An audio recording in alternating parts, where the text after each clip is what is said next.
Hello.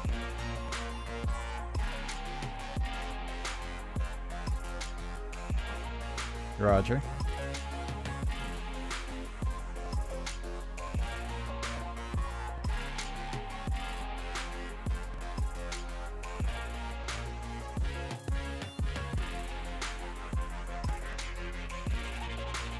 Roger, Dodger.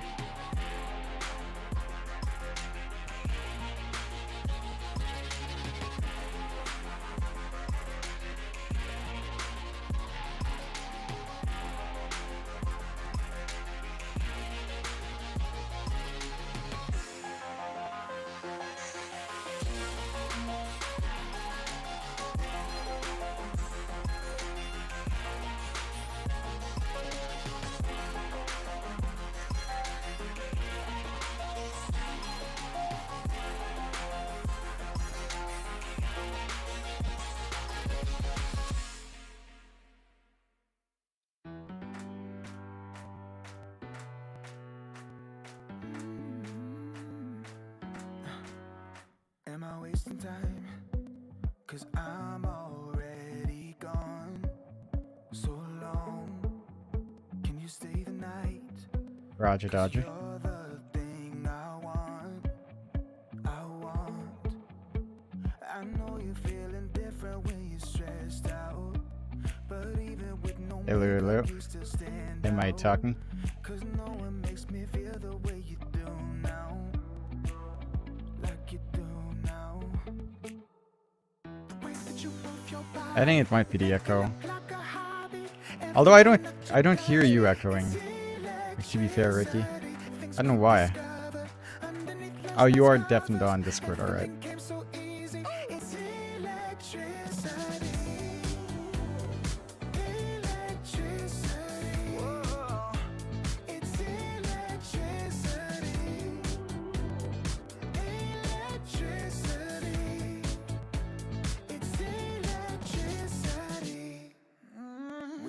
I don't... Nah. I don't hear myself, so I know. Oh, I did. I heard myself. Hello? Yeah, I heard myself for a moment on the stream, yeah.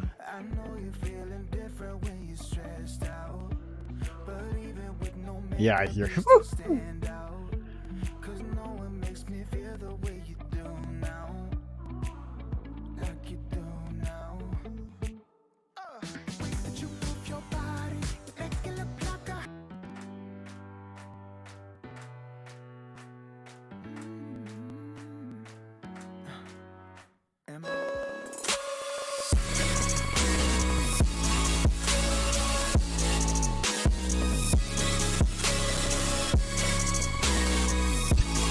I hear myself too much. You love it, you wear it. What's your style? Get your merch at shop.eslgaming.com.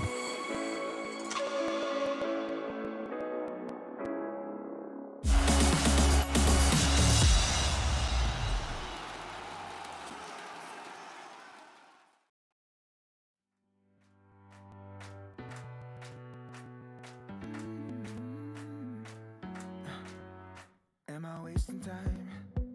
'Cause I'm already gone. So long. Can you stay the night? 'Cause you're the thing I want. I know you're feeling different when you're stressed out. But even with no makeup, you still stand out. 'Cause no one makes me feel the way you do now. Like you do now.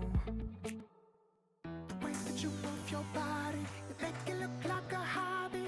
Every time that you touch me, it's electricity. Things we discovered underneath last night's covers. Everything came so easy. It's electricity. Electricity. Whoa. It's electricity. Electricity. It's electricity. When it's late at night, I feel you on my skin. my skin. You're all that's on my mind. It's finally sinking in. You're it. I know you're feeling different when you're stressed out, but even with no makeup you still stand out. Cause no one makes me feel the way you do now. Like you do now. The way that you move your body, you make it look like a hobby. Every time that you touch me, it's electricity. Things we discovered underneath last night's covers. Everything came so easy, it's electricity. Electricity. It's electricity. Electricity. It's electricity.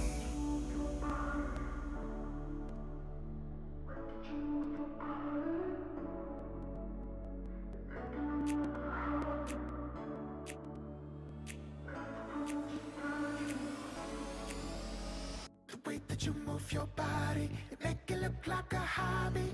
Every time that you touch me, it's electricity. Things we discovered underneath last night's covers. Everything came so easy. It's electricity. Electricity.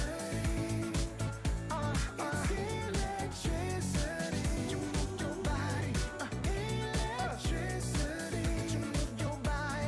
It's electricity.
love it? You wear it. What's your style? Get your merch at shop.eslgaming.com.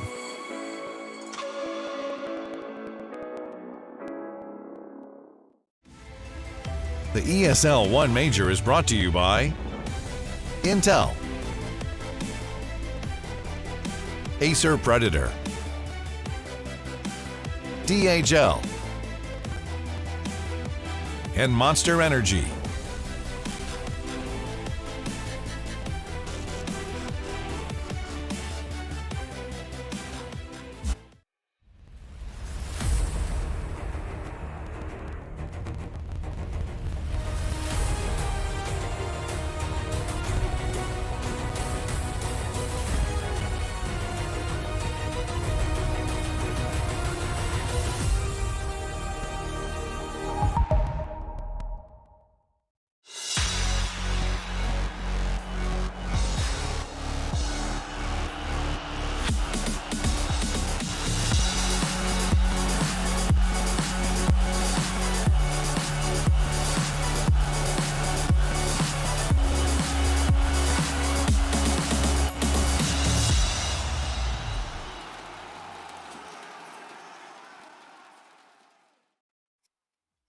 Hello, everybody, and welcome here to the ESL One Berlin Major. It is day one of the group stage. My name is Cryptic, and I'm here, very luckily, with the one and only John Xfire. What is up, my friend? How are you?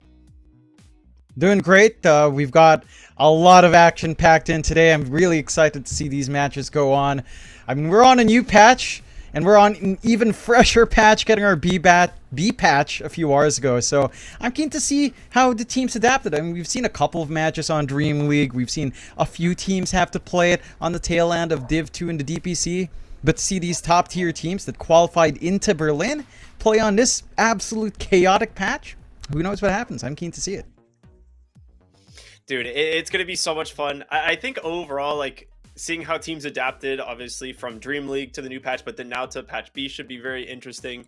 But the one thing I'm really excited for is we get China to show up big in a tournament, right? Like, China has had a lot of struggles over the last year getting into these tournaments. Like, they had to, obviously, PSG.LGD had to pull out of Dream League in season 19, but, you know, they're back and they are going to be hungry in this tournament. So very excited for that. I think we can take a look at the groups to see what these teams are going to be playing against here in just a moment. Yeah, here we go. So Group A, this is where we're kicking things off. You know, everyone always talks like, oh, well, this group's better than that group. Does any of that matter right now at this point? Really? Like with the patch? Or, you know, are you keeping your eyes on Group A because we have Gaming Gladiators and Liquid and PSG.LGD? Like, there are some heavy hitters here, man.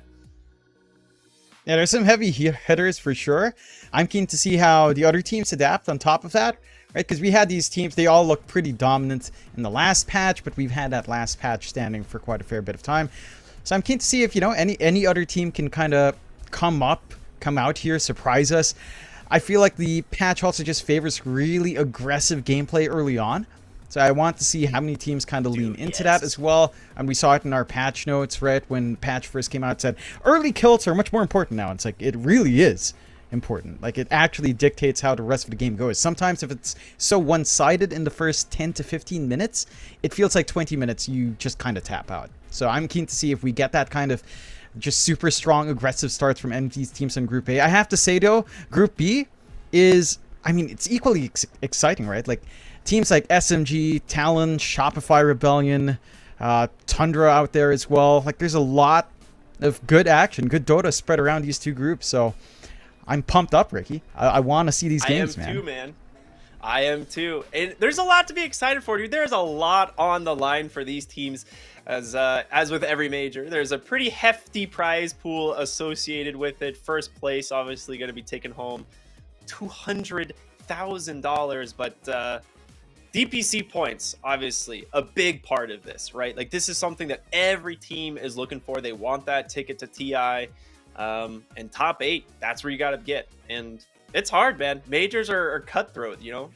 Whether or not someone's going to make it to top 8 is kind of going to be hit or miss, I think, more than ever on this tournament because of the new patch. Yeah, that's going to be chaotic, and you still have, you know, you have to ride out your groups, and both groups do look pretty damn loaded. Bottom tree do get taken out if you're within above the bottom tree, but not in the top 4. You're going to start in the lower bracket, which no one really wants to do as well. So it's a tough road for a lot of these teams, and I think we saw a little bit of this already in Dream League 19, where we had a lot of draws in these best of 2s in the groups. I wouldn't be too surprised if we see the same result coming out here, considering that there's just a lot of unknown factors, right? There's a lot of unknown factors. A lot of these teams we haven't seen play on this patch because, well, not all of them managed to go through Group Stage 2 and the playoffs of Dream League 19. So I just want to see how they adapt, how they run through this this meat grinder of a game right now. Dude, that's the best, honestly, description of Dota right now. It is a meat grinder. No one has a clear understanding of what the best way to play Dota is, because for the last several years, Dota's relatively been solved. Like going into TI, like Tundra basically figured out what was going to be the best way to play Dota, and then major after major, it's just kind of been, all right, this is how we have to approach the game. There's a little tweaks here and there, but in this patch right now, I think with how much is always happening on the map and how much more there is to do, it's like there's a lot of options, and I think teams are kind of exploring that to see what is going to work best for them, or what's going to work best for their strategies and their drafts, and for which heroes they like to pick. Because, dude, there's a lot of different heroes to go up with, and whether or not nine, I almost said Hellraisers, 9 Pandas, whether or not they have something up their sleeves here for this game, or if we're gonna have something come out from TSM will be interesting. Just coming off the back of Dream League, they got a little bit experience, playing some of these international events, but not on the new patch yet. Yeah, they just didn't manage to make it through to kind of test them out there. So I can see it. It's the experience is still valuable, especially for such a young squad such as TSM. And for 9 Pandas, I think the one thing that stands out for me as well is that, they don't have Solo on hand, right? I believe they do have Rogers subbing in, as Solo couldn't make it in. So that's going to be a big factor for them, on top of just being on this new patch. Like losing a voice like Solo that kind of stitches this team together, it could make it a lot tougher for 9 Pandas. So I don't know what to expect. I think 9 Pandas has something to prove. I think TSM has to show us some of that improvements that experience has finally given them. So, the only way to see that is by actually seeing them play. Dude, and no time like the present. We have a draft ready to go. It is 9 Pandas taking on TSM here on Storm. Super excited. It's going to be the very first series of the day. And, boy, dude, all I have to say is every game I'm so excited for, because A, it's a major, and I'm so excited to be here because obvious reasons, but B, dude, a major with a brand new patch. This never happens. Yeah, it's a rarity now. You usually have a little bit more leeway for a lot of these teams to get used to the patch. Not in this case. We've had, 6 days, less than a week to adjust. And it's a very big patch change, the biggest we've seen. The map's expanded, so many new objectives, lots of tweaks to heroes. With the draft on hand, I mean, you have to first phase ban these heroes. Like, Ench and Chen are just top tier picks. So However, dumb. with these kinds of bans, right, like Ench and Chen being taken out by TSM, Hellraisers banning out the Bounty Hunter and Rubik, they get to pick up the Doom on their end for your Hellraisers. TSM into the Dazzle Terrorblade. So it's a little bit interesting for TSM to gun in on their safe lane win condition so early on, and it's also very interesting for them to go into the Dazzle. I was casting with Nomad, and what Nomad says, of course, doesn't necessarily translate into pro stuff, but he was giving this Dazzle a try. He was sitting around with a Midas and kind of dropping its cooldown, and it's a pretty hilarious hero to get done. Now, mind you, this is a classic combination with Terrorblade Dazzle, right? Like Shallow Grave, buy time for the Terrorblade to Sunder out. It's a very defensive sort of lineup from TSM, but Hellraisers, Doom Techies on hand. Techies, Ricky, to start off here. Techies Ags, bringing back the old Techies almost. That's, it's a nightmare, revisited. So here's something I actually think people may have not realized about Techies, is that this might be the best hero in the entire game at taking Tormentors. It is absurd. You just drop... Oh, yeah. You just put mines on the Tormentor spawn, and it instantly dies at the 20-minute mark. there's no counterplay to this other than just like running in there with heroes and trying to like kill the mines before the tormentor spawns. And you can do this on both simultaneously so that they just explode on spawn and you instantly get the 2 shards for your team. It's really funny. I like it a lot. That being said, before any of this, I keep wanting to say Hellraisers because that's their flag, but 9 Pandas in Dream League were one of the only teams to constantly pick techies, and it was for Antares. He loves this hero. It's one of his most played supports. Yeah, it's something that are really comfy on. And, you know, when your comfort gets tuned up, you always kind of want to dip back into it. I'm keen to see if 9 Pandas will want to go that route with the Tormentors. It's such an important objective. This is something that also kind of impacts the draft a little bit. It's almost like you want your supports to have these really high impact shards. Like Dazzle's shard is huge with a Hex. And, you know, you kind of almost want to consider it. You can kind of cheese the Tormentors though. Like right before taking it, have your core drop all their items. I don't think that's been patched out. I still managed to do that last night, but who knows if it was fixed in this B patch. But that is one route to go about. I don't think it was noted, if you did prioritize it. All right, then it's still a small possibility to come true. I kind of griefed my Skyrat mage in a match. I was like, all right, I want the shard. I will drop all my items, and he took it away from him. That's all you have to do. Come on. I mean, it's a Skyrat mage shard, right? Like, it's more armor, sure, but, you know, there's more impactful shards. There's better stuff out there. Dude, the Skyrath Mage Shard might be one of the best in the game right now. It's really good.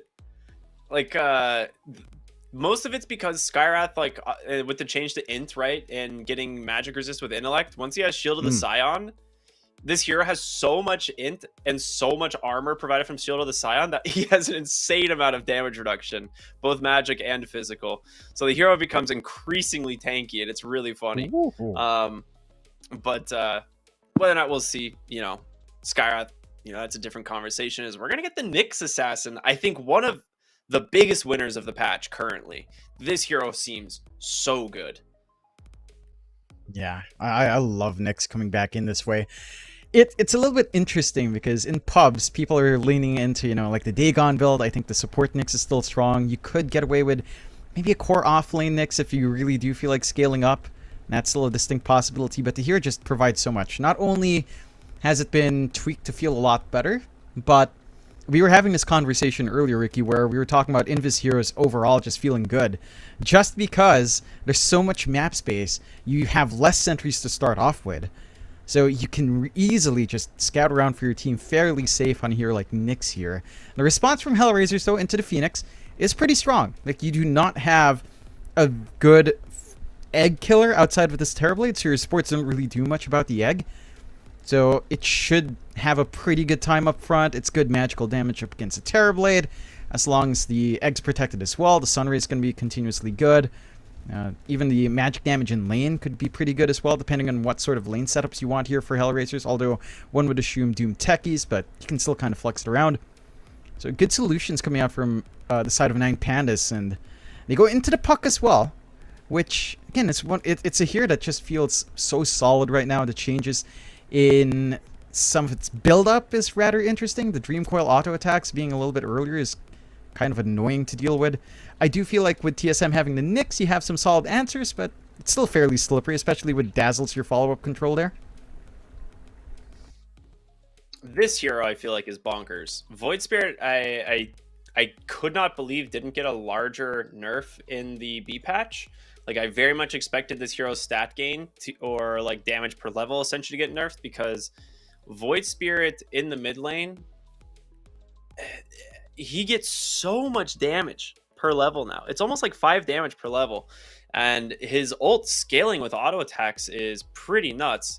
And then on top of that, you have like a lot of different item options now. I think a lot of people are going Witchblade in the past, but right now I think Echo Saber is just so ridiculous on this Void Spirit now. You get way more stats, you get way more damage, and actually pretty nuts what you can do with Void Spirit's builds now that he's like universal. Yeah, like he scales really well. I think we've been seeing just more physical Void Spirit coming out, as you mentioned. Even Deso is something that you kind of see, maybe like Echo Saber Deso. It's pretty viable in that hero. And even the starting build, right? I think you just, because you're a universal type, you kind of just start with a lot of branches. Maybe Tango, Wand, and a couple branches on top. Then your level 1 feels really, really good for the Void Spirit. So I'm keen to see how much they can bring out here for TSM on that Void Spirit for Bryle. It should be solid enough. We've seen him play this hero before. I think the matchup against Puck is stable. Puck should still be able to stand back, farm up, not under be threat of a kill. Unless we see some early rotations out from TSM, which, honestly, mid-rotations don't feel as big, right? That's the one thing with a map change. It's not about rotating onto mid and helping control. Maybe for the power runes you still do that, but overall, it does feel like it's more like the 5 heading off to the nearby gate and trying to gank the opposite side safe laner with the off lane. So, I think in a static lane, Void Spirit Puck can kind of just draw neutral until 6. Yeah, I think that's what I would expect out of these 2 mid lanes. You could see the Puck rotate earlier at like 5 or something with like a TP to the lane and gank with like a level 3 orb. But Void Spirit's probably not leaving that lane until he's level 6. The Astral Step is where his actual kill threat really comes from. And he just kind of wants to get that early XP. I am curious where Hellraisers decide they want to put this Doom, because it is something that they could take for Ramses and pick an offlaner here. At the moment, they do ban out your other illusion heroes, so Naga, Siren, and Phantom Lance are both really good ways of dealing with the Terrorblade.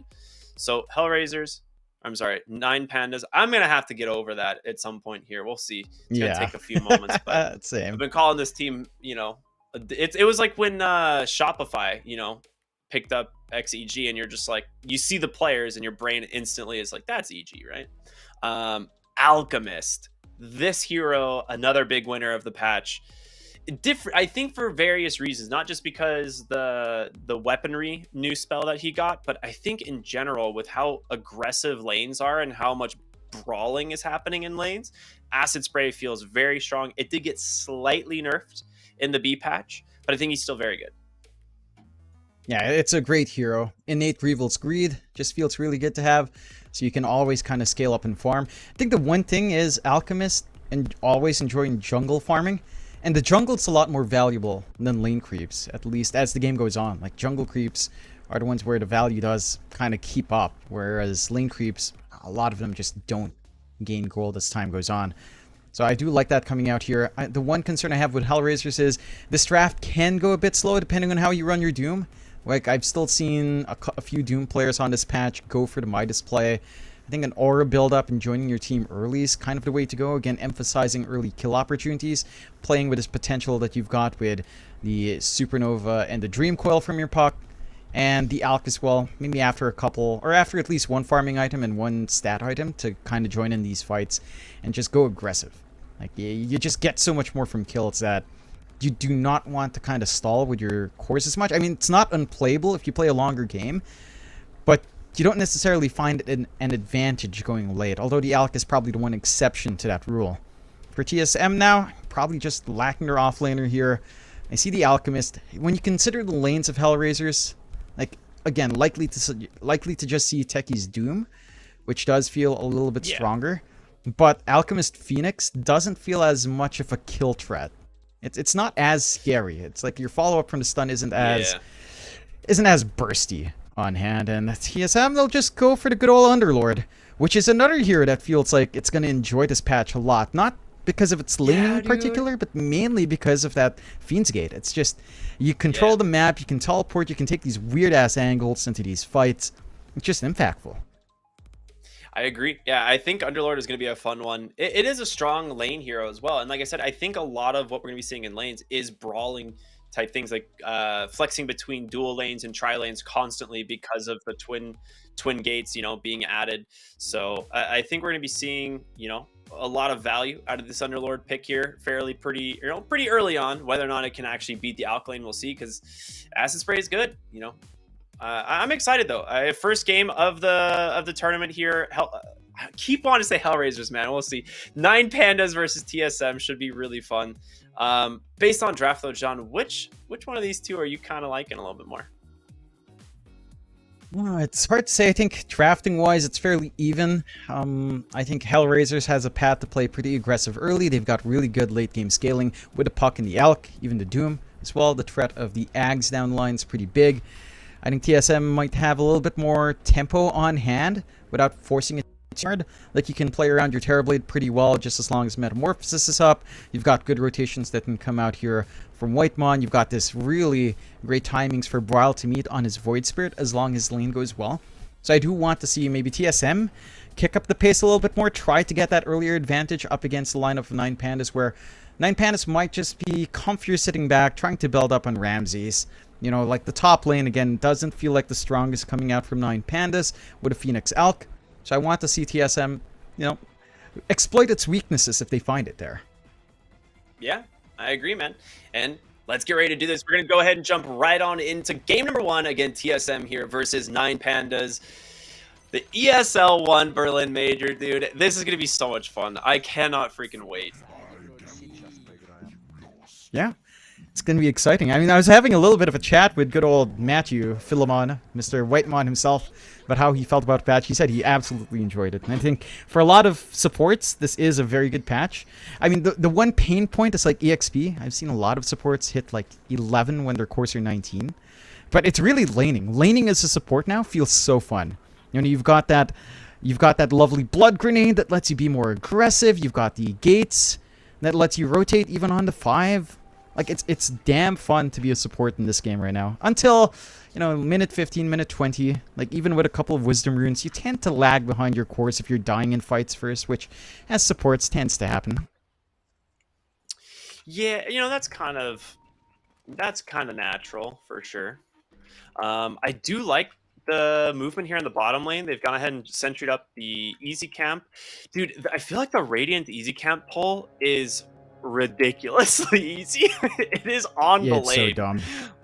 Like, I cannot believe how close that camp is, but we'll see. A little bit of fighting here for top room, potentially. Nah, okay, they're just going to let it go. So, a little bit of advantage, actually, for 9 Pandas. They'll grab themselves the 3 runes to start the game.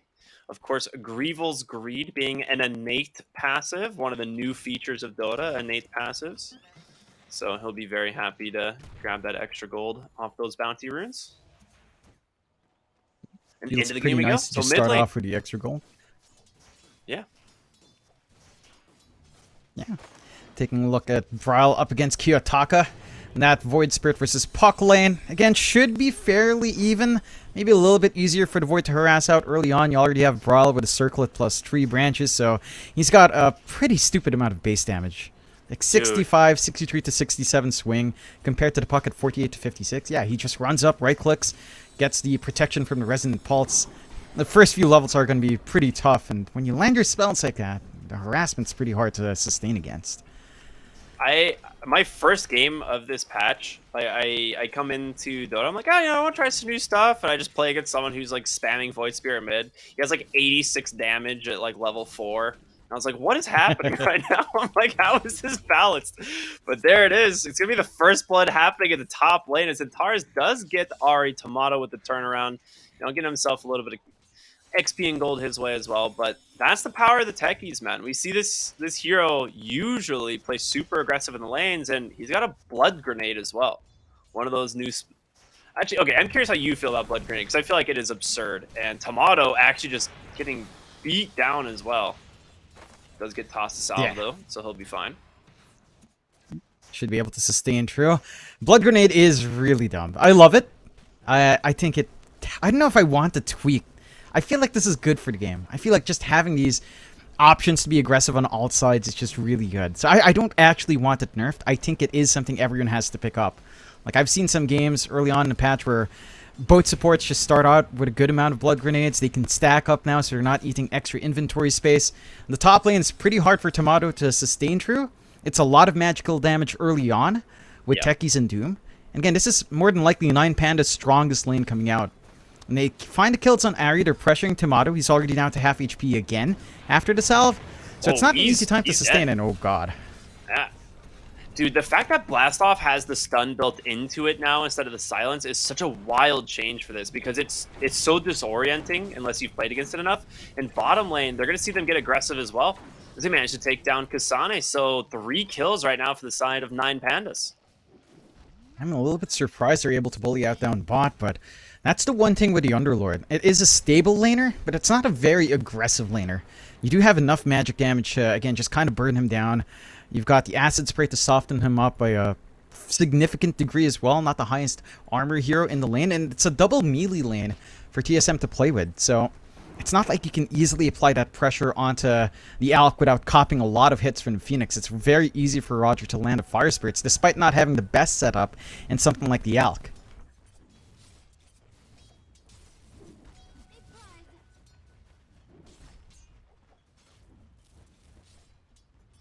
All right.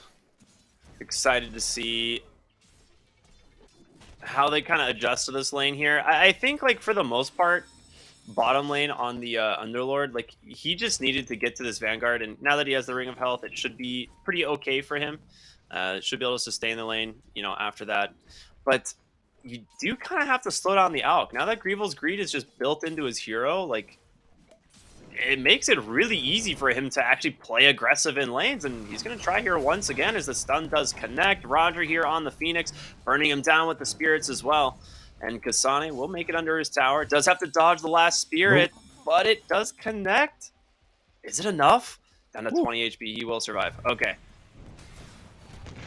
Yeah, the Tango barely saving him. Dude, but a little bit more action up top as well. Yeah. Oh boy. Dude, the blast off into Blood Grenade is actually doing so much damage.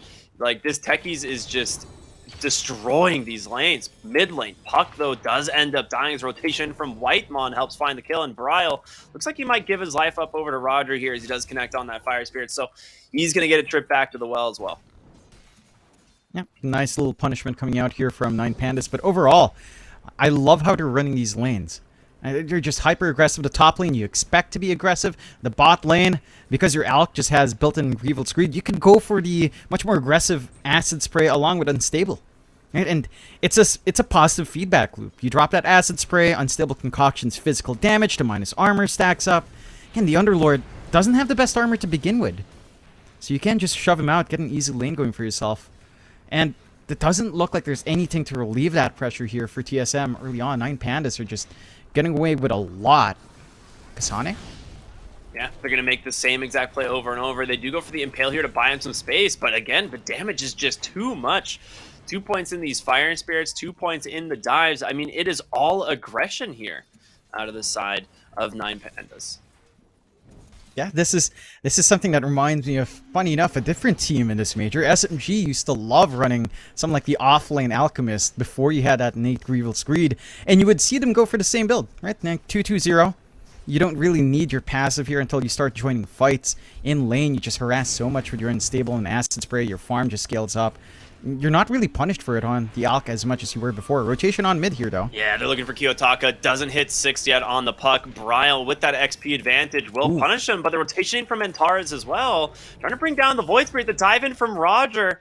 He does clip him with the Spirit. He's going to try and finish the kill. Down to 9 HP, but will survive. And barely surviving. And 9 Pandas just suffering a little bit in that Puck lane. Quite a fair bit behind for Kiyotaka now in terms of CS. Also doesn't quite have his level 6 up just yet, so you've got that slight power spike advantage here for Bryle to play with. And they're forcing out these rotations onto mid, which still doesn't hurt your side lanes much. Take a look at top. Tomato is just forced away from lane. Like, Niero has a free lane solo, has that Vanguard up, free to push, free to farm, and do what he wants. And there's just no punishment. Again, you're forced to help mid. Kasane? I mean, they're going to bring Void Spirit to the top lane, but yeah, you're right. Kasane dives bottom. They just turn around onto the Terrorblade instead, and Taras snipes him, and Roger ends up with a double kill as he takes down Whitemon as well. Dude, they are just crushing now. A 3k lead here 7 minutes into the game, and they're going to just farm the enemy team's stacks. Ramsey's level 6 already. Yeah, I mean, he's going to have this really sick timing into the Radiance. And again, it's just it's hard to stop a snowball once it begins. You still have fight potential here on TSM. Wisdom runes come out. We're not going to be able to snag the opposite side rune. At least Whitemon grabs his, no problem. Still a long ways from that 6 down mid. That is an egg for sure. Committed, but top lane, the Doom's also been dropped here onto Tomato, and Miro will just run him down. It's going to be a death.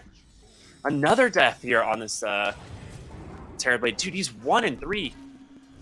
Brawl, the only one really having a decent time here for the side of TSM. And then this goes back a little bit to the draft from TSM. Like, they first pick this Terrorblade early on. And it just doesn't feel like it's that well protected right now, Roger. Oh, no. All right, they still managed to get the kill. A couple spells off the mark there, but with the rotation from Ari, he gets the bottle refill as well. The DD and the Astral Strep, obviously, it's a lot of damage. You need to be careful of this. Yeah. He's going to try and get vision here with Whitemon. Oh. He knows. He jumps in instead, finds the techies on the top side. Bryle will grab himself another.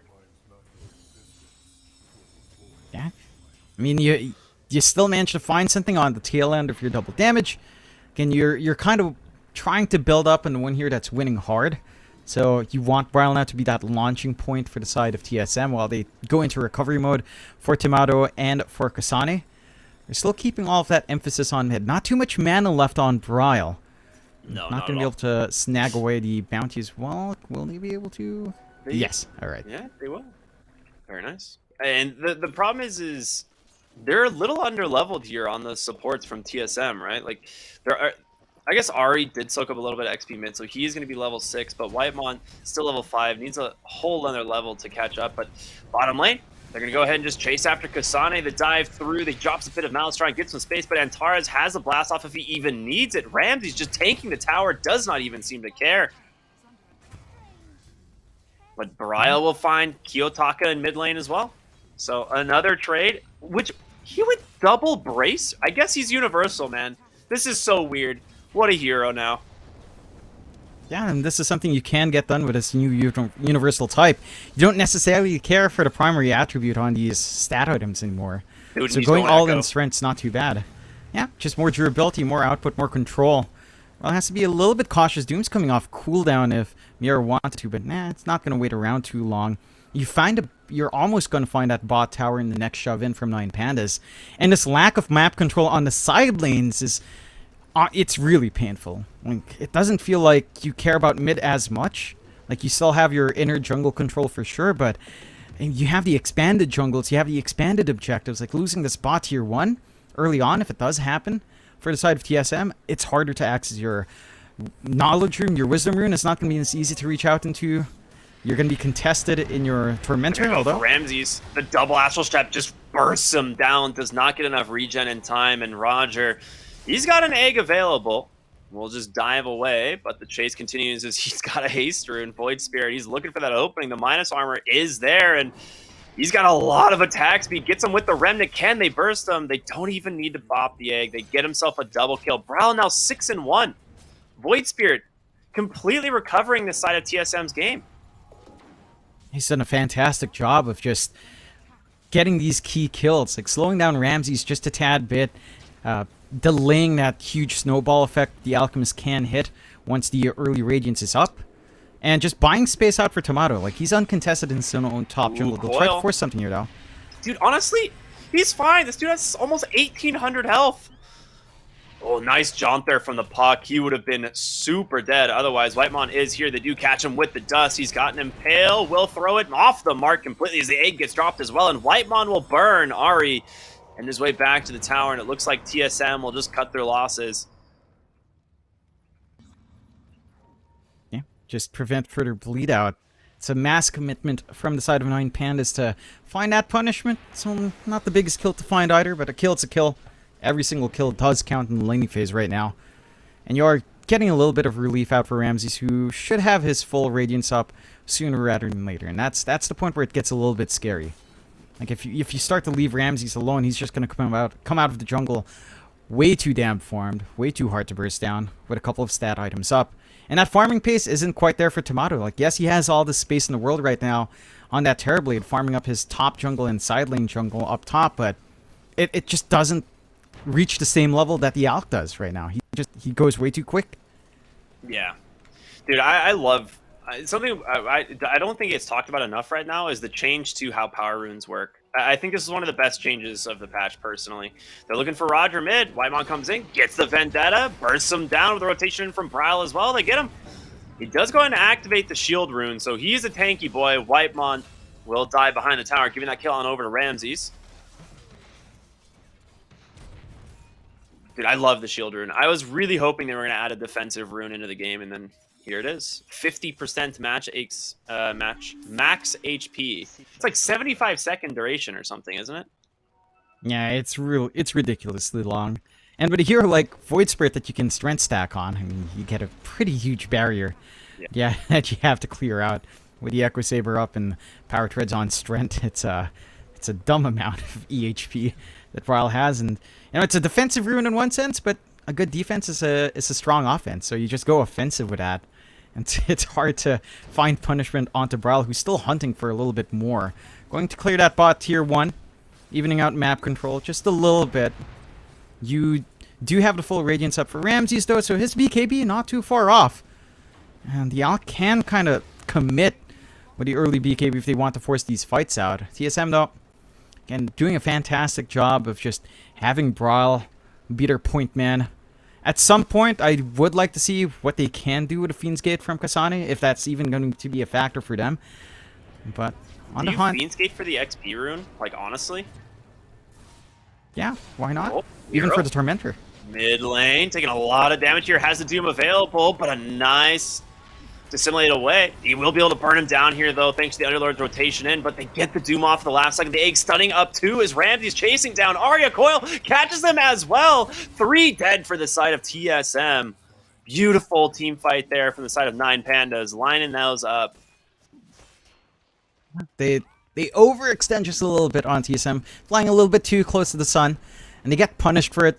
And the Doom just being right in range to be casted on Bryle. That control, just really the one big counter you have for that Void Spirit right now. That hard control from Miero, and he nails it in that last fight, even though it cost him his own life. So you get the big kill you'd want. You show up with Ramses in the fight. He gets a double kill for himself. So now his BKB timing's just lacking that recipe now, 600 gold away. And you're still catching up to an extent on Tomato, but again, the progression just doesn't feel like it's going to be fast enough. A 7k lead for 9 Pandas at 15 minutes in. They're still secure on their objective control in their bot lane as well. Tormentor and the Wisdom Rune still firmly in their control, as long as it holds for the next few minutes here when the Tormentors are up. And TSM, I like what they've been doing. They've just been running forward with Whitemon, scouting out as best as they can. They need to really land these pickoffs, though. Yeah, they really do. Ooh.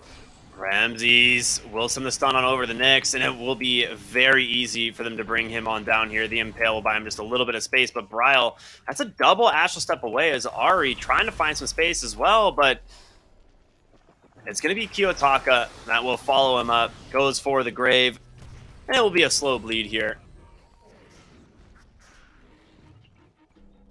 The clean house. That's TSM trying to move aggressively there with Whitemon, but they did have the vision control from the side of 9 Pandas to spot out that Invis hero in the triangle area. And you're just kind of doing your best here on TSM to stall out for the Underlord and the Terrorblade. And you're building up decently on Kasane, so it's not all just Tomato. Like, you do have the full pipe up. You're going for the Guardian Greaves next, so just more EHP coming out here for the side of TSM, hoping that's going to be enough for Tomato to stand and fight once he's got his stat items up and his BKB up and running. So there's still tempo to be found for TSM as they try to jump more. Don't commit. Doesn't commit, yeah. I mean, I like some of the item builds that are coming out from the side of 9 Pandas as well. I mean, Nero's got his pipe. He's going straight for the Crimson Guard now to reduce a lot of the damage that's going to be coming through from that Terrorblade and his illusions.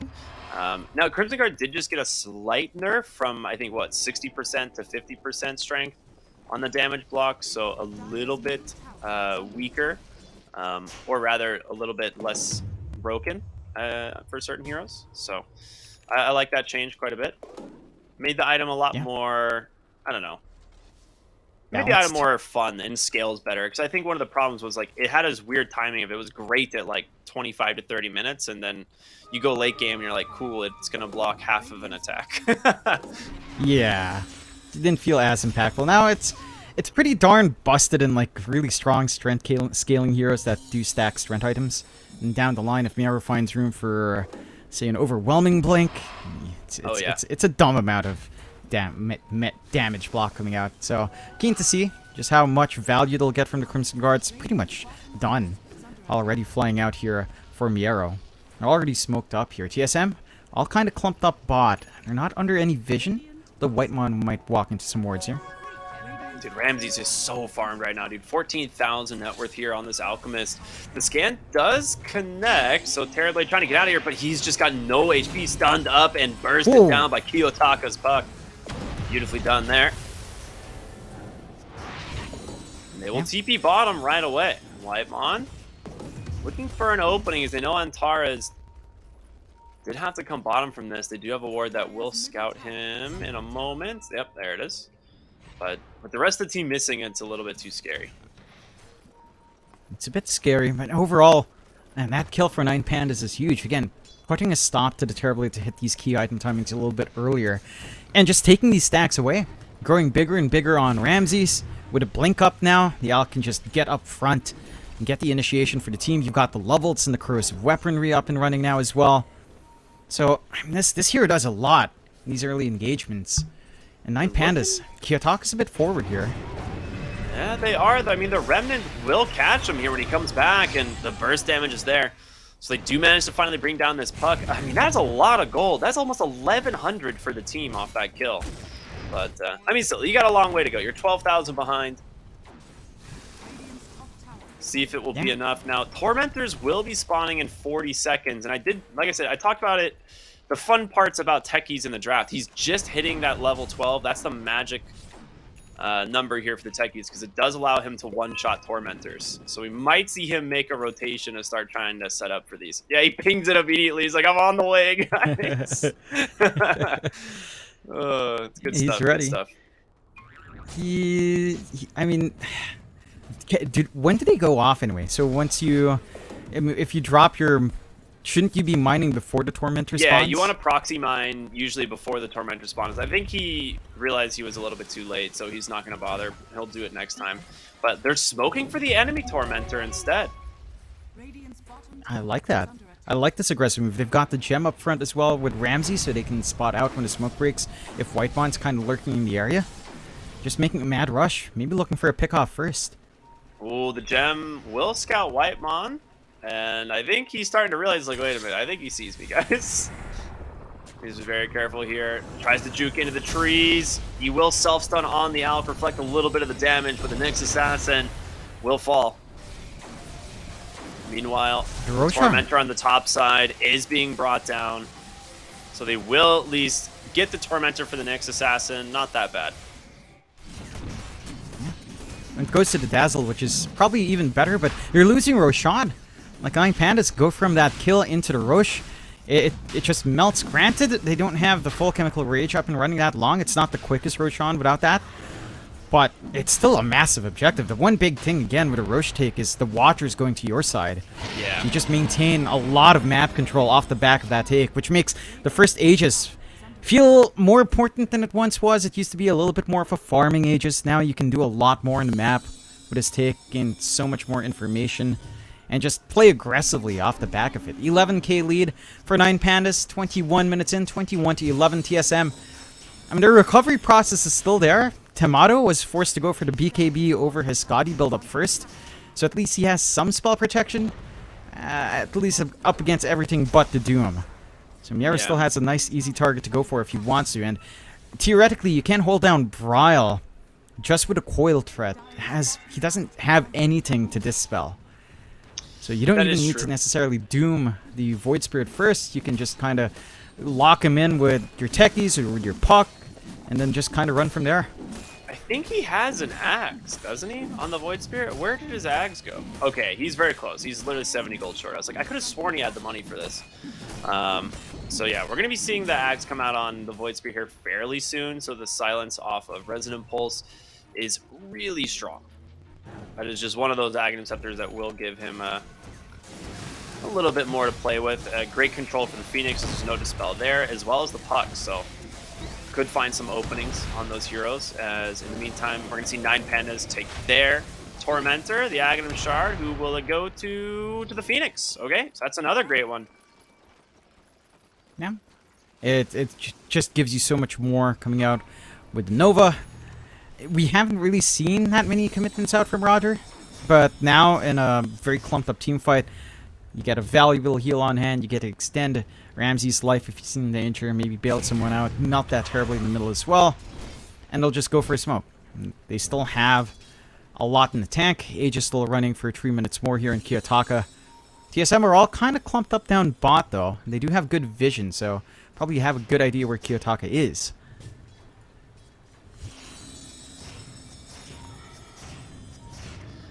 Man, it's so weird, like seeing all of these like extra farm camps on the sides of the map here. It's just, yeah, there's just like 4 jungles, dude. It's so bizarre. Anyway, I do want to talk about like the potential of going late game here, because that is something that I have been seeing a lot on this patch, which is, you know, games going to the 40 minutes or longer, and TSM have a Terrorblade, whereas 9 Pandas have the Alchemist. And Alchemist is usually one of those heroes that wants to end before late game, right? Yeah, it does. I think it can scale pretty alright. It is going to be a bit troublesome to deal with a Terrorblade, but I think that's where you maybe just eye your Doom as a solution, eye your Puck a little bit as a solution as well. I'm going for maybe some like the Ags build up to have more output, with something like a Desolator can kind of help the cause here just a bit. So that's where the emphasis kind of goes away from the Alch and how well you can spread that farm to your other cores, which you're doing a decent job of right now in 9 Pandas. Kiyotaka is still farmed up. Miero's not too far behind from the Alchemist, considering, although he does have the Midas up and running. But your farm distribution is still even enough that it doesn't feel too painful for the side of 9 Pandas to hit that 30, maybe 35 minute mark. Past that, depends. Although, Kiyotaka, yeah, he just goes in aggressively, finds the setup here onto the Dazzle, and gets himself a freebie. On the other side of the map, though, they are looking for Antares as techies. The disarm makes it a little bit too difficult to chase, and they will just back off instead.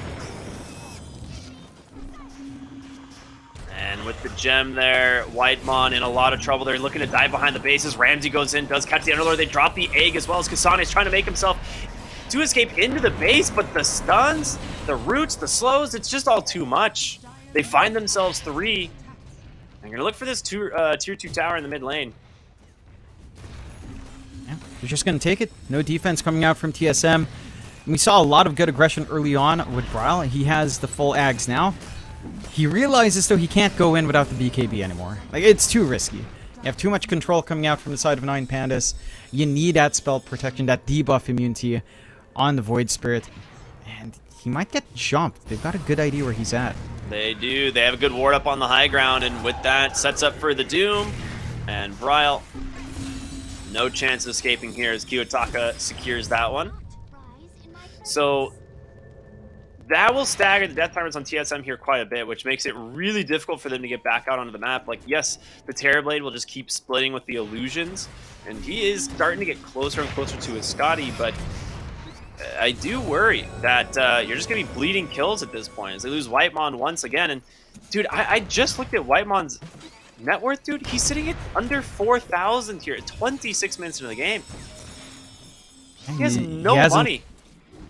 He hasn't gotten much. I mean, he's been in some early lane kills, but they haven't found that many to snowball off of. And the Nyx is a hero that really relies on pickoffs more than anything else. It's not a support that can farm as much. You can stack, but you're not stacking as efficiently as a ranged support. Oh, no. So just missing out on that aggression is big. Oh, he's got a BKB if he wants to go for the Dispel and Disunder, but just does go ahead and baits out the coil and holds his kit for the moment. So he will just back away. The Pavice, dude. It looks really neat. I actually haven't seen it yet. I like the look of that little shield. yeah. I see it a lot. I think China really enjoyed it in the DPC matches that I did manage to see there. Like, a lot of supports are just building Pavice. You see double Pavice even, if your supports are farmed enough for it, which in this case TSM isn't quite. And try for a smoke play here. Yeah, they will find techies here. I think they saw the ward and they were trying to disengage, but the techies kind of getting left behind here for the moment. The disarm being quite annoying.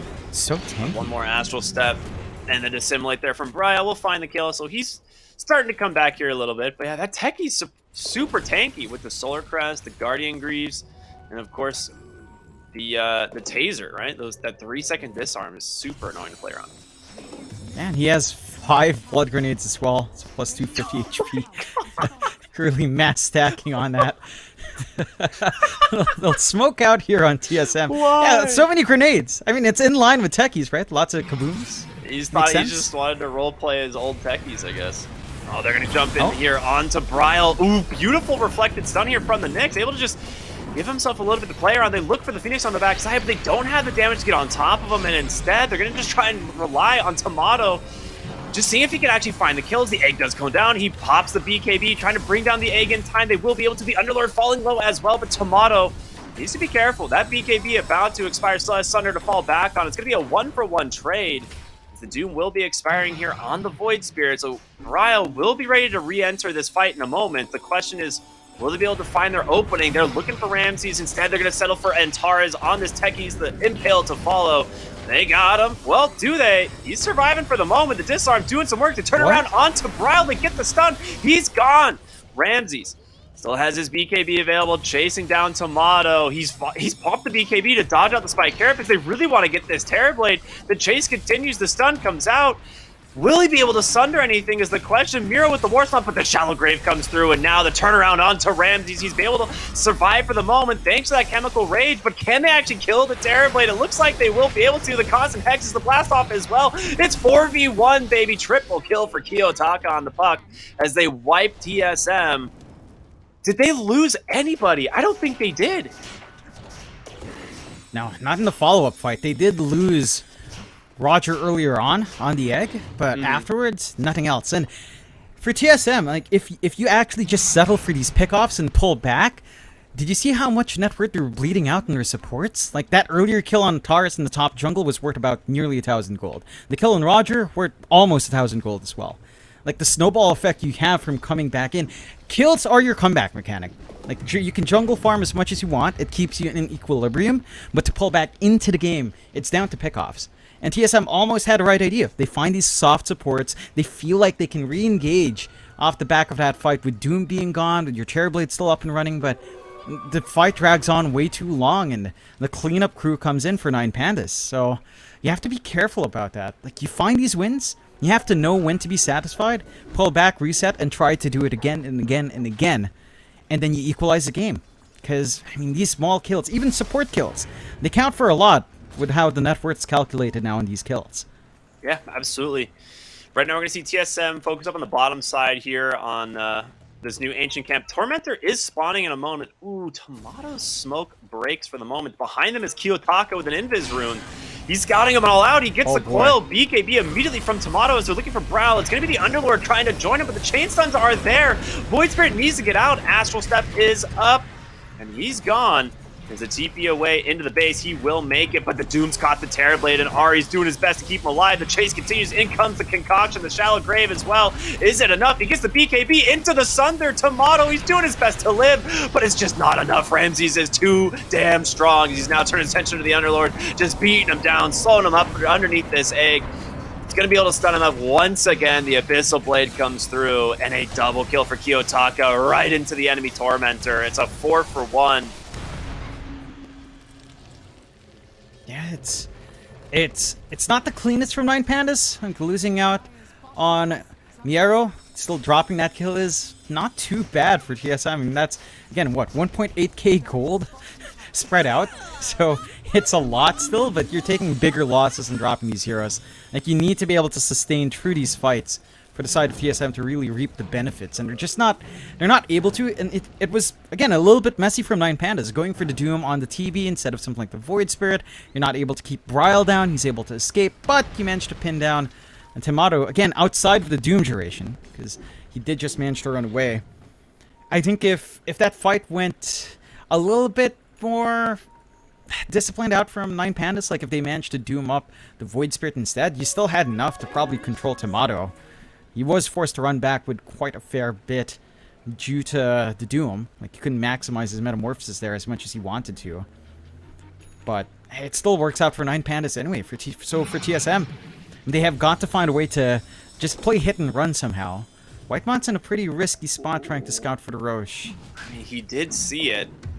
And they will walk in there. This will drop the second cheese. Speaking of the cheese, have you fiddled around with trying to get the block of cheese yet in your games? I've seen it in the game. I think I've seen it in the secret game up against Ivy. Poppy picked it up. Oh, they caught Whitemon just barely on the edge here as he was trying to hide into the trees, and they will just punish him for that. But yeah, block of cheese, it's really good, man. I got it in my last game as Ricky, and I had like effectively 400 HP on that hero, which was pretty nuts. It's a cool, cool little addition. It takes so long to build up to, but when you do have it, it just feels amazing. I think again, I saw it in a really long Secret versus Ivy game that went 70 minutes, maybe, around 77 minutes, and for some reason, Poppy was the one to eat it on a silencer. So I think it's fine on supports. Right. Yeah, you either put it on supports or you put it on like someone who needs to like basically. No, I get that. I get fights, that. Right? It's just that. Well, Poppy's job as a silencer at that point was just global silence in the back line. Just press R. So yeah, I think they were just confused. The patch is still fresh. Yeah. So they're going to find the Underlord here as they look in, maybe try and turn this on to the Doom. The question is, will they even have the damage? The Hex is there. So Kilo talking on the backside. The Impale's not going to connect. They just always have the information, and Whitemon will go down again. And the chase continues. Oh, nice coil. Does drop the Shallow Grave here for the moment on the Dazzle. He's trying to try and make it into the base, but there's just too many slows. Both supports fall. And 9 Panda is looking very strong right now. 4 minutes left on this Aegis. Ramses will start chipping away at the high ground. No cares in the world. Has the butterfly to protect from the physical output of Tomato. He does show up. It's just so hard to kind of keep track here. You've got the Hex already up for Antares Kiyotaka with the Dagon. They're feeling themselves here in 9 Pandas. Yeah, absolutely. I mean, I just noticed Bryle has a Desolator here on the Void Spirit, so he does a lot of damage, but these heroes are all so tanky. Like, I feel like he can't be the only one doing the damage in these fights. Is you just have Tomato split pushing. He's like, yeah, give up the Rax, guys. It's just one Rax, you know, whatever. IDC. Yeah. I'm a bit intrigued with Bryle going for that Desolator over to BKB. He was queuing up the BKB way earlier on. I don't know if damage is a major issue. I mean, we did see the effect of that Crimson Guard when they solo jumped the arrow. It feels impossible. With this hero having 3.2k HP, it's so hard to kill him off. And for the side of TSM, like, we have to reach that point where Tomato is comfy in joining these fights. He's working towards what looks to be the Blood Torrent next. So maybe at that point, with the additional control, the little bit more magic res you get for the Terrorblade, you're comfier in these fights, but we have to see them execute as a team here on TSM. If not that, then pickoffs with Bryle. Right? Like, the Deso can help burst some heroes in the back line. Although it does feel like, I mean, the supports are pretty durable. Maybe Roger's the softest target you could go for. Even he has an Aeon disc, though. Yeah, he has Aeon now. Instant BKB there from Tomato to get out of the coil. So he's going to be able to survive there. Now, top lane, they do have this XP rune and the Tormentor still available. TSM will scout this out. The question is, like, does 9 Pandas care? Because they're just getting right to work here on your tier 3 in the mid lane. We'll go ahead and pop the Crimson Guard, try and slow down this push here a little bit as the Alchemist continue to just wail away here. I mean, in comes Tomato on the Terrorblade finally, but it looks like Ramses just takes 0 damage from this guy thanks to the Sunray behind him. Whitemon will be able to stun him up here with the Spike Carapace if he wants, and he will, but again, they're just trying to delay this push. The jump in from Mira, though. The nice silence in from the Void Spirit as well, trying to find him a little bit of space. Great Impale. They're trapping down Antares. He eats the cheese, gets hexed up, gets the taser off as well. So full team-wide disarm. You will just back away safely. So for the moment, the high ground defense is holding, but that meta is going to expire. Doesn't have too much time left. On the side of 9 Pandas, they're not relenting. They still have the Doom ready. Coil in a second.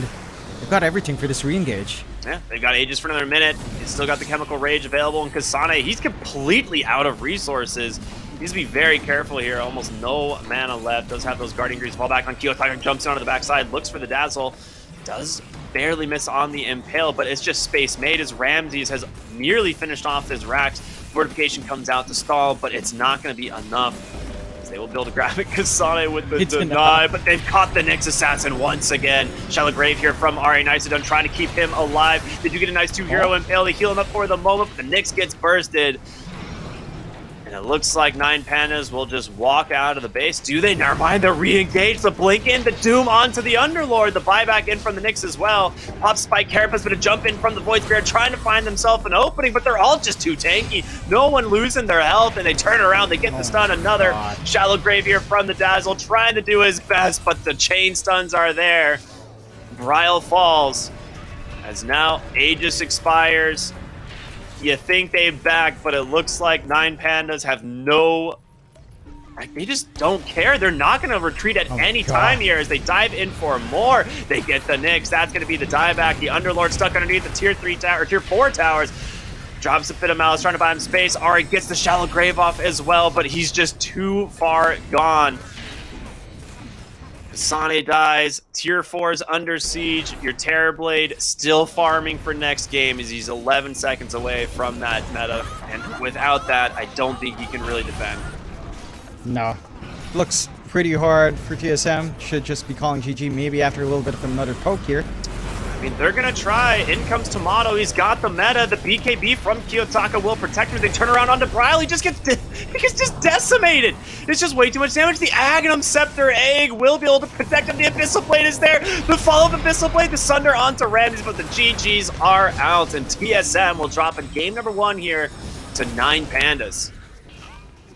Yeah, convincing start from the side of 9 Pandas. TSM, I figured, you know, with this kind of lineup, I thought we'd see more tempo coming from them. You know, like play around with this great start you had from Bryle, connect with Tomato early on, play with a Metamorphosis, try to get a push going, and just use the Twin Gates a lot more under supports. They didn't get any of that done. The only good thing to happen for TSM in this game was Bryle's mid. He did dominate Kiyotaka quite well in the early to mid game, at least maybe the first 15 minutes. It felt pretty good on that Void Spirit, but 9 Pandas, they work their side lane so well. That Doom Techies lane for Miera and Taurus, perfection. The Ramses Alk plus the Roger Phoenix, surprisingly effective as well. Again, being able to go for just Acid Spray and the Unstable Concoction, that positive feedback loop of minus armor and physical output on a spell.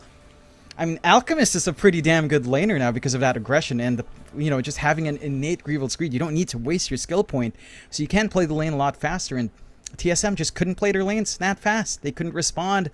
Whitemon was trying to go for the Dagon build on a Nyx, which makes sense, but he was just so far behind that entire game. Like, we saw Kiyotaka with the Dagon 5 at the end, bursting everyone down. So I think TSM have to reconsider a lot in their draft here, Ricky.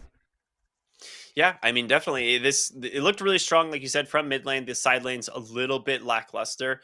And I think a lot of this just does come back to Alchemist being just in a very strong laning carry right now that can kind of take advantage from the aggression we're going to be seeing in the side lanes from rotations, but also just his ability to farm so effectively around the map as well. Yeah, I loved it. 9 Pandas played this super well. We'll see what TSM can do here going into game number 2. But until then, we're going to throw it to a short break, and we'll be back here with more on the ESL One Berlin Major. We'll see you after the break.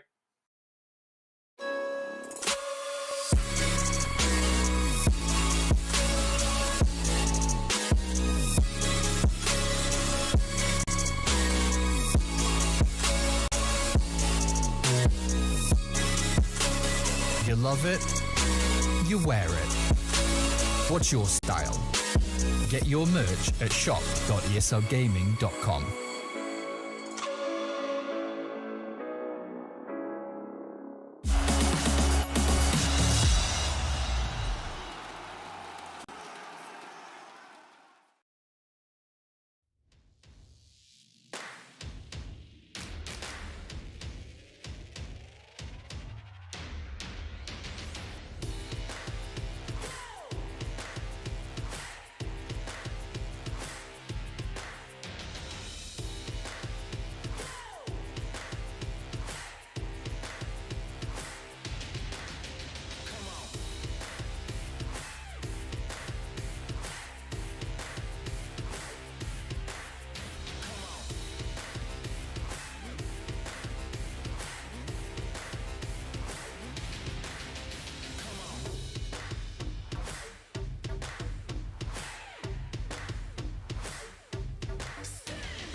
'cause I'm already gone.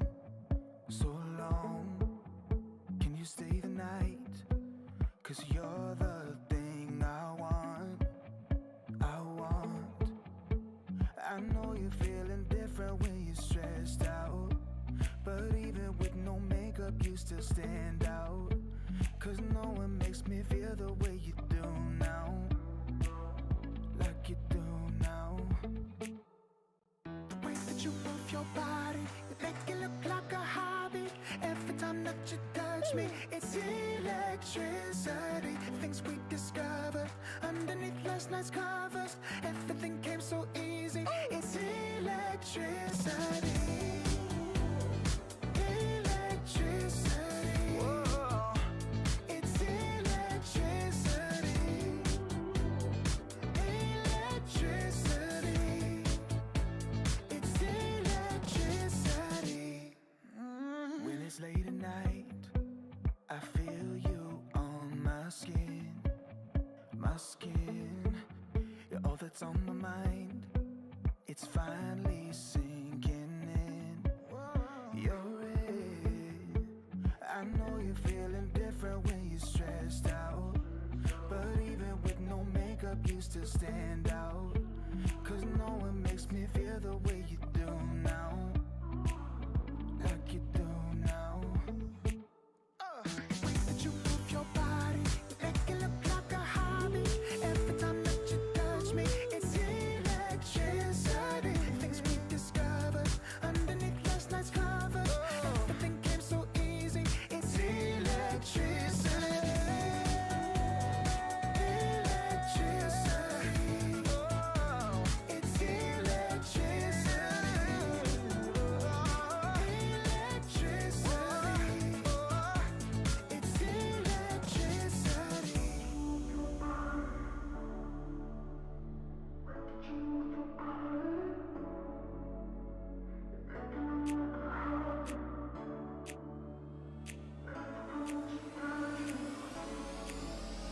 The way that you move your body, you make it look like a hobby. Every time that you touch me, it's electricity. Things we discovered underneath last night's covers. Everything came so easy. It's electricity. Electricity. It's electricity. You move your body. Electricity. You move your body. It's electricity.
What's up, everybody, and welcome back here to the ESL One Berlin Major. It is day one of the group stage here on the Storm stream. My name is Cryptic here with John X Fire, and dude, I am just so happy that we're getting some sick Dota here to start out the tournament. It is 9 Pandas taking on the side of TSM in this first series. What's got to change for TSM here? You talking about the draft, maybe a little bit more aggression. Is that enough? I think it would be. I think it would be enough to just have something that plays a little bit faster here for the side of TSM. Like last game, they're just not able to do too much with what they had on hand, so I'm keen to see some adjustments as we do head into that draft here for game number 2. Remember, these are best of 2s. So ideally now for TSM, you just start off with a draw. And again, this is something we were having a bit of a discussion before we went live here, Ricky. We saw this in Dream League 19, where a lot of the first few games were draws. In this case, I would expect that to be a very big possibility, although to be fair, I think the performance of Hellraisers in the last game was just a bit too scary. You can see TSM shaking up their bans, taking out that Antares, Techies, and the Miero Doom, as they were way too impactful in the offlane, but they've left the Chen and Enchantress. So there's the Chen coming out for Hellraisers. Question is now, will TSM start off with something like the Enchantress to counteract? A lot of first phase items still available as well. Beastmaster on hand. You've got the PL that's been really strong, the Ricky, which was touched up, but is still fairly strong as well. Like, there's only so much you can ban out right now in the first phase of bans. It feels like there's way too much that you have to worry about. So you get the Ench at least as a response here for TSM. That's good. Yeah, I like this. I feel like Chen is so strong right now because not only is he just incredibly good at farming from the support position and taking advantage of the new jungle creeps, but he also just completely counters any Helm Dom builders in the game right now because he can so easily get his shard, from Tormentors or just farming it himself, and you get a Helm of the Overlord, and then suddenly you're like, well, that's mine now. Thank you for bringing me an ancient creep. Very nice of you. Like, there's just so few things you can do against the Chen right now. I'm not surprised that they just immediately pick it up here. And they go back for the Alchemist. So they actually just feel super strong after what happened in game 1. And they're like, yeah, why not? Run it back. Alchemist, good stuff. Very strong lane hero. That being said, like, you also have fairly strong lanes here from TSM. If this is Enchantress Primal Beast in the same lane, it's pretty scary. It's a lot more output for TSM to play with. I think that they can definitely apply more pressure onto the 9 Panda side, slow down Ramses' initial farm. I do still feel like Hellraisers should be able to, or well, 9 Panda should be able to work that lane fairly well. Just because, again, Alchemist is, by his nature now, pretty good in lane. Like, you can play that. You get maybe a nice Centaur creep on the Chen later on. You use your Penitence to be aggressive. You can run down and punish. The one thing you don't have on 9 Pandas is the fact that you can't really stop the Primal Beast from onslaughting in. Yeah, so he is still free to run up, crush the Alchemist in lane where first 3 levels, maybe even the first 4 levels are when the Alch is just really susceptible to being run down. And Primal Beast tanky enough to tank through those hits. And even with the Chen Holy Persuasion, I mean, with an Enchantress on hand, you can always steal that creep away. So there's going to be a little bit of the creep wars as well. And when it comes down to it, Chen without the creep feels less impactful than an Enchantress without a creep. Like, the Ench just stands its ground without any army at all quite fine, just because of Impetus right-click being pretty hard to play into. And the Enchant Slow with the Dispel is also just really strong to play around. Her being supernaturally tanky, right? She has other traits besides just having the army there. Chen is kind of just the army and the heal, right? Yeah, pretty much just the army and the heal. Maybe you could argue the farm. Again, a Holy Persuasion giving you the bounty on the creep is pretty nice. I've seen some ridiculous Chen timings on Mech Guardian Greaves off the back of that. So at the very least, as a Chen, you'll always have that gold advantage over the Ench, theoretically. Yeah. Just by virtue of your spell differences there. I am keen to see what TSM drafts around for Bryle. I think he had a fantastic game on that Void Spirit last time. He's still free to go Void Spirit here. Into Chen, it's pretty decent. Alright.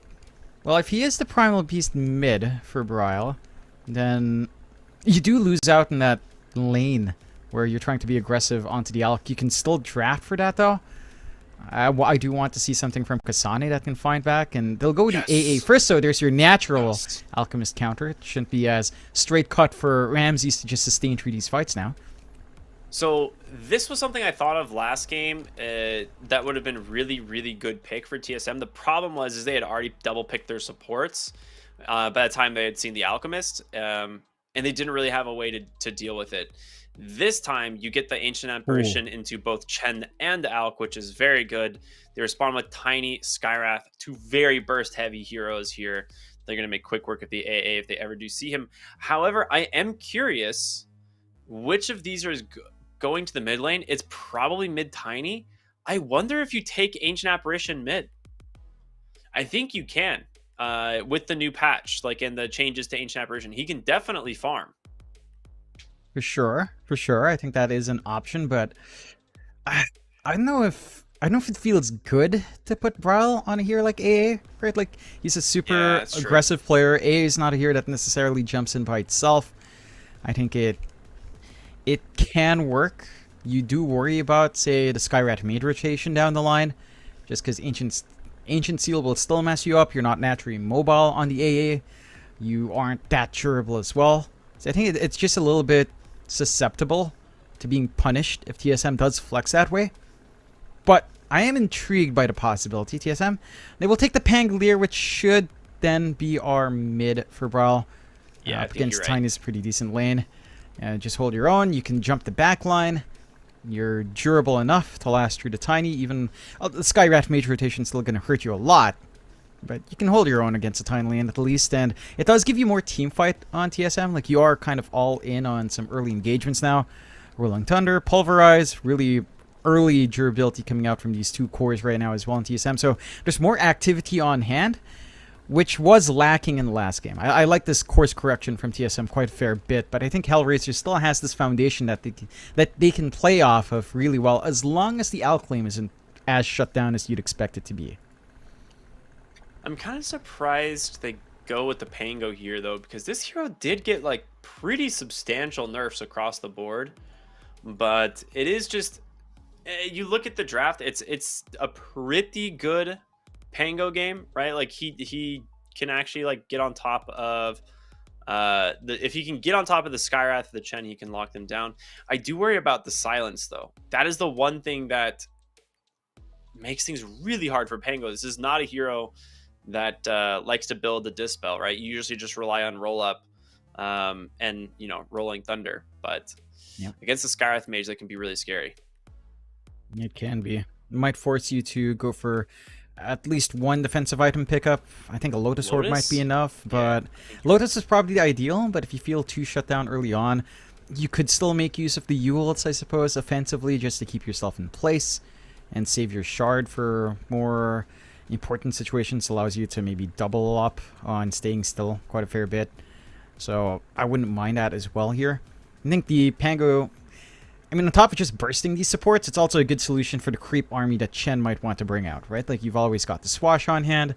Pangolier can also maybe enjoy some of the build-up here that you do have with the Diffusal into the Disperser.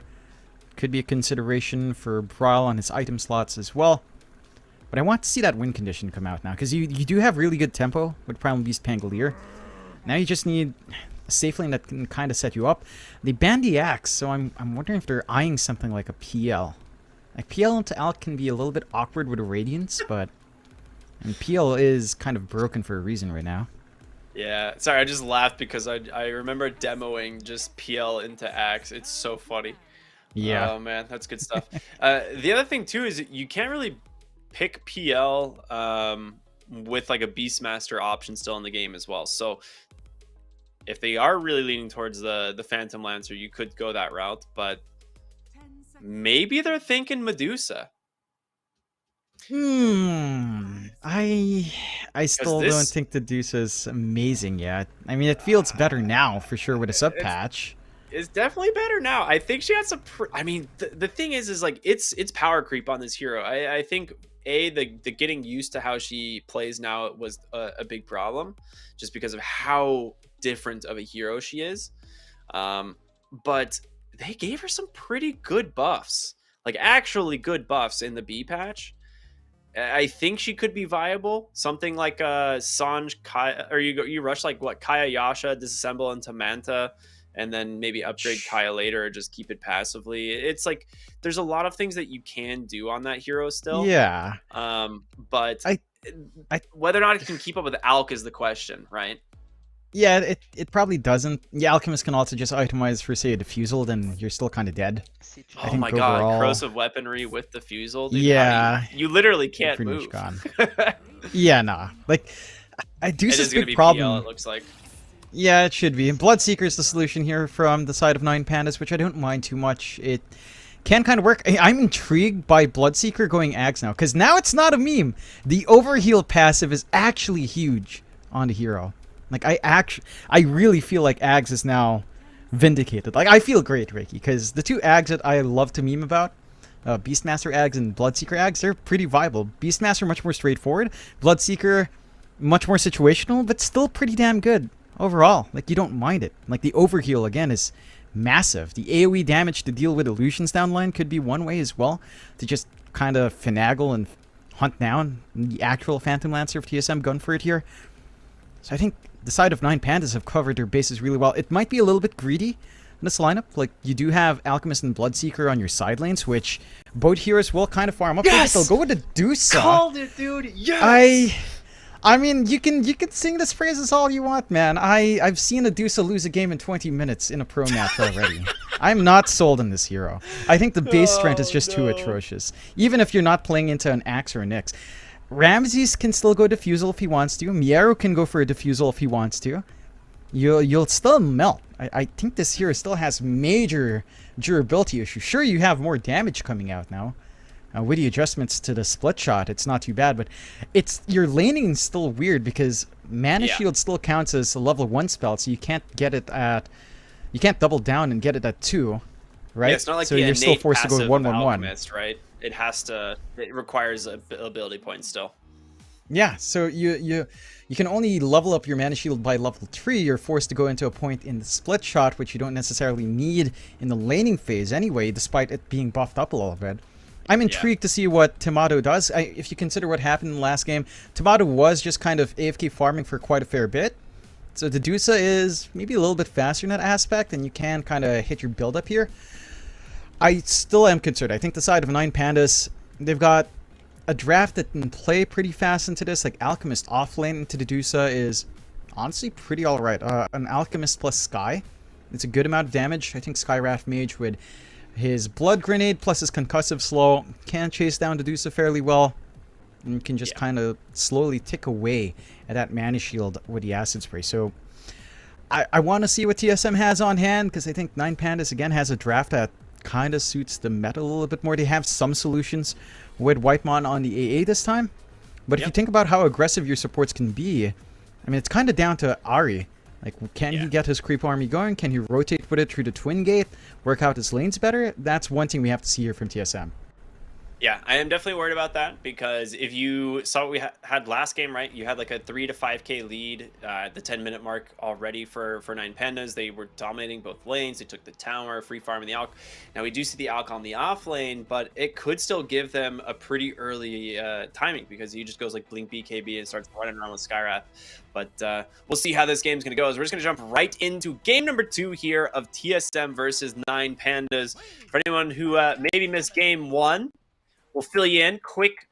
It ended up being a pretty good outdraft from the side of 9 Pandas. They ended up just kind of rolling them over with the safe lane Alchemist. But into game number 2 we go. We'll see how they can maybe bounce back here on TSM as they grab the Medusa, something that not a lot of people really, I think, expect. Behind it, oh my gosh, Ramses is going to run right into him. Oh, he does, and he's like, never mind. Yeah. Just backs off. I'm not going to be able to force too much as a solo Bloodseeker here. Side of 9 Panda should be able to snag top and river rune up top, so it should end up even, maybe even extra if Kiyotaka works his way to the river. And TSM should be able to Delta split there. This is such a value AA pick, this game. Like, not only is it into Alk Chen, but it's also into a Bloodseeker. Like, this is a hero that also does not like to get hit by Ice Blast, and the fact that it, like... Is it the Shard? yeah, this shard just adds current level cold feet. It's actually so good. Yeah. Does a lot in just holding them down and softening them up. I'm curious if Whitemon can get his positioning right. He should be able to. There is still punish from the side of 9 Pandas. If they can always jump the AA, then... And it still is a squishy hero. I think in lane it can feel pretty good though, with a right lane setup, and Whitemon will just head for the gate up top, so he's just going to be laning with Tomato. Yeah. That ward is going to be super value, allowing them to actually see if anyone's going to take that portal into this top lane. And speaking of which, Antares and Roger just hiding in the trees currently with some blood grenades, waiting to try and draw that first blood. It's going to be Whitemon that reveals for the moment.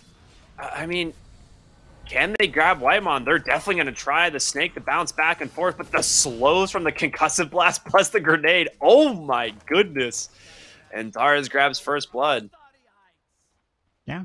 It's concussive, penitence, and the grenade. Like, it's a lot of slows. You can't run from that. First blood does go the way of Antares, which probably isn't the best hero to give it out to. At the same time, you don't mind. You're getting the gold. You're getting some aggression out. They do manage to just back off into their lanes here as well and just kind of work it out. Ramses, it is a little bit of a tougher time for him on the safe lane Bloodseeker. You do have good spacing here with the Primal Beast and with the Enchantress. You've got good right-click harass, early level impetus already up for Ahri. So you can just zone out Ramses, prevent him from trying to play with a Tristan in the lane, which is going to be key. Like, you slow down this Bloodseeker's farm, it impacts a lot of his early timings, which you really do want to hit. Something like the Maelstrom to accelerate your farm. Very sensitive kind of timing for the Bloodseeker. Something kind of interesting about the Medusa versus Bloodseeker is he's going to get almost 0 thirst from this hero in lane. Because all the damage just goes into her mana shield, right? So you don't lose any HP, which means that you're getting 0 thirst from this Medusa almost the entire lane stage. Unless she's, like, about to die, and then she just dies, you know? So it's actually kind of interesting how that's going to pair up. And, you know, bottom lane, Kasane gets a little bit aggressive there onto the Bloodseeker. Still has the onslaught available. But, yeah, Ramses CSing fairly well here as Whitemon falls again in the top lane. Just, dude, Alchemist is just so strong right now. Pair that with any hero that can dump damage, and you got yourself a deadly combo.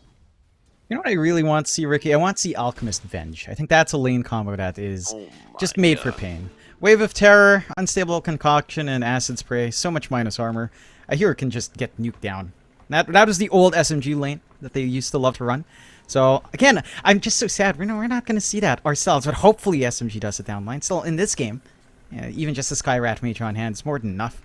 You do raise some good points about the Dusa. Like, Dusa versus Bloodseeker is super awkward. Not only does he not gain the Thirst, like, even his Shard feels pretty useless, right? Max percent HP damage on a hero with no strength is... Yeah, that's kind of a joke.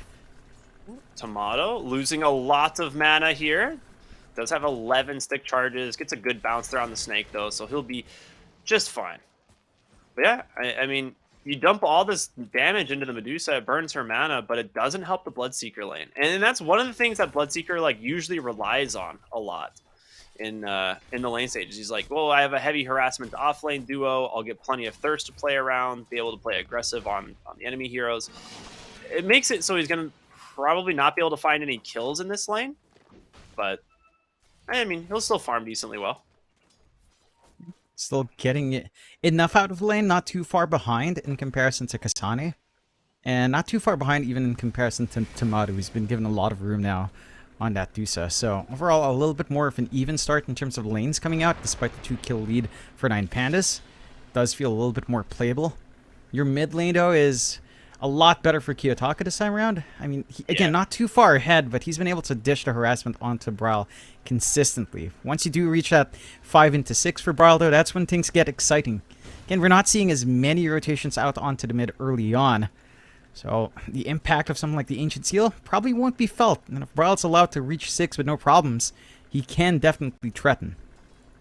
Is the Skywrath Mage build still like 1-4-1? Like, or in this game, is it better that we might actually see him go for more points in the Ancient Seal early? I still feel like Ancient Seal is pretty nice to go into, just because the duration increase is always big. You don't tend to see like early BKBs up. They are getting aggressive, but Ramses gets a nice little spot to hide and heal. Yeah. And just kind of stay in that Ooh, lane. got themselves the Kobold Foreman. Dude, this here, I'm so glad this thing got nerfed. And it was like 24% movement speed or 21% movement speed or something. And they just nerfed the speed aura because Chen was just like grabbing these and running them behind the carries. And they just had perma haste. It was actually so nuts. Yeah, it's way too much. So, one of the necessary nerfs with Chen in the meta and with the buffs up. Down middle. Avalanche toss the rotation from the Skywrath Mage. He will swashbuckle under the tower. So he's going to survive for the moment, but Bryle is falling very low as he gets some raindrops delivered. Still has 7 stick charges. And nice fort, too. They're going to continue the aggression. Has to pop the stick, and Taras is not done playing around. Forces Bryle all the way back, so you get a lot of free room here for Kiyotaka as the power rune spawns up as well. Forcing TSM to drag both of their supports in to try and stop Kiyotaka from just snowballing out of control here. He definitely... Ooh, Kiyotaka taking a lot of damage from Whitemon here as he just steals that Arcane Rune right from under him. And Bryle, he's got a swashbuckle in 2, looking for the Tiny. Jumps on in here. Do they get the chase? They don't. Nice Avalanche there. Actually just clips Whitemon on the side, and he's going to have to be very careful, taking a lot of damage from the Skywrath Mage, and as Taras ends up securing the kill. Yeah, this is pretty ridiculous from Antares here, Ricky. 3-0. All 3 kills on 9 Pandas being on the Skywrath Mage. Which, again, probably isn't ideal, but it feels great for a Sky. You know, you're able to get into your boots. You can sustain your mana with earlier Arcanes. You're going to feel pretty damn good for Antares and just dishing out that damage. And your side lanes are perfectly fine, kind of being left alone. Like, sure, you're not bullying out the Dusa, and Tomato is getting a lot more farm than you'd want him to, but Miero's not bullied out. He's able to farm up as well. He's got the Vanguard. Not going to be feeling that pressure down from the Dusa anytime soon, so you are allowed to play a more active Sky here. Yeah, absolutely. I think that's going to be a huge benefit for the side of 9 Pandas. Like, just in general, Skywrath Mage has looked really strong in this patch. Just with what he can do with net worth. And actually, bottom lane, they're getting really aggressive there onto Ramses. Just a single enchant there comes out. Slows him down enough. And Kasane helps find that first kill onto this Bloodseeker and gives him a decent amount of XP to play with as well. So we're going to see the level 6 from the Primal Beast come out here relatively soon. That's going to be a major threat coming out from the side of TSM.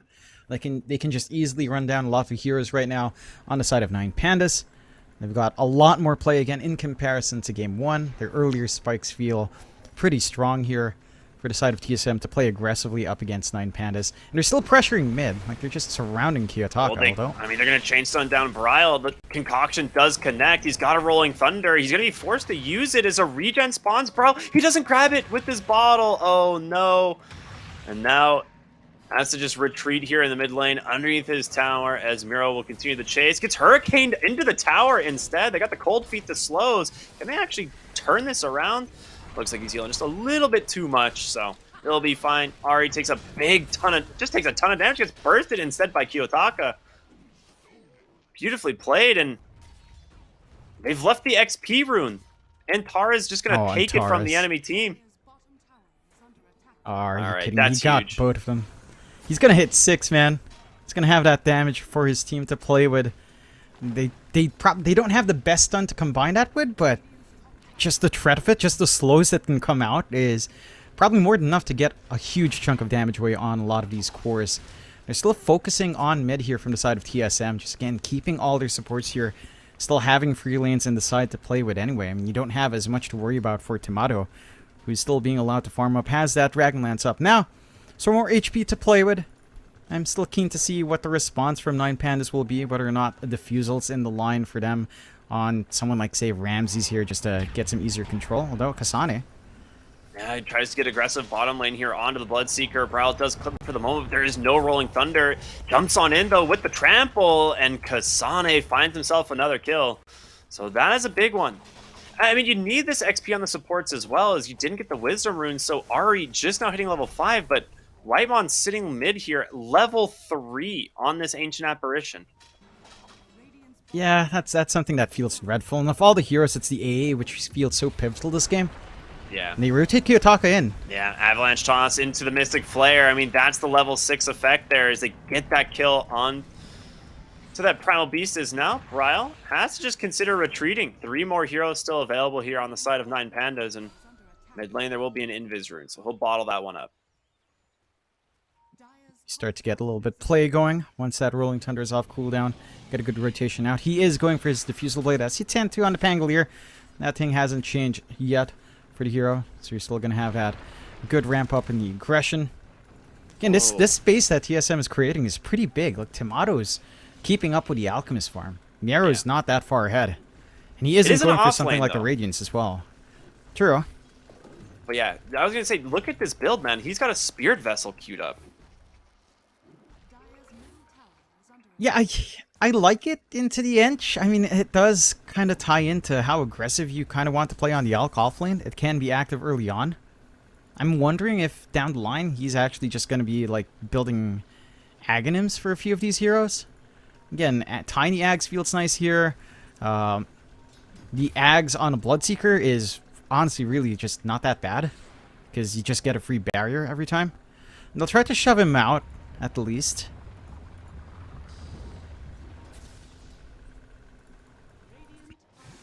All right. Well, I am a little bit curious to see how this Medusa is going to play. I mean, Tomato's gotten a lot of space. He's got 4 points in this split shot, so 85% outgoing damage is quite good. But meanwhile, mid lane, they've caught the Pango. That's the blink reveal from the Tiny here, just at the 11-minute mark.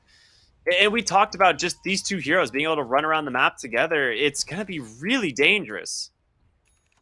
There's a lot of instant burst potential coming out here from the side of 9 Pandas. You have to be a bit wary of that. Once they reach that point where they can just grab this Dusa, that's where things can feel a bit dangerous for Tomato despite all the space out. Like, you are highly durable. At the same time, once your mana's gone, I mean, you have 400 HP here right now with Dragonlance. Agi treads, though, so you can still get a little bit better, but not by a huge margin.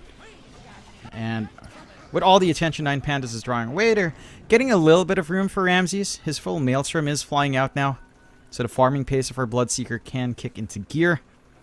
9 Pandas, it's a little bit more passive in comparison to Game 1. Again, they've found some early kills, but more on the cores. The cores are kind of cemented in their lanes, whereas for TSM, I mean, they're working the jungle early.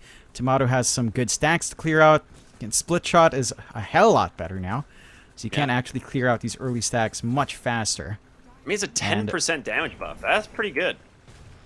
Mid lane. Yeah, it's... Ooh, he's trying.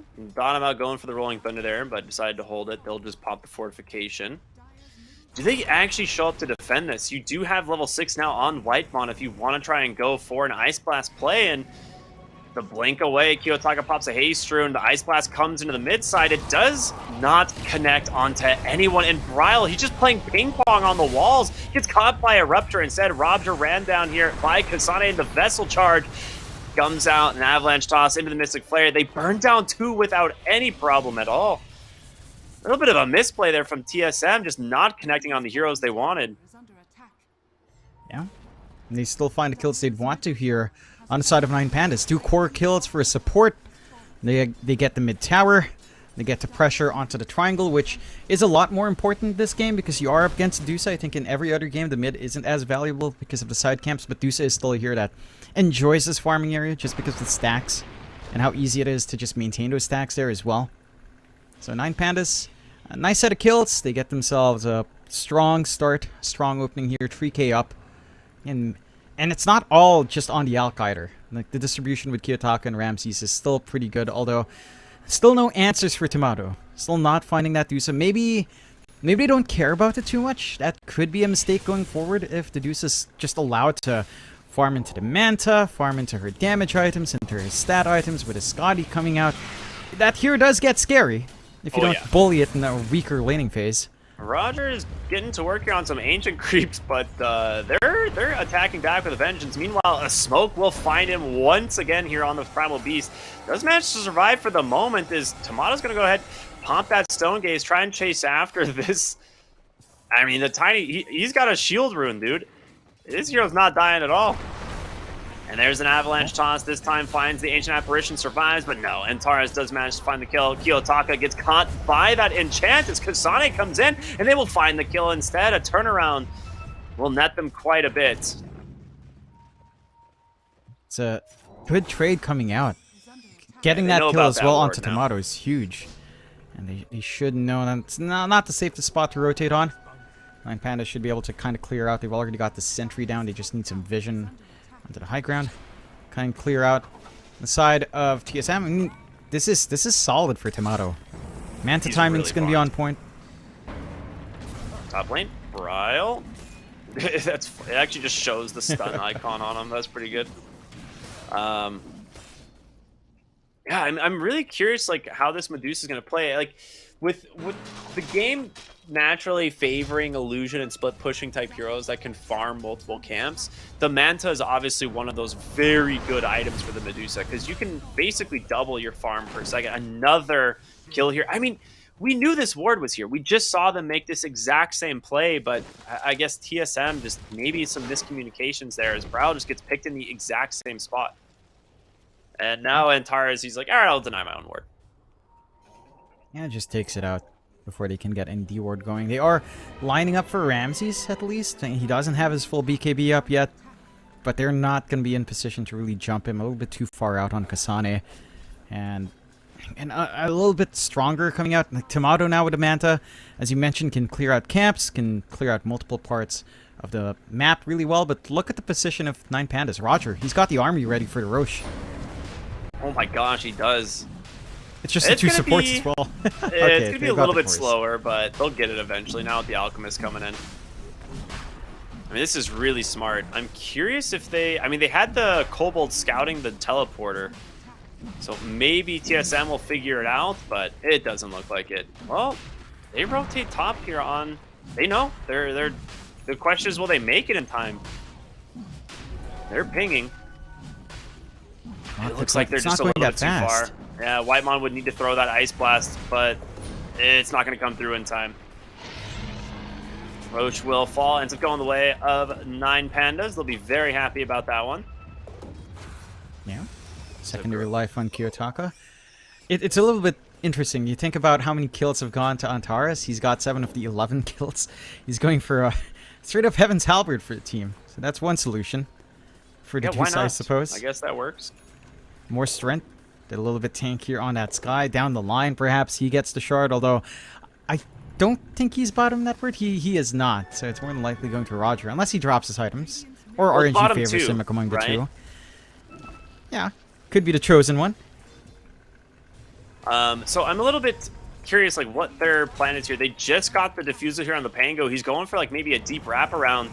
As in comes the Pango, Rolling Thunder, does manage to catch Kiyotaka as well as Antares. Ice Blast will kill the stun up the Tiny, and they do manage to find, well, do they actually get the Scarab? He just jukes them out. It's simple, he just runs away.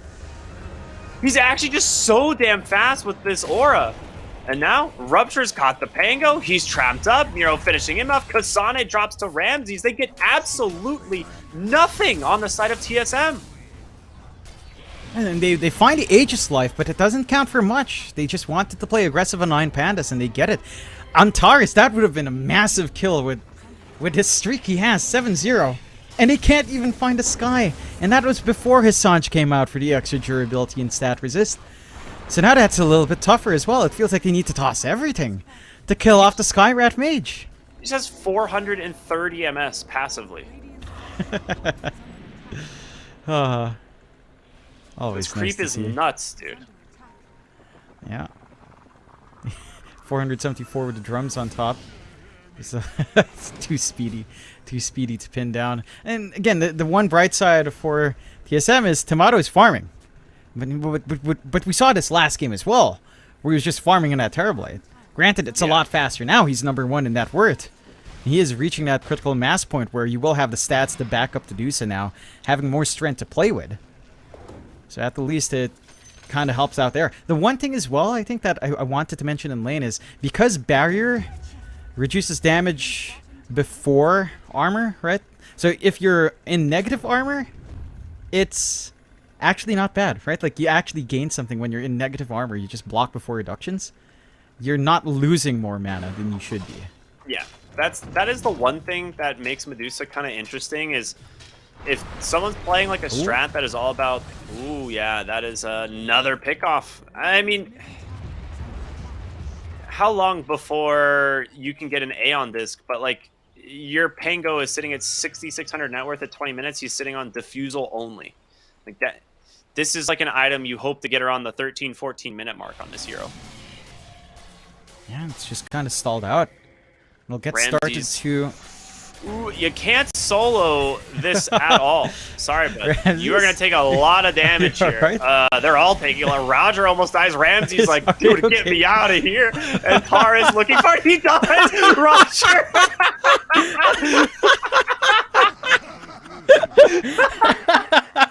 The whole team's just like, all right, something's wrong here, guys.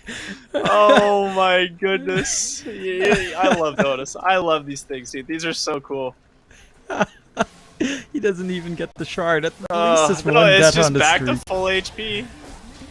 Yeah, at the least the one death he has with the streak is 2 to Tormentor, so he doesn't lose the streak yet. They get the shard up and going for Whitemon, which is massive as well. Got a little bit more play here. Oh my goodness, Kasane again goes down. So Chen gets his free shard, so can now take Ancient Creeps, which is pretty good. Oh man. Yep. And you also get the levels, right? Like the additional level now on some of the abilities of the creeps, so more impact from this Alpha Wolf, higher critical strike, it is 50%. Oh yeah, it's pretty nice for Roger to have. So, I'm wondering if they were also pinging out Roger to use Hand of God. Just to have them live. He doesn't. He's a stone cold killer. It's like, no, kill that thing. Kill it now. You signed. This was your own doing, sir. You decided to go for this before we were here. I mean, the other thing too that was a nice nerf to like these summons on the Tormentors is the fact that the summon creeps like don't split damage anymore. Like the damage just is split between heroes only. Did you manage to find Antares here? And that's the streak. Finally captured. It ends up going the way of the Enchantress, but I mean, she can definitely transition to a core. I mean, she's almost the same net worth as her mid and her off lane at this point. That being said, Chen has passed them both. Ramses? Did they get Ramses? He's going to go for the TP. Ice Blast off the mark. Not going to connect yet.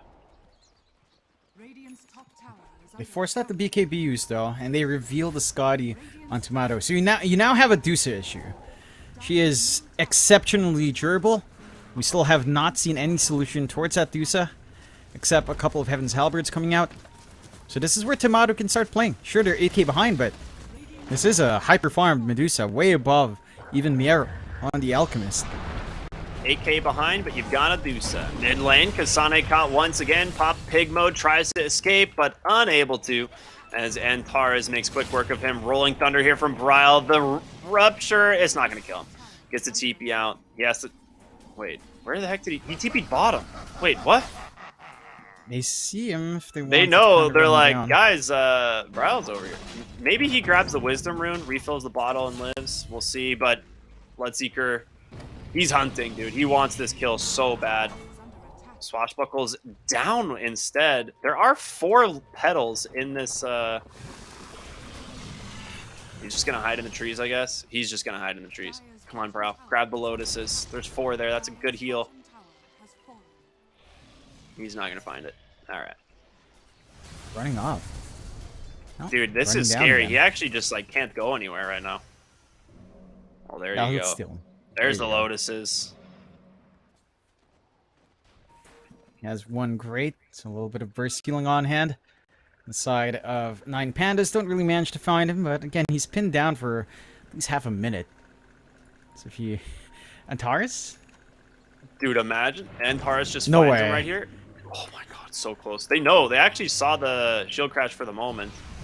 Bryle. there you go. Oh, gets caught. Mystic Flare a little bit off the mark, but in comes Tomato. They want to grab this Graph Major once again. Gets the disarm, and the Swashbuckle from Bryle will find the kill. So, he will TP back to base now after a few minutes of sitting in the trees.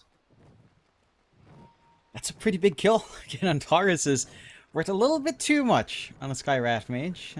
good amount of gold coming out here for the side of TSM, and Tomato finally, again, with this activity he's starting to take for the team, it doesn't feel like 9 Pandas have itemized at all to care for the Dusa. Not a single defusal, nothing like that being queued up for Ramses. Just got 2 halberds.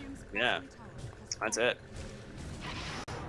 Man, yeah, that's gonna be interesting. I mean, your only real defusal builder that I would think of this game would probably be the Alk because of just the base attack time. But yeah, it just doesn't even feel good because Medusa can just kite you around, right? Yeah. Just kind of get thrown around. TSM, they're starting to feel themselves. They go for a smoke. 9 Pandas smoking up as well. Interesting If smoke you get on the smoke. initiation, Kasane finally has BKB. We'll see what happens. Tomato just gonna just body up on the Rams. He's trying to force an early BKB potentially, but they'll find Miro here on the side. Does not connect onto the self-stun, surviving a lot of this damage. Instead, they just burst Brile as Kiyotaka comes in. The Rupture onto Kasane will do a lot of work here, but there is the Medusa up on the high ground, trying to protect him for the moment. Ice Blast still being held. The Chen army is there. The Avalanche toss catching both of the supports. The Enchantress does manage to get stunned up on the backside. She will fall, but they're looking for Kiyotaka on this Tiny. Will he be able to get away? They able to survive on Kasane as well. He gets himself the shield rune, but he's just getting burned down as Miro will be able to continue with the chase. The Spirit Vessel burning him down as well. As another vessel comes through, and Kiyotaka now joining the fight. They managed to get 3. They still can't find kills on TSM. They really just do not have the catch. It's just difficult to line up for that Ice Blast that you need to connect here from TSM. Roll can come in, but Brile just gets picked off early in that fight before he can get anything done. Needs more protection, and the Pangolier is going for the Lincolns. That is going to help the cause, especially against that single target stun here. He has 3 skeletons. Look, Roger's like, yeah, I got 3 Dark Troll summoners. I'm just going to summon the boys and send them across the map. He's actually going to recall everything. Okay. Just to have some fun, I guess. But, yeah, this is so much, like, aura damage for your team. It's way too much. Oh. Kiyotaka looking for an opening. They do get the TPs out here. It will be able to scout them. They're just ignoring the Medusa, going for the backline. They get the Ancient Apparition. Pangolier just getting crushed. The break damage out from Tomato as he's holding that Stone Gaze for the moment, trying to finish off this Alk, but he just can't do it. Double buyback coming through. Where's the Ice Blast? They need that to find these kills. They're turning their attention onto Ramses. He's still got that BKB available. The jump in, Kasane will be able to force it as Ramses will survive, and Tara is now beat down as Brawl comes in with the Rolling Thunder looking for his opening, but will he find anyone?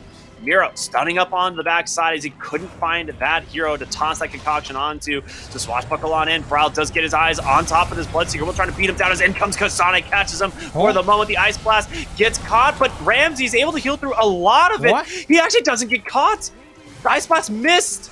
Ramses does end up dying to Tomato finally, but he gets 2 kills right before he goes down, and now Kiyotaka comes in, trying to burst down this Enchantress, but Tomato is strong, baby. Spirit Vessel is there. He will TP home instead.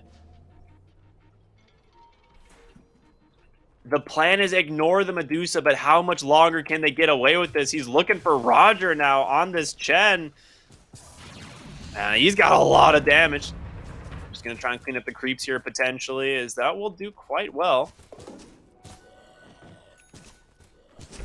Alright, eliminating 2 of the trolls. Not bad. But Roshan is up. It's top.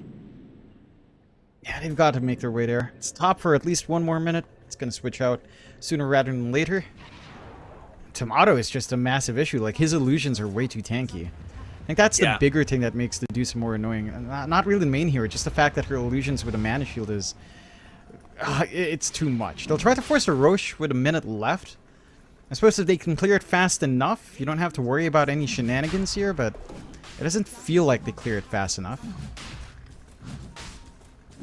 Did they change it so that, like, Dagon still one-shots illusions, right? That part did change on Dagon? Yeah. Okay. It should still do that. Like Dagon, Scythe, and stuff like that, I'll still pop the illusion. Yeah, except no one's really queuing it up right now in 9 Pandas. We don't have that instant answer just yet, and they will be able to clear the Roche in a minute. More than enough time. This is really big. This will give them the Watchers. They get an Aegis for the Medusa. The cheese will be taken by Ari, so a lot to work with. Do they still have those greater healers? No, they don't. Okay. I'm wondering it now. I mean, 9 Pandas, their biggest problem's really just Tomato. Like, this Dusa is just way too much up front. The self-sustain she has with Mystic Snake is way too high as well. And this is her without her usual shard Ags buildup as well. It doesn't even feel necessary for Tomato to have to work into that. 9 Pandas, still nothing like a diffusal up. They're just, again, trying to ignore as much as they can, but I don't think you can anymore. Not at the point where Tomato has 2.23k gold overall, net worth overall in comparison to everyone else. Like a good solid 4k lead, 6k lead actually, on top of pretty much every other hero. Even Miero, who has slowed down on the Alchemist. So, your strat of just ignoring Dusa, it's not gonna work. Even sieging high ground, that's not something you can even do, as the Dusa is just a great turret. Tormentor is up. Ari, like, nearly just died instantly when Tomato critted. And they will give the shard on over to the Pango, so manages to get himself the roll up. Bottom lane, they could respond to prevent the other one from falling. They do have the Watcher thanks to the Roshan, so they know it's still up. So double shard actually is pretty good. Is there anyone that's missing theirs? Yeah, I mean, okay, almost all of them are still missing. So either going to go the way of Ari or Kasane here. And big on either side. Do feel like you might be better off with Kasane, and they do get that. So they've got a little bit more control from the backline. Just much more to play with. It's pretty damn good. Just, again, more control, which they are kind of lacking on the side of TSM. The side of 9 Pandas now. I mean, again, their farm distribution with their course is still solid. Their only problem is Tomato. Like, they're still a solid 6k ahead of the other cores on the side of TSM. I mean, TSM, Kasane and Brawler are still tied in with Ari's farm on the Ench. So it's still not smooth going there. But as long as Tomato lives, man, you don't really care. Gold injection for Kiyotaka as he's got Tree Volley now thanks to the Alchemist. So first Aghanim Scepter has been granted, and Tree Volley is a heck of a good ability, dude. That thing is a lot of damage. So we'll see if he just scales with that now. Probably, yeah, he's got the Silver Edge, so he does have crit available off Tree Volley already. We might see him itemized for something more. Ends up just queuing up the Octarine first. As bottom lane, they're looking to clean up some of these Chen creeps, and they will be able to do that. They've got a catapult available, and this, I mean, this is going to force 9 Pandas back. They cannot allow this Medusa to just sit on the high ground. As they're going to go invis here on the Tiny, look for an avalanche to toss back the stun as well. They've got him. Medusa's first life. I mean, that's a quick one. The question is, can they get her out of here? She has the Stone Gaze if she wants, pops the Manta style. Stone Gaze does come through, and she's going to give herself a little bit of space to survive. But that Aegis is spent. And Kiyotaka just destroyed Whitemon in the trees. Okay, very nice. Yeah, and that's pretty big. I mean, you know, you take out Aegis, you take out the threat of a follow-up fight with the Ancient Apparition being gone.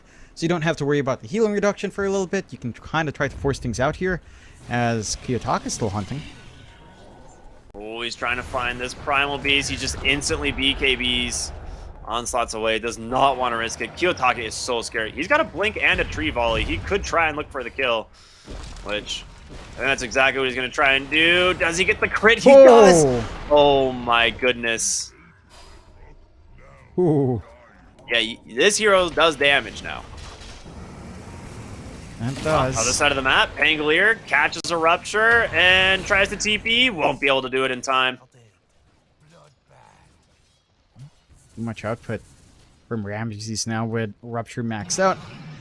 So now they've got an opening for the high ground. Tomato, 2 heroes dead. No Stone Gaze for a few more seconds here. Does have the BKB on that Dusa to be a bit of a threat, but does feel like they've got some solution to the output on They're looking for the avalanche and the toss back. Oh, he gets the pike just barely. That would have been devastating. But they hold for now. Without that opening, it looks like 9 Pandas maybe a little bit too afraid to push into this Medusa. It's just way too durable. And when you can melt through the mana, it doesn't feel that way. And as we've seen, if they can isolate Tomato in these fights, then the Deuce still melts. You know, mana's gone, a couple of hits, you're still dead, even at 2k HP, which is so weird to say. That's a decent amount, but at 35 minutes in, it's just not quite. They smoke up now as well on the side of TSM. Try to find something off the back of this retreat. Miaro's pretty up front here. I mean, Chemical Rage still has half the duration, but yeah, he's going to see the smoke pop and instantly blink away, so he's going to be safe. Retreats in the nick of time. What items are we looking at here? Abyssal for Ramsey is not too far off. And still the Octarine for Kiyotaka, which I don't mind. Lower cooldowns are always good. Especially on Tiny, which you kind of want 3 Volley to be up as much as possible. And there it is. So the bombardment can now begin. 12.8 seconds, 13-second cooldown. Way more uptime. The side of TSM, they've got the control. For TSM, it's now just trying to play forward with Tomato while protecting him enough. Just a little bit of a misstep up on the high ground down bot was enough to give that opportunities for the 9 Pandas to kind of take momentum back their way and get that build up. So this is where the game's interesting, right? You're past 36 minutes. It's down to just who jumps who, how to pick off shape up. You've got a lot of map space to still farm in for both sides despite dropping towers. You know, he's going to show in the mid lane here. The question is, can Tiny make it in time? He's the one who has to find the opening. And, oh, 4 staff away. Avalanche toss back. They've done it. He gets the BKB off. Still has the Stone Gaze, but he's out of mana. He needs to retreat now. And retreat he does as he makes his way all the way back to the fountain. Just for the reset. The big thing here for 9 Pandas is they force out the BKB, Stone Gaze, and they didn't really commit too much on 9 Pandas. Like, they still have their own BKBs up. They still have a Rupture ready to go. They didn't make that many sacrifices. So if they find another opening on Tomato, and this is where that Deuce is going to be a bit vulnerable without the threat of the Stone Gaze to drag these heroes away. Could be a second duck up front. They'll smoke up here, though. Tier 4 items coming as well. Some big ones. Double Spell Prism right now for the side of 9 Pandas is... Sonic goes in, looks for an opening, takes a huge chunk of damage there from the Rupture right away, but this gives Bryle an opening. So looking for the Alchemist, they have to adjust with the 4 staff, trying to get him to safety. The heals from Roger are doing work. The Ice Blast coming through, doesn't really connect on anyone again. They managed to hold the Medusa back for the moment as Bryle is in deep silenced up, and he's going to get brought down. They just don't have the stuns. They can't find an opening for this Ice Blast. It's difficult. Their control is just not there. Your supports don't have that much to give with Tomato. Oh, Kiyotaka, he's going to find the Primal Beast. Kasane pops the BKB, gets Glimmercade up, trying to run away as Miro throws the stun. It's not going to be enough to finish him off. But the jump in from Kiyotaka, what? No way! He snipes him! And he just BKB TP's home. Instead, on the front side, they find the Alchemist. He gets something, but a huge play there from this Tiny. I don't know what canceled the onslaught. He managed to clip him. It's still not as worthwhile. Like, you do get a lot more from just killing off Miero. Again, a consequence of how the kills are calculated now with net worth. So you're still happier here on the side of TSM. You don't lose out on Tomato. Your Medusa's positioning is still on point. They haven't been able to find Tomato up front too often now on the side of 9 Pandas, although it still has been a little bit scary for Tomato. If they could be sneaky here and find more pickoffs, that could be big. Oh, they got him at the scan. They know something's going on here. They're up on the high ground. They will see Antares. As the ward just barely clipped him. So Halberd buying him a little bit of time here, but they will find the kill on Kiyotaka. Sitting under the cover of the Shadow Walk, does not want to reveal himself. Way too risky. Way too risky to kind of put yourself in that position. They still had the TP point in the outpost there as well. They could just easily back up. And Already has the gem now. They're looking for Kiyotaka mid. The Rupture does come out, hits Kasane. Bryle being very careful into the onslaught. They've got the damage in from the Pango as well, but with the Rupture, Ramsey's just chewing right through him. Bryle has the TP on home. The Lincolns will protect him. But dude, the damage from that volley. Oh, it's ridiculous. He has way too much output right now in Kiyotaka. And he is the solution to that Dusa even down the line, when he can just kind of channel in and follow up from the control of his team. See, it's still it's so weird to say it's an even game of 31-10, but it is just by nature of the Dusa right now. You're right through that rough early phase of the game, get your farm going, and you are still a beast in the late game. Although Kiyotaka, I mean, he's just trying to do what damage you can to the Medusa, and it's a lot. Burns half of that mana pool very quickly. And she grabs a Penta Edge Sword? Was that a misclick? and I wish we could see what else was available. Because maybe it's just down to the fact that you don't have that much. At 25, split shot modifiers is pretty good with that, but do you really take that over the mana shield damage?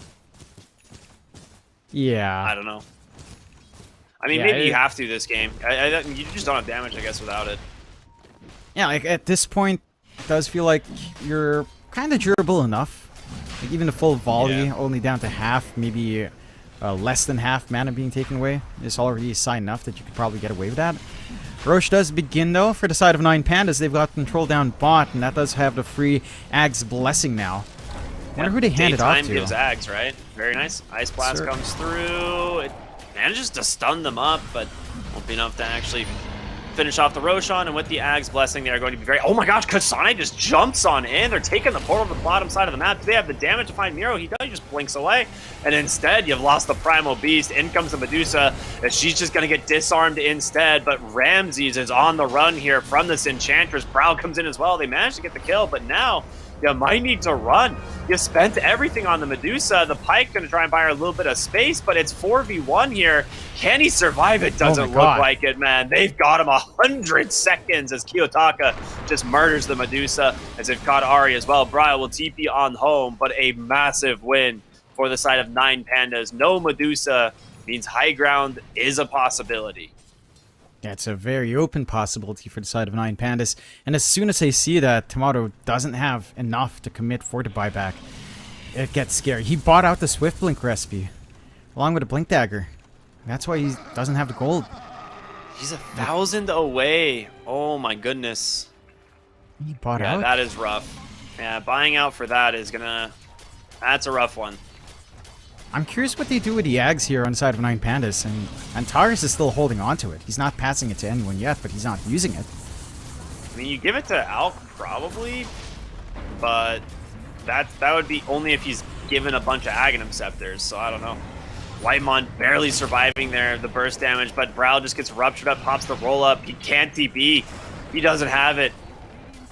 Instead, he's dead without buyback as well. So that is going to be a lane of barracks here in the bottom, potentially mid as well, as they will pop the fortification. Miro just trying to zone them out as they can try to clean this up. Ags, I mean, wouldn't you just give it to the Skywrath at this point? Just let him have it?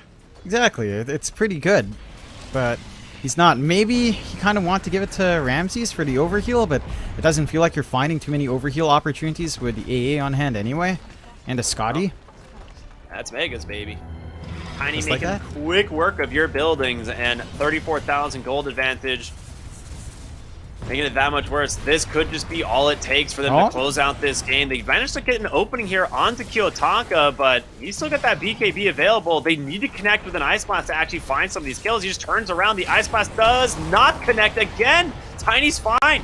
Instead, Primal Beast just getting bursted on down. The Mystic player finds the Ancient Apparition, 2 dead on the side of TSM. He's going to buy back for now, but the Medusa pops the BKB, gets ruptured. She's trying to run back to the base, but I don't know if she's going to make it, man. The damage is too much. A huge tree volley once again from Kiyotaka, and they've done it. They've closed out the game, grabbing themselves the first 2-0 of the tournament.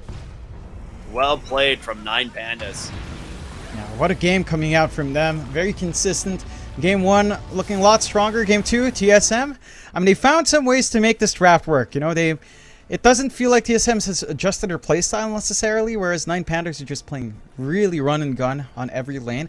But TSM are taking it a little bit slower. They were finding some aggression earlier on here, but not too much. Instead, they fall back and allow Tomato to farm. And Dedusa, as a hyper farming carry, does feel pretty good for that. Her output, her farming pace is really good. Her illusions with the mana shield is pretty hard to deal with. But in the end, like, even having all that farm and Tomato being number 1 net worth, your draft just couldn't come together to get control. Like, there's no easy setup for this Ice Blast that just felt necessary against all of these heroes. Like, it felt like such a good solution for the healing that 9 Pandas was looking for, but you had nothing to set up for it. You had an Enchantress support, you had a Rolling Thunder, maybe Pulverize, but that's only on to 1, and you had multiple heroes to worry about here.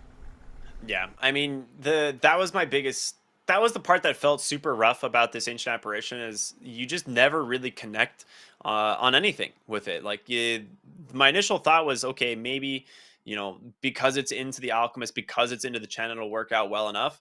But the mid lane Pango, like, felt super underwhelming. He just didn't have a great time against the Tiny. And then on top of it, like, mid game, he's just getting ruptured, or Kasane is getting ruptured, and neither of them can actually lock down heroes long enough for an Ice Blast to connect. Like, I think you just need a different mid laner or a different off laner. The two of those heroes combined was just not enough to make this combo work.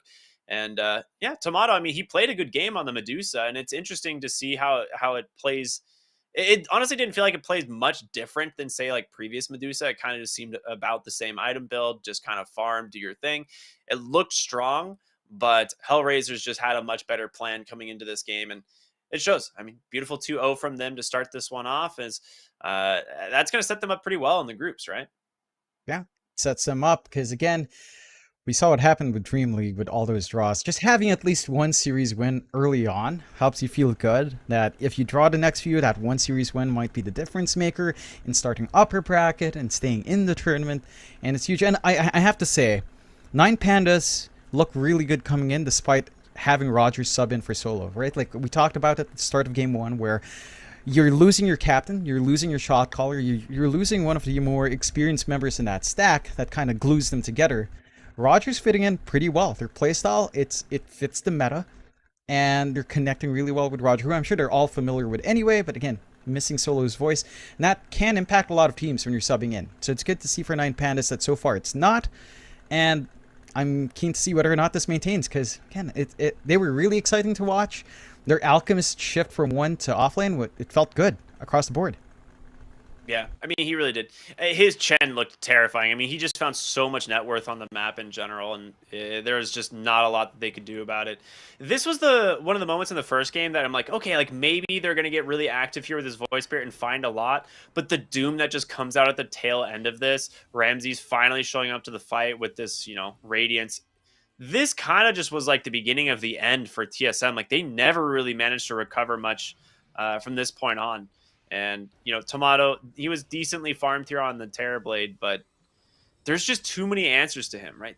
There you have Doom at any point. You can always just, like, coil him, hold him down.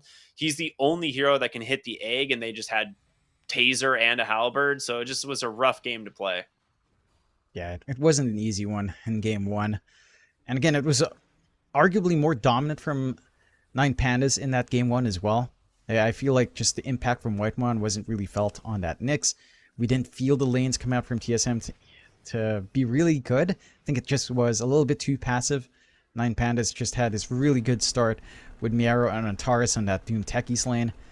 And it just kind of snowballed from there. Which is, again, TSM, they're playing into their style here, just having a hyper carry for Tomato, farming him up, and having everyone else kind of pull the action off. And in here, it didn't feel like the Terrorblade was as big of an issue.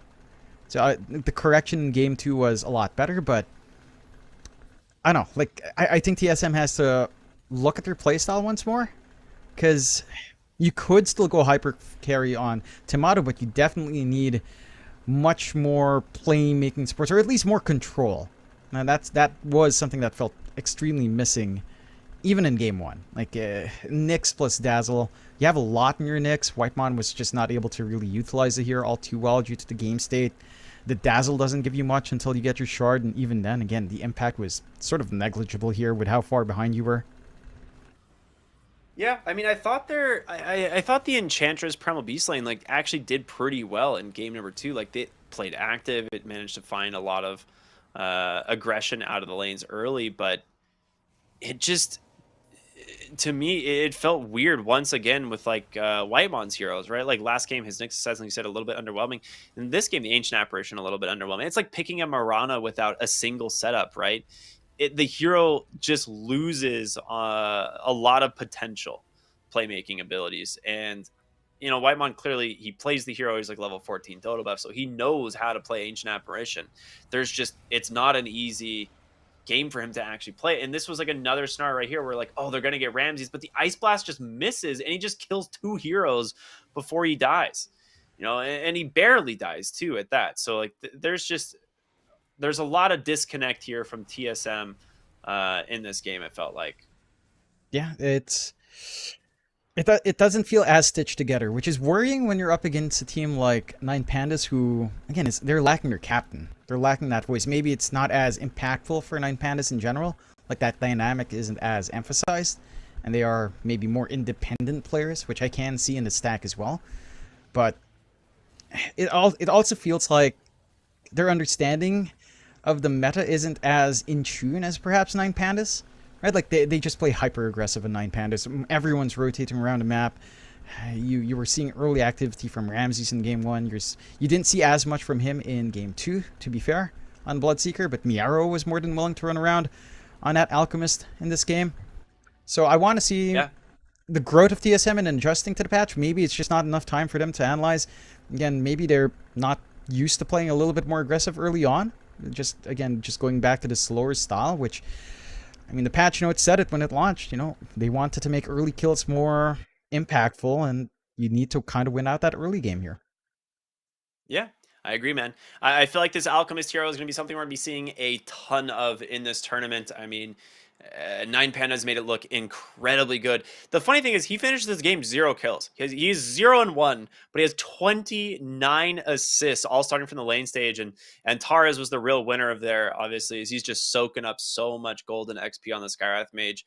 Yeah, it's this hero. He brings a lot to lane stages. We'll see what teams try to do to answer it, but we've got a lot more Dota to be played. This is just the first series today. There are 3 more coming up, and I believe our next series will be PSG.LGD versus Gaming Gladiators, which I am super excited to watch because PSG.LGD, we said, didn't get to see them at Dream League, but we can see them here at the Major, and this is a team I've had my eye on for a long time. I love a lot of these players, and Gaming Gladiators coming off the win of Dream League, see if they can keep their momentum going. So we're going to go to a break, everybody. Stay tuned for more here on the ESL One Berlin Major. We'll see you after the break.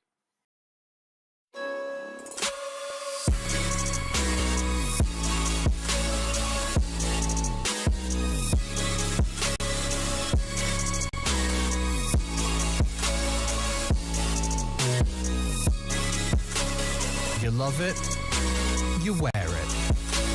What's your style? Get your merch at shop.eslgaming.com.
used to stand out.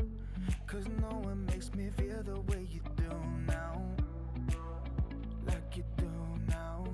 The way that you move your body, you make it look like a hobby.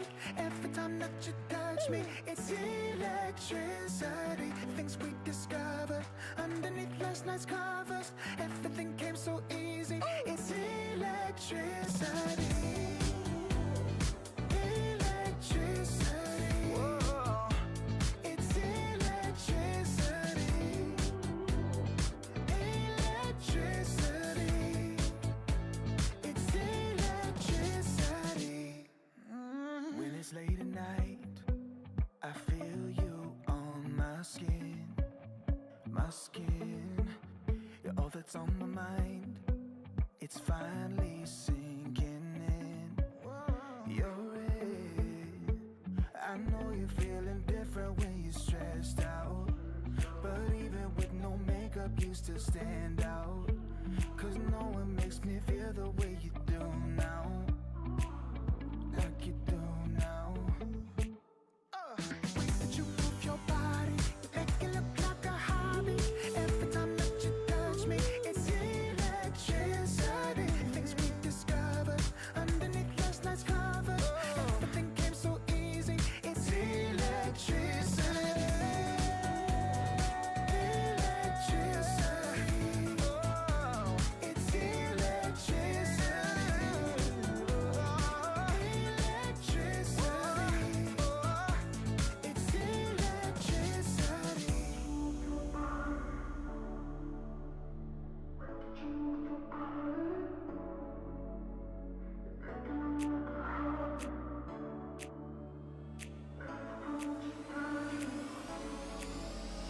The way that you move your body, you make it look like a hobby. Every time that you touch me, it's electricity.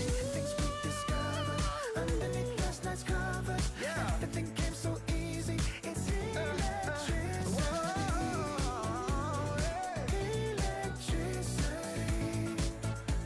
It's electricity. You move your body. Electricity. You move your body. It's electricity.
'cause I'm already gone. So long, can you stay the night? 'Cause you're the thing I want. I know you're feeling different when you're stressed out, but even with no makeup you still stand out. 'Cause no one makes me feel the way you do now, like you do now. The way that you move your body, you make it look like a hobby. Every time that you touch me, it's electricity. Things we discovered underneath last night's covers. Everything came so easy. It's electricity. Electricity. Whoa. It's electricity. Electricity. It's electricity. When it's late at night, I feel you on my skin. My skin. You're all that's on my mind. It's finally sinking in. You're it. I know you're feeling different when you're stressed out, but even with no makeup you still stand out. 'Cause no one makes me feel the way you do now, like you do now.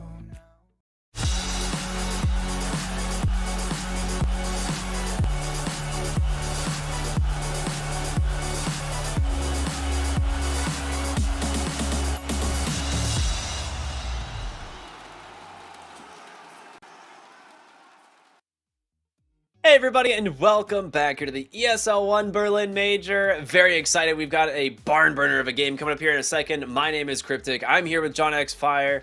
Dude, we are halfway through our series, but only a quarter way through the day. How you feeling, man?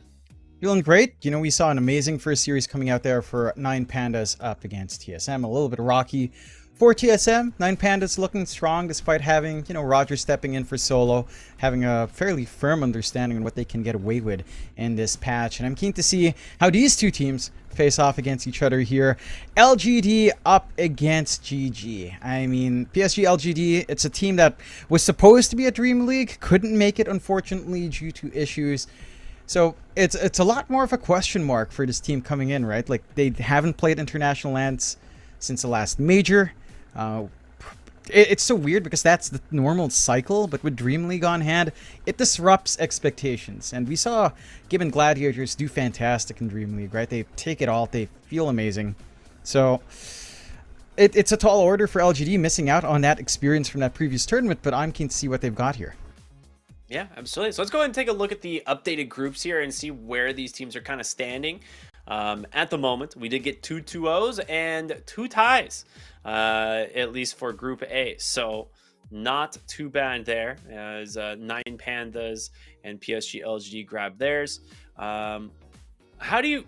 Oh, wait, there's a lot. There's a lot going on here in this group. Okay, interesting. So we got the 1-1 from Evil Geniuses Gaming Gladiators. Now, this is an interesting one because when I was looking back at the timing on these games, this whole series was less than 40 minutes. Yep. They just destroyed one. It just like Gaming Gladiators just absolutely mopped the floor of them. 18-minute wins. E.g. Uno reverse cards them in game number 2 with a 22-minute GG. So Gaming Gladiators, I mean, they've had a little bit of a break since that series ended, obviously, because they were done so much earlier than these other teams. So maybe they were watching the PSG.LGD game. Maybe they're kind of getting a little bit of info. What do you think? Does that help them out here at all? I think it does. I think it gives them a little bit more room to, you know, sit back, try to read PSG.LGD. I'm sure they've probably had a couple of scrim opportunities earlier on, when arriving a little bit early to the tournament, but not that much. So just a little bit more info on this team that was missing in the last international LAN allows you to see how they understand the patch and what they kind of favor coming into this. And they faced up against a pretty tough opponent in Execration who have looked pretty hot from that CDPC. But in this matchup, it's going to be a great one. They haven't played against each other since the Lima Major, of course. And in that one, it was, you know, it's not the best of times for PSG.LGD coming out from the Lima Major. So I want to see what changes here. I want to see if they can dish it back up against Gaming Gladiators, who have looked consistently good even on a new patch. They're a really hard opponent to face up against here, but maybe a bit of a surprise factor for PSG.LGD. You know, who knows what they were doing in that downtime? Who knows what sort of strats they might have had prepared, having these first few days to just play with a patch and figure things out in scrims and, you know, their own pub games here. Yeah, I mean, I think this is really the proving grounds for PSG.LGD, right? Like, we already know Gaming Gladiators is a top tier team. They've won 2 tournaments in a row. They just managed to take the win on the new patch. And PSG.LGD, they're the question mark, right? Like, how good is this team really? And obviously, I think a lot of people have high expectations for them. Like me personally, I've been watching a lot of these players for a while. You know, back when I was covering, you know, CNDPC, eHome was like one of my favorite teams. And then here we are a year and a half later, and three-fifths of that team is now just on PSG.LGD, you know, and I think that's going to be a recipe for success. I thought those players were incredibly good. Planet has just absolutely proven himself to be one of the best 4s in the Chinese region. I don't know, man. Can they take down Gaming Gladiators, though, is going to be that's the real question. I mean, you have to prove yourself against some of these big powerhouses, and I don't know. I have high hopes for them. I want them to succeed. I want them to do well.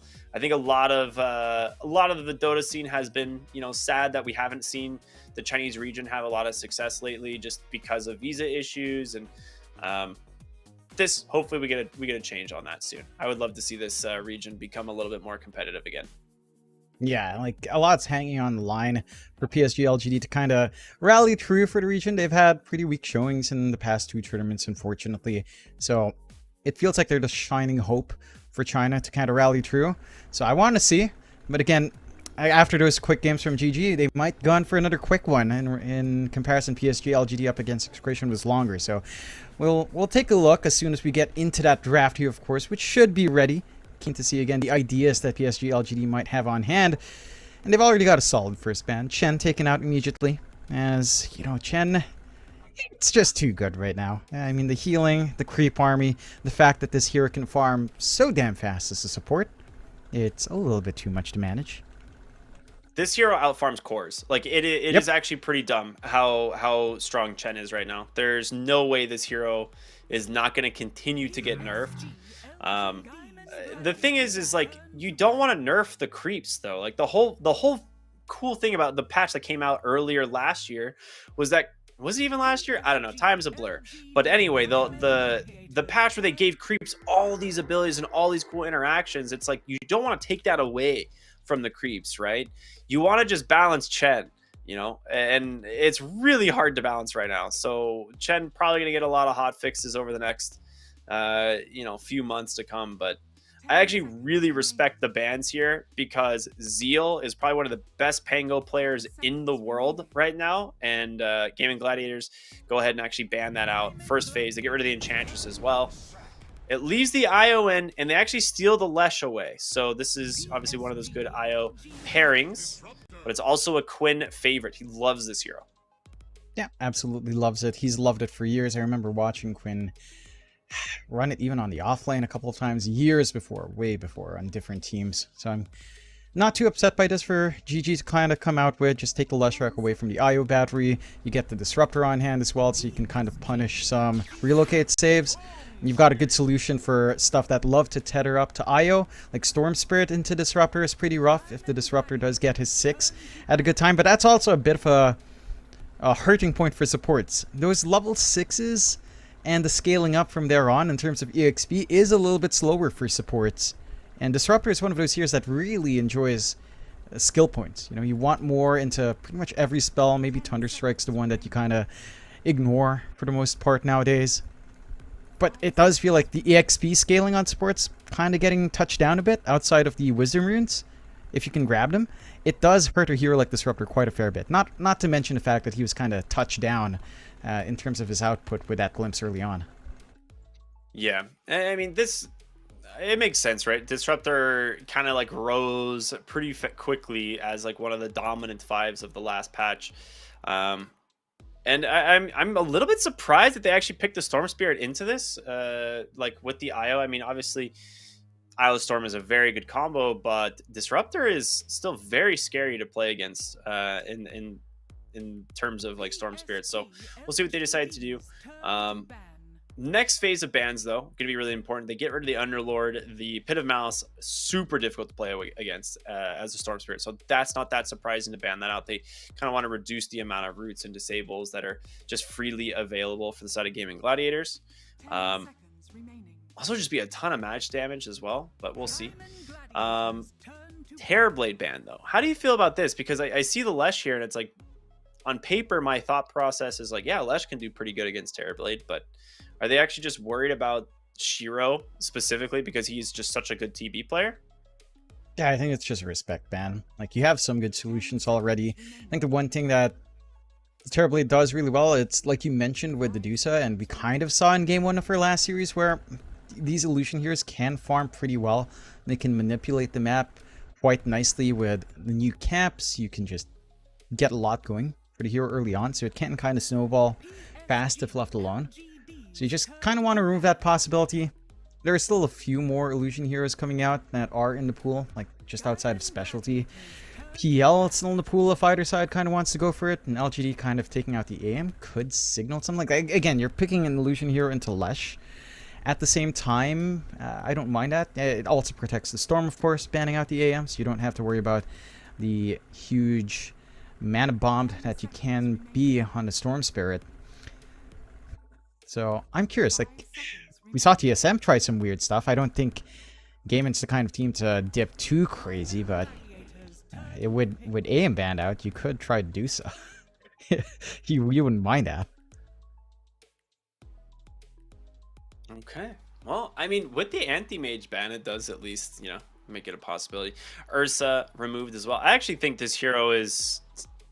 I don't know why its win rate is so bad, because I feel like Ursa's win rate is not indicative of actually how strong this hero is right now. But, you know, it is what it is. We'll see if like some of the pro teams start doing some cool stuff with it. I feel like on paper the Ursa should be very strong right now. As it is just, it loves fighting in lanes. So yeah, we'll see. Next pick here for Gaming Gladiators, I'm assuming will be their support. That they'll probably want to save the 18 and 24 pick for their off lane and safe lane. But the question is, if you pick your support here, you could end up in a situation like last series where they pick a good regen strat, and then you're stuck without any sort of like real counters to something like that. So I don't know, man. You already have an IO. You're kind of just like hoping you'll have an answer for that. You could go for a vessel. You could just pick up a vessel builder, which works out quite well. They go for the clockwork. Okay, just solid hero. Great stun in general. Ooh, I like this. Real quick response from PSG.LGD. The classic Nyx Darkseer lane. You don't have a clock as GG takes it themselves, but the Nyx has a lot of value here. Like, melting half the mana of flesh to start the fight is huge. It relies a lot on just sustaining true. You will still have the Bloodstone to kind of bail him out a bit, but this kind of simplifies the process for the Nyx. You have Spike Carapace up against a lot of on the Disruptor, on the Lesh, even the Clockwork to an extent. And for Game Gladiators, I mean, the Clockwork on hand, that is maybe your Spirit Vessel builder here on GG if you wanted it to be. And they also managed to pick up the Lone Druid, so they've got a lot to kind of flex around here for Gaiman if they want to go crazy. I like seeing the Lone Druid. I think it's a really interesting hero. Then again, the one interaction I'm thinking of is with the Muerta Ags, which you're likely not to see, but he is a universal hero. So the main hero kind of has an easier time. I mean, the old item stacking with rate bands should be theoretically a little bit nicer now as well, if you had to go back to that main build. One thing that is interesting is like into the Darkseer Nyx Assassin lane, he should free farm this pretty well. Like they can definitely get aggressive and try and make dives, but you also have Disruptor with, you know, Kinetic Field and Glimpse, so it's going to be really hard for them to actually like chain stun a Lone Druid and find a like kill threat on this hero.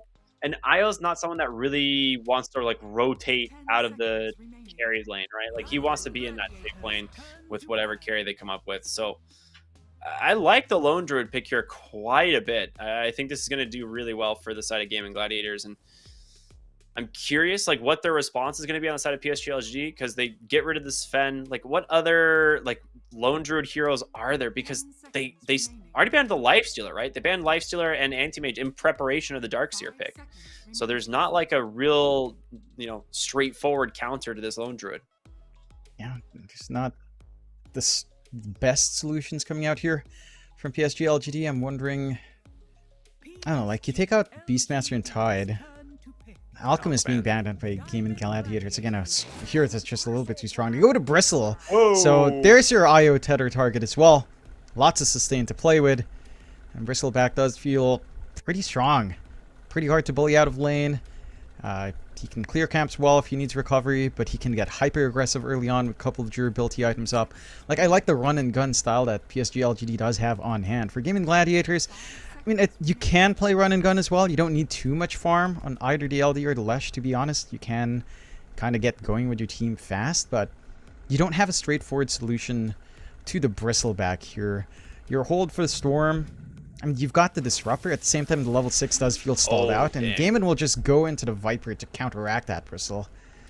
So you have some ways of softening it up early on. Good break source on hand. And this is going to be a really interesting back and forth here. I mean, I liked the Bristleback when it was picked here, because initially I look at this and I'm like, all right, this can stop the tempo of Game and Gladiators, because they definitely have a very fast lineup. When you see something like Lone Druid Lesh, these guys are going to start barreling down towers pretty quickly. And the Bristleback comes out, you're like, okay, there, like you said, there's your IO target. It will be able to start making some space and kind of contest some of these pushes. But Ace's Viper is going to be really difficult to play around. So I'm not 100% sure if like Shiro's going to have the game he was hoping for. Like you're going to have Viper Clockwork, right? In lane. Like these are going to be able to, if they get on top of the IO, I mean, you have Tether potentially get out, but with Battery Assault, you can sometimes instantly cancel that, like the zip across the lane to try and get away. And Bristleback's not going to have a fun time in this lane. So I really like this last pick Viper quite a bit. It does a lot for Gaiman's draft. I think overall I'd actually lean towards Gaiman's draft here as well, as you mentioned, Ricky. I mean, they have really strong push. They've got solutions for all of the heroes coming out here from PSG.LGD. And their lanes are looking pretty solid as well for Gaiman to kind of play into what LGD is trying to get out. Like the top lane for a Bristle IO tends to be, it can be aggressive maybe by level 3, but just by nature of IO, you kind of want to sit back, just keep the farm going. You don't necessarily dive too hard, although again, you can with a Bristle here. But up against a Viper, it's much harder to do that. I think Gaiman, again, they're a team that has looked really good on this patch, which they've proven with results. So I think they have a pretty good grasp as to what they'd want to do. And for LGD, I mean, they come off from a pretty strong 2-0.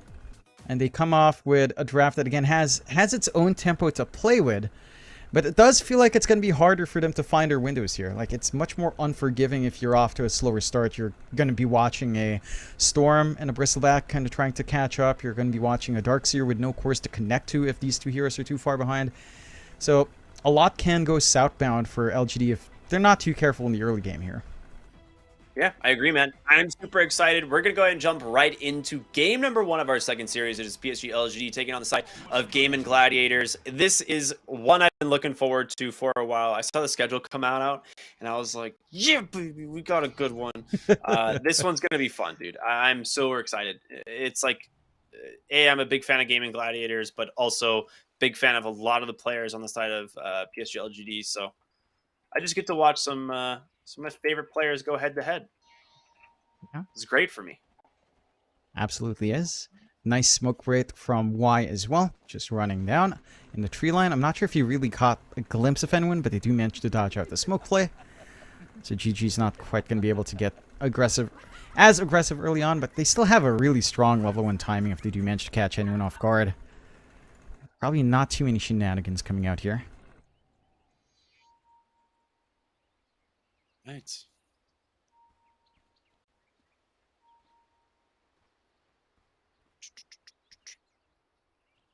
Dude, Clockwork Blood Grenade. That is actually... Dude, there's like certain heroes, the more and more I see like it's just such a new item that you just kind of forget about it. But this is one of those heroes that seems very scary to have a blood grenade. Is they do manage to get the impale here onto Ace, and you're gonna start stacking up those quills, and that will be first blood going the way of Shiro. That is quite good. Yeah. They get the kill, they slow down the Viper a bit, and they don't even have to pop the blood grenade they have on Planet. It does end up being a 3-for-1 on the bounties, but having first blood on hand for Shiro is more than enough to compensate for that. And you're feeling good. You're holding the tri-lane as well because they've got that gate, so they can look to bully. This is one thing you can do against the Viper. Level 1, level 2, it's still susceptible to a lot of forward movement, so you can just try to bully it out. Let's see if Planet finds a lineup here. They do see the Nyx, and Tofu is just trying to bully up Y right now. So I think we're going to see him leave. Yeah, Planet will go ahead and take the gate to the top side of the map now. So they won't be able to find the second kill there onto Ace, which makes sense. That would have been a very rough one if they managed to kill him twice, and Ace just playing a little bit safer there. He ended up going Nether Toxin 1 here on the Viper, as opposed to something like the Poison attack. I don't mind it too much. It just allows you a little bit more wave clear, I suppose, to just farm up. You're maybe not looking to be as aggressive anyway until level 2 is up, level 3 is up on your clock as well. So just kind of sitting and waiting that lane and just kind of trying to farm. This can apply a little bit of pressure to that lone druid, or at least a little bit pressure onto that bristleback as well when he walks up to the lane. So you don't mind it too much, as you are being rather annoying here on Tofu, running around and just trying to grab the waves. But it is not really stopping Shiro too much. He's still having a pretty good time when the Viper can't be aggressive onto him, just farming up. Yeah, absolutely. I guess we can talk about the mid lane in a little bit. We haven't really touched on this one too much yet. It is going to be Quinn's Leshrac versus Nothing to Say Storm Spirit, one of legendary heroes for both of these guys, right? Like, this is going to be a really fun matchup.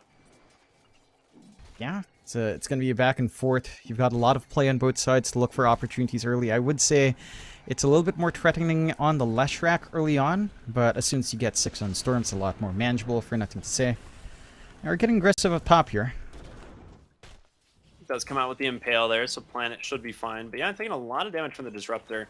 I mean, Dyrachyo should basically free farm this. Like, Zeal, whenever he's going to use the Ion Shell to just push, like, you can just deny fairly easily on the Lone Druid, but also just kind of CS's fairly easily, right? He's not actually pressured by Ion Shell at all.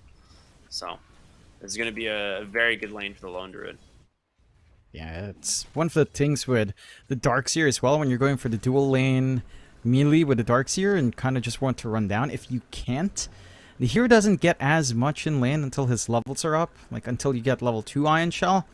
It just feels a lot slower if you're not able to harass out.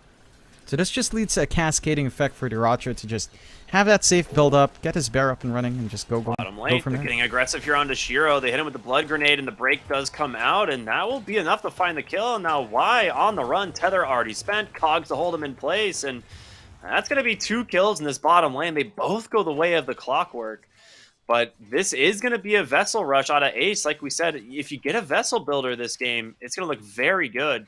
So no earn charges yet for Ace, but I mean, at this pace, it's not looking like it's going to be too hard for him to get some. Yeah. Top lane. Getting aggressive here onto Zeal. Does not get the root from the bear. So Zeal will just go to try and cut the wave instead. But you're not doing enough to stop Dyrachyo from farming. Again, this is going to be an his issue. Boots! Oh, wait. He dropped the boots on the ground. Wait. Did they know? Zeal? One more auto attack is dead. Dude, if they actually see his boots there, he's so screwed. Meanwhile, mid lane Quinn gets rotated on the planets. Nyx Assassin unable to finish the kill, and instead hits him with a split earth, catches him next to the tower, and Celery will finish him off, gets the double kill. And a glimpse pulls Nothing to Say back into the hands of the Clockwork as he makes his presence known. And a massive win here for the side of Gaming Gladiators as they ends up resulting in 3 kills. And Zeal will pick up his boots at the end of the day, but oh man, that could have been so bad. It could have been really awkward if he missed out. I think he was It would have been a huge impact into his economy early on and his ability to control the lane. A very strong start for Gaming Gladiators already, though. 1-5, 2k lead up. They're getting some good punishment with their own support rotations across the map. And as mentioned, I mean, they've got solutions for the draft that PSG.LGD is bringing out here. Whereas for PSG.LGD, it does feel all in on kind of getting this running start on Shiro on the bristle. Just hit that point where you're just an unstoppable force up front with the IO, but with a Viper on hand, it just doesn't feel like you'll find that tempo comfortably on that combination. And again, for Zeal, his lane's just, it's not feeling great when he gets glimpsed back like that. Oh, and what a good fear there from Duraccio. Pulls him right back in, and there it is. Lone Druid finally grabbing his first kill of the game and continuing to just farm freely under his tower. Yeah, there's just nothing to stop him. And this is one thing with PSG.LGD's draft. I mean, you go with the IO, sure. You've got the Nyx to kind of help you out in lane, but that does mean you can't really relieve pressure on the other lanes. Not just yet. Not just quite yet. Down the line, you're going to be able to be a battery, a good source of boosting your cores. But the laning phase on a slow start like this can feel rough. 3k lead already up for Gaimin. They are just finding pretty much everything they'd want. Like, they've got level 6 up on Quinn. No Edict up yet. His output is ridiculous if he does manage to lock in Nothing to Say.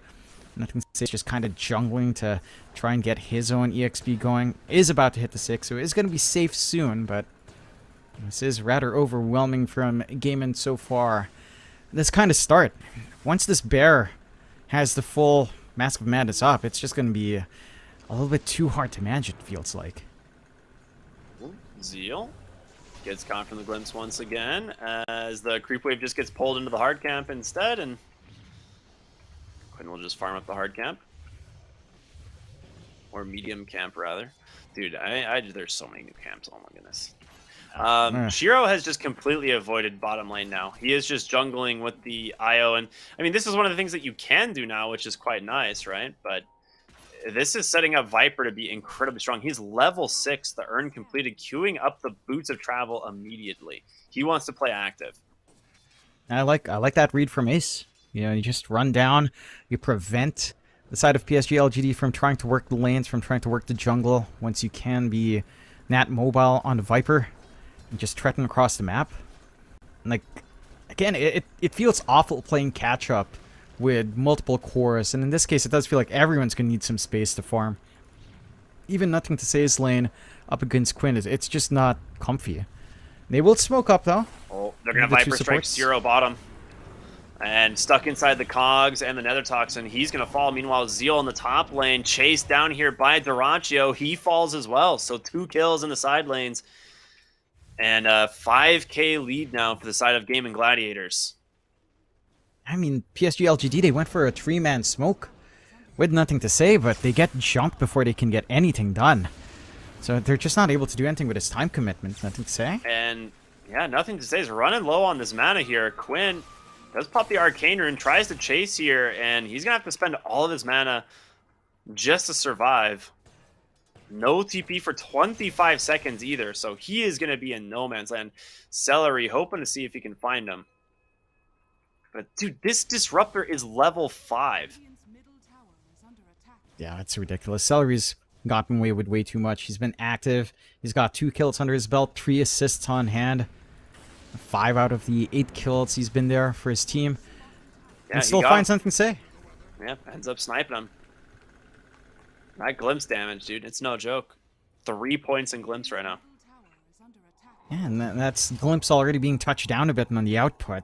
Still a really strong spell to go into. 9-1. PSG.LGD. And this is where it gets worrying, right? You play from behind, you're farming on literally every core. There's no playmaker to turn things around for you. Viper strikes up the Bristleback. There is no hope of that. Just gets ran down once again. As Ace collects another earn charge, looking to get towards the vessel. Is his Boots of Traveler done, man? They are coming on the courier. We have 3 cores approaching the 5k net worth mark at 10 minutes. That is like the golden number, right? If you're like a carry, you're like, oh man, I'm gonna be so stoked. I'm gonna hit 5k net worth by 10 minutes. You're about to do it on all 3 of your cores, man. Yeah, it's so oppressive for PSG.LGD to play into this as Planet. He's going to get glimpsed back into the mid lane as Celery sets up an easy split earth there as Quinn grabs himself another 2-0 and 2 on the Lesh. And Gaming Gladiators, man, this team is a well-oiled machine, dude. They just do not miss. They really don't. Like, they know what they want to do. They know the timings they have to hit. They know how to work their lanes out. And for PSG.LGD, again, they had some ideas with this draft coming in. I think it just fell apart with Lone Druid pickup and the solution in the Viper. Like, so your Darkseer lane doesn't go as fast as you'd want it to. Your Bristleback lane isn't free at all for Shiro to just sit back and farm. He does have his Vanguard up, which can help the cause a little bit. But it still has a lot more to work towards on this hero.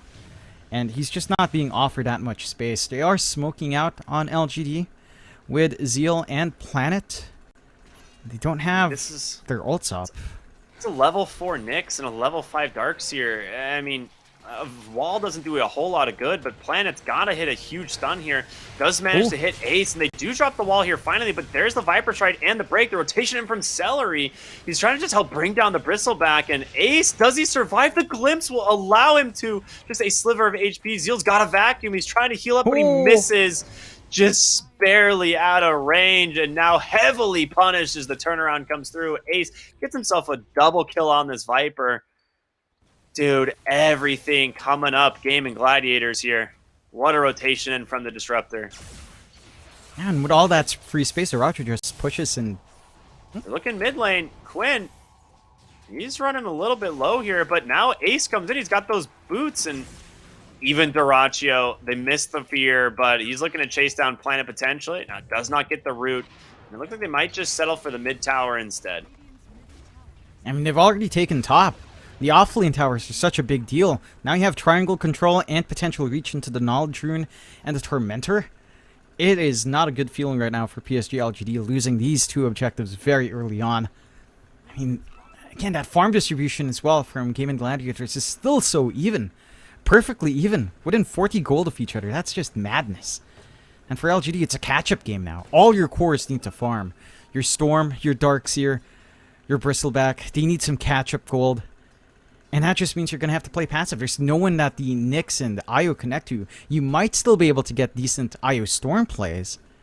But with the threat of Static Storm already on hand from Celery, it's not the comfiest spot to have nothing to say, make moves early on with that threat there. Yeah, I mean, you have 3 cores approaching like 500 GPM at 12.5 minutes into the game. That is an absurd number. It's not going to be easy for them to play around this, but they do get the scan. But nothing to say, pops the smoke, so he's going to get out for the moment.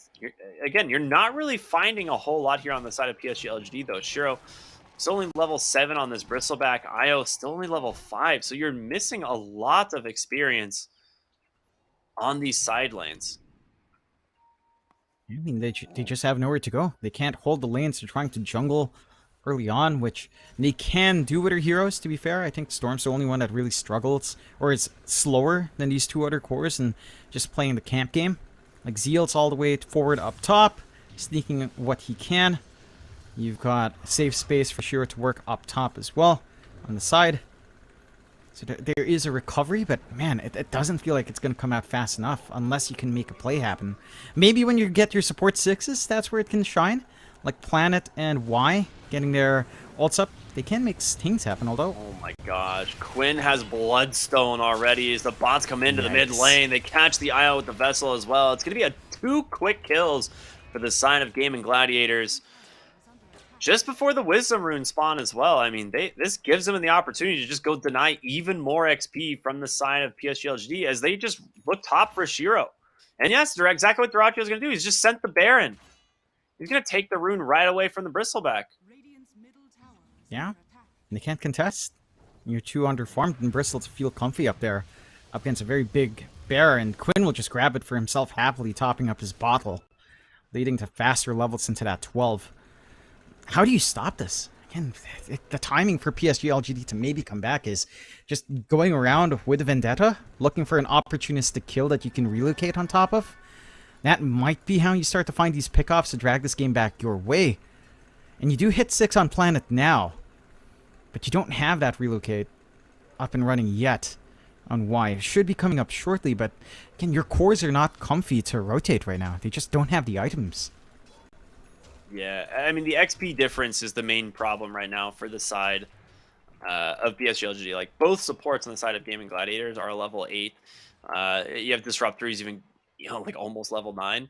But you just don't have enough coming out of the supports right now. It's a little bit rough.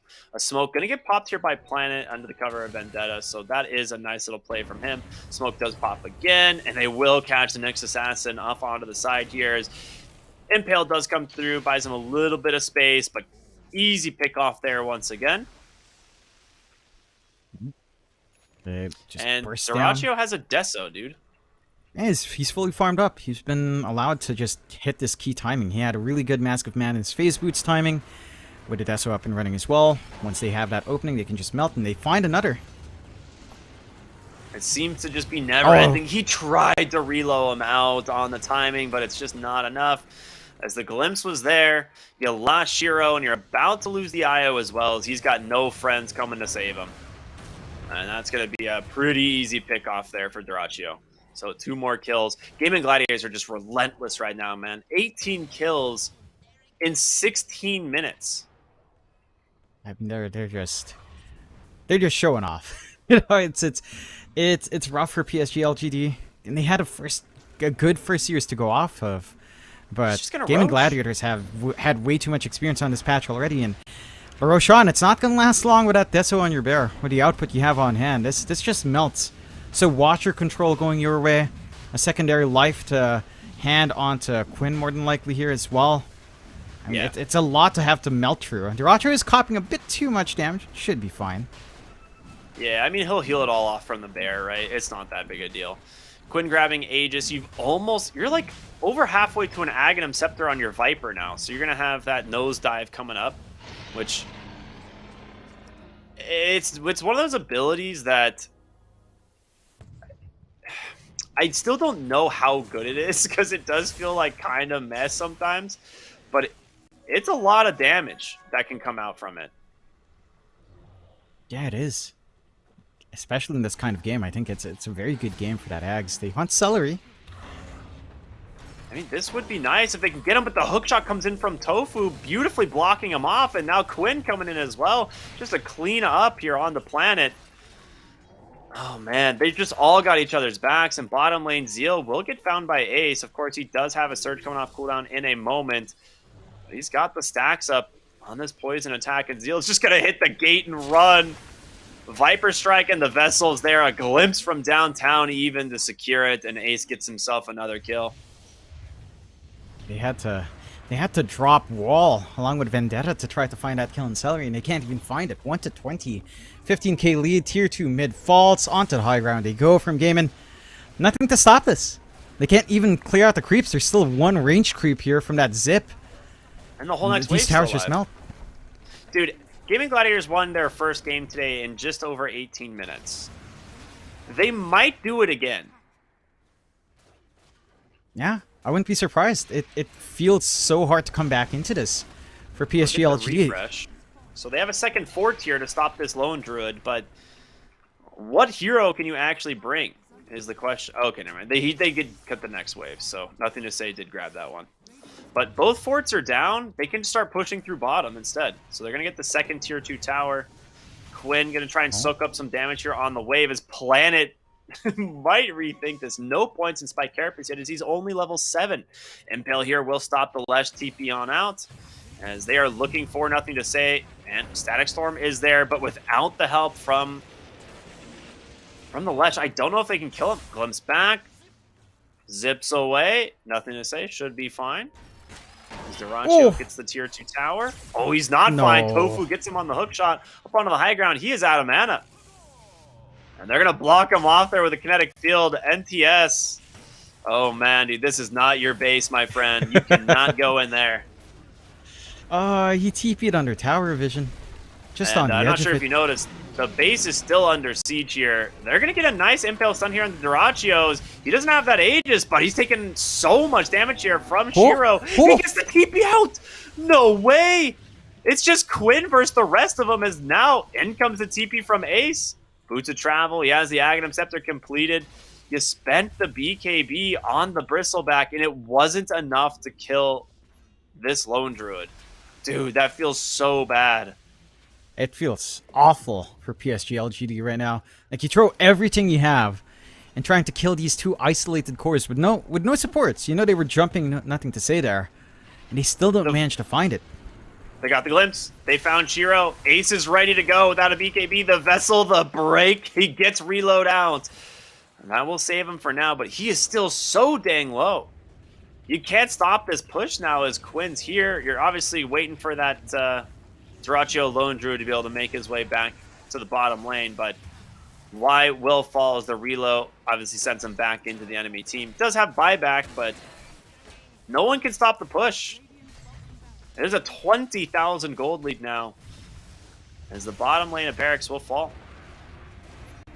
Yeah. NTS can't really join the defense here, so Dyrachyo and Quinn will clean up mid with ease. Dude, this Lesh and Lone Druid are just shredding these towers. It's just too fast. They have nothing to stop this.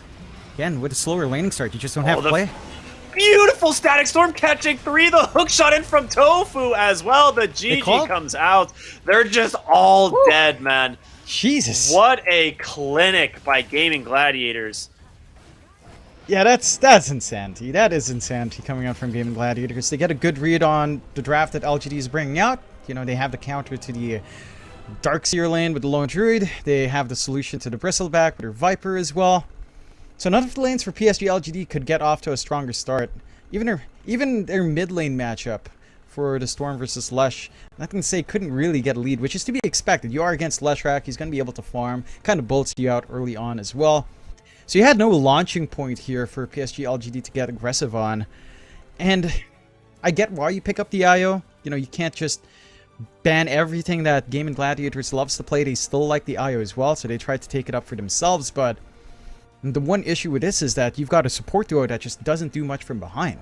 You had a Nyx IO, none of your cores were ready for relocate plays early on, and none of your lanes went as planned. So I think that's something PSG.LGD has to revisit into that next game. But for Gaming Gladiators, and you know, there's a reason why these guys came out on top in Dream League 19. There's a reason why these guys are favored for a lot of their matchups here. So they're just a good team. You know, they have a good read in the patch. They played a lot of games in the patch in comparison to other teams on official games. So that kind of gives them some leeway here as well. But you got to find something that makes them sweat here. Yeah, dude. You gotta come up with something, definitely. The thing that's nuts about this game is PSG.LGD's only kill was that first blood kill going for the runes. And then never killed a single hero for the rest of the game. So, like, realistically, they played a 21-minute game where they didn't kill a hero. You know, like that is just how clean Gaming Gladiators played these lanes. They didn't give them anything. Yeah, it's going to be rough for PSG.LGD, you know, going into game 2. Like that is a hard game to come back from, but let's bring it back to their first series. Gaming Gladiators did the same thing to EG and then got completely destroyed in game 2. So obviously this patch has a lot, you know, still that teams are figuring out, and maybe PSG.LGD has another strategy they want to give it a shot. But we'll see. We're going to be going to a short break, everyone, so stay tuned, and we'll be back with game number 2 of PSG.LGD versus Gaming Gladiators.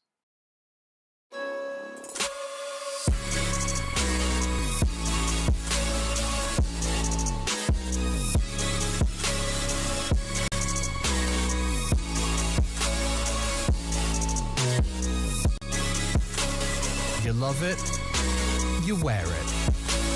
What's your style? Get your merch at shop.eslgaming.com.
wasting time, 'cause I'm already gone. So long, can you stay the night? 'Cause you're the thing I want. I know you're feeling different when you're stressed out, but even with no makeup you still stand out. 'Cause no one makes me feel the way you do now, like you do now. The way that you move your body, you make it look like a hobby. Every time that you touch me, it's electricity. Things we discovered underneath last night's covers, everything came so easy. It's electricity. Electricity. Whoa. It's electricity. Electricity. It's electricity. When it's late at night, I feel you on my skin. My skin. You're all that's on my mind. It's finally sinking in. You're it. I know you're feeling different when you're stressed out, but even with no makeup you still stand out. 'Cause no one makes me feel the way you do now, like you do now.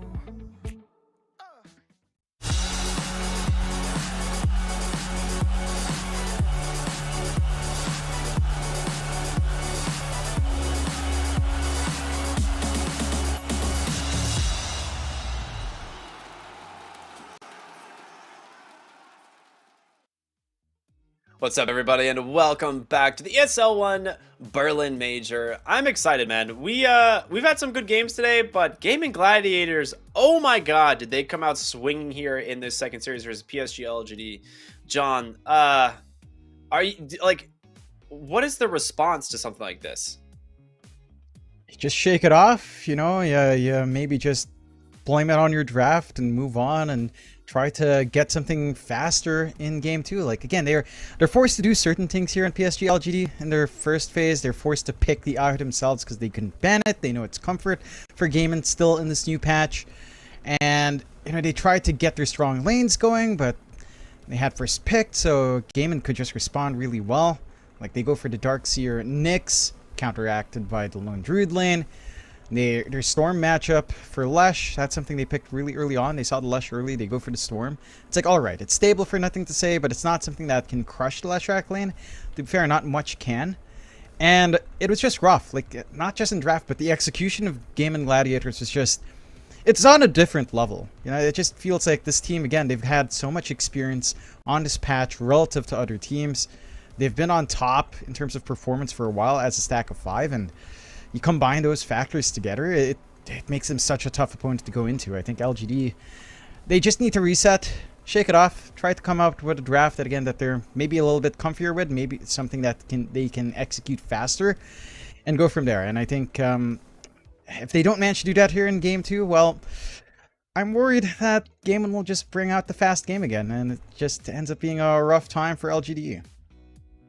Yeah, man, I agree entirely, and I'm really curious what they decide to ban or pick. So with that being said, let's go ahead and jump right into the draft here for game number 2 and see if they've come up with something new here. It is going to be an IO ban first phase from Gaming Gladiators. They just say, you know, we're not going to give it to PSG.LGD. The Enchantress ban from PSG.LGD. I'm assuming Chen gets removed here. There's no way PSG.LGD leave the Chen in the next phase. I'd guess, right? You have to take out the Chen. It's way too much to deal with. Yeah, you're forced to just go Enchantress Chen ban, which, again, I've seen a lot in the DPC now as well, just first phase. Second pick always has to ban these two out. Gaming dig into that Doom. That is still highly effective in this patch as well. In fact, you could argue it feels a little bit better with some scaling on the creep skills, depending on what you get. So there's some good options here for the Doom to play in lane. It's stable control as well down the line. It can be argued that Doom can be slower, but we have seen off-lane Dooms opt for the aura build-up, join teams early, which I have liked. It fits what you want in this patch. So I'm keen to see what the ID here is for gaming, but it's a solid pickup nonetheless. It's something that, again, we've seen a lot of play on, despite some slight touch-ups here and there.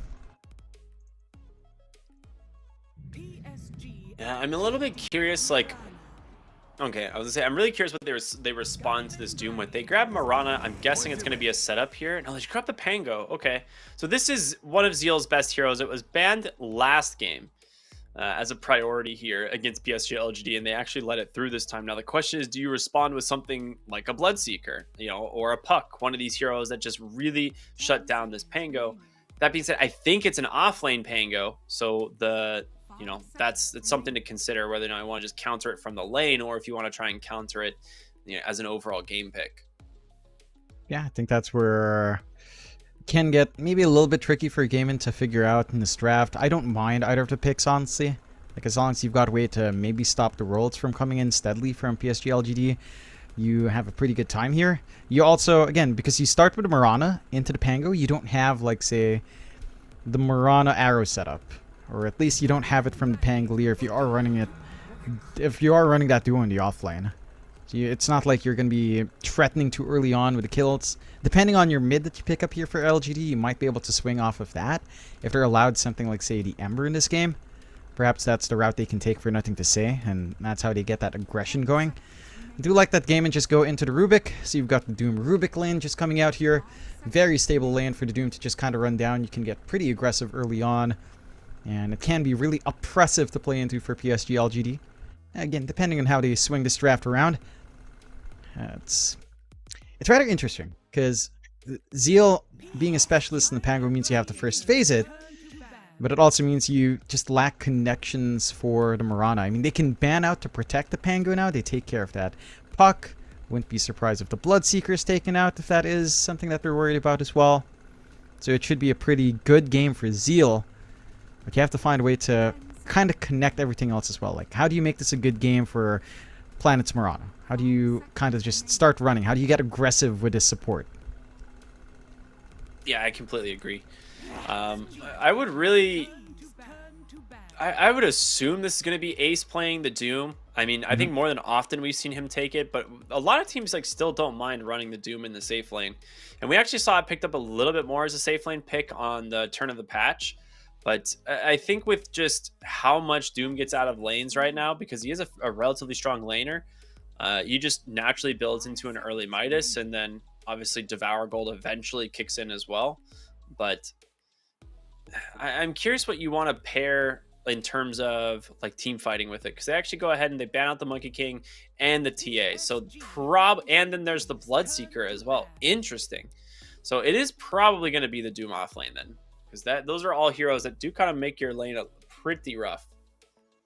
Yeah, just give Ace a stable lane. Again, you've got the combination of the Rubik. The lift back plays you can get are pretty good. It is fairly oppressive for a Gaiman to kind of run.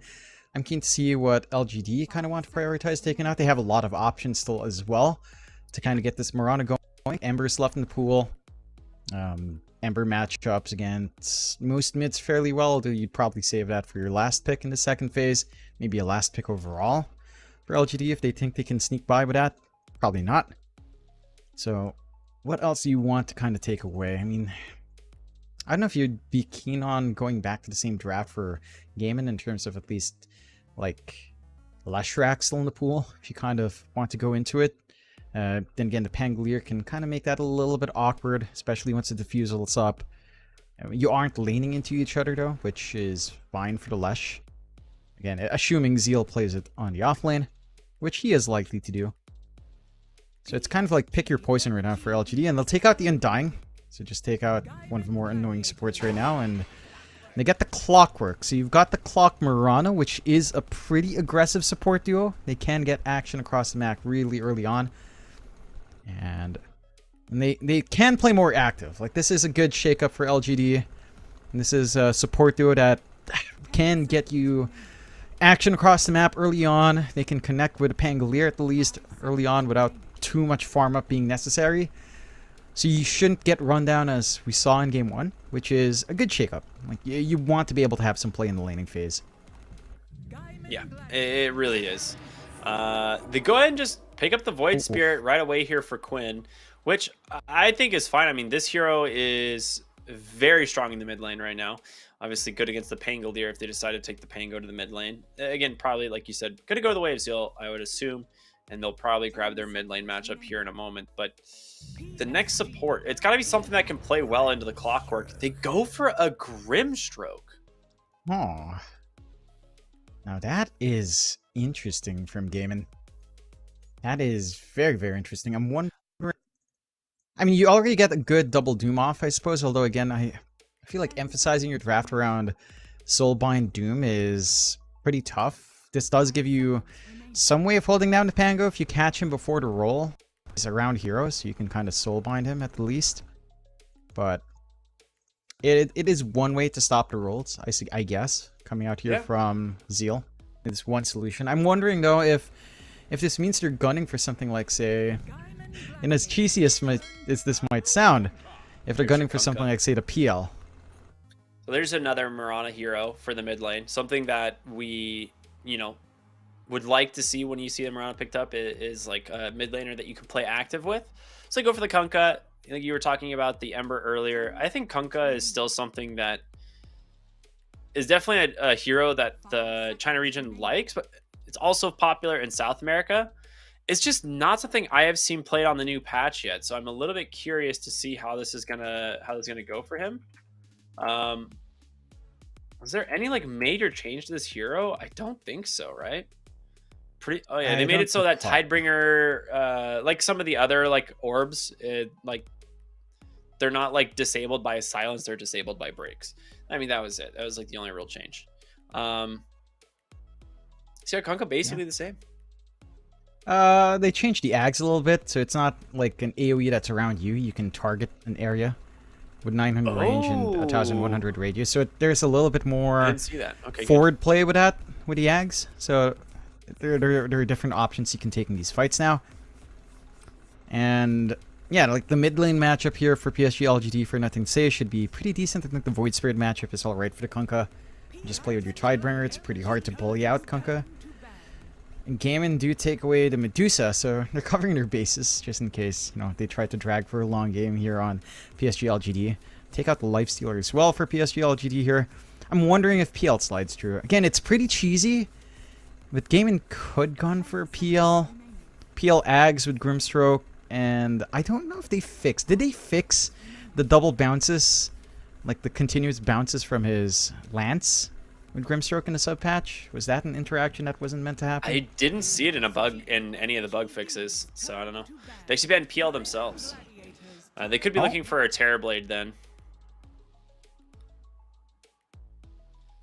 I mean, I'd imagine if you're Dyrachyo here, you're probably pretty okay with a Terrorblade. The Muerta! Of course! So this blocks the Terrorblade entirely. So this is super cool. I like this pick a lot. Yeah, I like it. I think a Muerta with a really fast start just snowballs so damn fast. It's tough to manage that hero once it does get going. Its lane with Grimstroke is solid. It's not like you have the best Inkswall combination on hand at the same time. Yeah. You have a lot of long range poke here. You have a slow to set up for your shot, so you can kind of dish some good damage from afar for the side of Gaiman. For LGD now, I'm wondering what they want in their pause 1. Like, it's hard to go for the Terrorblade yourself here just because, well, Grimstroke's kind of a solution. Doom's annoying in lane when Metamorphosis is down. And as you mentioned, Muerta just kind of makes that really hard to play into. I know this hero just got, like, giga nerfed, but Ricky would have been a really good hero, I think, before the patch. Before the B patch. Yeah. Alright, Shadow Fiend. That's a bold play. I feel like the good news is it does give you magic damage, like during Muerta's ult. Since you can't attack, so you do have like Requiem and stuff to follow it up with. In the lane, it's very good against Doom, so that is something that is gonna make Ace's life pretty rough here. Yeah, like you've got the Shadow Fiend Clockwork lane, so you can just easily trap up, get some punishment off onto Ace if he oversteps his bounds. And again, you have more play coming out here from the side of PSG.LGD, so You can get aggressive early on. I like the shake up in their draft. There's more tempo here for the mid game. Their lanes look a little bit stronger coming out, particularly the lane for Shiro. So I want to see what they can get done with that. I want to see if it's enough for them to kind of play that faster game that Game & Gladiators brought out last time around and just get going from there. For Game & Gladiators side, outside of Ace's lane, I still think you have this strong tempo to come out with, right? Like, it's a Muerta, it doesn't need that much farm. Maybe something like Falcon Blade and Maelstrom and you're kind of set. Quinn on the Void Spirit, his matchup against Kunkka can go back and forth. A little bit easier for Nothing to Say without being pressured for the mana pool, but it's not something that the Void Spirit gets completely bullied out of as well, as long as you play your cards right. So I'm keen to see. I think this is going to be a closer game here, Ricky. I would still lean maybe a little bit into Game & Gladiators draft. I think it has potential to just go early. It doesn't push as fast, so that is one factor here as well. But I think it can get out of control pretty fast as well if LGD don't manage to win out early, where it does feel like they should be able to. Yeah, I think you're entirely right. Like, I'm curious how this, like, Muerta is going to play up into the Shadow Fiend. Like, on paper, Muerta has looked like one of the strongest late game carries of the patch. Like, she just does an incredible amount of damage. She does have heroes that can play in front of her and start fights, so things like the Doom and the Void Spirit. But overall, I do like the Gaming Gladiators lineup as it goes late. That being said, PSG.LGD has a lot of tempo with this Kunkka Marana and Pango that can, move around the map pretty easily and help find some pickoffs. But we'll see how it goes. We're going to go ahead and jump right on into game number 2. It is Gaming Gladiators versus PSG.LGD. And Gaming Gladiators with that 1 game advantage, looking for a clean 2-0 would be huge for them.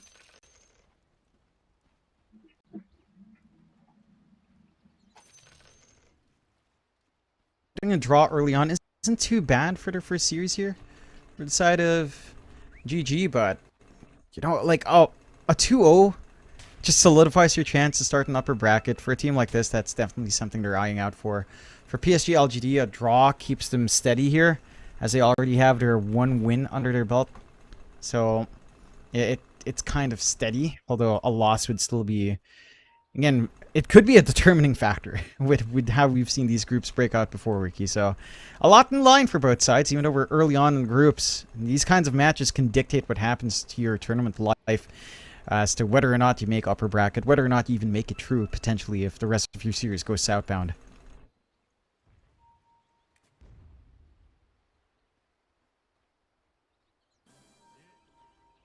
All right.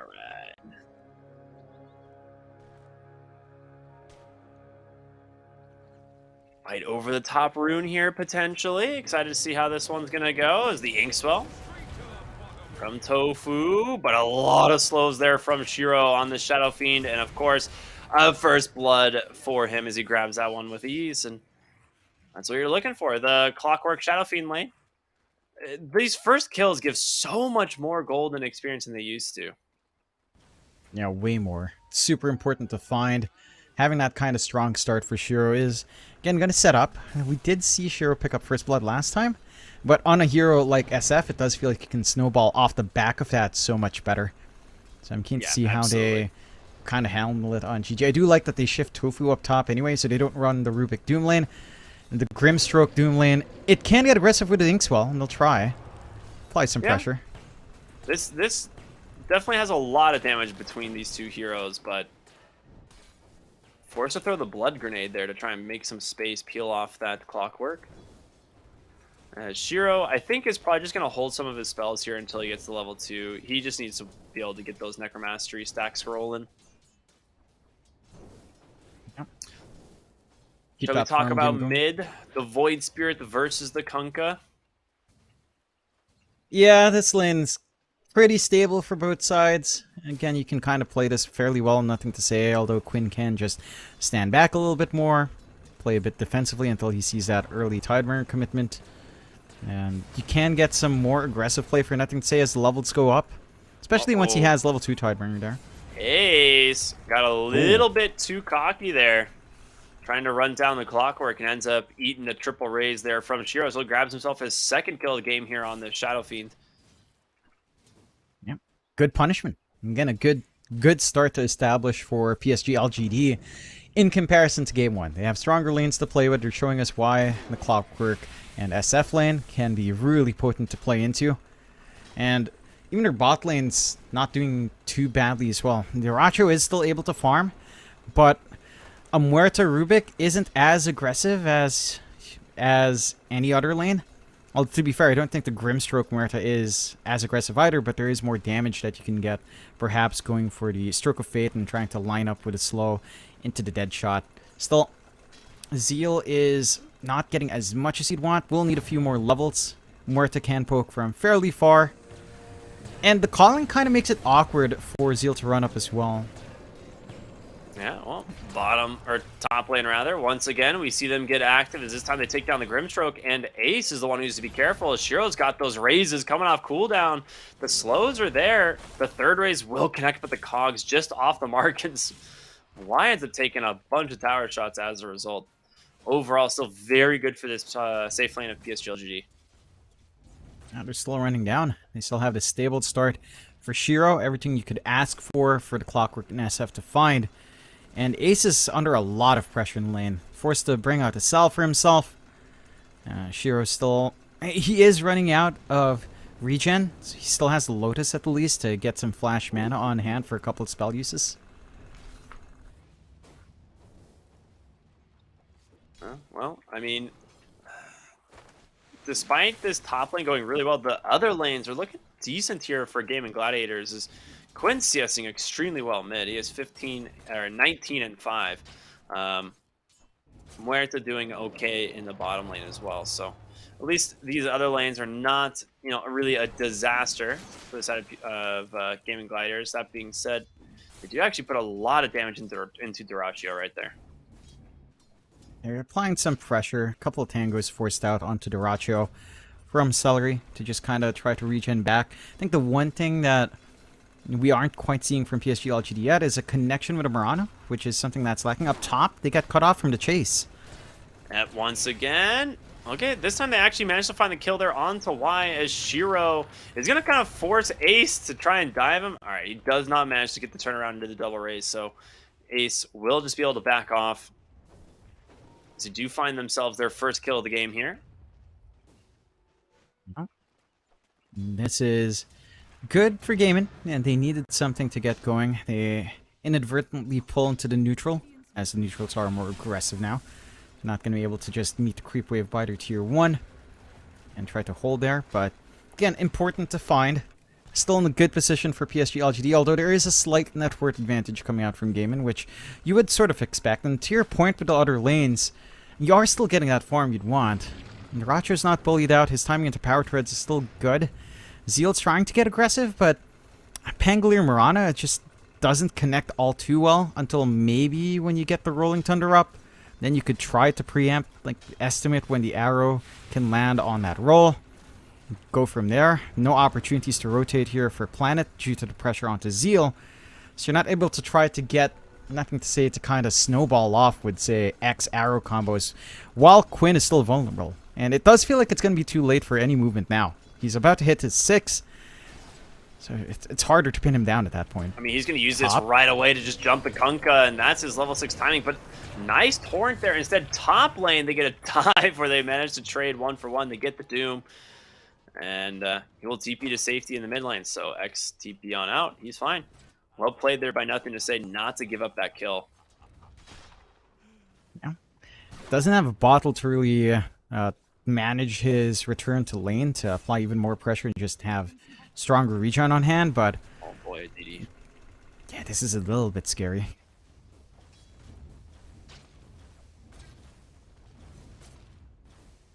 No play opportunities yet, though. And for PSG.LGD, again, you have this launching point you can use coming out from Shiro. It's going to go into the Mask of Madness relatively soon.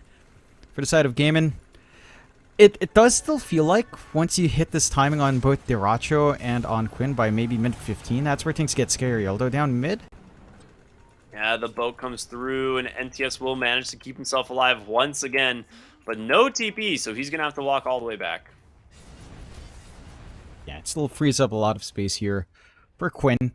Would have probably wanted a bottle top up, but his rune's gone. His bounty rune's gone, so he can't really just try to fill up that way. A little bit of a rotation out from LGD up top, though. He's going to potentially get a bottle refill here, yeah. Celery TPs to the mid lane. So I'll toss that one on over. We're going to see the Wisdom Rune spawn now, so we should start seeing one of the supports make the rotation in. Instead, Quinn looks for another dive here onto NTS in the mid lane, and he's just so tanky. Double Bracer, Infused Raindrop, but he just TP'd back to the lane. He's down to almost no HP. Top lane. Potential dive here as Tofu. He's actually doing a ton of damage here on this Grimstroke as they burn down the Shadow Fiend. Shiro a little bit too aggressive, and now Ace looking like he might take out here, but Tofu trying to absorb some of the damage. The chase continues. He gets the Devour under the tower, and now Planet continuing to chase Starstorm. It's not enough. He's still alive, and Quinn helps finish the kill instead. Oh man, what a punish. And that's Evens just up so the gaming unfortunate. completely. Yeah, PSG.LGD, they committed for that way earlier on. They drag all these heroes up top. They dive in. And a creep wave copying a couple of the battery assaults onto Ace. The silence from Tofu right in the nick of time to stop that jump from Murata earlier on, stalling. He's still in danger here, though. He is, or, I mean, maybe not. Tofu. Okay, yeah, Tofu's definitely dead. Never mind. Ace just has to run away here with the rotation from Planet. Makes it a little bit difficult, so he will just TP on out. There's no cogs, no battery assault to stop him. And Dyrachyo, where are we on this Muerta? Have the Javelin up, so Maelstrom not too far off. It's pretty good. I think the bigger thing is just that you're dragging all this attention away from PSG.LGD from other lanes. Like, they're connecting top instead of trying to, again, connect mid, where you might be able to play with X Arrow onto Quinn. Again, it's difficult now with the steps up, though. So it doesn't feel like the opportunity's there. They don't connect. Again, he's ready, and he's going to make he was holding the point, and now he's got Inkswell to follow it up. Kunkka, he can't get that boat off. That's been his saving grace this whole time, and now just gets punished for even attempting to kill Quinn. It's again just down to where the priorities of PSG.LGD lied. Like, they make these moves up top. They don't manage to get early rotations onto mid because of Zeal needing a little bit more assistance in this lane. So Planet can't just leave the Pangolier. And now it's Game and Gladiator just going for the smoke plays. They've got that level 6 up on Tofu early. It does go for a 1-2-3 build. Looking for Ace top, though. Doom's going to come out onto the Kunkka. He does time the boat correctly, though, so it will still stun up the Doom. He's trying to get away, but I don't know if he's going to be able to. In comes Quinn, though. The turnaround is the Inkswell's going to pop to be able to stun down Shiro as the Remnant is there. He's looking to get the kill in time to assimilate, to dodge it out. Still has an Astral Step available. As the backside of the fight, Tofu will give his life here as NTS helps grab that one. So it's a 2-for-1 trade. The Doom for the Shadow Fiend. Overall, not bad for PSG.LGD, but Quinn is just running away with this game right now from the mid lane. Yeah, he's getting way too much on that Void Spirit. Man, probably just drops down to a lack of real hard control unless he can just chain stun. Maybe this timing on your level 6 coming out for Y with a hook shot from Fog could give you those opportunities to run down Quinn before you can try to dodge out any of the spells, and you can combine onto that. You are giving a lot of space out to Dyrachyo as well. Like, even though you're getting aggressive on the Doom, you're not answering the Muerta.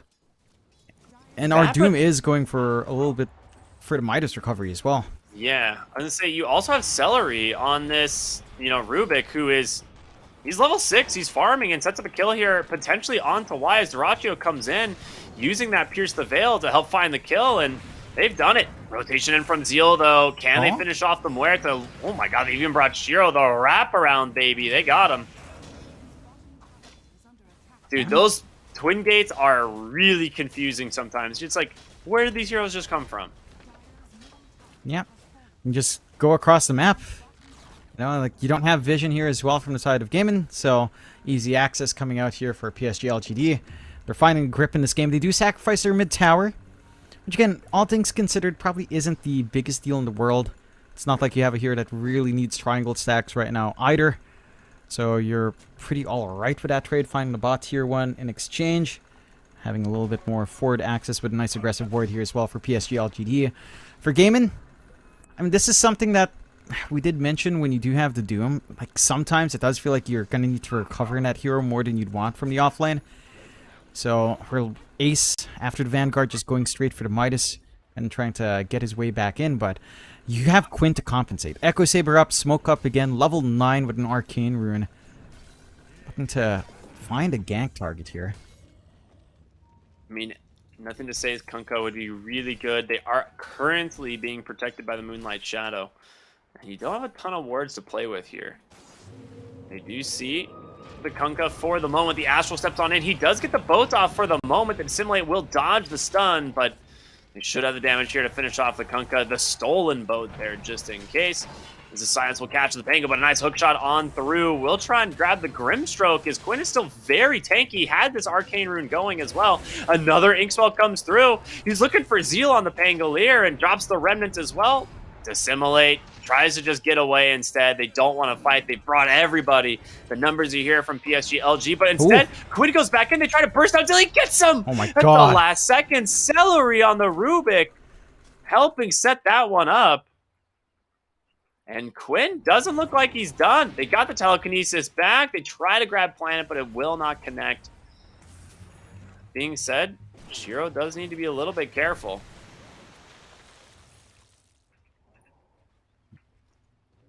Not going to be under threat for too long.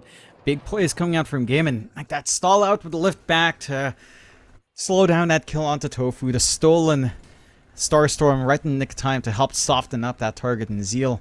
Quinn just fully maximizing that Arcane Rune as well, and he's still ready to go. Like, why is not safe here? No, he's got an Echo Saber now. He does so much damage as he jumps forward. Trying to get the auto attacks. That will be able to stagger for the slow hook shots away. And again, still has another Astral Step to continue the chase, to simulate on forward, and a Remnant to help find the kill. Dude, the amount of just slow you have from the Astral Step and the Echo Saber is so nuts. Yeah, it's obnoxious. Quinn's using it to its highest potential here. And all this action across the map has been giving a lot of room out for Ace and for Duracha to keep this farm game going. They're pulling ahead of the other cores from the side of PSG.LGD. Like, the only core they're not overtaking right now is Shiro. He is the one that's had a great lane coming out, has his item build up, going into the BKB next. So your SF can just start to take frontline fairly well. I want to see the side of PSG.LGD play around or control though. Like, we just haven't seen them be able to play with big hook shots, big rolls from Zeal yet. This might be their opportunity though. Yeah, they do manage to find something here. They will go and get the Soulbind onto the Pango as the X-Boat does come through. And they will be able to settle for one. The question is, can they get more? They're looking for Celery here on the Rubik, but he's gone. He's really far away now. So you get something at least for the Moonlight Shadow and the usage of the boat, but I think overall favoring Gaming Gladiators is they're just farming up more on the map right now. Yeah, they're being really efficient. Like, the Archer's just safe playing in their side lane right now. The Midas from Ace rushing into his travels. He can just keep his momentum in the front of these fights and just set up for his team. They're not stopping on PSG.LGD, which is one thing their lineup can do. They don't have the longest cooldowns here. They have really good vision here to play with, but the question is, who are they going to find? Celery behind the tower. There'd be a great opening. They get the hook shot into the arrow, and that will be a dead Rubik.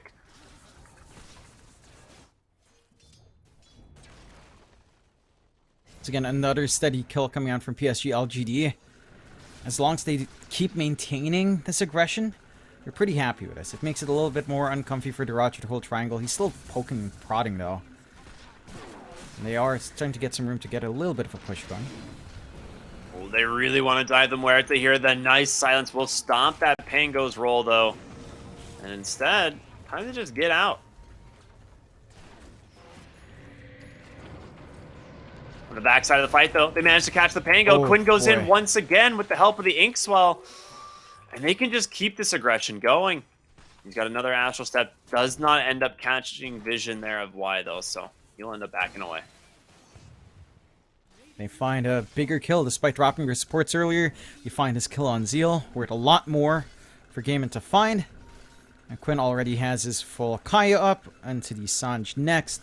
So once he has that extra stat resist, extra HP to play with, and extra damage as a universal hero.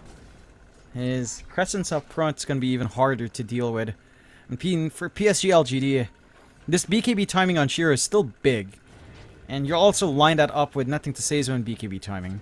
So the double BKB chorus can kind of help you find these fights comfortably going forward. You just have to, again, stem the bleeding. Don't give these freebies out to Gaimin. Don't overextend too hard when you're not sure of the rest of the positions from Gaimin Gladiators. At some point, though, they've got to hunt the Ratcho down or Ace down. Okay, allowing this free farm is just... It's going to be painful to deal with it down the line. And again, we have to see something come out once those BKBs are up and running. Nothing to say on Shiro, not too far off. Double BKB is going to be super impactful. And you've got the Diffusal up for Zeal as well. So more output, more control over the inhibit up and running. Should make it easier to get the chain stunts off with a roll. Yeah, I like that. I think it'll work out quite well. I just love the fact that Quinn and Tofu have just basically played side by side with each other. Hookshot into the mid lane. He will get caught for the Inkswell. Dissimulate, not quite yet used, but there it is. Able to dodge it out. The arrow ends up catching the Clockwork on the back, and they get the double doom. Oh no, the turnaround is there, but a huge Requiem from Shiro, and he's got that shield rune to protect him for the moment. He's just dumping in the damage. It's time to get away here if you're on the side of Gaimin Gladiators, but maybe you can turn around. Shiro with BKB looking good. The double doom ends up barely finishing off both of these heroes. Dude, they both died with, like, the last tick of the doom. I swear. What? Yeah. I didn't think it was going to be enough damage. I was looking at it. It was barely enough, dude. Like, the last HP insane. removal comes through. He went down to, like, 20 HP and died to the doom. That is insane. That just makes it so much better for the side of Gaimin. They get the core kill plus the support. They waste that first BKB on Shiro. They dodge out really well. If Shiro didn't have... If he didn't have that shield rune, they might have committed even harder in Gaimin. They might have been able to even find that kill once the BKB fades on the Shadow Fiend. So, I mean, it's bouncing back in for Gaimin. 6k lead their way.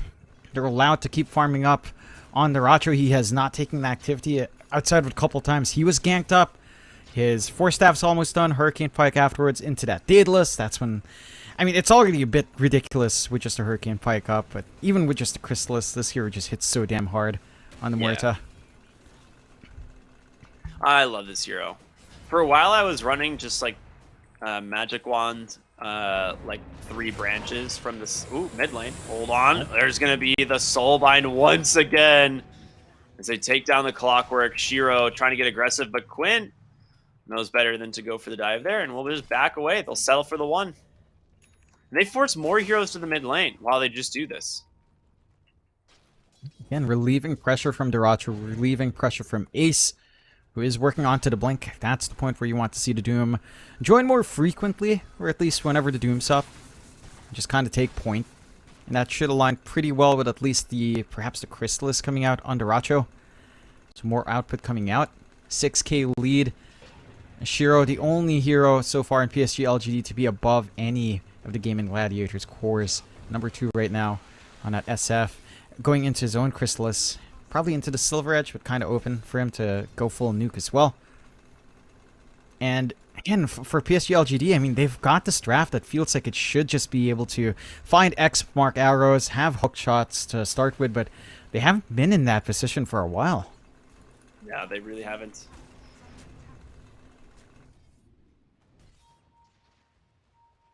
All right. Smoked up into the bottom lane. They are going to be able to have this Moonlight Shadow to play with. They're looking for Ace here on the Doom, and they will grab the initiation, but Quinn on the backside doing so much damage as well. Soulbind is there, doesn't really latch to anyone, but Zeal trying to just stay out of this fight. Celery did end up stealing this Rolling Thunder, trying to get in here and get aggressive, and Shiro's forced the BKB to dodge this out. He drops the Doom, going to catch there onto the Shadow Fiend, the X, into the Torrent, will be able to take down 1, but the damage is being done. Zeal in so much trouble, trying to hobble away here, dodges it out for the moment, into the trees he goes, but the Remnants there from Quinn. Snipes him, ends up being a 2-for-1. It's a lot of resources being popped by both sides. Gaimin in the end getting more out of that exchange, forcing out the BKBs once more from the side of PSG.LGD. First charge of Nothing to Say down. second charge for Shiro, and, well, third charge for Shiro, actually, as they just go into the Roche. They've got the output to just kind of take it slowly but steadily. There's enough time for a response here from PSG.LGD, though, if they wanted to. It's so slow. It's so slow, and at the moment, realizing they need to back on out. They do have a good ward here on PSG.LGD that will scout Quinn, and the question is if they can actually get the initiation. Hookshot is available. Oh no, he clipped the Kunkka in the back. No. As a result, they don't find their opening, and now they're going to turn around on the clockwork. A stolen boat from Celery, the Soulbind onto 2 as well. Where are you going to go, man? Planet tries to hobble away. Hurricane pulls him right back in, though. It looked like PSG.LG were going to find an opening there, but it just backfires. Just too close together to get that hook shot going, and now Gaiman can fully commit for that Roche. Again, not the fastest. Should fall nonetheless. We'll at least have room to get their Tormentor going and to get the Mirana Shard. We'll have that additional leap up, and the little Sagan farts coming out there as well. Oh my The god. Roshan and the Watchers going the way of Gaiman. They've got the map control on hand. They've got a secondary life for Diracho. And they've got the Chrysalis flying out now. More output for him into the Daedalus next on that Muerta. And he's getting priority on these Wisdom Runes as well. He's going to hit that 18 into 20 spikes fairly smoothly here. And for PSG.LGD, I mean, they're trying to get aggressive, but the angles are just so difficult to find.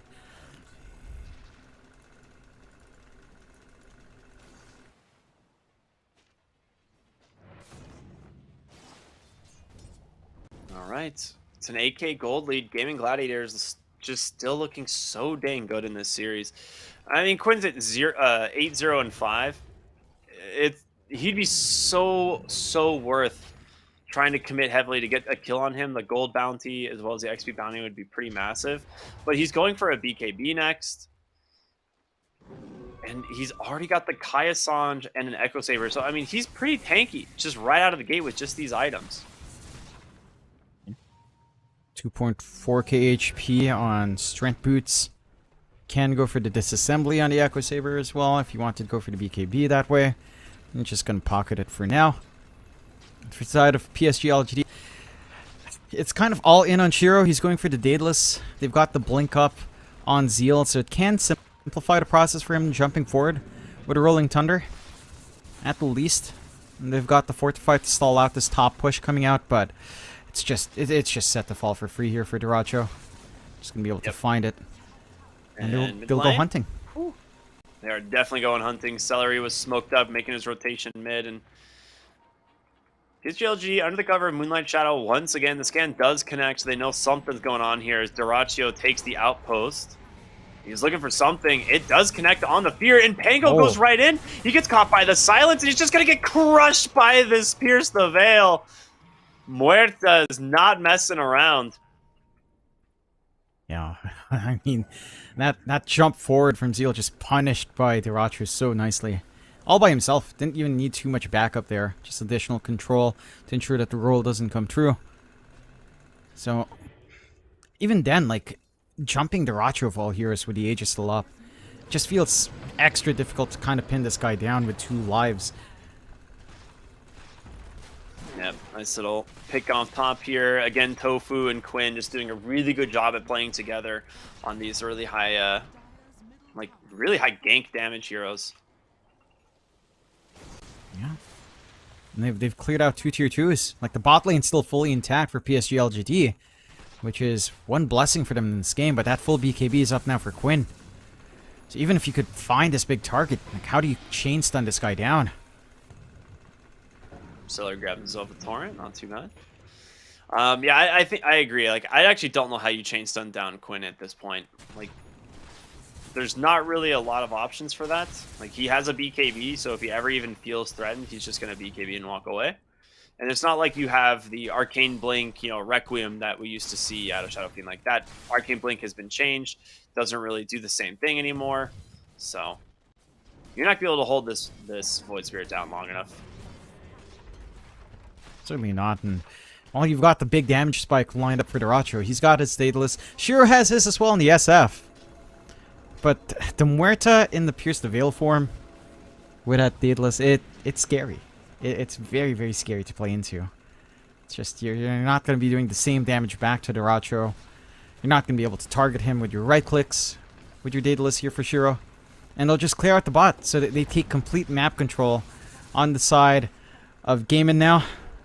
Shutting down PSG.LGD. I mean, they still have jungle space to farm into, although.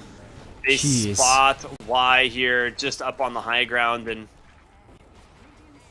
that's a free kill on the Clockwork without buyback either. And that is going to be a problem, as he's a pretty big part of their team fights. Duracho disarmed, has 30 seconds left on the Aegis, so obviously killing this Muerta would be nice, but you're just going to pop the Aegis. Quinn just goes in, forces the BKB right away on the Shadow Fiend, and they just disengage, and Muerta just 4-staffs away.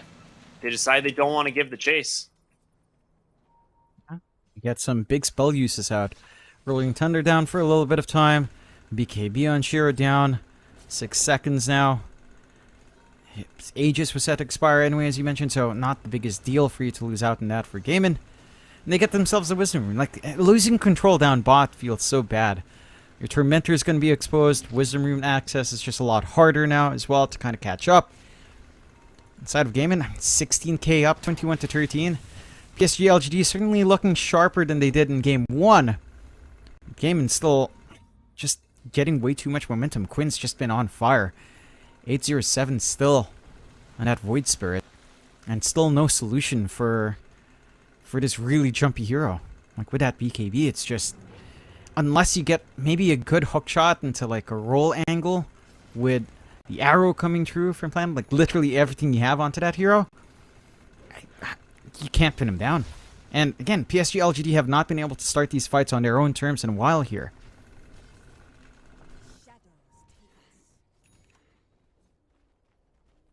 Yeah, it just feels like it's going to be a slow bleed here. Like, you're going to have some incredible high ground to hold here, but even then, they just jump into the mid lane here once again, hoping to try and force a reaction out of Shiro, get that BKB on cooldown, but he doesn't fall for it this time.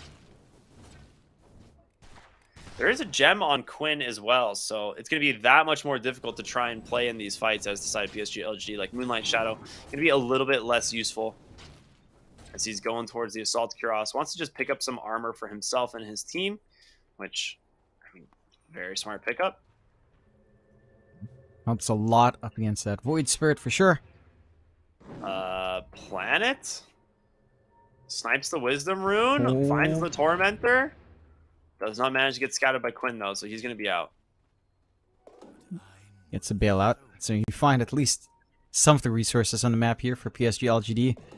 You break Gaimin apart just a little bit. They're moving as a unit down bot. Get some forward vision going for themselves. Can't really go for a...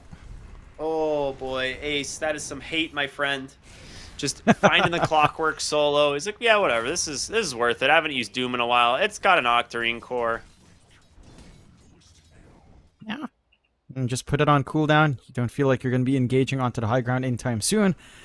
Get a pick off. Clockwork killed is huge. That's vision that you want to use to get these ganks going your way. On the side of LGD, it's BKB piercing stun that just feels so impactful as well. They just get punished for sneaking around, grabbing a bounty rune here. As the 20k lead holds for the side of Gaimin. LGD can try to smoke up once more. Without the clock, it can feel a bit tough, but at the least Wise respawn back in here. Duracho has the fully completed Moon Shard now. Ace just jumps in aggressively as Zeal tries to go onto Duracho and just gets destroyed. You can't do anything about it. X will catch Planet here on the Mirana, but they're looking for Shadow Fiend up onto the high ground. Instead, he's got the BKB. The Requiem's going to come through, but they just stay right on top of him. Quinn taking a beating, but manages to get on out. It's not enough. 4 dead on the side of PSG.LGD.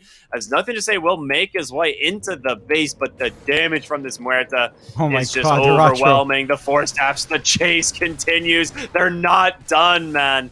Into the fountain. It cannot protect you. GG comes out without even cracking a tier 3, Gaming Gladiators close this game out. I mean, what a clean series coming out from Gaming. Game 2 looking a little bit better for PSG.LGD, right? Like, they managed to have lanes that can play, that had some aggression on hand, that did allow them to find a couple of early kills.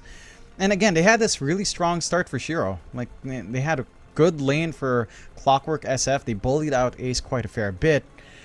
But they never managed to play to their strengths from, say, mid lane. I think Nothing to Say just didn't have the impact you'd expect the Kunkka to in this lane. Quinn just managing to work that lane matchup really well. It's well sidestepping every single time Nothing to Say would come in with a Tidebringer. And they couldn't connect. Just because Zealot's lane was a little bit awkward in the Pangolier, Planet couldn't leave for some rotations at 4 or 6 minutes in. You couldn't play with that X before Quinn had his step. So you miss out on some early tempo. And again, game and just start rolling. Quinn taking a lot of control in that game, not dying any single time in that second game. Yeah, it's just a beautiful performance from Gaming Gladiators. Both games, like, just solid drafts through and through. The Grimstroke pick, not a hero we see all that often, but in response to the Pango, worked wonders. Of course, gave a lot of mobility and just damage and setup for these heroes like Doom and the Void Spirit in the mid game. Yeah, it's just good stuff. There's a reason this team just came off of winning Dream League. There's a reason they won the first major this year, and they are looking like a well-oiled machine, man. This is not someone that you can take lightly. And Gaming Gladiators, unless someone figures something out, I mean, they're on track probably to be in the grand finals once again. Like, this is just, they look so good in every aspect. They look so good. Yeah, it's just, again, they've had the opportunity to play the patch a little bit earlier, but even before the patch change, they've just looked solid as a team for such a long time. That, even this patch change doesn't feel like it impacts them. Like, they still have a good read as to what works. They've played tempo. They played tempo so well. Like, it's such a big aspect of this patch. I think a lot of teams have to kind of adapt. Maybe look into that series where they did get the draw. You know, I think that's somewhere you can maybe learn about some shortcomings that you can use up against a team like Gaming Gladiators in that series up against EG. Like, you have to play fast as well. You know, if they stop you, you stop them back. That's how you have to rally in. Maybe just allow the IO trio and try to stop it because it's such a slower support. I think that's one route to take, as we can take a look at some highlights from this last game, Ricky. Again, there were some great moments there for PSG.LGD early on. They were ahead in kills. They were getting a running start in Shiro, but they kind of abandoned Nothing to Say to get that happening.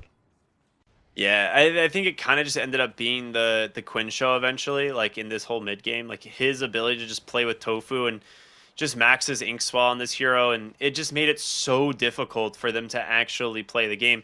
And this Arcane Rune absolutely owned them. Like, they managed to find like 3 or 4 kills they probably had no business finding. But yeah, it was just a beautiful play. I mean, Soulbinds this game too were super on point. They get the double Doom a couple times in these fights. They just lock down heroes that are unable to run away. They just feel so confident that they're like, yeah, whatever, Daracho, get in there, buddy. Just chase them down into the fountain. Who cares? You know, like, they look so good. They really do. Yeah, it's just too much. It's too much coming out from Gaiman. And even in that one fight where it looked like Quinn could have died and he dodges out at the end, the damage coming through in that control just wasn't enough. The counter control being on point from the side of Gaiman. Just such a clean team right now. So again, I think for PSG.LGD, this is a loss they could afford theoretically, as they do have at least 1-2-0 previously up against Execration.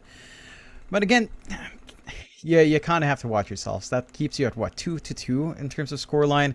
PSG.LGD can learn a lot from the series. I think this is a series where you can look back, you can figure out where things went wrong, what the playstyle differences were between these two teams, and kind of move forward with that. For Gaiman, I mean, they look as sharp as ever. You know, like, all the teams have to watch out. Maybe the more aggressive teams can probably put a good fight up, because again, this is a very aggressive patch, but everyone else has to kind of try to get that tempo going. Yeah, it really...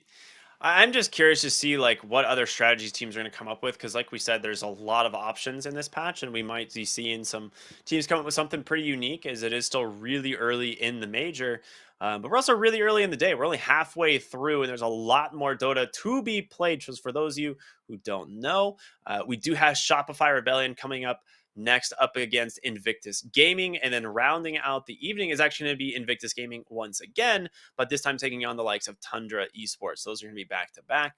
So you do not want to miss those. It's going to be a lot of fun. And you'll be joined by a beautiful casting duo. It's going to be Lyrical and Fear. So some very handsome gentlemen, some great casters to take you guys through those games. So it should be a lot of fun. Any final thoughts, John? How are you feeling about, the conclusion of day one for you and me here? I think it's been great. I think we had some ridiculous series coming out. I think back to the TSM series, the fact that they made the Medusa post letter patch look decent was pretty cool, because I just had no faith in that hero, so they actually made it work to an extent. There's still a lot to be figured out from the patch. I'm just excited to get a lot more Dota, and I think for me, I mean, I mentioned this in game one. I know we're not watching them at all on our own cast, but in Group B, I think SMG is a team that I'd watch, because this is such an SMG patch where you just run, you keep running, you keep running, you keep running, you don't know what you're doing, just keep looking for kills. This is a very SMG patch. I'm wondering if it does favor them in the end, or if they kind of change their style. But yeah, I think it's fun. Like teams like EG, teams like Beast Coast are going to be exciting to watch, and I can't wait for that. But for us, we had a great 2 series, and yeah, I can't wait, Ricky. I can't wait for all of these matches to go. Dude, same. I'm going to be excited to stay up and watch some more of these games. But for myself and John, what's going to bring our run here on day one to a close. But again, you'll be joined by Fear and Lyrical in just a minute. So make sure to stay tuned for that, everyone. We'll see you for more action here on the ESL One Berlin Major. We'll see you after the break.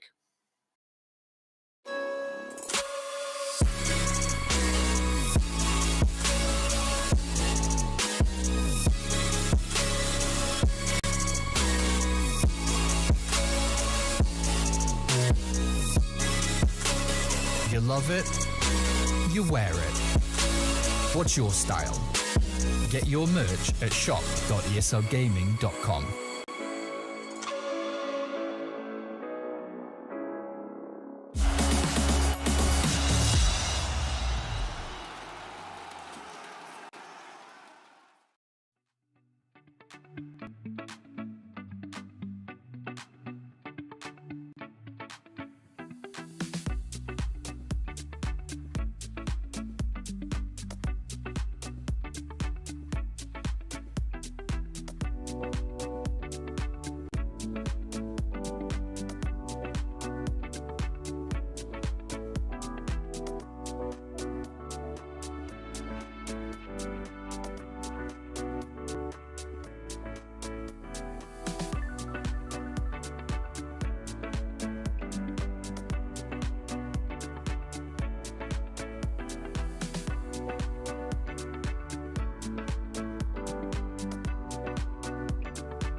wasting time, 'cause I'm already gone.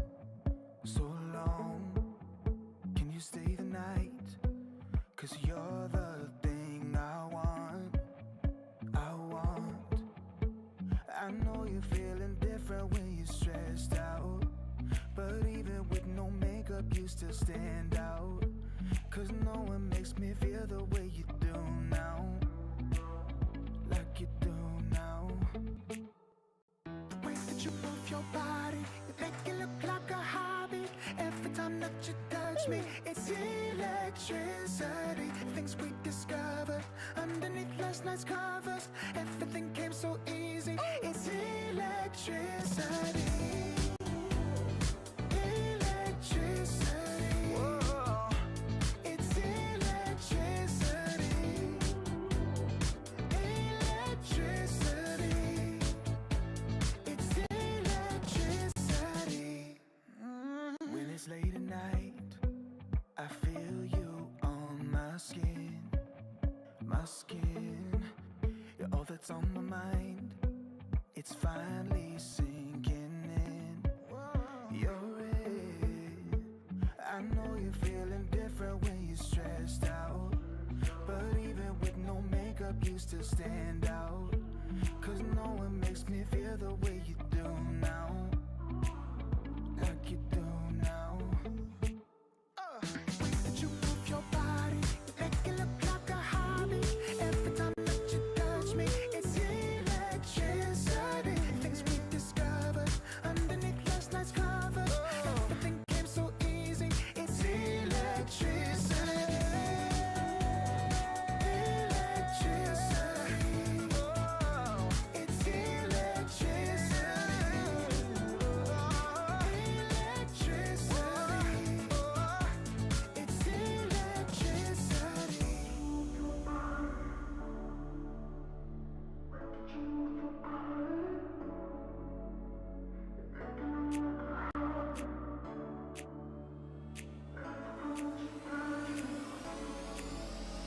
The way that you move your body, you make it look like a hobby.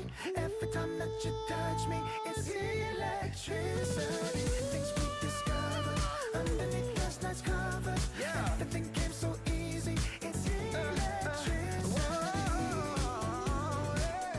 Electricity. It's electricity. You move your body. Electricity. You move your body. It's electricity.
'cause I'm already gone.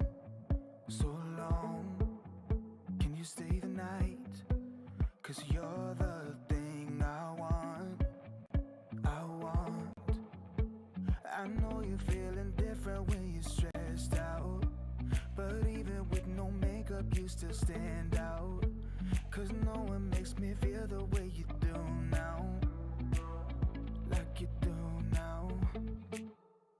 The way that you move your body, you make it look like a hobby. Every time that you touch me, it's electricity. Things we discovered underneath last night's covers. Everything came so easy. It's electricity. Electricity. Whoa. It's electricity. Electricity. It's electricity. When it's late at night, I feel you on my skin. My skin. You're all that's on my mind. It's finally sinking in. You're it. I know you're feeling different when you're stressed out, but even with no makeup you still stand out. 'Cause no one makes me feel the way you do now, like you do now. The way that you move your body, you make it look like a hobby. Every time that you touch me, it's electricity. Things we discovered underneath last night's covers. Everything came so easy. It's electricity. Electricity. It's electricity. Electricity. It's electricity.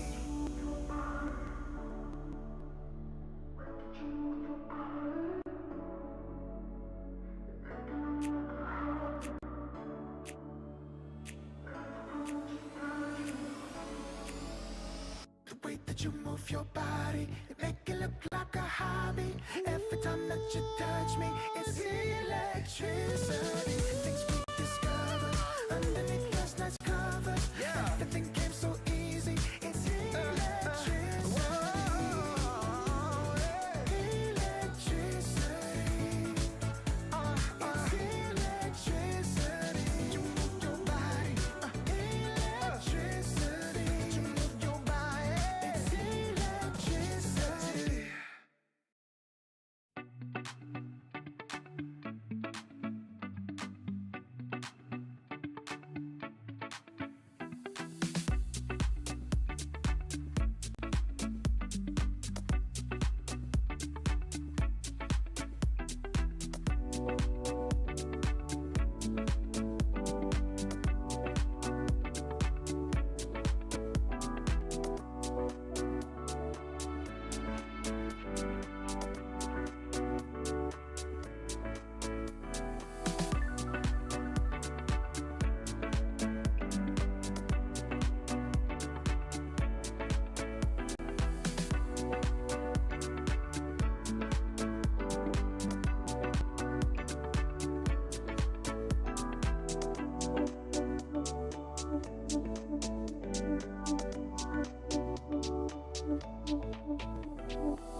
wasting time, 'cause I'm already gone. So long, can you stay the night? 'Cause you're the thing I want. I know you're feeling different when you're stressed out, but even with no makeup you still stand out. 'Cause no one makes me feel the way you do now, like you do now. The way that you move your body, you make it look like a hobby. Every time that you touch me, it's electricity. Things we discovered underneath last night's covers. Everything came so easy. It's electricity. Electricity. Whoa. It's electricity.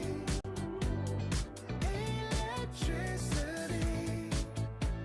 It's electricity. When it's late at night, I feel you on my skin. My skin. You're all that's on my mind. It's finally sinking in. You're it. I know you're feeling different when you're stressed out, but even with no makeup you still stand out. 'Cause no one makes me feel the way you do now, like you do now. The way that you move your body, you make it look like a hobby. Every time that you touch me, it's electricity. Things we discovered underneath last night's covers. Everything came so easy. It's electricity. Electricity. Oh, it's electricity. Electricity. It's electricity.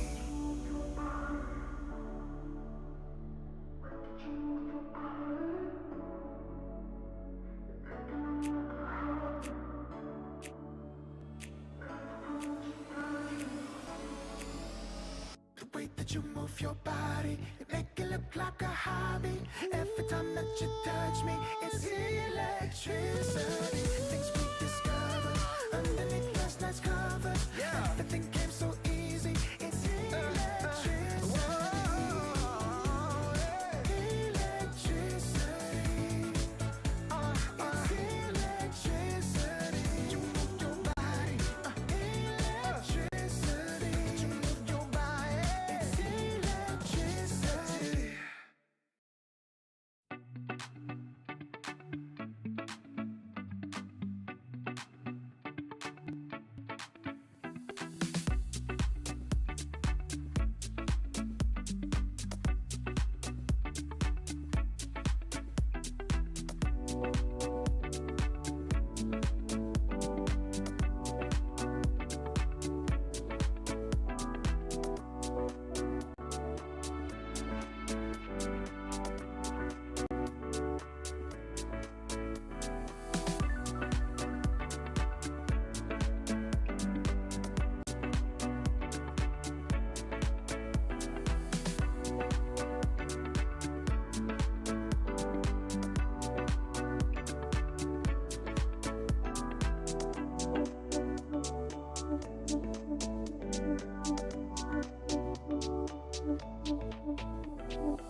Hello, you wonderful people out there. We're taking a look. I should probably put my headset on all the way. It is just off in a weird angle. Hello, everybody. Welcome. We're here for the Berlin Major. Fear, how you doing, sir? You ready for some Dota? Absolutely. I've been waiting for the Major for a long time, and yes, I am ready for some quality, good Dota. Woo! I'm ready too, and we got a great series that's coming up for the very beginning of it. It's going to be Shopify facing off against IG. Love to see that one. Tons to come into this, tournament. What's wild is that like IG was on the verge of being eliminated from China, and then suddenly they pull together a really good couple of days towards the very end and make it here all the way. Shopify, it was pretty clear they're going to be coming to the major for a while, but at least as far as the big thing I think everybody's talking about more is just this patch. Fear, how much have you been able to play of the new patch? Quite a lot. I've been spamming as many games as I can, and it's been quite fun. It's a lot of new objectives to really pay focus to on this new patch, so it's going to be interesting to see how you prioritize it, what the pro teams think are good as far as item builds, and what objectives are going to be important to them. Well, we can find out which objectives are going to be important for the teams in their groups. That segue was not so great. Don't worry, I'm going to work on it as we get through here. But Group A already underway and done for the day. And BetBoom, after kind of a horrific Lima Major for themselves, starting off with a 3-1 start. Not bad, not bad. Anything stand out to you here? Anything standing out here? Yeah, I mean, BetBoom and EG, I mean, I guess EG doing well isn't a surprise anymore. They seem to always do well in the group stage. But yeah, BetBoom, like, they didn't have the greatest showing at the last major. I think they're a bit disappointed with themselves, but starting out strong here, and that's quite good. I mean, obviously, this is only just the first round of Group A, so a lot can happen still, but a good start to them nonetheless. Totally. And then over there on Group B, we have just about to begin the double best of twos that we've got today for day number 1. Extreme Tundra Spirit, SMG Talon, Shopify, OG, IG, and Beast Coast. So a pretty good dispersion of the different teams. It's always nice to see the not two teams from South America on the same group. And across the board, things looking pretty interesting. Does one group seem any stronger to you really at all? Nothing really stands out super much to me, at least at the beginning, except Liquid and Gaming in the same group together. Right, I think that's going to be the thing that most people are going to look at for the most part, is you're going to have Gaming Gladiators and Liquid, the two teams that, you know, they both got to the grand finals of the last major.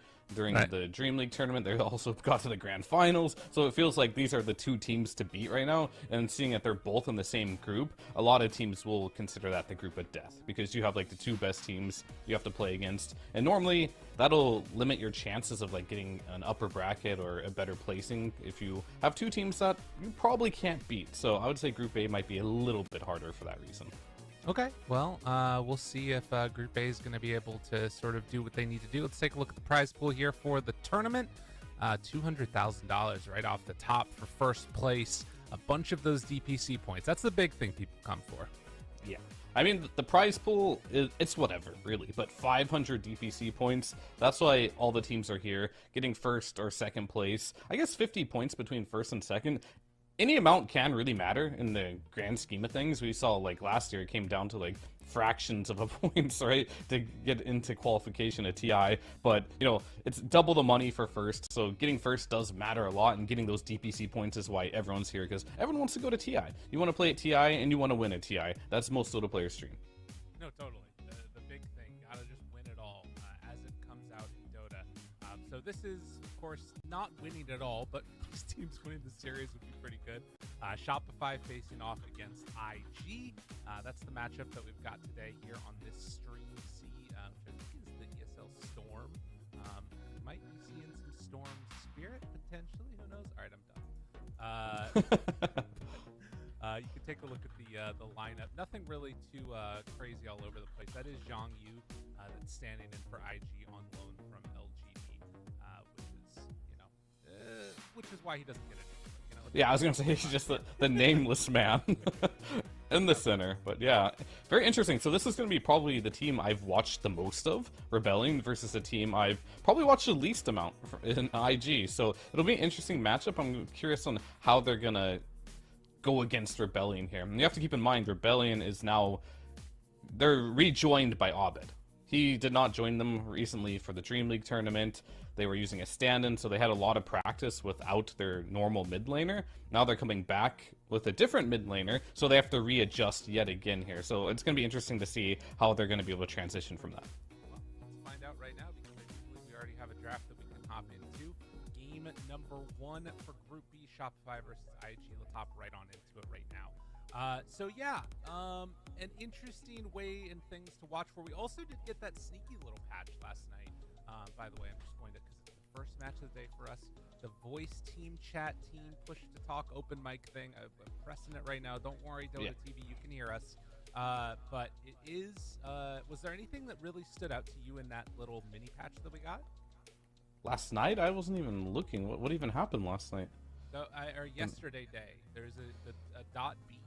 They nerfed the. Oh, was there? Okay, I need to read it right now. No problem. Don't worry about it. It wasn't much. It was like some Chen nerfs. They nerfed Ricky a little bit. I'm not sure the extent to which. Oh, you can stack blood grenades now. Okay, interesting. Other than that, just a bunch of little changes here. Yeah. I guess that we can just watch. I mean, I'm gonna need to look up things still from the original patch, to be honest. Yeah, it's one of those things where the 33 patch was so big that you add a small change to that. It's not going to make it might make a huge difference for some heroes, but it's just basically fine-tuning things that may have been a little bit overpowered to make them a bit stronger. What I have noticed from this patch and a lot of pro teams are Chen Ench. Those are the heroes that have been banned almost always. You don't want to play against them. You have so many more neutral camps now to play with, and I think that made Chen really rise up in popularity, plus a lot of buffs to Chen. And I can see he got nerfed a little bit in the B patch. So they realize that, and they're going to make some changes there. So it's quite interesting what teams are going to prioritize as IG just go out with a first pick Snapfire. Interesting. Okay, well that is not what I was fully anticipating, but I do like this hero a lot. I think this one has got a lot of power behind it, and then it's going to be Shopify just running straight into it for the Io Storm Spirit. So we called it Storm Channel and Storm Spirit all coming together. There you go. I mean, right. So we have Storm Spirit back, and I'm thinking we got Obid back too, right? So we got the Storm Channel, we got the Obid on Rebellion, so now we're getting Storm Spirit, and if they're willing to pick this combo first too, I have a feeling we're going to see this one quite a lot coming from Rebellion. And this is a hero that IG just picked out that is so frustrating to play against right now. This Nyx Assassin, the changes to the mana burn, it doesn't burn your mana anymore, but it does so much damage. And you can buy the new item, I'm not even going to pronounce it, what is it, Phylactery? You did it right. Yeah, nice. There you go, Phylactery. Yeah. That item on Nyx is so annoying. Your mana burns just hit for 500 damage against in-heroes. It's super spammable. Very frustrating hero to play against. I like this hero a lot. Fear, I'm going to be real with you for a second, okay? All right. I have watched a lot of IG Dota. I was casting China, and for some reason, I just died a little bit inside. Also just from thinking about their games, which is a sign of things to come here. It's not a good or bad thing. So at the beginning of the year, it was horrific. The beginning of the tour, it was so bad. Emo and Dust were bouncing off. Who is it that wants to play really mid? Dust was the #1 player on the China leaderboards. He was ranked #1 and was absolutely killing it. Dust was. And then he just kept picking Tusk and rolling into tier 4 towers and throwing the game for his team. It was so bad. And then Emo took over mid, and then they went back and forth bouncing between who was going to play mid. They couldn't figure out who it was. And then eventually they just started picking Zhang Yu's heroes and getting him off to a great start. And then they just started owning. So the big question for me is, where is Emo going to be? Is he going to be mid again? Or is he going to be going back to safe lane like we saw earlier in the year? And then the other big question is Zhang Yu on a hero that he feels comfortable with? The Snapfire, it makes me wonder if this is a first pick snap for him. Right. I mean, that's very interesting to hear, because I'm looking at Emo and he's drafting for IG as well. Yeah. Which means they might have somewhat of a leadership issue. They don't have a leader.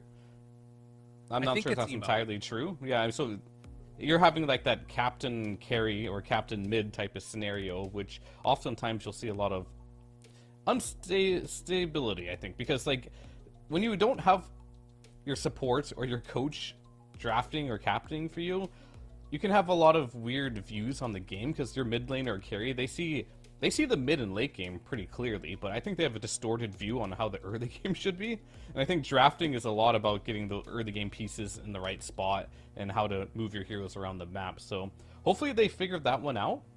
As far as Snapfire goes, yeah, it could definitely be an offlaner if they want to. I've also seen Nyx Assassin being placed in that offlane quite a lot this patch too, because of how you can scale with the new mana burn right now. I need to figure out what they call that, because let me find out real quick.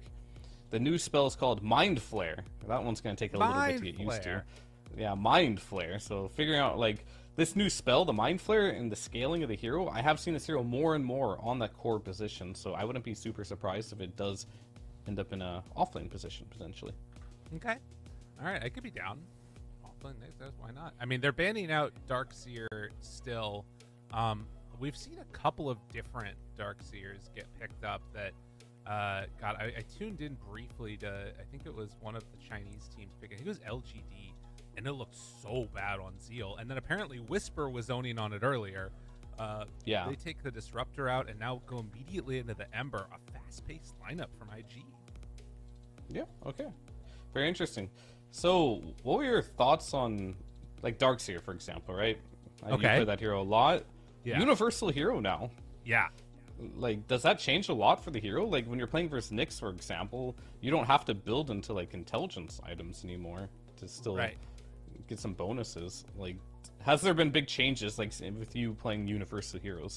So because I haven't played a ton of them. The only thing that I will say is that Darkseer is a weird one because the majority of other Darkseer, or majority of other universal heroes have gotten their stats reduced to make up for the fact that they're universal now.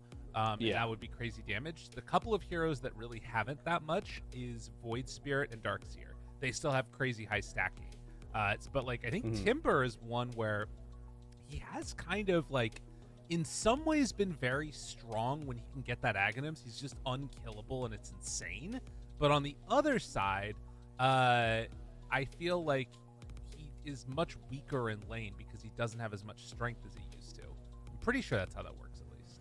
Yeah, so that's the thing about the universal heroes for those that have not, like what's a universal hero? It means, like, they no longer belong to any of the family of strength, agility, or intelligence. Now they can use all the stats, and they get, like, what was it, 0.8 damage per stat, so getting more attributes on these type of heroes can benefit them.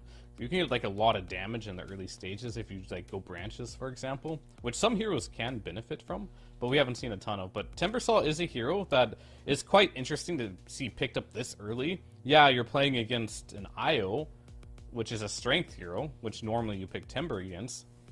Not necessarily the best reason to just be, oh, this is a perfect Timber game. This is a comfort pick for sure. And this is something that I think we're going to see definitely being played. Was it Xiao Yu playing in the offlane? Yes. So it'll be Zhang Yu, sorry, my bad. Zhang Yu, yeah. He's going to play that in the offlane here. And this just signals that he has a build in mind on this hero, it being universal, new patch, whatever it might be, that thinks it's super busted, or it's just comfort, right? Because by no means is this like, oh, Timbersaw, look, they have 4 strength heroes, right? I'm going to pick Timber, I'm going to own. This is just comfort. Okay. Interesting. Very, very interesting. And I think that, I mean, in terms of the tempo of the game, when I look at IG's lineup, like, you can play definitely very fast-paced with, like, a Timber and an Ember. Pressure towers early, maybe they become strong very quickly. For Shopify, I mean, Luna's aura can kind of help shore up some other lanes. Maybe you get a little bit more damage than you otherwise would, but that got nerfed in the last patch too. I feel like Storm's not doing that much. IO Disruptor, there aren't really that many heroes that do things on Shopify's team. They're all blue. They're all blue. I mean, they are blue. I mean, they're no longer on EG, but they are blue here. So we see the IO and the Storm. This combination is actually quite strong, and it can keep giving Storm the mana necessary to keep fighting on the map. So they definitely need Storm to have a decent game here. So you're going to play around the rune timings. You're definitely going to see, I say definitely, but I think I only see Crit playing IO for the most part. Maybe Fly plays it every once in a while, but I see Disruptor, that's a Fly hero. Crit's going to play IO, it's like one of his favorite heroes. He's going to link up with Abed. Crit is not the type of player that just wants to sit back and do nothing. He's a ganker, he wants to find the skirmishes, so you're going to see him playing a lot with the Storm Spirit. So the name of the game for IG is going to be can we shut this timing down? Can we make sure that Abed doesn't run around the map and have an amazing game like he usually does? So that's going to be the objective here for IG. Okay, I like that. Yeah, I guess that's something that I hadn't considered as much, is like the Storm being enabled into more of like an early fighter because of that IO and what he brings to the table. Okay, that's going to be interesting to watch, and then want to see what this last offlaner is. The Primal sounds like it's going to be pretty cool there, but maybe something that can link up and do well with IO in the laning stage too. Could still be in the pool. Bristleback, is that crazy? That's probably crazy. They need a stun, sure. Anything... Sure. I think they have enough stuns. They got Ember, they have Nyx, they got Snapfire Cookie. Shopify, sorry. Oh, for Rebellion. I guess IGS. I don't think Dota's not as black and white as it used to be, where like you have to have a stun. If you see an avenue in which you can pick a hero that can give you a specific advantage, whether it's laning stage or late game, you can go ahead and go for it, because we've seen tons of teams itemize for their issues that they have in their draft. Like, we see a lot of hexes being picked up, right? If you have a net worth advantage, you can build your own stuns. You can buy like Gleipnir, you can buy a hex. Like, I think getting a net worth advantage is more important, but if you can do both at the same time, that is ideal. But the issue is with a lot of offlaners is sometimes you can't find that perfect pick and also be able to be that stun. And they got put in a situation right now that's going to test them here. Troll is a strong laner, potentially laning with either the Nyx or the Snapfire, which could be a very strong lane. And now you put yourself in a situation where Saberlight's overall last pick here. Does he want to counter pick, or does he want to pick that stun? Point. What is the counter pick to Troll even? I like Mars, generally speaking. You've got an IO, could be good. You know, he presses the rampage, goes on a rampage here, and then you press the bulwark, and Troll's very sad if you do that situation. You are picking to Timber, but you have tons of heroes that can deal with Timber at this point. You got the Luna, Storm Spirit. Right. But you could pick another, like, Veno type hero if you wanted, but Brewmaster. Ooh. We were just talking about this one earlier, how it seems like it could be strong this patch. Against a Troll, maybe. I'm interested. Dispel against the Ember Spirit too. Normally, it's not something that's like super talked about, but maybe with this new Aghanims build, that could be something that's a little bit more valuable, because you'll always have access to that Storm Panda. Yeah, I kind of like it. I like the brew. I will also say, Zhang Yu is probably the most well-known for his Brewmaster. This is the hero that he like spammed a ton. It got him up to like crazy high MMR. He knows it in and out, and that also might mean he knows some of the weaknesses to it. We'll find out if it's something that is going to really disrupt this game for IG, or if they're going to be able to have what it takes to come through with this. I'll say again, I have Shopify as like massive favorites in this one. I think this team is like very, very strong coming into this. And IG, they look better at the end of the CNDBC. I'm not sure if it's great yet, though. I mean, Emo's going mid this game, presumably here. Okay. I think Saberlight picking the Brewmaster. I'm very curious on what the train of thought behind this is. First, I'm thinking it's a vessel carrier, right? You're playing against Troll, you're playing versus Timber. Maybe you could go for an early vessel. If not, they just want to play around the fact that they're gonna, you know, dispelling Ember is definitely underrated here. Cycloning the Troll can be super annoying for him, pretty much meaning he's just, they're locking him into a situation where he can only fight with BKB, right? So it's going to be very annoying for Dust as well to deal with this, but the lane should be perfectly fine, I would imagine, for the Troll against Brewmaster. So I'm very interested to see, like, what Rebellion's whole game plan here is with this Brewmaster, because we didn't get our stun necessarily. I don't consider Brew one of those heroes that runs around and stuns heroes, but they picked something like of a hybrid. Yeah, a little bit of more of that tanky type of hero. We'll find out what it is that they're going to be going for as we hop into this game number. Heading out of the base, IG, they want to go for a quick kill. Now, here's one thing. If we ever get a shot of Emo's hands, let me tell you, taking a look, like if we can just click on Emo at any point in this game, he is going to be tapping like crazy. Tap, tap, tap, tap, tap, tap, tap, tap, tap. That's all he does the entire game, and he talks the entire game. It's so funny to watch him play because he's just constantly telling people what to do. But a potential battle They run up high ground. Fly spots PYW. The entire They're team on the 5. other side. They have a lot of damage there. Right on top of them. Saberlight brought down low. PYW is the first to fall. While can they find some more on the outside here? Zhang Yu may be in some trouble. They find him with the Lucent Beam, a couple more punches. Already first blood for Rebellion and looking for another. Scatter Blast 2-1 in range. And we fogged him out. Gets out of range. I mean, if I'm IG right now, I think I want to die on Timber right now. What's the alternative? You go back to base? That's an instant lane win for Rebellion here. Fly got first blood too, so he will have an early salve. It's not ideally the best person to get first blood on, but it is what it is. Yeah. Oh, Dust is just already crit. Might be in a little bit of trouble. Ooh, good tether away. Gets him out of trouble there. Yeah. And we're going to have Crit ended up playing that IO, and then we have Fly on the Disruptor. I wasn't sure who was going to play what, and Crit has that sexy skin of... What do you even call it? The Reckoning of the Dead patch, basically. Whatever that one's called. We lost our button to be able to view cosmetics. Either that or I don't know where it's at anymore. What the heck? Oh, yeah, we did. It's quite sad. I think, what's the showcase mode? There's like a hotkey for it, I think, but I don't know if I have that bound. I definitely do not. Okay, fair enough. We'll see. Okay, well, lanes are going to be very interesting. I remember when we were watching some of the other Pro Dota that it was like these crazy run through the portal gate. That did get nerfed a little bit, where now it's like a little bit longer time to teleport between the gate. We'll see if that ends up making a difference or not. It could. It definitely could. There's definitely a lot of shenanigans. The courier, PYW. Oh, it doesn't end up getting it. So let's just break down the lanes real quick while we're here. Like Timber Nyx versus the Disruptor Luna. I pretty much think there's no chance Timber can win this lane when you have a weak support like Nyx. He's just as greedy as he always has been. So it is what it is. Yeah. Needs to just throw out those stuns every now and then, but oh my god, Abed in mid gets brought down very low by Emo there. Does need to be wary, and actually doesn't really have easy access. I guess he can try and push the wave, but with runes coming up, we'll see if Emo tries to keep the pressure on. He has his bottle coming out now. Abed pulls him into it. Emo finds him there. A couple more punches from Abed. Didn't get the remnant hit and denies out that water rune.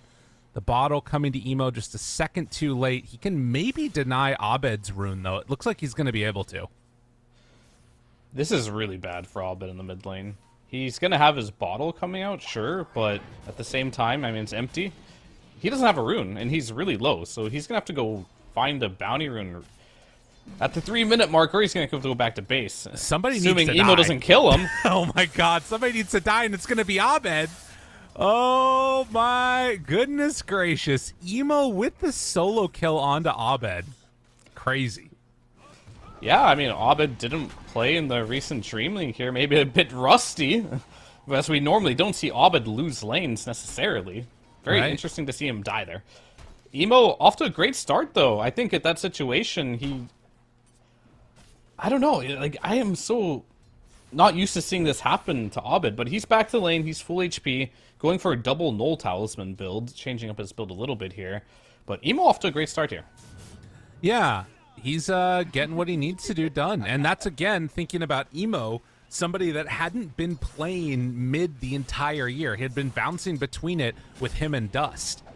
So, you know, both a little bit out of practice, but Emo obviously more recently been playing at PYW, makes the rotation towards mid, is right on top of a ward. So Abed's going to need to play this pretty safe. He's going to see PYW over in this area and shouldn't get caught out. Yeah, he should be totally fine here. They relay some bot lane. First of all, you want to give Timber a lot of still low XP. That's just how the hero works. You want to get him to that level 6 as soon as possible. But he also can't help that much either, so he's trying to find some purpose on the map here. Right. Maybe he'll end up using a gate to top lane, or perhaps he's just going to stay here and pressure Abed's CS just a little bit and take away these water runes. Oh, Crit might be in trouble. Tries to get the tether out and will manage to escape for the moment. PYW throws out the stun and the Mind Flare. Emo after picking up the water rune. It's just going to push out the wave, but they kill off the Timbersaw down bottom. So a nice pickup there for Shopify. Crit was getting in that dangerous situation because he was stacking up camps while he was going for the rune check. Yeah, and bottom lane is a situation where we talked about it before. This Timber's going to have a rough laning stage. Not much you can do about it, but at least they're controlling the runes in the mid lane, but they're not doing a lot to threaten Abed. Sure, you took the rune away, but he's still full mana, full health. The one thing that did happen that was really good for IG was Emo getting that solo kill, and more surprising than anything is going to be the top lane situation as PYW in the bot lane, as the tri-lane has emerged, will get a kill. Yeah. I mean, that's 2 times now where we've seen the Shopify Rebellion supports link up together. First, it was up top where they tried to go for a glimpse play.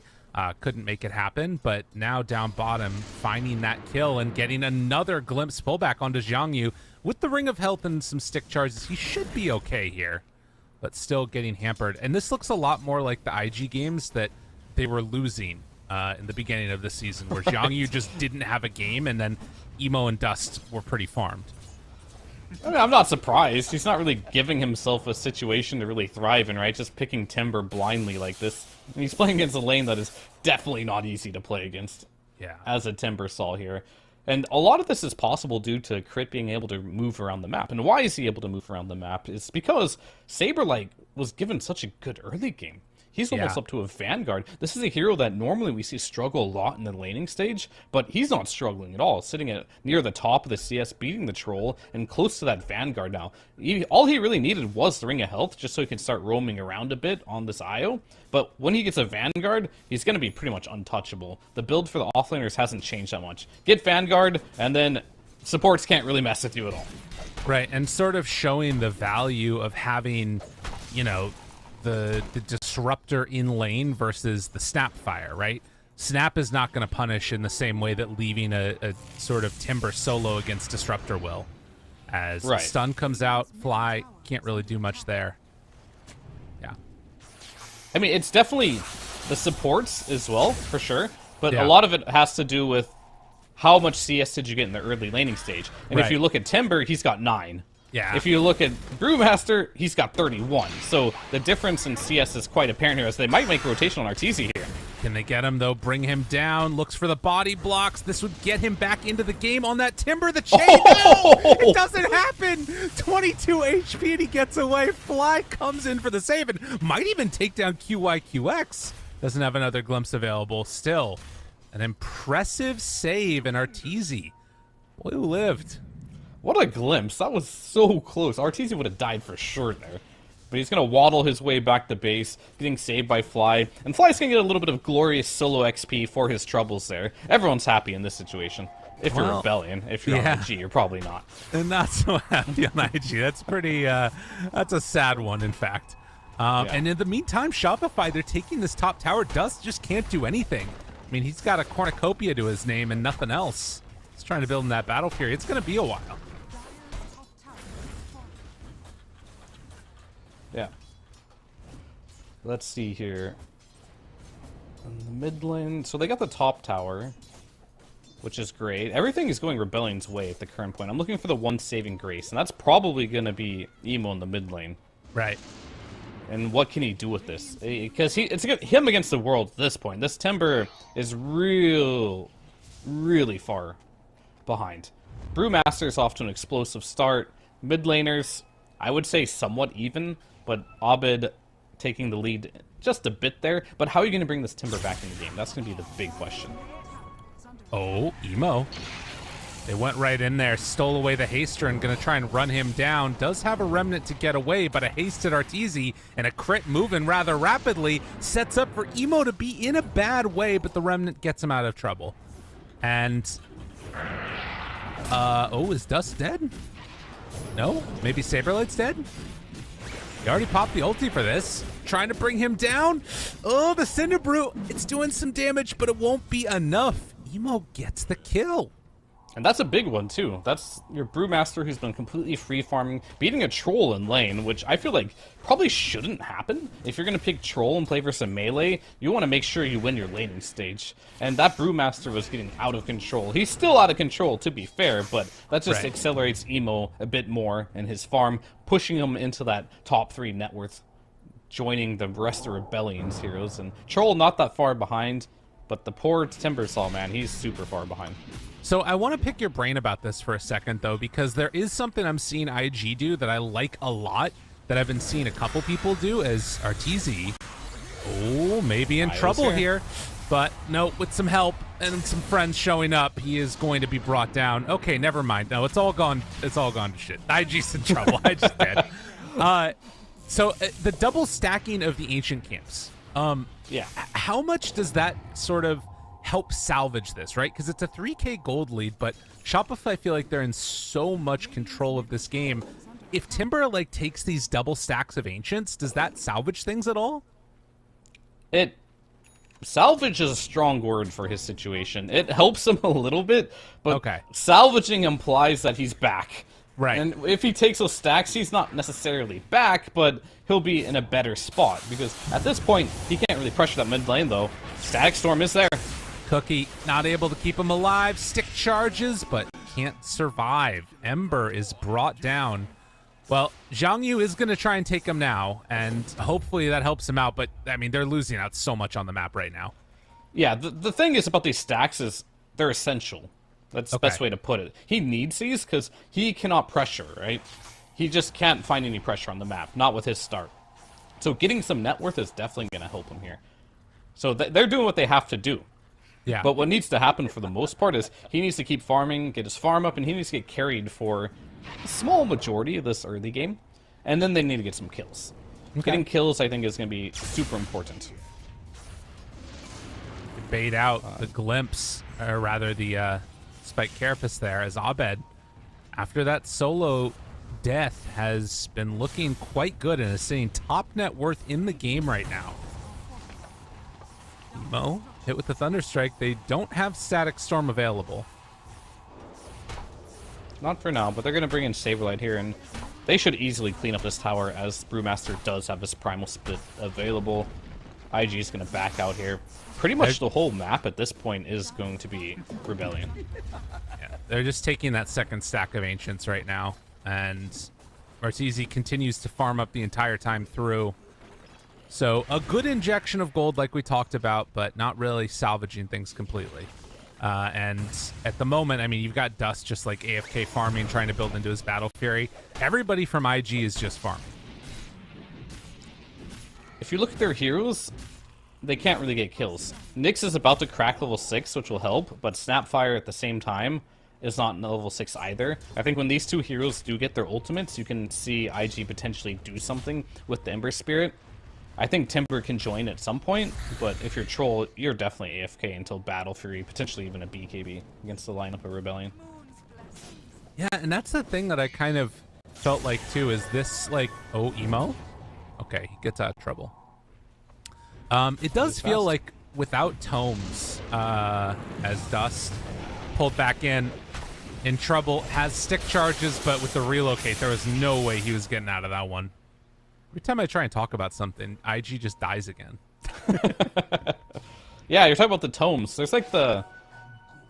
Well, speaking of dying, they're going to do it again while I'm trying to talk. PYW. No! Oh, he just wants to get a hit onto Abed so he can burn his mana.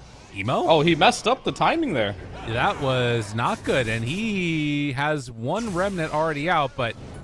Gonna try and get out of there. They were waiting on him the whole time. The pig pull, but Abed chasing. Friends nowhere to be seen, and Emo going to be controlled and killed, and the glimpse back on Dust too.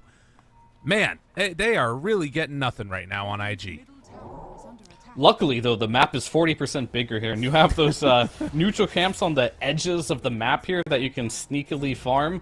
There you go. So when you are behind, you do have more avenues this patch to find ways to get back on the map. And you have, like, what are those even called? Like, you know, like there's like that force field in your base. Oh, the Defender's Gate. The Defender's Gate. You've got those now, too. There's a lot of interesting things they added. And to go back to your other point, to jump around like patch questions, as we probably see Timber die, but nothing to see here. No. All right, maybe there is. There might be a team fight. Can they kill any of these heroes? I mean, Shopify are just so unbelievably strong. Saberlight is close to going down. He is going to be brought down. But then afterwards, they kill off Emo. It's a huge cost. UIW trying to find a kill. The stun is there, but they just don't have the damage. They don't have anything. And now the relocate, finding QIQX. He too is going to be pulled in to his doom. They have Glimpse again in 2 seconds. IG just getting rolled over in game number 1. I think Abed woke up. Yeah. He may have got first blooded, PC, first game of the day, whatever it might be. Didn't play last tournament, but he's back now. Absolutely. So going back yet again to no tomes. You're right, there's no tomes, but there is the wisdom runes now. And it is a major objective. I've been playing a bit of support myself.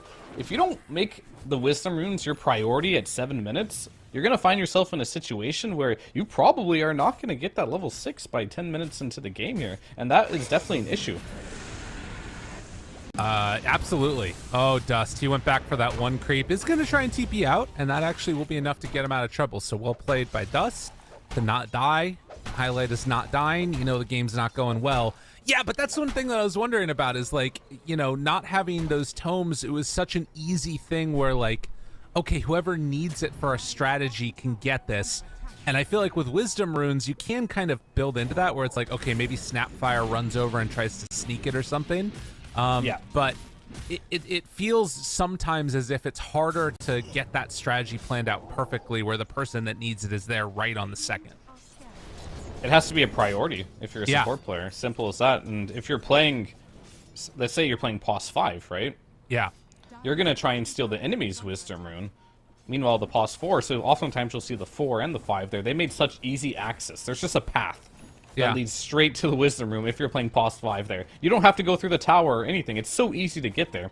So whoever gets those or whoever makes it a priority to go for the Wisdom Runes, we're going to see more and more, are going to have the support advantage. And this is a good game, a good indicator to show you that how important those level 6s can be on your supports in a game like this. You're really lacking them on IG. You're not able to find kills without them, whereas they were already ready on Rebellion, so they just came online faster.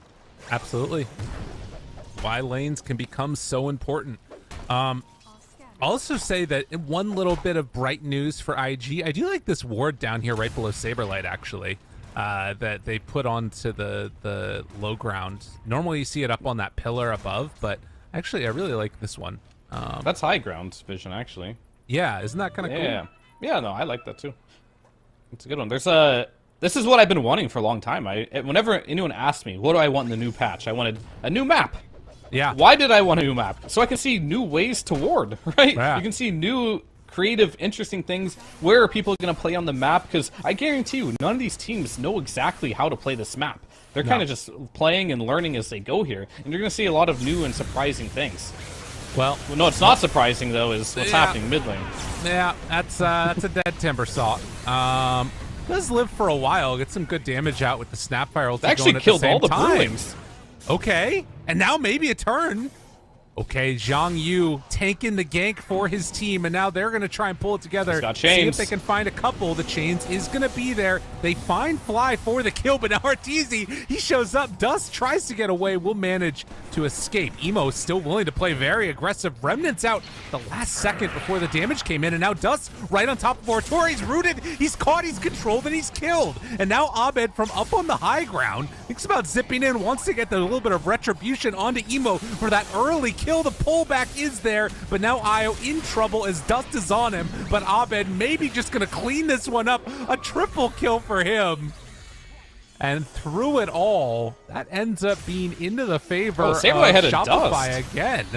Okay, finds him, QIQX. He's caught, he's killed. All right. All things considering, not bad for IG, right? Yeah. You did expect them to just Timber to go down, clean kill, get out, but that wasn't the case at all. They ended up getting a rebuttal kill there. They ended up killing Arteezy, but still at the end of the day, Abed got a triple kill, which isn't great. So they're still not in a great situation here, but a couple more of those, and maybe we could see a little something from IG. Interesting. So I'm curious what ended up happening there, because Saberlight, he had the shard, which allows you to cancel it early. I thought that he wouldn't have been able to die in that, but ends up being brought down nonetheless. And so... Well, he just didn't press it. Okay, fair. All his Brewlings just died, and he died with it. Maybe he didn't expect the damage output there, and Right. I didn't expect it either. Yeah. Look at their heroes. Their heroes aren't necessarily great at killing these Brewlings, but they managed to do it, and he didn't expect it, so he went down there. Okay. Meantime, Shopify going to try and take this objective. They head up to the top side of the map. Nobody can get there quickly from IG. And so it will be an Aegis on to Abed.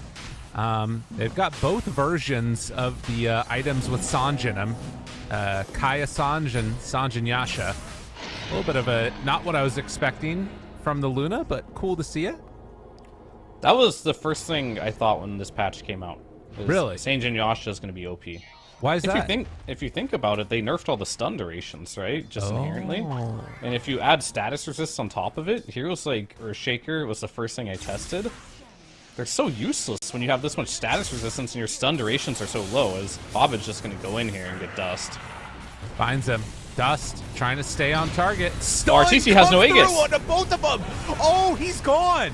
They get the Saberlight ulti after to try and turn this one, but, I mean, Abed's low on mana, too. He will have that Aegis, but maybe they can just kite him out a little bit longer. PYW is going to be found and killed. Emo. All right, they might be running out of steam here on the side of IG, although another round of the slight change. QYQX, the buyback comes out. Nick's wanting to get back into the fray. Finds him there. They're burning through these Brewlings bit by bit. And Abed trying to buy space for the rest of his team to escape. A PYW there with the Mind Flare. Vendetta back up again. Emo hunting, finding, fly, caught. Can he be killed off? Chakram out, just a little bit of distance away, but we'll find him there. So IG, they lose dust, but they find big kills again. They're fighting this. Yeah, they're clawing their way slowly back in this for sure. They chose not. So a couple things to say about that one. One is Sanjin Yasha's great against stuns, but it's not very good against magic damage like Chakram or the Mortimer's Kisses. In those situations, BKB could be a lot better.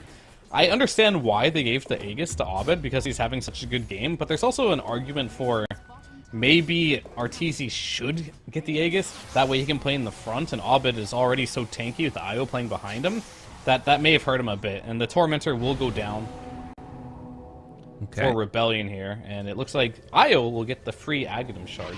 This is a mechanic that I'll probably talk about later as action might happen. Okay, I'll talk about it now. A mechanic that is slightly frustrating for me. It's like, it randomly gives one of the two lowest net worth heroes a shard. Right. So, you're just sitting there praying that the shard goes to one of your supports that could use the shard the best. Yeah. And I think it is IO in this situation, but in some games, like, you're like, I don't want the shard. It'd be so cool if, like, let's say my Ricky got the shard, right? Yeah. And then it ends up going to an Enchantress, and you're like, oh, gosh. That's unlucky. I guess I have to buy my own now. No, it's true. Yeah, you just keep getting unlucky over and over again, too, because you could just always roll bad on the person that you want to give it to. Eventually, you'll get it, though. Have you had any games where everybody had him and you still killed it? No. I had one game like that. It was interesting. Ooh, and look at this. So Nyx Assassin, after getting the shard upgraded, goes back for his neutral item and gets the Grove Bow. So now he's got Grove Bow for the amped up damage, and then also the amp damage coming from his Vendetta. I don't even know what the hell this is going to do. I feel like the game's just going to explode. Yeah, I mean, the thing is... Alright. Oh, Blink and missed it, I guess. Oh, look at the damage! Look at it! Look at the damage! Abed! Abed! Oh, he's so low! That was almost 2,000 bursts, by the way. That was pretty hype. Zhang Yu in some trouble, tanking through a lot, but with nobody else nearby, he can't do anything. I mean, maybe a sign of things to come. We'll have to see. I mean, if that was, let's put it this way, that was a level 3 Mind Flare and a level 3 stun. Oh. If those were both maxed out, he would have died for sure. But I don't know if they're going to end up being able to make the... Well, I guess... I mean, oh my god, Emo, why do you keep doing this? Dude, every time I see this guy, he does some ridiculous build. Emo's insane. He built... Is Blink good on Ember. He builds Blink on Storm, too. I mean, is it good? The answer to that is simple, and I would say no, and situational. Every time I see a Storm or a Quap or an Ember, a mobility hero get a Blink Dagger, they generally don't win. Okay. However, there's an argument when you're losing this badly, this might be the only item that can win you the game. It is cheap. It is something you can buy right away. But is it good? It's probably not like... There's a reason we don't see it a lot. We see a lot of Ember, and this is something we don't see a lot of. So is it good? The answer to that is very simple. No, but it could be good in certain situations. All right. Will that be that situation? We'll find out. He also does have the Mage Slayer. So trying to reduce that damage coming in, they're going to run right into each other. Saberlight right at the start. The stun is there, but the bigger disruption ulti coming out. They find and kill the Nyx Assassin. That's his dieback. Oh, and now the Hex onto QYQX trying to get away. Emo, his Blink Dagger, it's not going to save him now. The Remnant away will. Wants to run in. Okay, Io tethers, gets away from Dust for the moment. I mean, he's 4v1, and there was just nothing he could do there. Not a lot. If you look at the side of IG compared to Rebellion, team fights are going to be very difficult. You have the Io with the mech, with the heal available. Saberlight, super tanky. He's got the Urn, he's got the Vlads. You got a bunch of auras, right, on Rebellion. On the side of IG, if you look at auras, you've got the... Not much. Not much. You got, like, the Snapfire who's got the Pavice. Is that what you call it? Pavis. Pavis. Pavis. Pavis. Pavi. Whatever you want to call that item. We'll call it Pavis because we're American. Pavis. Because we're American, yeah. Pavis. A good old Pavis. Get that Pavis down there. Give me the Pavis. On the Snapfire with our guns. Perfect. American hero, right. American item. Yeah, they did get the pipe on Timbersaw, which helps. Alright, so you got a couple auras, but you don't really have any heals. There's no mech, there's nothing to buff this troll up. On the side of Rebellion, you've got a lot. This Luna has the ability to be the drums from Disruptor, you've got the Eye with the mech and the Locket, super farmed here. And then you have the Brewmaster with everything he's providing as well, on top of the Vladimir's offering. So team fights are not going to be easy for IG unless they can get the jump, burst a hero instantly before they can get that sustained healing. No, I hear you. That is really the issue, is like, can they get that burst? And in a lot of ways, it feels like it has to be Nyx that sets that up. But now with this gem on Storm Spirit, he's leading the way in all these fights. They're just not finding that moment. It's pretty rough. After that initial, like, you know, jump that happened in the mid lane, everything else has felt a little bit rough. So we'll see. 10k gold lead at 26 minutes. It's not as significant as a lead as we've seen in some of these other games that have gone on. There's these moments where, like, you know, hope springs eternal, and I'm like, maybe IG is going to do it. And then I see the blink on Ember. I'm like, bleh. But maybe. Maybe. There's definitely potential. And I think a lot of their potential is going to come from going to the late game. Okay. I think this Nyx Assassin is a hero that scales incredibly well. He just needs a ton of items. Or levels, not items, I'm sorry. Items help too. For sure. But that's why I mentioned that potentially I might see this hero on a support role. Or a core role, not a support, sorry, a core role, because he does need levels. But he's just as strong as a support when he does get those levels. So we'll see what happens with that. And I wanted to bring up the point with the Grove Bow too, for a lot of people that aren't aware of the new patch and how the new neutral item system works. You get a token now. So you get to choose what neutral item you want. So he purposely chose this item. So you no longer just get what's left. Everyone gets a neutral item, and you get to choose which one you get. Well, they have found and killed QIQX again. There are a lot of issues coming out here very shortly. I mean, this game is feeling kind of rough. The IO Aghanims send in the craziness because they also have an Aghanim Scepter on Luna. Have you seen the, like, sending in the Death Star build before? Wait, what? So sending in the Death Star? I don't know if they're going to do it, but what you can do is, because you can cast Eclipse on a target, you can cast it on crit, and he can solo relocate. And then you just, like, explode one hero. It's like you shoot a bomb from the other side of the map. You can just do it on Abed, too, right? I mean, it's true. That's fair. He can just roll in and at this point, you kill Abed even if he's stunned, finishing up a Bloodstone, Scythe of Ice, Kaiasange, Witchblade. He's he's killable. We saw the Storm do his work, the Nyx do his work to the Storm.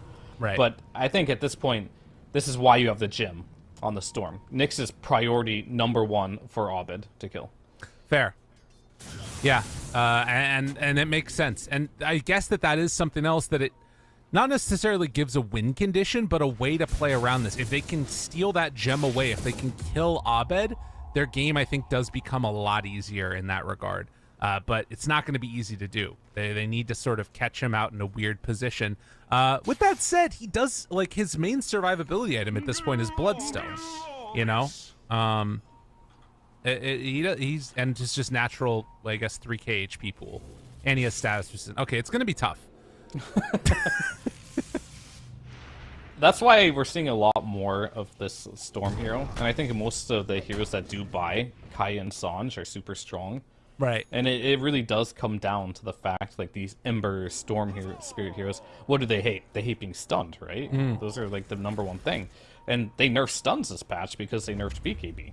Right. And when you add status resistance, which these heroes generally buy anyway, on top of nerf stuns, that 1-2 seconds less of a stun that you have over your course of chain stunning sometimes makes or breaks whether you get the kill or not on these heroes.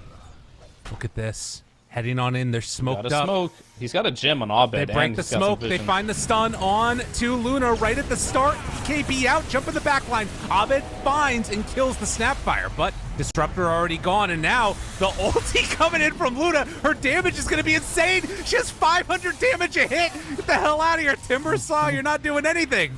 That shard coming into play, and the damage is insane onto Dust, but maybe a Mind Flare? Do they have enough to kill her off in time? No, it's not going to happen. The heals were there from Crit. He even had the Greater Healing Lotus ready at the go if they needed to. And guess what's ready? It's Roche.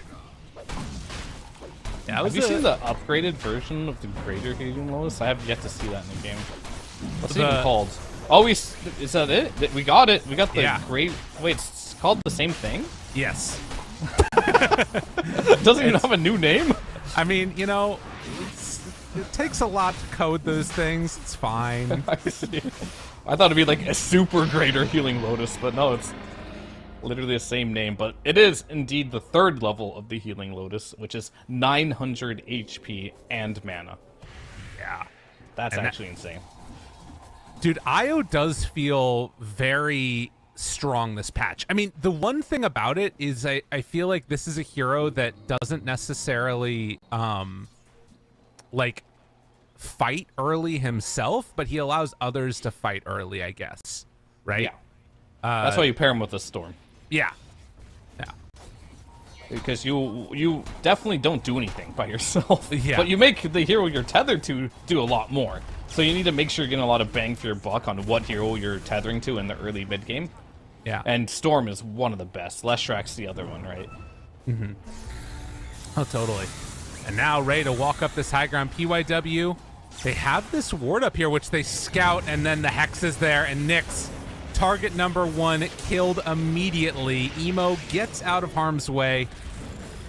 Does not have his Blink Dagger ready, as Shan Yu, he's also going to get targeted next. A stun comes out, does connect onto Abed. They want to try and control him. The root is there, looking for the finish. They don't have enough, and Dust is getting evaporated here by Luna, who takes the Aegis this time. The cheese comes out from Crit. Don't even have to burn through that Aegis as Abed is in the fountain. GG is called. Shopify, take game number 1. Oh my god. Easy peasy there for Rebellion here. Oh, yeah. So I was a little curious on how this Brewmaster would work out. And it worked out brilliantly. I didn't expect it to do as well it should have done. I thought the laning stage, Brewmaster generally has a weak laning stage, but I guess with the IO, had a great start, got the early Vanguard, allowed Crit to make some rotations. Sure, IG, they ended up getting a great solo kill on Emo in the mid lane here, but Crit started rotating after that, helping the Storm Spirit, eventually propelling Abed's game to a situation where IG just could not contain him whatsoever here, and the poor Timbersaw pick just did not work out here. It did not have the impact that it wanted to have, and IG just kind of got steamrolled from the laning stage here. Emo couldn't put his whole team on the back, unfortunately. No, and I think that it's interesting too, because you see that solo kill that comes out. Emo solo kills Abed. Things are looking great. It's feeling great. And I'm like, wow, they might actually stand a chance. And that's the only kill that they got on the entire game. 22, 1, and 10. This man went absolutely off. A stellar performance. Abed is back. Yeah. They had Mikey. Mikey had some great performances. I think they ended up, was it 3rd or 4th in Dream League with a stand-in with no practice? I think RTC tweeted it out. It was like, with a stand-in, no practice, still got 3rd, 4th, not bad. They brought back their original mid laner, looking hot, playing one of the signature heroes. Rebellion's looking good. They're definitely looking good. We'll see if they can continue this momentum. They seem to be back in that form where they're continuously getting those top 3, top 4 finishes. They like at the major they did well, Dream League they did well. Going into this major, maybe they're just back. Maybe they're back into that top form where they're going to get high placings again. We'll have to see. A lot of hope for this team. Absolutely, a lot of hope. We'll see if they can continue it. And for IG, looking at game number 2, need to enable Zhang Yu more. Yeah. He did almost the same amount of damage as Fly in that one. So we're going to head to a quick Rough. break, and when we get back, we'll see if they can solve the woes with Timbersaw as we head off to a quick break.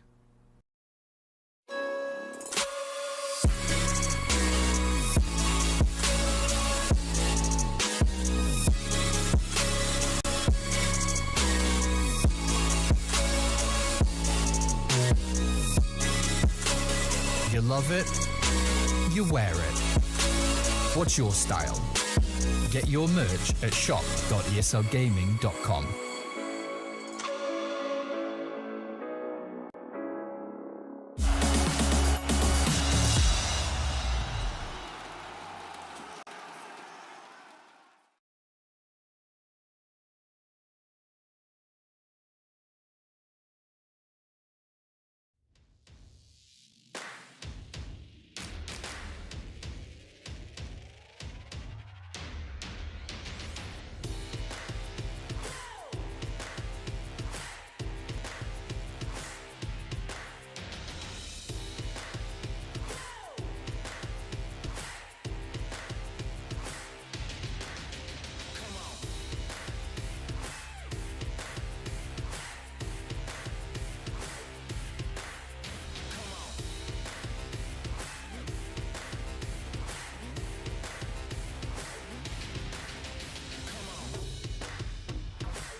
I wasting time? 'Cause I'm already gone. So long, can you stay the night? 'Cause you're the thing I want. I know you're feeling different when you're stressed out, but even with no makeup you still stand out. 'Cause no one makes me feel the way you do now, like you do now. The way that you move your body, you make it look like a hobby. Every time that you touch me, it's electricity. Things we discovered underneath last night's covers. Everything came so easy. It's electricity. Electricity. Whoa. It's electricity. Electricity. It's electricity. When it's late at night, I feel you on my skin. My skin. You're all that's on my mind. It's finally sinking in. You're it. I know you're feeling different when you're stressed out, but even with no makeup you still stand out. 'Cause no one makes me feel the way you do now, like you do now. The way that you move your body, you make it look like a hobby. Every time that you touch me, it's electricity. Things we discovered underneath last night's covers. Everything came so easy. It's electricity.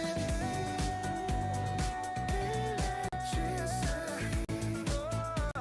It's electricity. Electricity. It's electricity.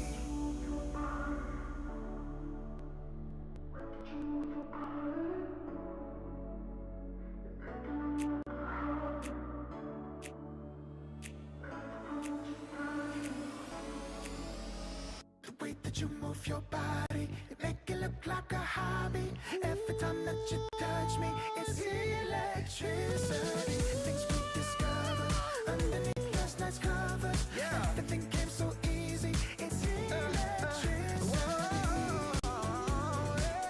Electricity. It's electricity. You move your body. Electricity. You move your body. It's electricity.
Welcome back. You didn't think we'd be here, did you? Or maybe you did because you're a smart person. Fear. Holy moly, we got game number 2. IG, it looked a little bit rough for them. I liked how we just passed by. I kept bringing it up, but you were like, I'm not going to flame this guy. We didn't talk too much about the Ember Blink Dagger. Emo's crazy, okay? Sometimes that crazy is good, sometimes it's bad. But he's always drafting, so this is just inherently going to be a crazy team.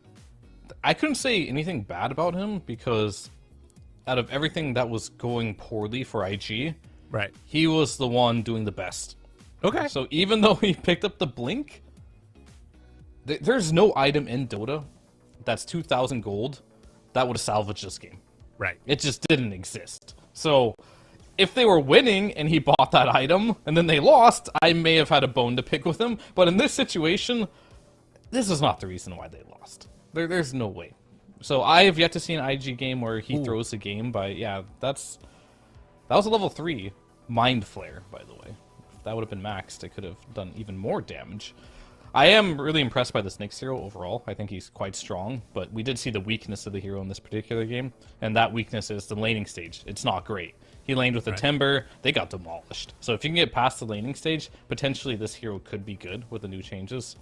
But Dota, it seems it is what it's always been. You got to do well in the lanes, first and foremost.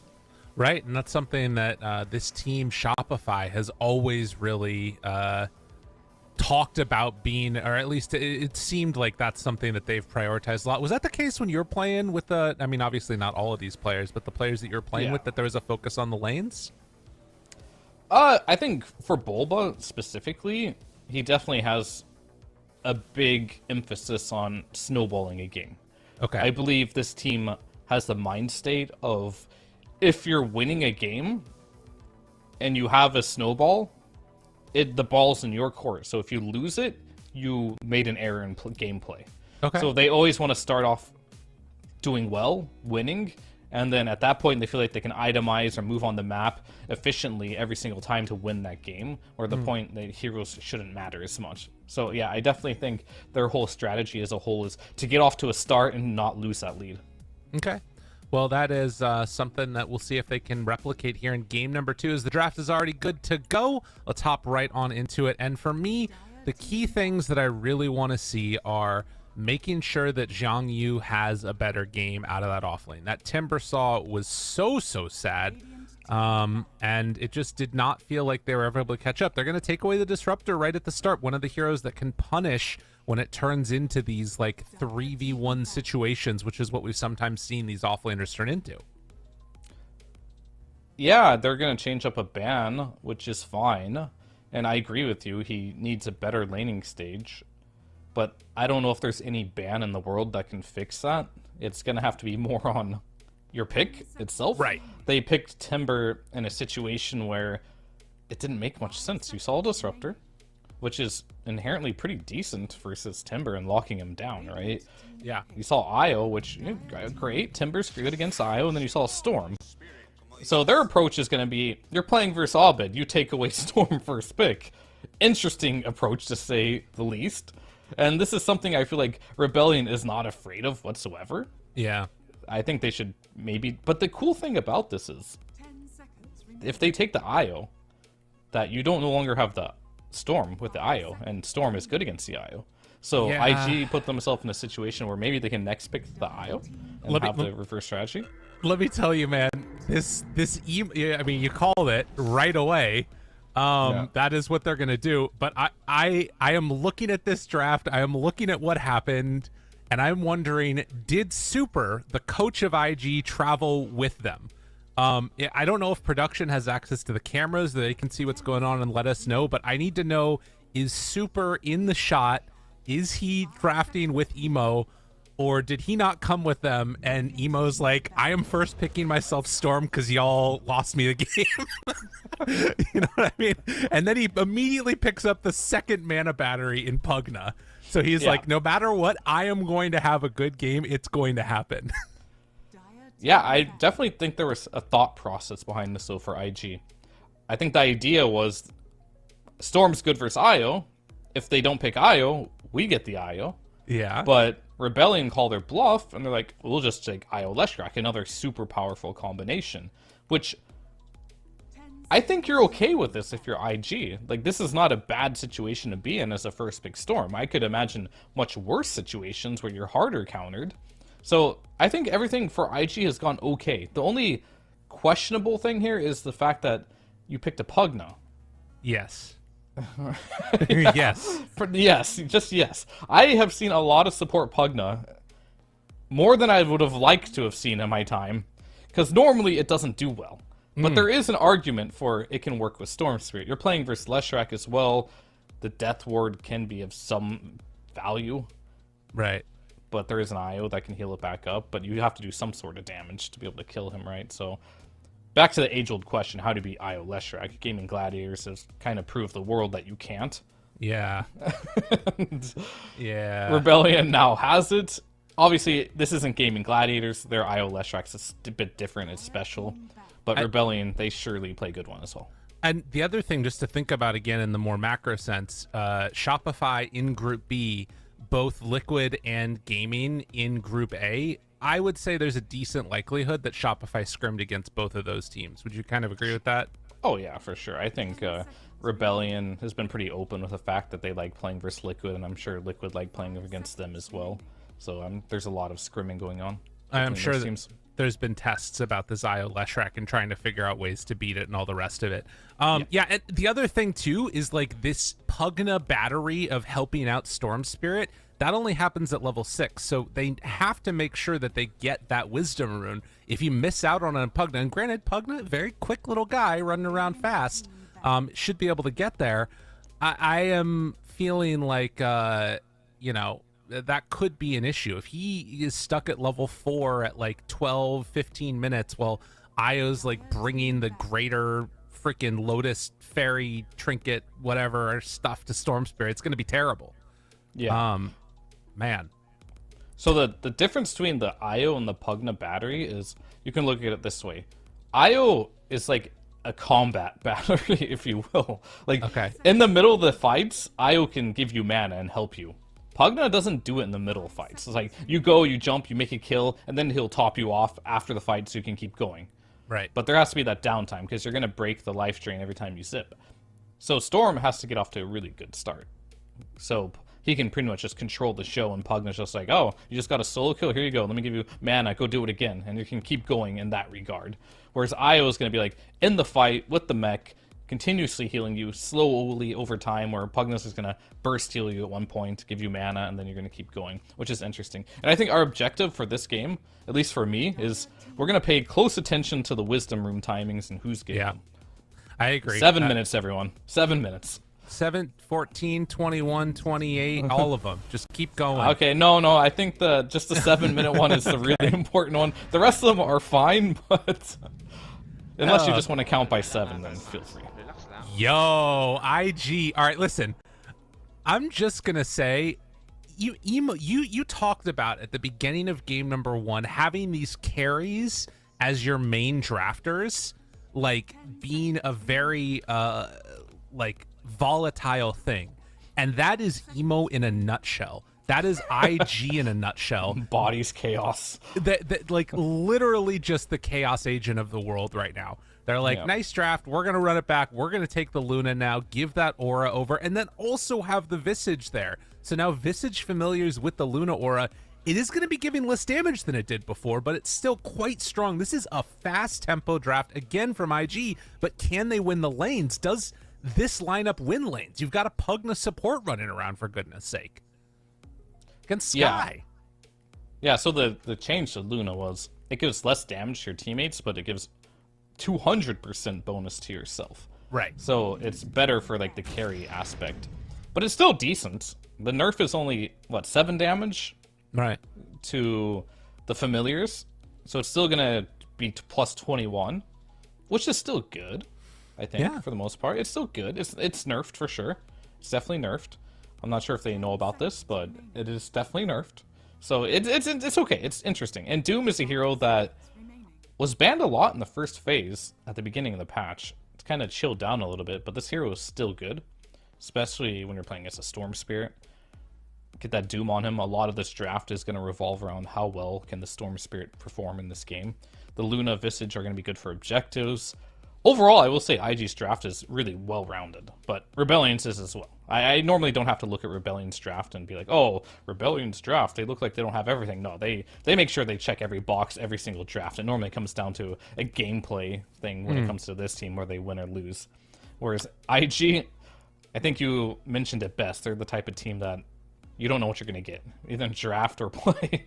Right. Just like completely random. Well, Fear, I like that you went on that long explanation of that, because I actually dropped my internet connection halfway through, and I just want to double check with production that they can still hear me and that everything is working well, because I may have broken everything. I don't think that I did, but I may have. That's fine. Anyways, we're to band out now too after the Doom. So things that you feel like they're missing still on Invictus, because they're going to be going next. They need a support. Right. On IG. So like, what are they missing here? They got their building push.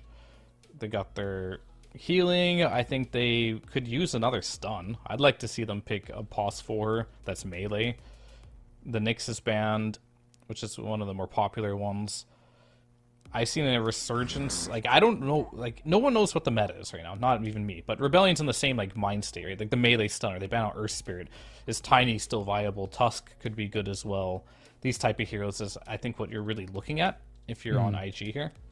Because Storm is not going to do it all by himself, and Visage really appreciates heroes that can get in there, do some damage, tank it up in the laning stage. Primal 4 would be okay as well. Ooh. Anything melee and that has a stun and that can get in there is what I want on IG. Give me the Tusk. Make it happen. Let's go. It might get banned by Rebellion here as well. Like, they see what they need as well. That's why the Earth Spirit was banned. So they're going to ban another one of those type of heroes that they're the most afraid of, and then you get to choose what's left if you're IG. Oh, Shaker? Shaker might be too slow. I hate Shaker this patch. Okay. Like, that hero just like, I don't know, like, if there was a hero that was ruined the most by this patch, it has to be Shaker, if you fundamentally think about it. This hero was just meant for chain stunning. Yeah. Right? That's all it did. And then stuns just got nerfed. No, it's true. It's so, like, sad. what does this hero, like, bring to the table anymore? Because it doesn't do damage as a support. It was literally just a stun. I had a game where this guy, we saw PL in our game, and he was like, I'm gonna pick Shaker, I'm gonna counter pick, and I was like, oh no. Oh no. Oh no. It just, we did nothing. PL just slowly whittled us down and beat us to death.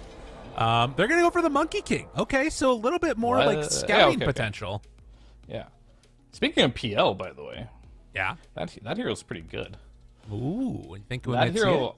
I called it. I mean, it could be okay. I would say no this game, but at the same time, I wouldn't be surprised. It is a good PL game. You're playing versus Luna, you're playing versus Visage, you're playing versus Pugna, and now there's the Monkey King. The new Aghanims on this hero is absolutely insane. It's busted. It is so busted. So it's like slows everyone, does more damage. It's like the Shard, but it's you can just play from range now in PL, and you just kill everyone. It's actually insane. This hero was so bad last patch, and now it's like S tier almost, I'd say, in the right game. Have you tried to oh, they go TB instead, the old classic for Shopify. Have you seen the Grimstroke PL thing? Well, no, what's that? It's like on the same team right or now. Other? On the same team. If you soulbind and PL shard, there's something bugged with it or something right now where it goes infinite. I'm not sure how exactly it's bugged, but it basically just kills you almost immediately. Well, if you think of it this way, it says Spirit Lance now bounces twice on enemies, so if you soulbind, now it's going to bounce 4 times. It's insane. And that's too much damage. And the illusions now do 40% extra damage. Because why? Why did anybody need this? Why? And it does 10% more slow, so you just can't move anymore. So anyway, it's not in the game, but the hero's viable again with the Ags. Ags is something you never bought on the hero, but it's a stat item. It's great. Right. But speaking of illusion heroes, we got the other illusion hero in this game, and that's Terrorblade. It's the same type of concept in this game. And I think Arteezy is more comfortable on this hero, and I think it pairs better with Io as a whole. I think they had the debate, Peel could be good, but then Crit's like, what am I going to do with a Peel on my team? Am I going to tether you? No, Peel doesn't want to be tethered at any point of the game because it kind of reveals where the real one is. TB doesn't care. You have your Lucians out, but you know which one's the real one almost always, but can you kill him is the question. And if you have an IO behind you, well, it depends. If you can kill the IO, how much farm you have, there's a lot of factors here, but if you have the same type of early game that Rebellion had in the last game, it'll be definitely difficult for IG to crack that. Did you load into the game, by the way? No, I got a black screen here. I did too. I wonder if the players did. I can't see anything. I'm gonna restart hopefully. Dota. We'll see if what's going on. It seems like there might be some type of bug in Dota itself potentially. We'll find out, but we can talk a little bit more about this. So I don't know if this is true or not. But the other change that sort of happened under the radar a little bit was the int now giving magic resistance, which I think transfers over to the illusion heroes as well, if I'm not mistaken. Like on the actual illusion? I think it does, but I could be wrong about that. I mean, maybe. It's possible. I'm not sure how it's coded, right? Because if you bought a pipe or something or a hood, it wouldn't go to the illusions at all. Okay, so probably not then. But it's not like buying a hood, right? It's like built into the hero stats. Where stats, if you look at it this way, like if you buy like a Demon Edge on Illusion Hero, that's plus damage. Right. Which means it won't go to the illusions. Yes. So I wonder if buying a hood, which doesn't exist anymore, when you get a cloak, if that's plus magic resist, if you see what I'm getting at, which wouldn't counter the illusion, but if it's built into stats, maybe it will go to the illusion. That is very interesting, and I'm very curious to see if that is also how it works. But I still have a black screen. Maybe I'll test I do too, and I think that our observers do also. So we're gonna wait and hear what's going on. I'm curious if the other streams are having a similar issue. I guess no other stream would be starting the game at the exact same time that we did. But that's interesting. New patch, new bugs. It is what it is. Dude, I don't know what the hell's going on. I've never seen this bug before. So, all right, just so you guys know what happened. The draft ended, the people picked their heroes, and then we got that, like, initial loading in screen where it was, like, Radiant, and I think that it was, like, the Arc Warden one where they dropped down from the sky and boo, boo, boo, boo, boo. But there was no sound playing. And then when it would normally load up Dire, it just loaded up nothing. And we're kind of just chilling now. Well, I have an explanation of what happened. Okay, what is it? The game exploded, and we have to rehost. All right, apparently we're rehosting. Does that mean that we should leave this lobby now? Is that correct? Production? Hello? Okay. All right, so it was everybody. Everybody broke. Everybody broke. Yeah, I'm looking at some of the players on my friends list, and they're not in the lobby right now. All right, perfect. Saberlight's chilling at main menu here. Same with Albin. Nice. Look at this guy flexing on his friends list. Unbelievable. Flexing. Listen, unfortunately, no one from IG is on my friends list, but I got Rebellion. Sad. You do have somebody on Astra on your friends list, though, probably. Maybe. Oh, like you're talking about Sumel? Yeah. True. Exactly. No, I've got some Chinese players on my friends list, just not all of them. All right. Well, we're gonna try and rejoin this lobby real quickly. We have joined a party together. Let's get Patrick in here too, and that way we can head out as soon as possible. Actually, I don't even see him online. Man, that was a crazy bug. I've never seen that bug before. I've never even heard of that bug before. Yeah, it's just new patch, right? And every time there's a new patch, there's something new that's going to go wrong. It's like guaranteed every single time. So, what I'm hoping for, though, I just joined Patrick's instead of your party, so I left you. Sorry. Okay. It's an. So I'm hoping it's not a repeating bug, because that's the most annoying one. Totally. Yeah, if it is, then we'll probably need to go to a break at that point, but hopefully that doesn't happen, and I don't think it will. All right, we're in the lobby. It was an all pick because they are ready to get that one started again. And the slot's open for us. Perfect. So yeah, while we wait for this one to get back underway, what was I just talking about? We were talking about friends lists. We were talking about friends Dota and flexing. Friends and flexing. Yeah, that's it. That's all we got to talk about. It's great. I mean, we could talk about the game if you want in the draft. Okay, what do you have? What do you got for me? I don't even remember the heroes that were picked. There's a first pick Storm. That's all I right. remember. Storm, Io, There's a Lesh, Terrorblade, Pugna, then Skywrath. What was after that? You lost me. Luna kidding. Luna Visage. Yeah, Luna Visage. Then What was Fly playing? Because I think he picked at that point, right?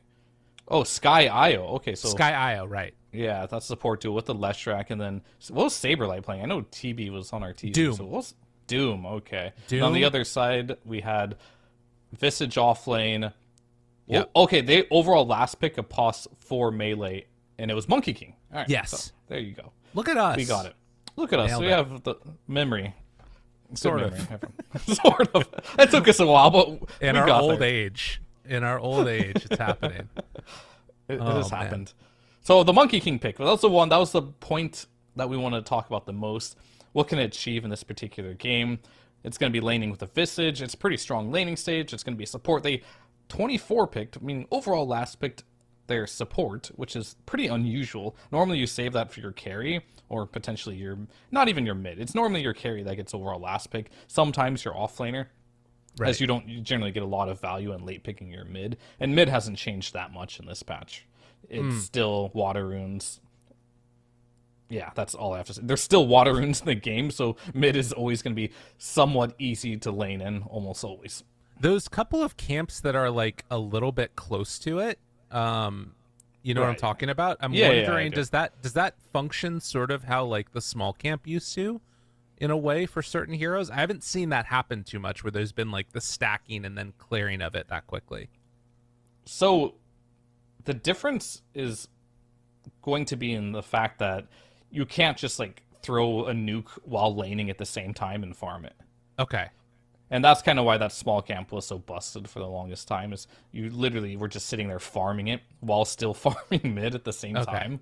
So I think there is more viability, especially if you're on Radiant. If you think about how Radiant functions right now, they have, can I call it the triangle now? Is it safe? Where is it? Where's the triangle? So if you're on Radiant and you go to the right of your tier 1 tower, there's now a triangle of camps. There's 3 camps. Okay. Kind of like Dire used to have. Yeah. Or Dire has, right? So that was a Right. balance change they made. There's Okay. a triangle there now. That's the true triangle. So you But- can push out the lane and you can go farm that triangle, then go back to mid, technically. So you don't think the triangle is the double ancient camps and the hard camp by the offlane tower then? I think that's what most people's expectations of the triangle would be. Okay. But so it's both. which one's a more symmetrical triangle is the question. Isosceles versus what have you, yeah. 180 degrees of fun. That's a geometry joke for all you people out there. There you go. Dude, I love geometry. Actually, I didn't too much. Did you have any math that you liked a lot?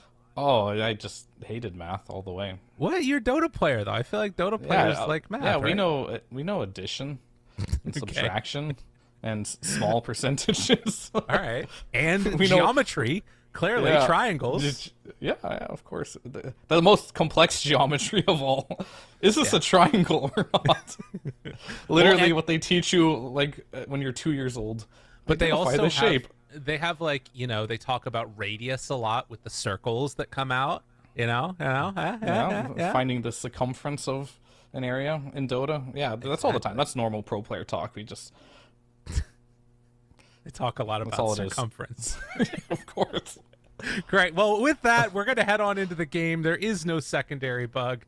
It is ready to Yeah, go. perfect. Shopify facing off against IG. Game number 2. Let's get into it. Smoke right away here by IG. They did this last game too. Didn't work out for them. They got punished quite hard by Rebellion, who were just standing on their high ground. But this time, they're smoking to the Twin Gate? What's their plan here? Why are they smoking my to their God. safe lane? Oh, that's amazing. Let's go. Twin gate action. Dun, dun, dun, dun, dun, dun, dun, dun, dun. No, they're not finding anybody. Okay, they're not doing This twin is gate. the strangest smoke I've ever seen.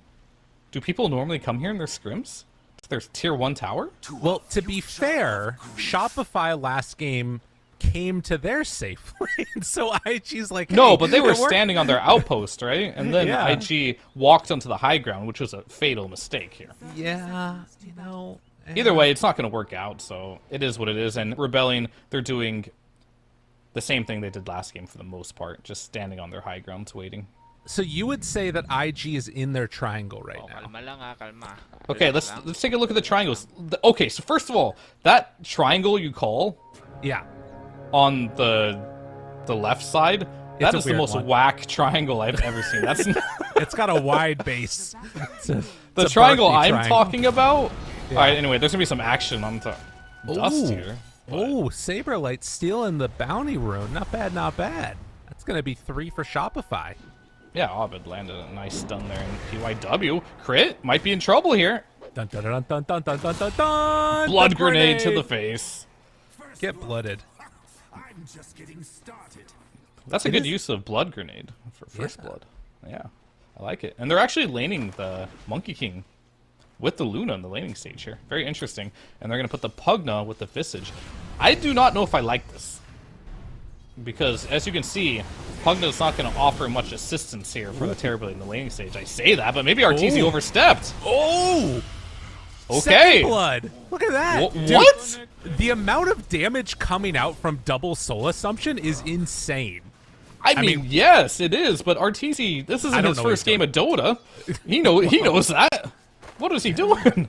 Yeah, I don't know. That was a very strange move right there from him. Builds up the stats next, but I mean, if there's one thing that this lineup does, it is deal out a lot of magical damage up top, and that's something that Monkey King wouldn't really do.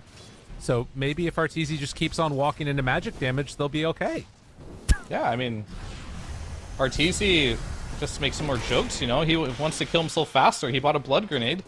He used Okay. it on the Visage. Well, there's minus, was it 65 gold?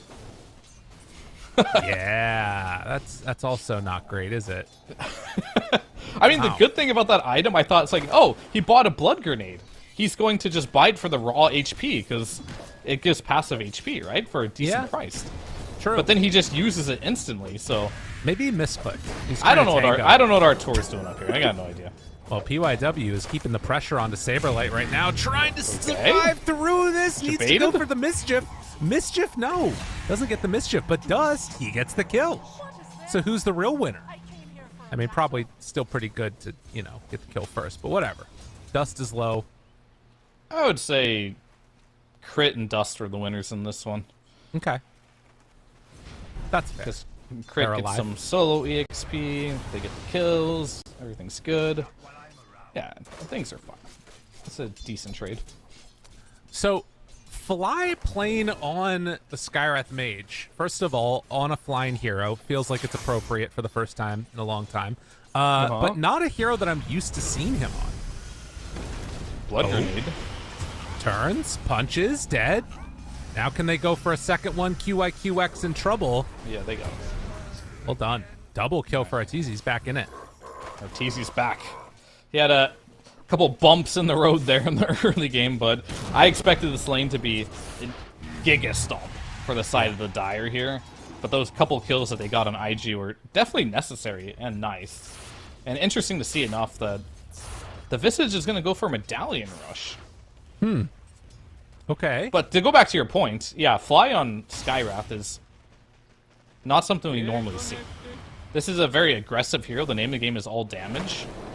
That's just what the hero does, right? And Fly is, by nature, very supportive. He likes playing these heroes that wins you the lane, heals you up after, buys a Force Staff for you. You can do all those things, technically, on Sky, but usually you do not. Right. Well, and PYW now just getting bullied back by Crit and Saberlight together. Yeah, I mean, you did say that he likes playing those heroes. I wonder if he actually likes it or if he's forced to play those heroes. You know what I mean? Sometimes that's No, always he likes it. I've Okay. asked him in an interview. Like, some of his favorite heroes are like, what was Okay. it? The Phoenix, these type of heroes. Yeah. That's fair. He likes playing Dazzle. Weird guy. There's some sick people out there. Abed finds the stun now into emo mid. Both these players getting pretty low, but a relatively even laning stage. A slight lead again for Emo. As I say that, he misses 2 last hits. Don't worry about it. Making that movement down bottom. Fly TPs using the gate. Now that does set up for Arteezy to be in some trouble because they saw 4-second him channel time on now. that ward. And good damage onto Fly. Gets the kill down bottom. I was not anticipating that one. Yeah, you mentioned it in the last game. The channel time went from 3 seconds to 4 seconds now. So if you get caught trying to go through a gate like that, you're going to get punished. This Monkey King gets that 1 extra Jingu stack into the stun, and there's no way you're rechanneling that again for another 4 seconds. So easy. Right. Yeah, I guess that's the thing, is that it's less about, like, making the quick rotation kills, like those being slowed down, because you're still probably going to be able to get the kill with that 4-second timer, but it's escaping almost that's the bigger issue. Oh. Right. Up top. Decrep. QIQX going to be the first to not fall. Ooh, it's out of trouble. At the same time, Crit ended up using a blood grenade there to slow down Dust and PYW. A lot of action on all fronts here as top lane. The Visage looks like he's going to go down as well. Has a salve, but couldn't do it. Couldn't get it off in time to make the move. So Zhang Yu having a better game than he had last game, but still quite bad. Sure. Okay. I mean, yes, he is having a better game. It's not great. I think he got blessed by a couple early kills that maybe shouldn't have happened. Right. But it is what it is. At this point, the lane doesn't get any easier. He bought a medallion, which helps a little bit. But Arteezy, this is the point he needed to get to. He needed to get to the point where he got the wand online, got the raindrops, and then when you get to that stage, now you start become impossible to kill.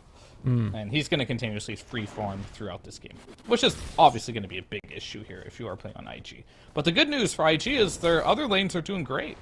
Mid lane, this time Emo winning the mid lane quite handedly, and on the bot lane as well, Luna completely free farming too. So better start here for IG.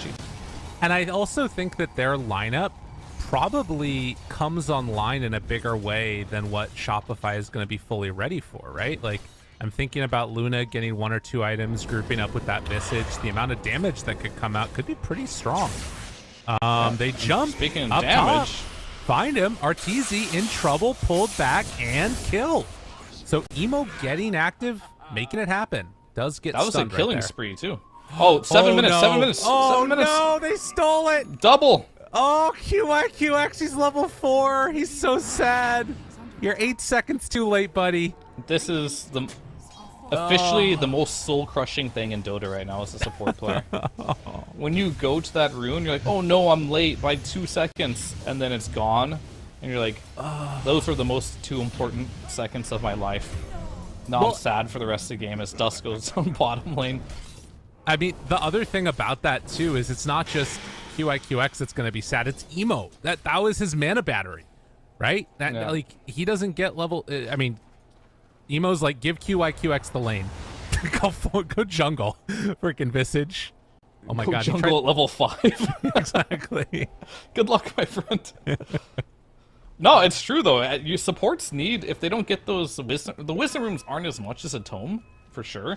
Yeah. But you have to... anyway, bottom lane here. The gate play by Fly. Ooh, tries to move in for it. Dust TPing in on the Visage. Saberlight. He's going to get turned on, but Fly might still be able to find the pickoff play. Oh, Dust has got to hide. Fly chasing. Fly? Looks like he's away. Able to escape from that one. Okay, he got out. Emo didn't want to pursue there. And, alright, you're right. You told the Visage to leave, and that's what he did. Now Pugnus is going to be able to lane top here and get that EXP, potentially. Okay. Abed. Just kidding. He's going to die. Yeah, he did get the ward reward, though. So that got him to What's level the 4.5. EXP at the tower? No. Yeah, it's a lot of XP not going to be claimed. And their towers potentially going to die, but we're making a smoke rotation here from Emo. And This tower, it's so important to hold on to their map, but they are going to lose it. Emo wants to find one, jumps onto Lesh, pulls him back in. Crit is nearby, does have nothing to heal him up with, though. Okay. So they kill off the Lesh, and Zhang Yu easy. able to stay alive. They find that finish. Although the Visage is going to also live. Yeah. Damn. Pugna saved him there. We're seeing a little bit of impact here. Sure, he might not have the most levels in the game, but if you compare him, okay, level 6 almost on Fly as he's dying here. Fly's levels are good, even though he's going to go down here. The levels on the IO is level 6. I mean, Rebellion, you get double Wisdom Rune, you're making kills on the map. Their supports are doing well, even though IG just made a great trade there. Their supports are still struggling quite hard here. Other than the Monkey King. So really what I'm saying is just Pugna's not having the best game, but he's having an okay game. Yeah, and he gets to level 5. I mean, at the end of the day, he just needs to be that mana battery. He's got the Nether Ward he can lay down. We are seeing a answer, though, that's going to be pretty devastating, I feel like, for IG, and that's Saberlight rushing the Crimson Guard. With this Visage, Luna, Monkey King strategy coming out, it is really going to cause some issues. Yeah, it's a pretty good choice this game. He's not going for the greedy builds, no Midas or anything, just going straight for the items that allow him to fight. And bottom lane Saberlight, we'll see. Oh, he wants to Doom. Nah, he just wants to die. Yeah, he'll fall here. Maybe he doesn't want to die, but that's just what's gonna happen. Exactly. I'm glad he didn't do the Doom. See, I mean, I guess that's a question. Like, do you think that the pace that IG is playing at now, 1k gold up at 11 minutes, that they can try and just sort of shut down these towers around the map? They can, yeah. I don't think they should rush it right now. It's a bit too early. Get your levels. We only have 2 points in the Lunar Blessing. One interesting thing to see is the Visage. He went for a Solar Crest. This item has been changed. It's still the same item, but it got a lot of big changes. So one of the big changes is the duration's only 8 seconds now. And the cooldown has went up to 16 seconds. But the active ability on it is a lot better now. So you're going to see the burst damage, the heal, the attack speed reduction, or bonuses, they're all been buffed up a lot here. So whenever he casts this item, it's going to have a lot of effect. It's just on a longer cooldown now, and the duration's less. So we're going to see if that's going to make a difference on Saberlight here, if they do want to try and use this to get a kill here. And Doom is a hero that generally has low armor, but he has the Helm of Iron Will up. This could help out a lot.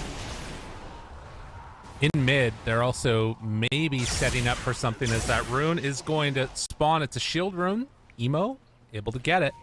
Speaking about Midases. Oh my god. Speaking of Midases, like the Doom with the Midas, you know? Nah, Storm got the Midas instead. Dude, this is... Emo is like... I both love and hate Emo. Like, as a player, he just is...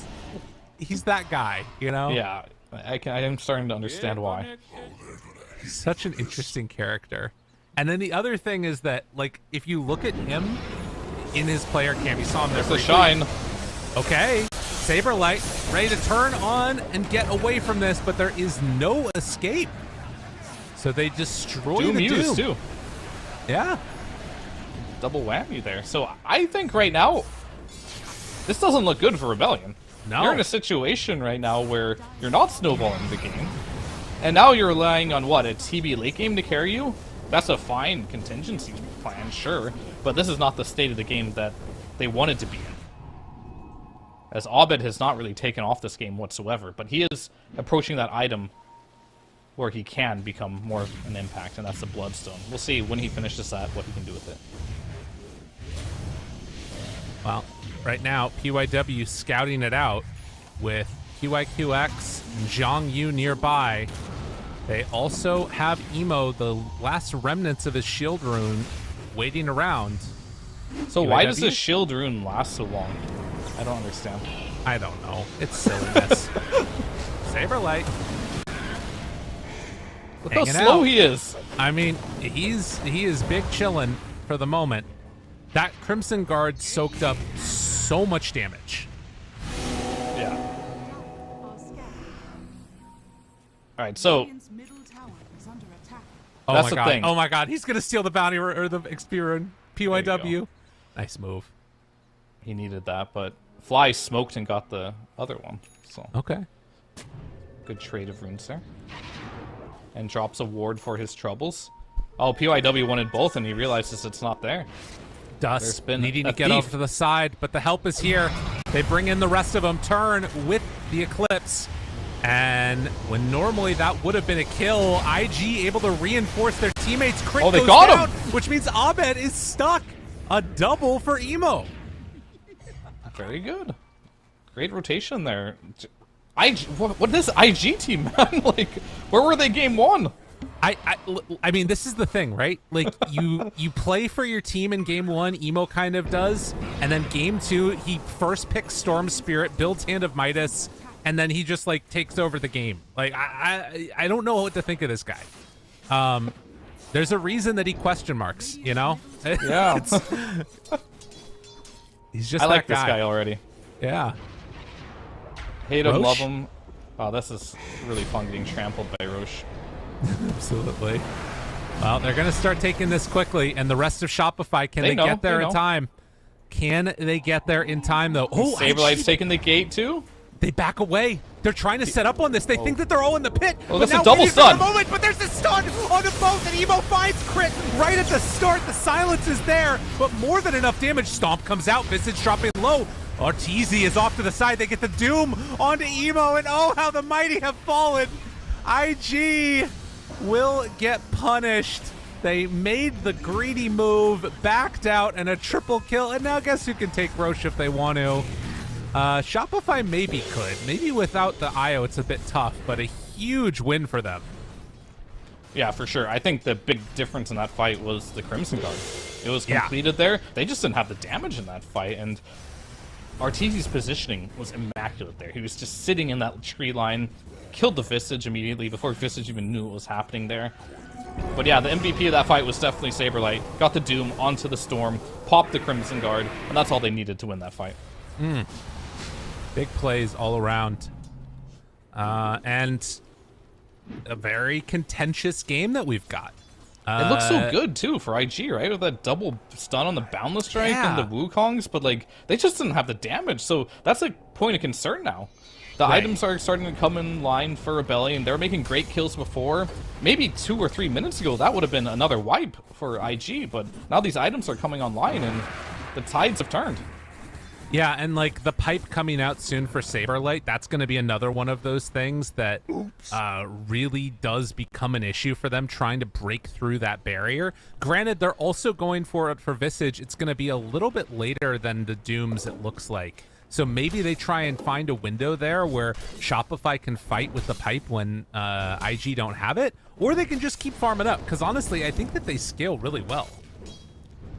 They have, that's the cool thing about their draft. They have TB, who's the hardest carry in this game. Beats Luna easily. Beats Visage super hard. Storm, it can go both ways depending on how farmed the Storm can be. Not the easiest target for Terrorblade. But I would be happy if you're Rebellion just farming. You have the Doom for the Storm, right? And then you have the Leshrac with the IO, which is great. I feel like Rebellion has multiple timings they can hit. They missed their first one. IG took advantage of that. But they have later timings that they can also take advantage of. But for IG, what do their later timings look like? I feel like they're peaking pretty soon here. And when you do Luna drafts, normally you want to take these timings and turn them into winning fights. I mean, getting these pickoffs right here would be insane. So but tanky. Saberlight, he's so hard to kill. He is incredibly difficult to bring down to half HP, but still incredibly effective. They get the decrep on him, life drain, trying to bring him low, but Saberlight, he just walks it all off. He's living through it. Care. I mean, that was also Emo using his shard reveal. Granted, they didn't have the Luna with them. They did have her bonus damage. I don't know if you get a better opportunity than that to try and take down Saberlight before he gets everything off. But it didn't happen. I think you're at the point of the game where... Oh, PYW is just playing with fire here. Okay, Orbit. They know he's here. Is Orbit going to do it? Yeah. PYW's. Gotta have balls of steel to play Monkey King. Just sit there and hope nothing happens. Gotta be ready for Walking anything. up the hill, finding one. Saberlight can do whatever he wants. And I think at this point, if you're IG, you need to respect that. And by respecting that, you just don't run into him. Don't take the bait. Go farm. Get some items. right now, Emo, he has a bunch of garbage. He has like some Shard and a Midas. Like, he has no damage right now. Go farm. Why are they trying to take these impossible fights? So they did just complete the pipe. Maybe they think that that will give them enough, but with Crimson back up, it's hard to imagine it's good. Although TB is not here. He's on the other side of the map farming, so maybe where's your damage? 45, they can do it. They just don't have it. The Doom is there. Fly does go down, trying to kill Emo. Is there anybody else that can help him out? The Lesh being brought low, they kill off Abed. So no Storm, but it doesn't matter. With already the other heroes brought down, it's only these two tanky guys left over. PYW tries to TP out, will not be able to make it. So IG lose 3, but take down 3 of Shopify since Arteezy wasn't in the fight. That ended up being somewhat okay because they jumped Fly right away. Fly, for some reason, was ahead of the Doom there, being a little too aggressive. I feel like if Rebellion were to just let Saberlight walk in front, there's nothing you can do with your IG.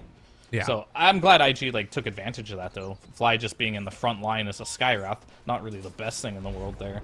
But they got the early kill on Sky, very much important kill because he's most of their damage. As this Doom, I mean Doom is Doom, he's kind of OP in a lot of ways. Yeah. He's so tanky, but at the same time he solo killed Storm. Like, it's just not fair. Yeah. It is kind of crazy. And they have like nothing to help Emo if he gets Doom. You know? I mean, I suppose. Yeah, but like, I don't know if they're gonna let Pugna sort of freely, you know, help him out in the midst of a fight. See if it ends up happening. Shopify do take out their Tormentor.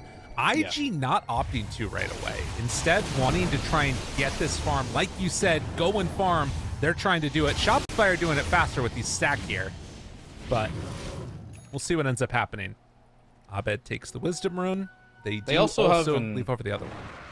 They also have an issue inherently with their heroes. Okay. So this is my theory right now of supports in the Tormentors. Their supports are always going to get the Tormentor shard, right? Yeah. Their heroes. Monkey King shard sucks. I mean, it's like better than nothing, I guess, but it's not great. And Pugna shard in the right game, it's good. But they're not like an IO shard. Yeah. They're not like super good. I don't even know what Skyrush shard even does. And Shield to the Scion was every time Skyrush makes his magic and throws an ability gains a buff that grants intelligence and oh, the stackable one. I thought they changed that. Yeah, it's a weird one. Yeah. Not the greatest for support. So they got a little bit of RNG luck there. The crit ended up getting. Yeah, that was nice for him. PYW is going to be brought down. So a quick and easy pick off.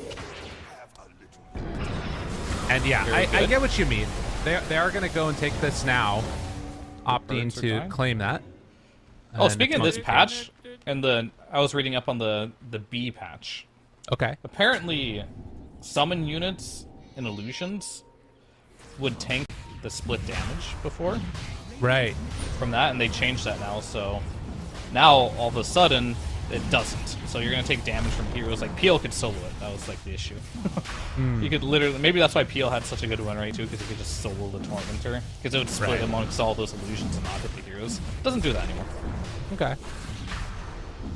Oh, Saberlight finding a target, and Luna is going to be the one that's down. Was just farming a lane randomly and gets picked off. And what now the hell happened this game? Was it really just like Saberlight made a Crimson Guard and the game ended?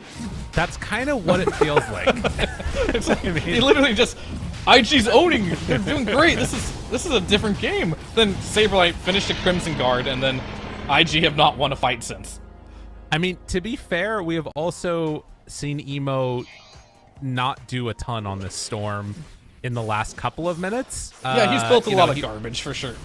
It's a little bit nutty. He's still got that BKB queued up. I wonder what else he's thinking about right now, because BKB, I mean, it solves some of the problems. Definitely against like the Skywrath and the Lesh can be annoying, but he still could get doomed very easily. Well, let's just think of some of the items that you would never ever think of on Storm, and that's probably what he's thinking. The Blink Dagger. He does like Blink. Oh yeah, Blink. That sounds great. This game. He's got a Midas. He built a Shard. Shard Midas is his first items on Storm. But it has to like not give any intelligence or mana regen. That's what I'm looking for. I mean, that's a Blink. It's also BKB. There you go. Yeah, that's true. Like, he just doesn't want to play this hero normally. Oh, there you go. Zip in, zip out. I mean, he zipped Midas. That's value. Nice. I mean, he didn't even Midas the... he didn't even Midas the flag bearer, but that's okay. Oh. Well, Dust is going to try and push this out. It is going to be a BKB completed for Storm, and this fight, right at the start, they go for the burst, trying to blow him up, they take him down. Okay. Nice nice freaking pipe and Crimson, doesn't matter. Why? Why does RTC keep doing this? I don't know, man. It's What's fine. the last game? It's fine. Surely this is all. Oh my God, he stomped him as he zipped in. Dude, Emo there's no doesn't have Doom. BKB anymore, but it doesn't matter. Look at the shard damage. Look at the shard damage. They're sharding on him. Abed drops down dead. Do they have any way to save this? Crit does have relocate ready.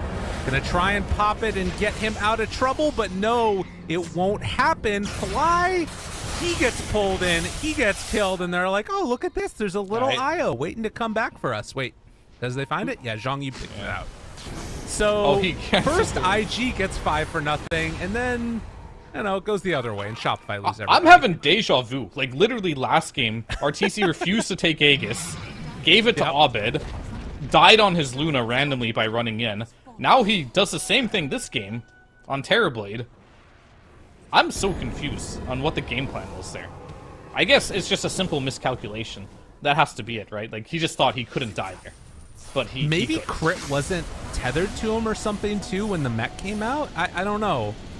Yeah, he clearly thought that he couldn't die there, but him dying there was really big. Because now the gold swing is back in IG's favor. They lost the Aegis. At least we have ourselves a wild and close game now. I mean, the other thing, too, about this is that it's like...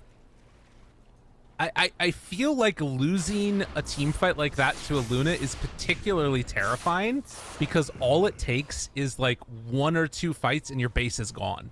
You know what I mean? Like the game could just be over. And I think more than anything, we talk about Rebellion, how they play for these timings. They love building these auras. They love being ahead and pushing their lead. The problem is these items don't necessarily scale. Right. Like, if you look at all the items that Saberlight is buying, the Crimson, the Pipe, that's a lot of net worth, but once it gets to the point where this Visage finishes AC, which he just has, by the way, Monkey King finishes a Scotty, which he's not super close to, but he's on his way to. Once you start getting these items out... yeah, no, Monkey King has a Mage Slayer, Orbit Corrosion, and going for a Scotty. When he gets to these items here, all of a sudden, this Pipe and this Crimson Guard are not going to be super effective. Yeah. And that's where IG's draft is really going to start shining. Yeah, I mean, if Monkey King buys a Scotty this game and actually is able to finish it, he had Maelstrom queued up earlier, I feel like it might just be over at that point. Like you're saying. Could definitely be a concern. They're still strong, obviously, on Shopify, but they're all under this ward. They're not dewarding it. Oh God, Emo hunting, Emo finding, Emo got crit. Hello, sir. How are you? Does he get doomed though? Saberlight cancels the TP. They give up crit. And Saberlight, he TP'd. He's down bottom. If he ever shows again, they'll know that he can't get out of there. Yeah, but he's got like, if you check out the warden, he's got like 3 wards just completely covering that area. He's got a blink, travels, so he should be fine, but his life is kind of sad though. True. Not much he's gonna do there. I mean, you don't need to talk about his personally. His Dota life is sad. Maybe his real life too. Maybe he had a bad day of pubs, you know? You know, as Dota players, we judge the value of our day based on whether we win or lose our pubs for the day. That's why I've been having such a good day recently, you know? Just been I'm on the opposite end of the spectrum. I've been having some terrible days lately. Jesus. My days have been looking real red. Well, IG, after winning that fight, they feel comfortable sitting back, getting their farm on. Like you said, they know that they scale well, and not wanting to sort of push a fight when they don't necessarily have to. And Tormentor is going to be back up again in a couple of minutes here. Do we not have a in-game...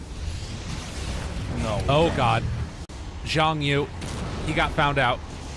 It's a good kill. going to be killed. Good play Good with kill, those good kill. He wards bought out. finding him.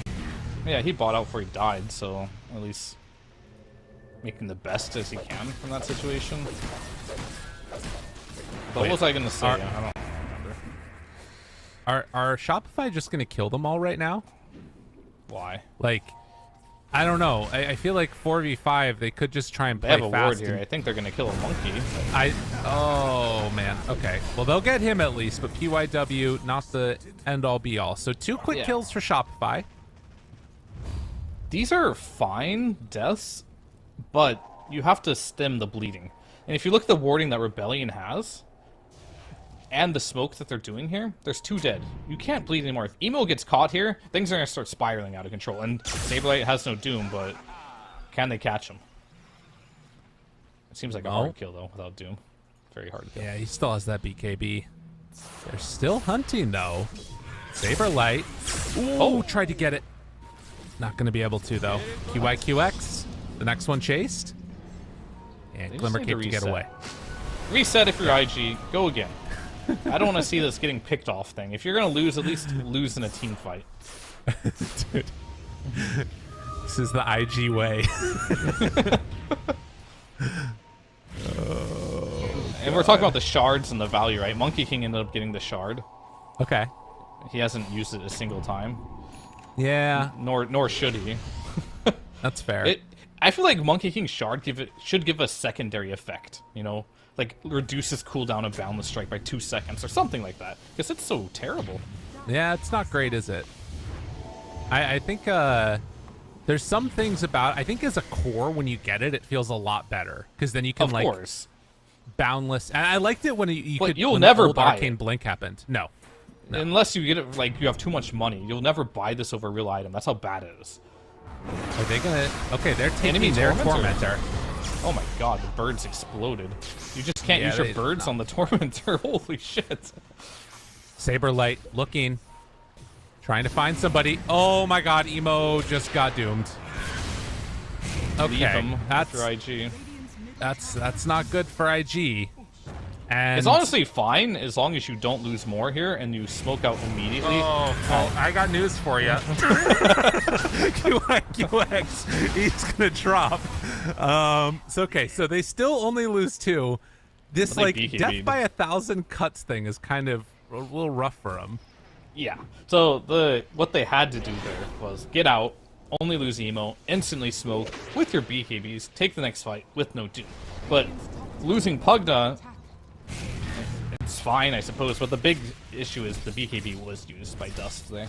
Yeah. So it puts them on a either bigger cooldown than the death cooldown is. They're going to have a 30-second window with no BKB when Storm survives.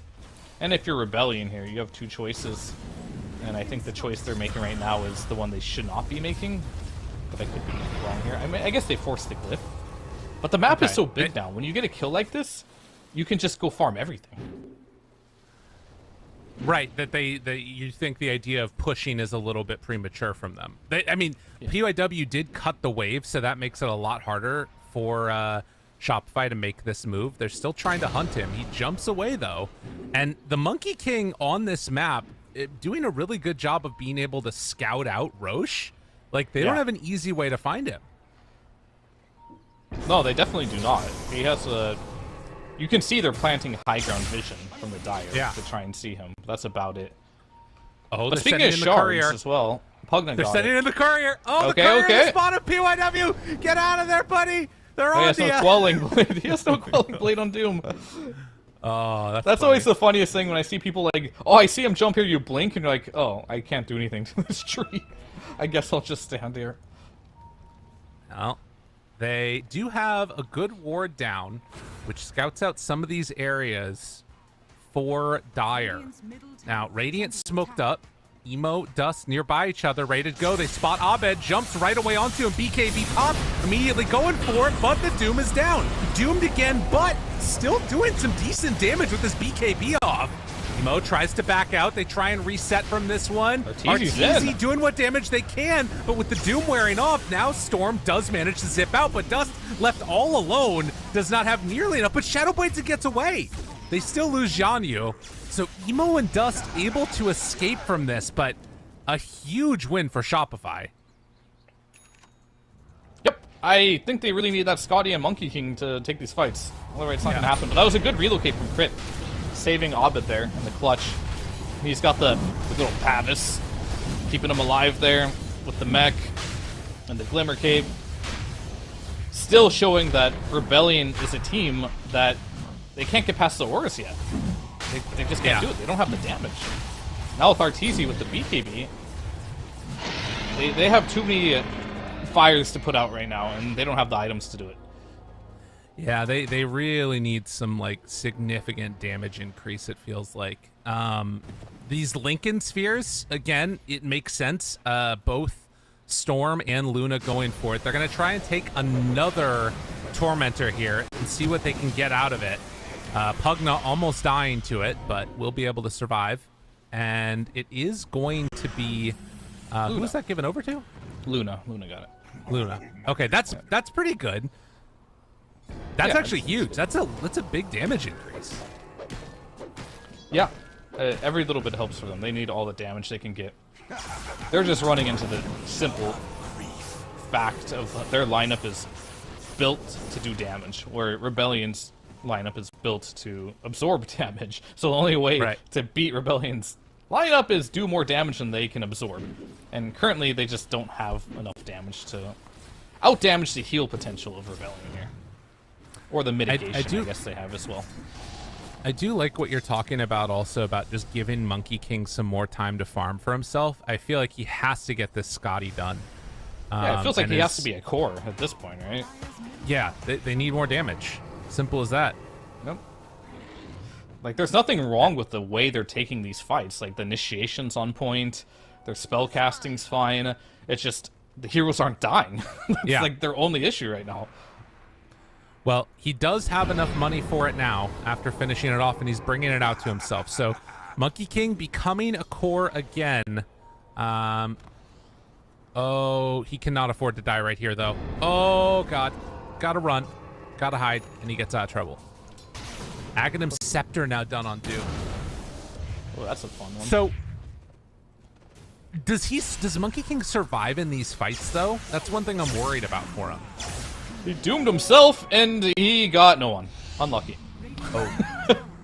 I mean, his plan was... Because if you look at Storm, I mean, he didn't actually have a Lincoln Storm, but he's going to have one soon. But now there's no Doom. That was... Oh, no, look at him. He was level 19. Oh, no. So he didn't have the talent for a 35-second Doom cooldown. He just hit level 20. So you have a window here, if you're IG. If you're paying attention to this.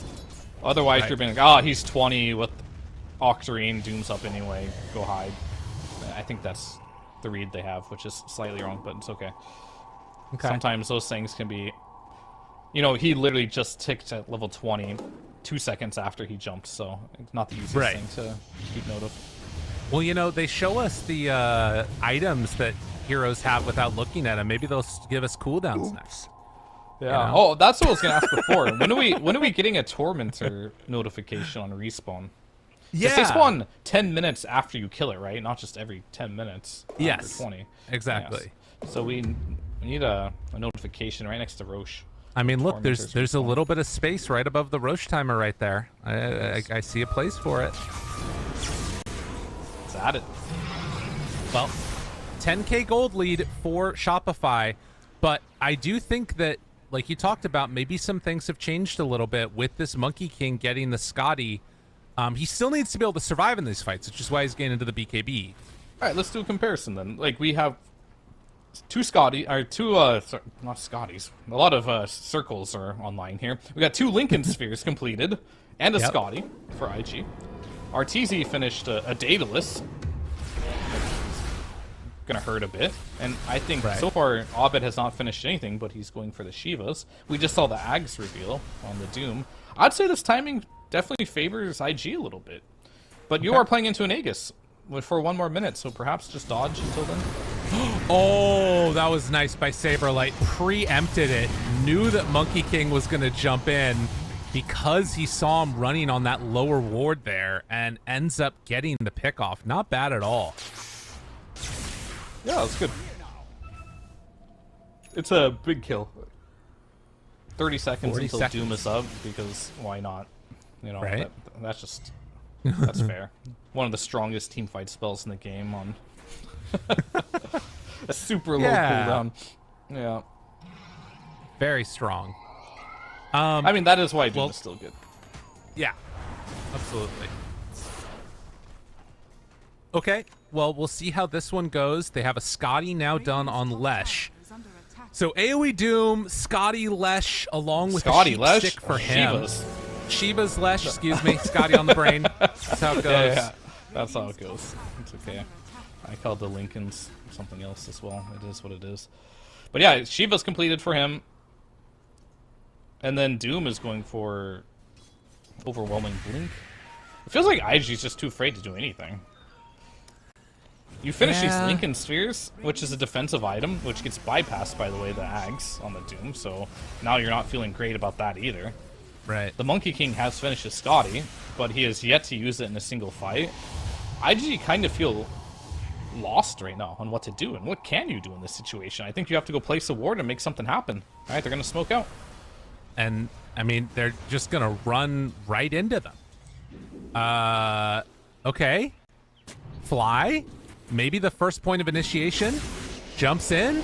Almost breaks PYW's tree, but manages to get the jump for the kill. Arteezy right on top of the Visage, but now with Scotty down, completely isolated. The Doom is there. Going to connect onto both of these cores, but Crit coming back in has the reload to help Arteezy survive through. The Monkey King ultimate didn't do anything. Luna didn't do anything. Monkey King is now going to get brought off the tree and, well, get bing-bonged to death. So 3 dead. Sometimes smoking out is good, but going high ground into no vision, a little rough. Yeah, we're starting to see some of the issues here. I mean, Luna didn't get off her BKB there, which is an issue, but I think that's because of Doom, though. Not much you can do about that. Yeah, this one seems like it's wrapping up. It really just feels like this game. Saberlight bought an item. Yeah. Called Crimson Guard. And then it's been the Rebellion show ever since. Sure, there was that one team fight that looked great for them where Arteezy went high ground, which he probably regrets at this point in time. Wish he didn't do that, but he didn't do that since, right? And yeah, since that, they just let Saberlight go in first, farmed up their items, and kind of goes to show you the meta this patch is not that much different from last patch. We got a lot of cool new map changes. Everything about the game is a lot different here, but the auras, the heals, they're still the same, and they're still damn strong. All right, one last ride maybe here from IG as Saberlight. He is smoked up, so they cannot jump him. So they don't have to worry about, or they have to always worry about that Doom. Man, and just like that, it's, I mean, everything taken. There's one melee Rax, which IG is not even defending at the moment. But yeah, what a swing. You know, I talked about it in the draft, like, Emo is just one of those players. He's volatile, he's crazy, he will, you know, build Blink on Ember game 1, then what looked to be Rage pick Storm Spirit first phase, and then, you know, build Midas and just start running in like crazy. But that's also the same player that, you know, wins game 3 of a best of 5 on Void Spirit and question marks a team and then knocks him out of the grand finals. You got to take the good with the bad. Yeah, I mean, do you see what item he has queued up right now? Do you think he's gonna buy it? Mjolnir?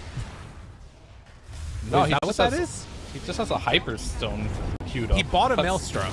Oh yeah, he's going Mjolnir. He bought a Mjolnir. He's got a Mjolnir. Yeah, this guy's crazy. Mjolnir Storm, everybody, let's go. Tries to bring him down. What damage can Emo do? He's starting to bring into him a little bit of hits, but, well, won't get doomed that time. Dust does have buyback, but with all of the other cores in a ton of trouble and Visage soon to be dropping down low, Saberlight is there. He's going to get obliterated. Oh, Mjolnir Storm, it's coming together. Let's see if they can bring him out in time, and they will. They kill off Terrorblade. Arteezy is going to die. And now some more buybacks. Emo zips in from downtown, finds Fly, able to bring him low and kill him off. No, he gets the Glimmer Cape walk away. But Abed's dead anyway, so 2 supports, the only one left. Emo knows, he can smell him. Dun dun dun dun dun dun dun dun The dun. Wait, what? Mjolnir's hungry. He didn't go for it. I guess he was worried about dying. Crit? TP? Didn't have the damage or the mana for pull. Luna did 2.7k total damage to Terrorblade, RTC says in all chat. Yeah, she did 10k damage in that last fight. Wow. Okay. They're not out. Radiant's middle tower is under Not attack. yet. Dire's middle tower. The real question is, can they sit here and hold Mega Creeps? Yeah, they got a Mjolnir. Maybe Emo is thinking into the future. He's prepared for this now. Exactly. He has a Mjolnir. He's ready to defend his base against Mega Creeps. This man is a damn genius. Well, you know what else? They are a team that take buildings incredibly fast. 20 seconds. They don't want to buy back on Terrorblade right now. This is going to be a lane of racks. What more can they get? Now, Storm does have bots. Okay, they're instead going to go for Roche. That is probably the safer option. But they are going to have to deal with their base. So 45. So Roshan spawns Aghanims on Radiant. Yes. Okay. So it's going to be a refresher right now. Emo What needs a to get back whack and defend the trade. Ancient. Yeah. Like, getting Ags is, generally speaking, way better than a Refresher Shard. Yeah, no, I agree. A refresher. No, wait, what? Oh yeah. Aghanims is way better. Yeah. I see what you're saying now. I mean, if it spawns, it's a third Roche, right? The third Roche will spawn on Dire, a Refresher Shard, but when he goes over to the Radiant side, he'll have an Aghanim Scepter. So that one, nobody got a shard, right? Roche doesn't drop Shard anymore. No, from the Tormentor that just was killed. Oh. Blink, you missed it. I think if that you don't... they just got the golden experience from it. Yeah. Scroll up here. So they just finished that. It is going to be Shopify getting the Aegis now. Yeah, so if all heroes have an Aghanim Shard, then destroying a Tormentor gives 280 gold and 280 experience to each hero, which is not great. No, it's pretty bad. To be honest with you. So, like, at this stage of the game, Tormentors, if you already have your shards, or almost... I mean, if you're in the neighborhood, you might as well kill it, but I wouldn't make it an objective. Shopify, I think they need to be a little bit careful here. They were kind of, very cavalier with how they were going in with that last fight, but Luna has a rapier. Storm has 25. We almost just saw him get jumped on there. Shopify wanting to end the game. They've got to come in and contest this. Boundless Strike, jump in, pull Emo there, but the jump from the Doom, does he find him? Yes, he does, but BKB's out. They're starting to bring the rest of them low. Saberlight is dropping very quickly. Emo, out of mana, has to head back home, but they held on for the moment. Can they go for another jump? Now, Saberlight does have Refresher Shard already used, so he's chilling. Abed? Arteezy also used his Refresher Orb, and he gets stunned again! Arteezy! Oh my god, no BKB, he's gone! Dead for 90 seconds! Wait a minute! Wait just a minute here now! Hold on! This should not be allowed! Crit is dead! Did they just lose the game? I don't know, but are gonna run down mid. They have Rapier on Dust. They could do it. They got the Mjolnir Storm, fully embodying the Storm here. He's gonna hold the base with the Boots of Travel.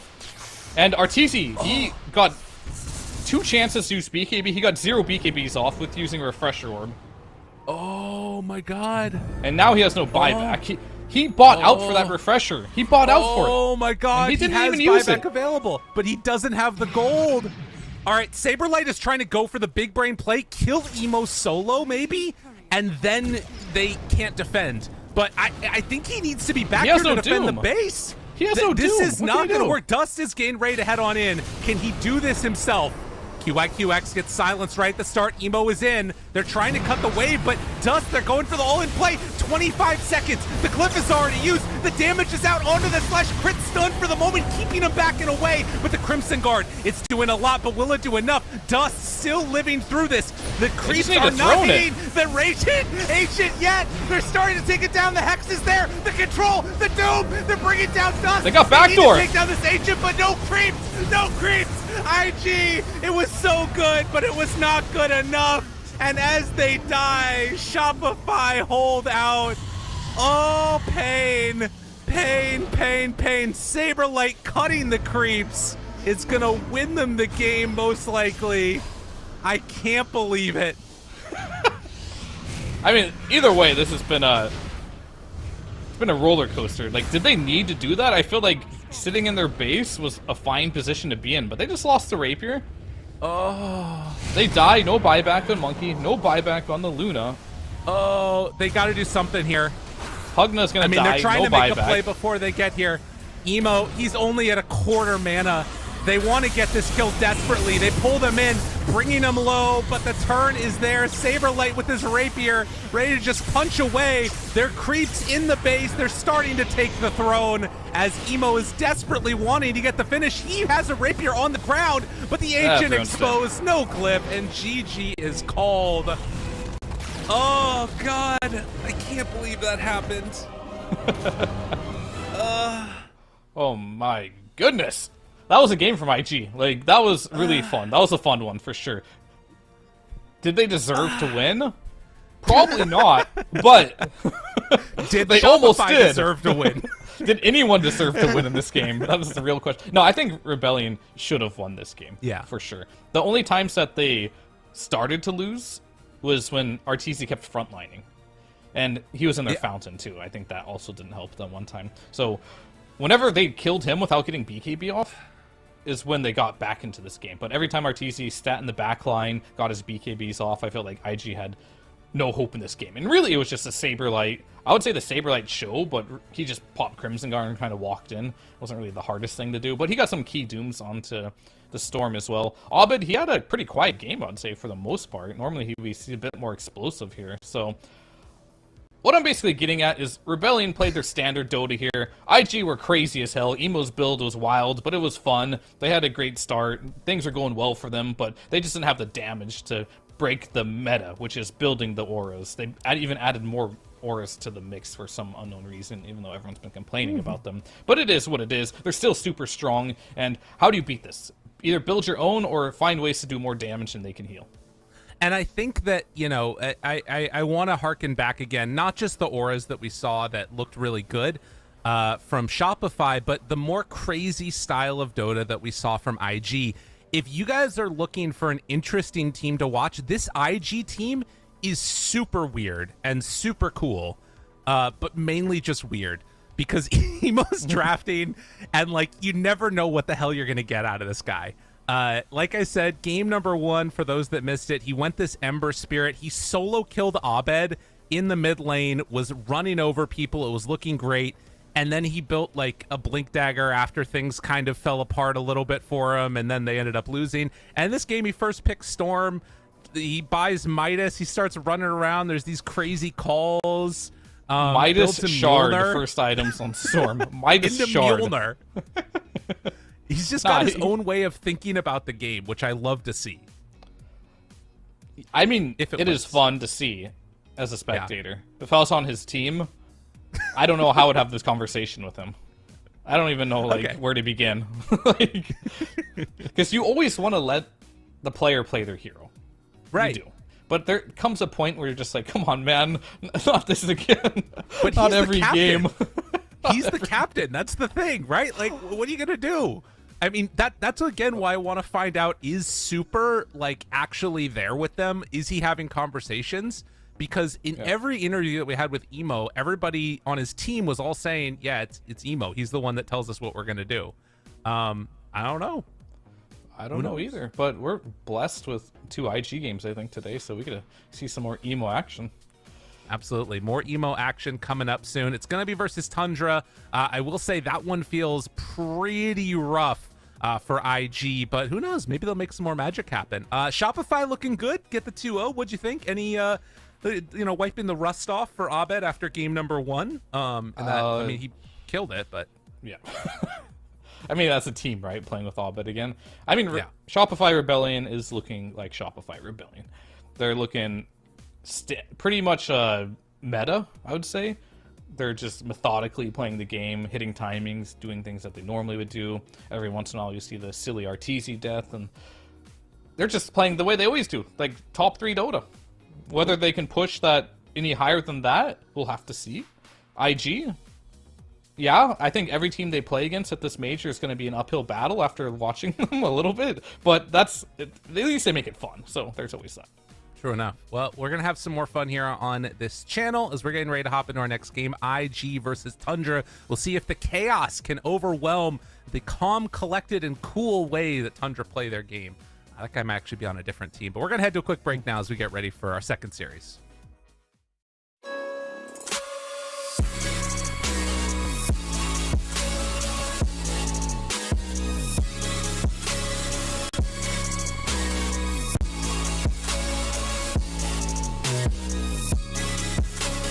You love it, you wear it. What's your style? Get your merch at shop.eslgaming.com.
wasting time, 'cause I'm already gone.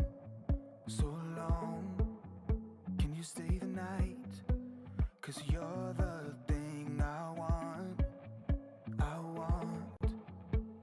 I know you're feeling different when you're stressed out, but even with no makeup you still stand out.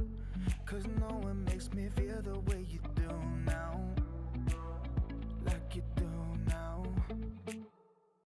The way that you move your body, you make it look like a hobby. Every time that you touch me, it's electricity. Things we discovered underneath last night's covers. Everything came so easy. It's electricity. Electricity. Whoa. It's electricity. Electricity. It's electricity. When it's late at night, I feel you on my skin. My skin. You're all that's on my mind. It's finally sinking in. You're it. I know you're feeling different when you're stressed out, but even with no makeup you still stand out. 'Cause no one makes me feel the way you do now, like you do now. The way that you move your body, you make it look like a hobby. Every time that you touch me, it's electricity. Things we discovered underneath last night's covers. Everything came so easy. It's electricity. Electricity.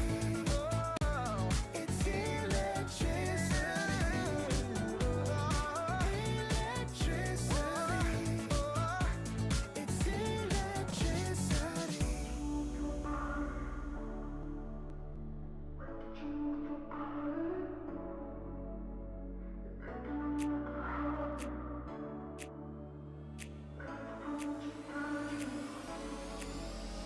The way that you move your body, you make it look like a hobby. Every time that you touch me, it's electricity. Things we discovered underneath last night's covers. Everything came so easy. It's electricity. Electricity. It's electricity. You move your body. Electricity. You move your body. It's electricity.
Hello and welcome back, all you lovely people out there. We're taking a look at our second series here in Group B. It's going to be Tundra facing off against IG.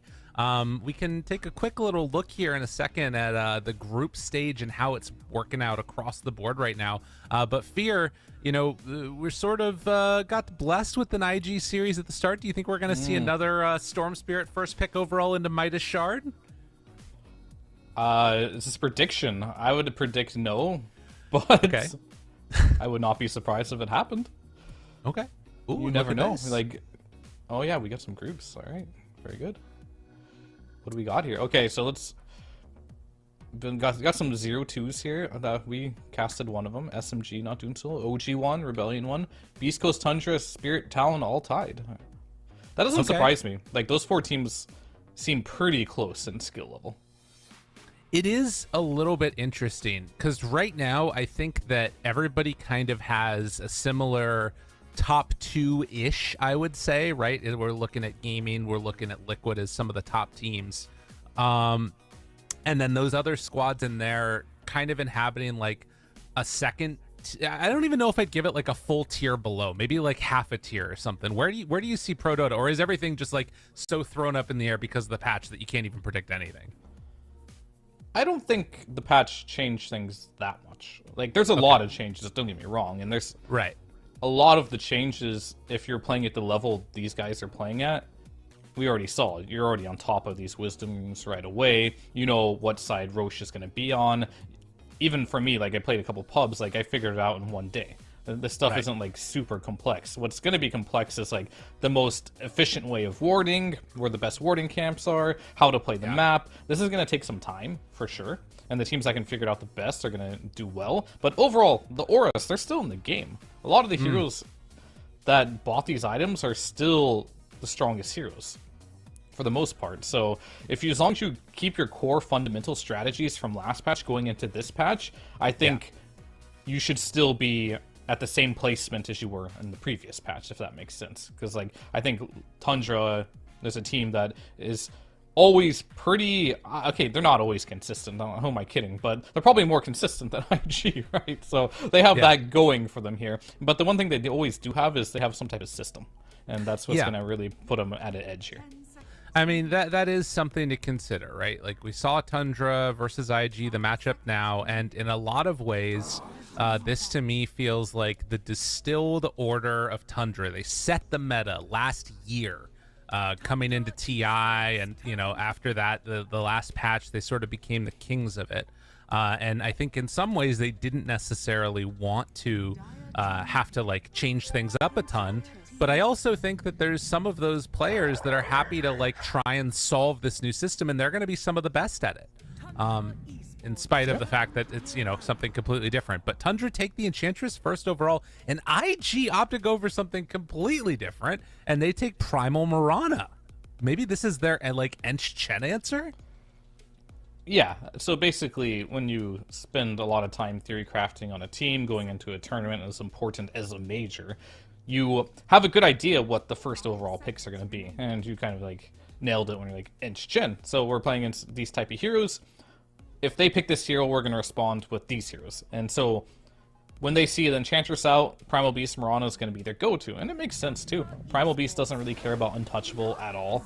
Mirana can kill the creep, also has a bit of bonus attack speed, a lot of magic damage as well. So I do think this opening makes a lot of sense against the Enchantress. And then Tundra respond with another problem that now needs to be dealt with by IG, which is Naga Siren.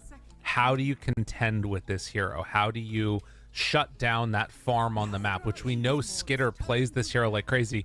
I think that's a really good Darkseer ban. This very easily could have been a 4 Primal, and then you just start, like, running wild over this Naga. But they're thinking that it's just going to be either a 4 Primal or Emo playing, or Dust, I guess, playing Primal out of the mid, because they do swap between those two roles. Yeah, they're banning some of the worst matchups for the Naga, but I think the Primal's okay versus Naga. The Trample does kill Delusions, it's quite strong. I don't see an issue if they want to run that route. I'm a little surprised that Tundra did go for this overall, like, first phase, I guess I should say, Naga Siren here. because you still have some decent AoE here from the Primal and the Mirana. It's definitely not one of those games where you pick Nog and like, oh, we don't have any AoE, we can't deal with this hero.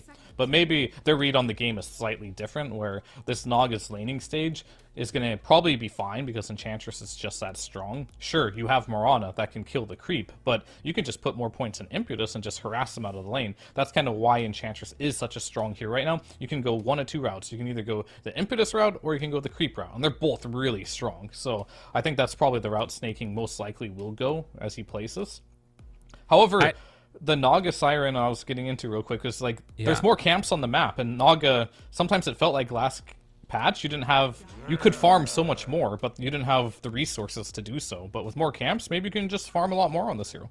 That's what I was gonna. So there's two things that I wanted to know. Actually, three things. So three questions, real quickly. Yeah. Number one, Primal Beast. Do you like it better mid or off lane or 4? Is there like one that's very clearly better, or do you think that's pretty interchangeable? Off lane. Next question. Off lane. Next question. Question number 2. We're looking at this Naga Siren play out of the safe lane. Does this like get to a situation where if it's out of the laning stage and things are like kind of working okay, you can just farm forever? And does that kind of work in this patch? I think this is something that like probably there isn't a great answer to yet, but do you have a sort of inclination based upon your games that you've been seeing and the pro Dota you've been watching? Farming forever never works, in my opinion. And killing neutral creeps doesn't win you the game.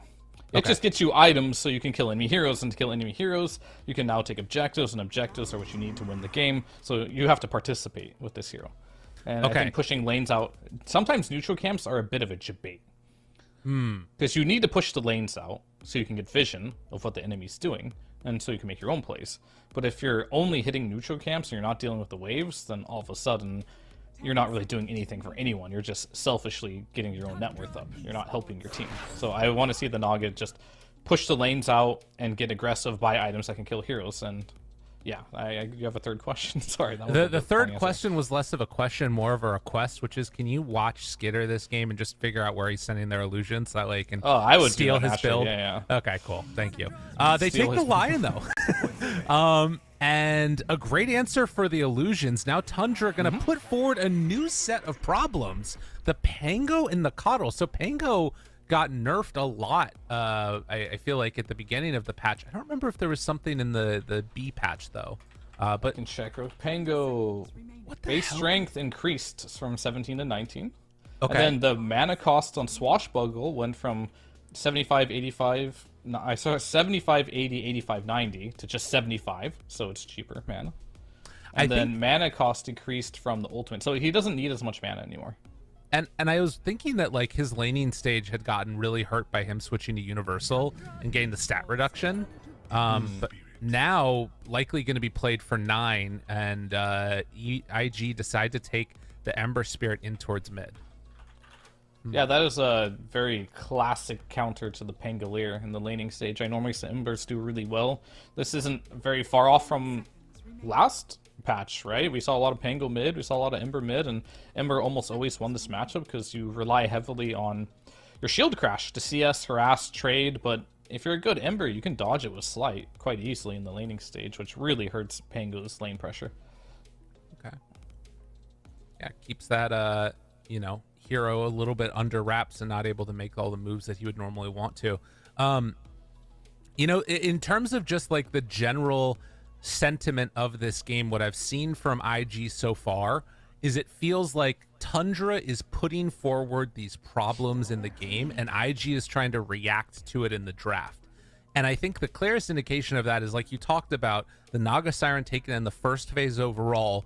It almost feels like they're saying, we think this combo is so strong, try and come up with an answer for it. And IG have tried to build like the perfect answer for Naga, it feels like. Yeah, I mean, Tundra forcefully put themselves in the driver's seat of this draft. They're like, we're just going to pick Naga right here, right now, deal with it. We're going to pick Pango Coddle, deal with it. Like, it's very hard to like pick your own game when the other team is so assertive and picking their heroes and the way they're doing this. But it does leave them vulnerable at the same time. Now you're playing Naga into Ember Lion, which is not easy. So you have to be damn sure that whatever you're doing here is good, it's polished, and you are for sure gonna win with this, even though you're playing against counters, which is not always easy. So this must be something that is well practiced for them, because that's the plus side, right? They've probably played the strategy a lot in their scrims, meaning they know how to do it. They've worked out all the kinks. They're trying. It's kind of like when you play a pub, you spam a hero over and over again. You're starting to learn how to work around the counters. Yeah. That's a lot of what scrimming is right now, where IG is, they probably have not played this in a scrim, most likely. They're probably just reacting to what they're seeing here, and they're just playing something that inherently has an advantage, but maybe for the first time. Right, and on top of that, they're not going to know the counters as well as Tundra will. Now, a lot of offlaners taken out. Tundra have to take theirs, and IG get the counter pick. Tide taken out of the pool. Underlord, Enigma, Doom, Beastmaster, Darkseer, all these heroes gone. Legion. What's left? There's not that much on the table. Like Sand King Brew? Ugh. For Tundra? Yeah. I mean, Night Stalker? there's always a lot of offlaners, but picking them blindly can be the hard part. And it's going to be a 33 hero. I'm interested to see how 33 is going to function. With, like, he was really known for playing these tanky heroes or the Zoo. Right. And some of them got banned, and most of them are getting banned out right now. So, I don't know. Your guess is as good as mine in a game like this for his hero here. I'm not entirely sure. I don't know. I mean, Lycan's fine. It's just, I haven't seen a lot of these heroes being picked up. Because of the change to the helm. It's just so expensive now. Maybe like Necro or something? Okay, they go Night Stalker. Versus Is it abusable? Ember? Yeah, I mean, this hero is always abusable. But can you abuse everything in the draft? Because it's a little hard. Night Stalker doesn't like playing versus illusion heroes, but then you got Pango and Naga who are good against illusion heroes. So maybe you don't want to go that route. Versus banned, so that's a bit hard. Yeah, I was thinking PL, it could have been good, but that's banned as well. So, but then you have Pango. What was your question? Sorry. Do you like more of a lane counter or a game counter? Because like Monkey King's in, but I don't know. If you need like both. Like I immediately thought TA could be good, but you don't want to play that against Naga. I'd be fine with Sven.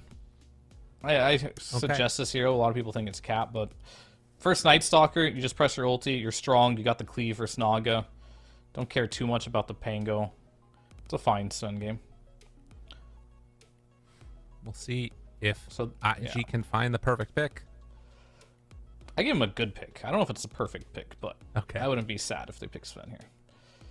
TA would have been better, but TA against Naga is just trash. You don't want to do that. Fair enough. The perfect pick was PL or Ursa, which is why it's gone. I don't even know PL was. Ursa was for sure the perfect pick. Oh! Warta. Okay. That's always the perfect pick. That is actually true. I love this. Emo's like, I can imagine that he was like, I'm ready to play this Ember Spirit mid. I solo killed Abed in the last series, and he's like, wait a minute, Murta, I'm playing that. I'm playing that hero. All right, Morta. This hero, I haven't got to play a lot of it myself, but I played against it a lot. Okay. As a carry. It's quite powerful. It does a lot of damage. It bypasses high armor heroes like Naga, like Night Stalker and Pango. Honestly, all their cores are pretty high armor. A lot of the builds I see are the Maelstrom and the Mask of Madness, so you do like a lot of damage within your ultimate. But it is Emo. He might just go something completely different and off the wall here. True. And does this mean Emo's going to play safe lane? Like carry? Yes, so they swap between Dust and Emo, who's going to play mid depending upon the hero, depending on what they want to do. Another reason why this team is volatile and insane. Yeah. Who knows? It could be good. I mean, it used to be good, right? If you looked at way back in the Liquid days, the Matumba Man, Kuroki version, right? They would swap it all the time. Miracle would be safe lane, but then he'd go mid, he'll play some Invoker. That was one of the few teams that made that work. We haven't really seen a team be able to replicate that in a very long time. In fact, they've just settled to going on the rolls. It's not easy to do, that's my point. And that's why a lot of teams don't try to replicate that.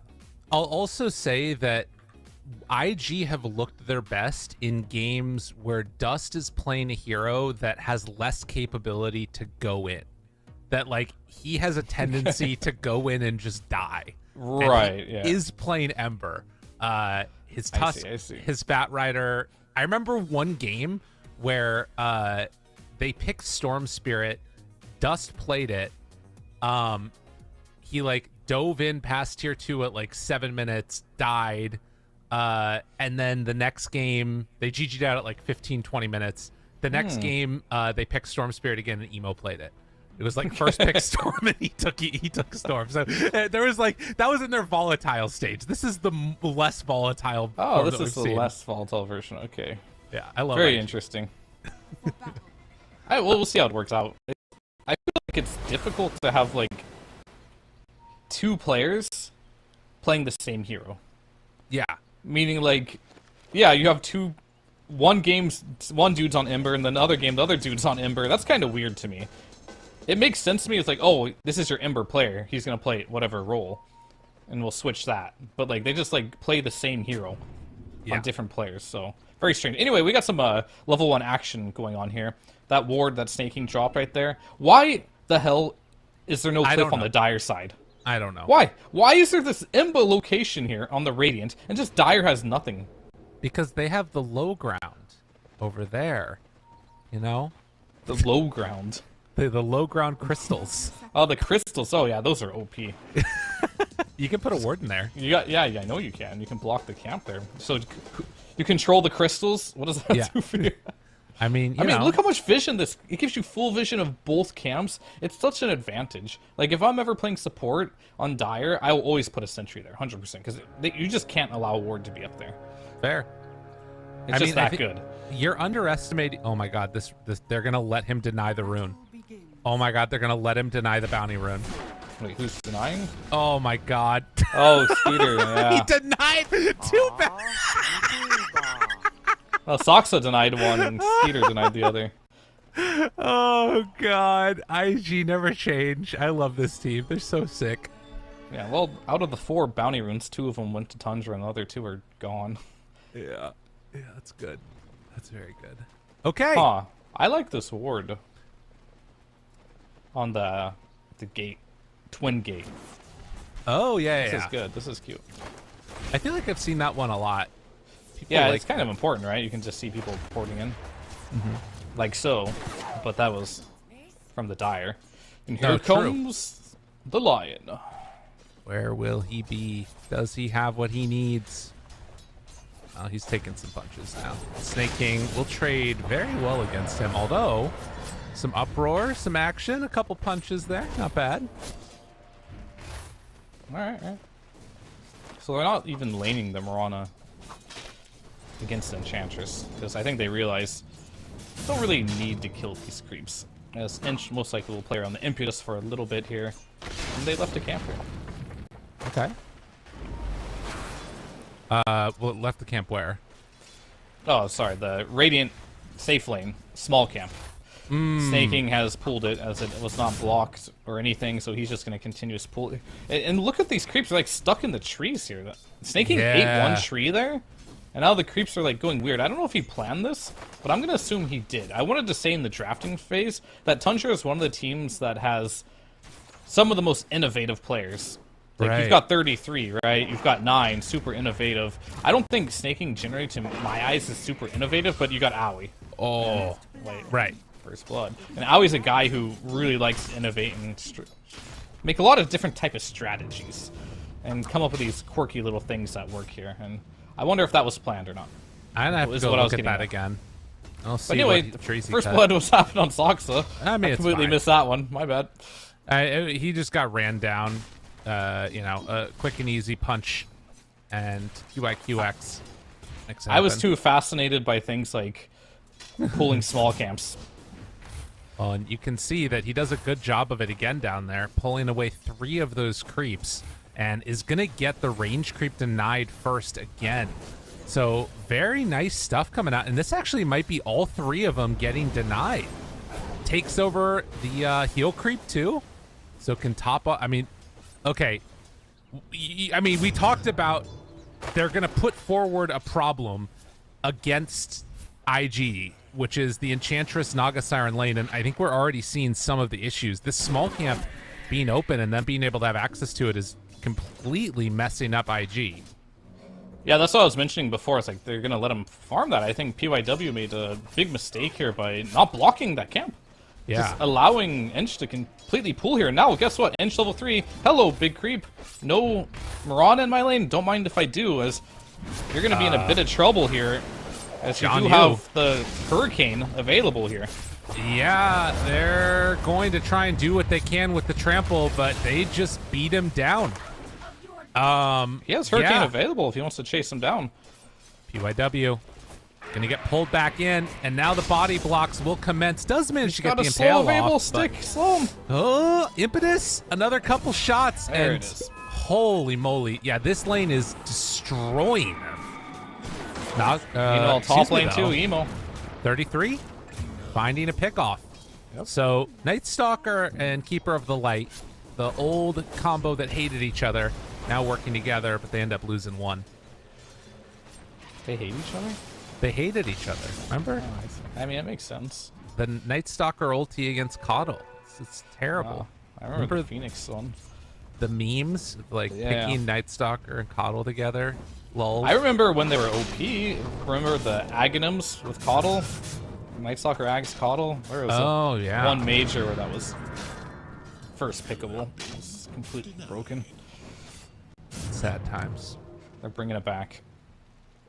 I wonder if he'll go Ags. On 33? Yeah. Maybe. I feel Coddle, like... I don't know. Yeah, I'm with you. PYW gets away from Snake King.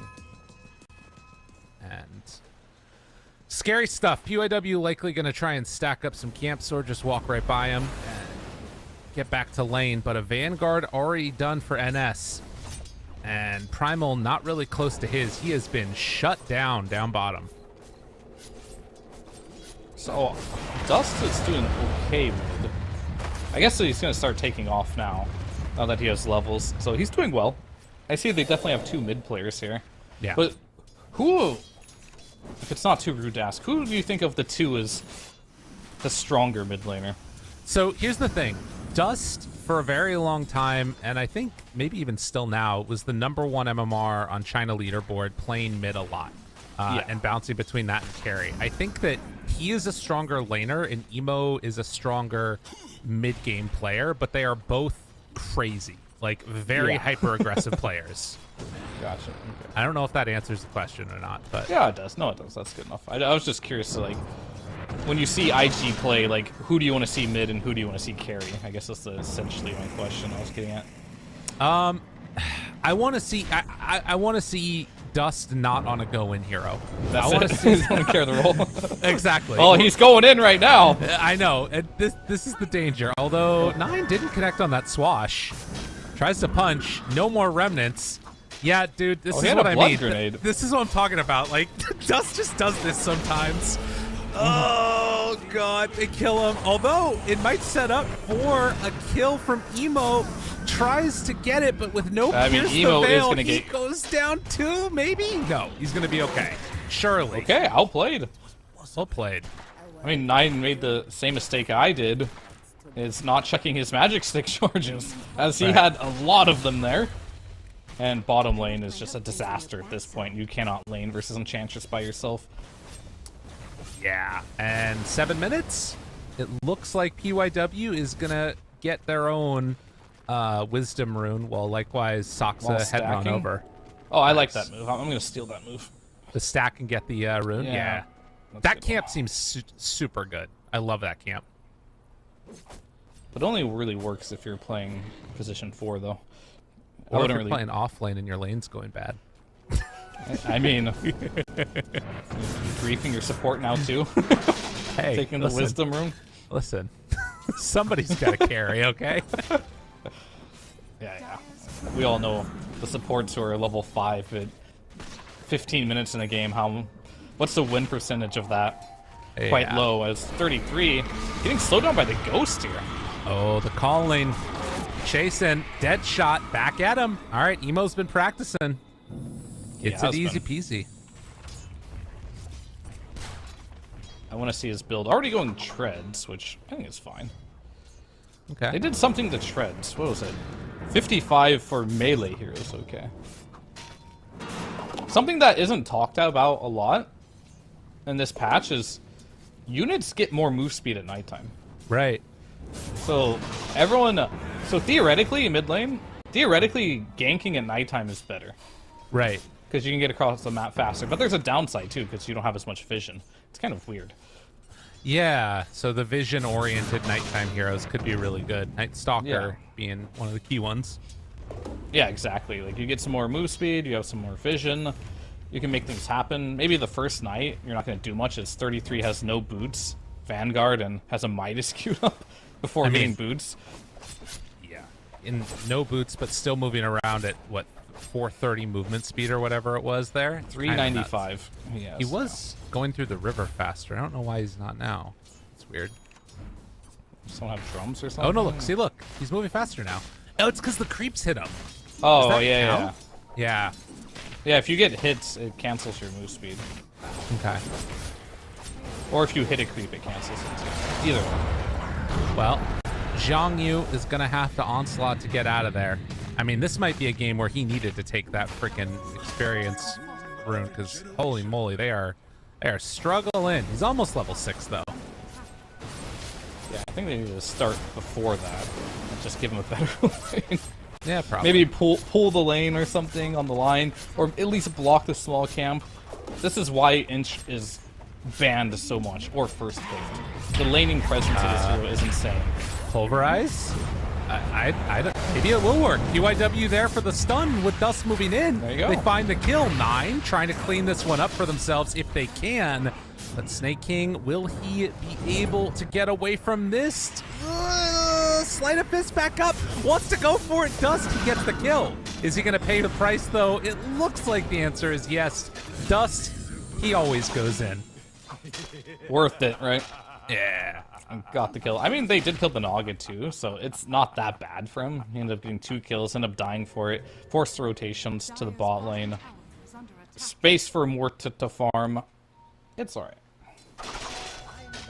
But they are losing by 2,000 gold, and the biggest issue is, what is Primal going to find this game? Because he doesn't really have much of a game for farming. He's got to get some kills. Well, speaking of, he is going to be able to find 33 here. The calling down, and with Pulverize, Zhang Yu, Emo, they pair together for the kill onto 33. Good presence of mind there from 33. So his courier was coming in with the Midas, and he decided to just back it off instead of getting it delivered and losing the courier, or potentially losing his courier there. Always been a micro-focused player. Everyone expects people to be able to micro their couriers, but even pro players, for the most part, are terrible at microing their couriers. It's true. You have to like be prepared and think about microing that stuff. And you know, courier it comes to you naturally. You just don't think about it.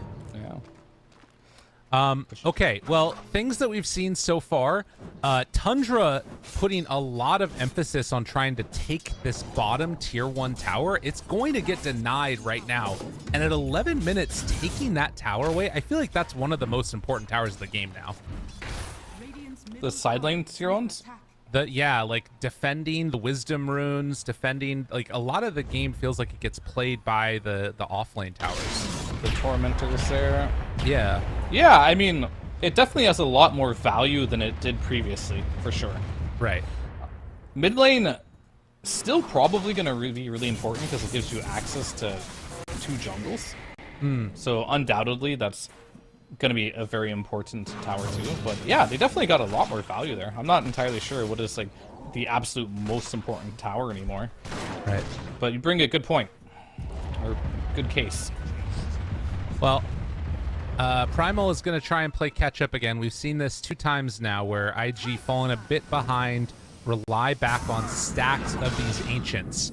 And they take one of them. There's another ancient stack built up. But Tundra, they want to come and contest it. They want to find a fight into this area of the map. Yeah, we're going to make it go. Pango has Diffusal Blade, that's why. So they hit a timing here. Ooh, 9. They see the stacks. Drop the ward. And can they do anything? Oh, 9! In trouble, dead! from the shot, from the hit, and Snake King, he might be next. IG running in with this and finding 2 quick kills. Tundra didn't know what they had in store there. Okay. They might be able to make a turn here. Nighttime, PYW throws out a stun before he gets brought down. And with 33 popping the ulti, that might be enough to force IG back the whole way. Or do they go in for more? Deadshot, Dust and Emo pairing together. Can't really do that much on Saksa though. Okay. Yeah, that was quite good for IG, huh? They ended up getting a couple of kills there in their own jungle. Only lost the line for it, protected their stack, and now they're going to farm it for Emo. Emo not going for the Mask of Madness, but going for a Hurricane Pipe. Okay. Or a Force Staff, I guess, for this item. I'm assuming that'll be turned into a Hurricane Pipe. And Force Staff complete. You are playing against Night Stalker, makes sense, right? You can get out with silence or save your allies. So, fine choice. It looks a little funny for now. To me, this kind of shows he wants to be active. Right. Because if you truly wanted to farm, you'd go Mask of Madness here, in my eyes. 100%. And just hit creeps. But if you're going Force Staff, it means you want to be a bit more active and use this item. Because it doesn't really help you farm at all. Yeah. I also, like, every time I look at Muerta, the skills that come out just feel insane again. The fact that he can go 4-1-4 and, like, the calling still has so much value in this game is nuts. It's like, yeah, he just farms like crazy. Okay, 14 minutes. Wisdom Room picked up for the Primal, and I believe it was 9 that got the other one. So more XP. He got the Wisdom. He bottled it and took it, and then the Primal took the other Wisdom Room. 560 EXP for that one, which is quite nice. Primal needs a BKB pretty badly in this game if IG want to stay competitive. Because right now, he's going to charge in and they instantly silenced, and that's a problem. I just saw where Skitter sent his illusions. They blocked the Heart Camp and the Ancient over on Dire side. Damn. Yeah, he's doing a good job pushing the lanes out while he farms the jungle himself. So I really like this by them. He has complete free farm this game due to the nature of the laning stage, and as you can see, he's sending his illusions to go farm the camps over there while pushing out the lane with the Manta and farming the camps with his hero. This is kind of like a Naga's dream now. Before, you didn't have to use your Manta very much because there wasn't enough camps to justify the use of your Manta. Now you can just press Manta off cooldown, and there's always to be something to farm with the addition of, what is it, 1, 2, 3, 4, 5, 6 camps at the bottom lane there that you can farm. Holy shit. There's always something. And, like, while they're smoking around and trying to find kills, this is now 2 rounds of Ancients that are going to be blocked by Naga's illusions. They're going to kill Saksa, but they are shutting down the farm. Like, Primal won't have anywhere to go after he clears this wave. His entire jungle is denied to him. QIQX, though. Okay, no, he's fine. At least he has 2 Ancients. Well, yeah, that's a good point, yeah. There's another Ancient Storm to go to. So it looks like Skeeter's doing a lot here, which he is. But there's just so many neutral camps right now, you can't block them all. Right. Literally impossible. Yeah. No, it's true. And, I mean, at the same time, also, like, it's not like they're shutting down the farm away from Muerta, right? Like, Emo's playing on the other side. It's Primal that's holding on to this side of the map. And so, yeah, Zhang Yu is being shut down in terms of where he can farm, but the rest of IG is still farming fine. Yeah, a bit surprising that Muerta's able to keep up with this Naga here. Seeing as Naga's literally farming everything, but I think it's because they're just getting kills. There's a pretty big CS discrepancy here. Like, Naga's at 222 CS, or Muerta just pushing 160 now. But that's just going to happen. So I think Emo just being 5-0 is really what's keeping him afloat here. Right. Yeah. Well, the Ancients have still not spawned. Skeeter's blocked him every single time. But can they actually take a fight on Tundra? Do they want to? Are they just content continuing to farm like this? It looks like IG are going to be the ones making the move themselves, trying to find somebody. But Tundra, they back away. Yeah, and looks like no they sniffed it contention. out. 33. Does he have a BKB? Or no? I guess he just got that. I've been surprised if he's that farmed. Ooh, look at this though. The gate play. They're heading bottom. They want to find the Naga. They know that she's over here. Skidder probably feels very safe. They're going different routes. PYW is not with his team. Hello, Lion. Oh no. Oh, and then they tried to find the real one. They are chasing ghosts and shadows and illusions, and they might get punished here if they are not careful. And we got the rune available. I believe Pango. No, didn't pick it up. Wait, who got the rune? 18-minute rune? 18? All right, well. Silence. Arrow. Not connecting. Okay. Nope, they're just out of there. Yep. Dude, what's going on in this game? I mean, it's nighttime. I don't think they want to fight this Night Stalker. Yeah.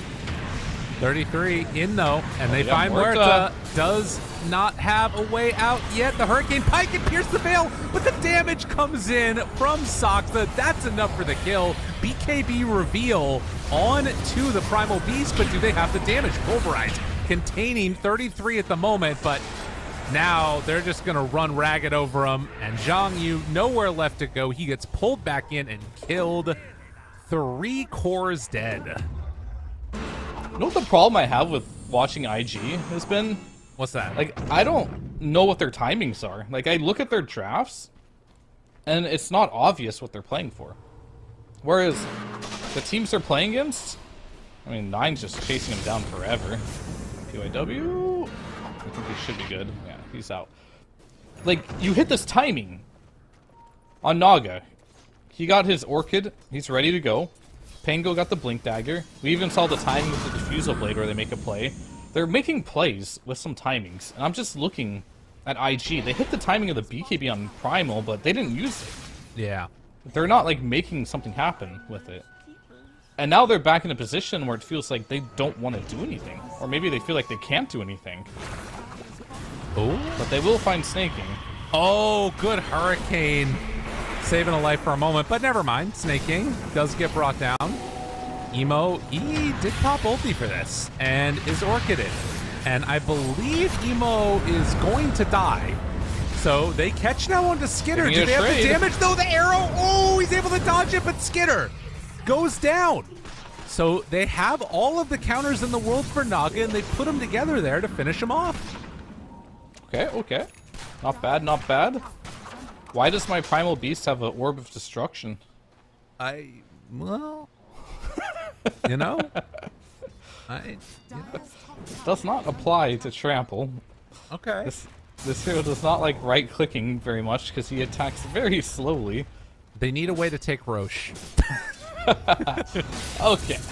Yeah. My man's on some next level stuff right now. And yeah, just to reiterate for those that are new to this patch, you get a selection of, what is it, 5 choices from a tier with the token. So you get you don't get the perfect item every time because there's more neutral items than you get choices, but you get a good choice. Every single time there's always going to be something that is quite good for you. All right, so let's think about what he would have had to have like gotten that made him take this. Like, what are the options that are so bad that he's like, that's my item? Like, right, so he got Specialist Array. Okay. Philosopher's Stone, maybe. I would rather have Philosopher's Stone. But sure, we'll go with that. Maybe and Eye of the Growth Vizier. Bow is bad. No, Eye Eye of of the Vizier. Does it work on Pulverize? Because that's not so bad. Yeah, it probably does. Yeah. Yeah. So I got 3. Definitely. You know, Growth it was Bow a for misclick. Sure. We'll just stick with that. That's probably what it was. And Roche taking. That's what he wants to do. Yeah, doing Roche. Push buildings. Roche. All right, sure. We'll see what he does with it, but there's no way that was the best choice. You can misclick, though. It is possible. Yeah. It's definitely possible. Oh my god, and now he goes back to a cult bracelet. He chose to go to his tier 1 neutral All right, item. yeah, it was a misclick. That confirms on it. Primal. Oh my god.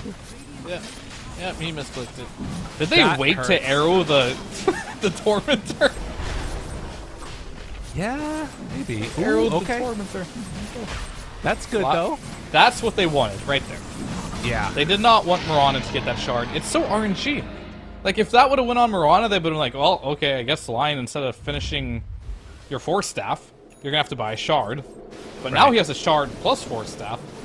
God, I hate the RNG on that so bad. Can it just give it to the lowest net worth and just settle or something? You don't like it? You're not a fan? I don't like RNG. Okay. You want a little bit of RNG, though, right? Like, look, Emo, he has a 50% chance to hit Gunslinger. I am fine with that type of RNG. I'm not fine with a 50% chance of giving a hero, 1,500 gold. I'm not a fan of that. Maybe they could just make it so it always gives it to me. That'd be good. I would be I wouldn't be okay with that. So there's some heroes where I'm just like, or maybe that's just the meta that's going to evolve. Only pick heroes that have supports that have good shards. Yeah. I like that. That way you're never sad. Well, 5k gold lead. And as you mentioned, they do have an interesting answer now with Lion having the shard. He has 4 points in mana drain, so it's off cooldown pretty consistently. This is pretty sick. He's gonna get a big injection of gold too, because killing those illusions gives you some decent gold. Alright, so there's two things this patch that that irks me. There's a lot of things I like about this patch, but there's two things right now that really just get under my skin. One is the shard thing we just talked about, and the second thing is the shield rune lasting 5 years. Okay, all right. Those are the two. Fair. Like, not only does it last 5 years, it's so strong. If someone's shielded, you can't do anything, and they just walk around for 2 minutes.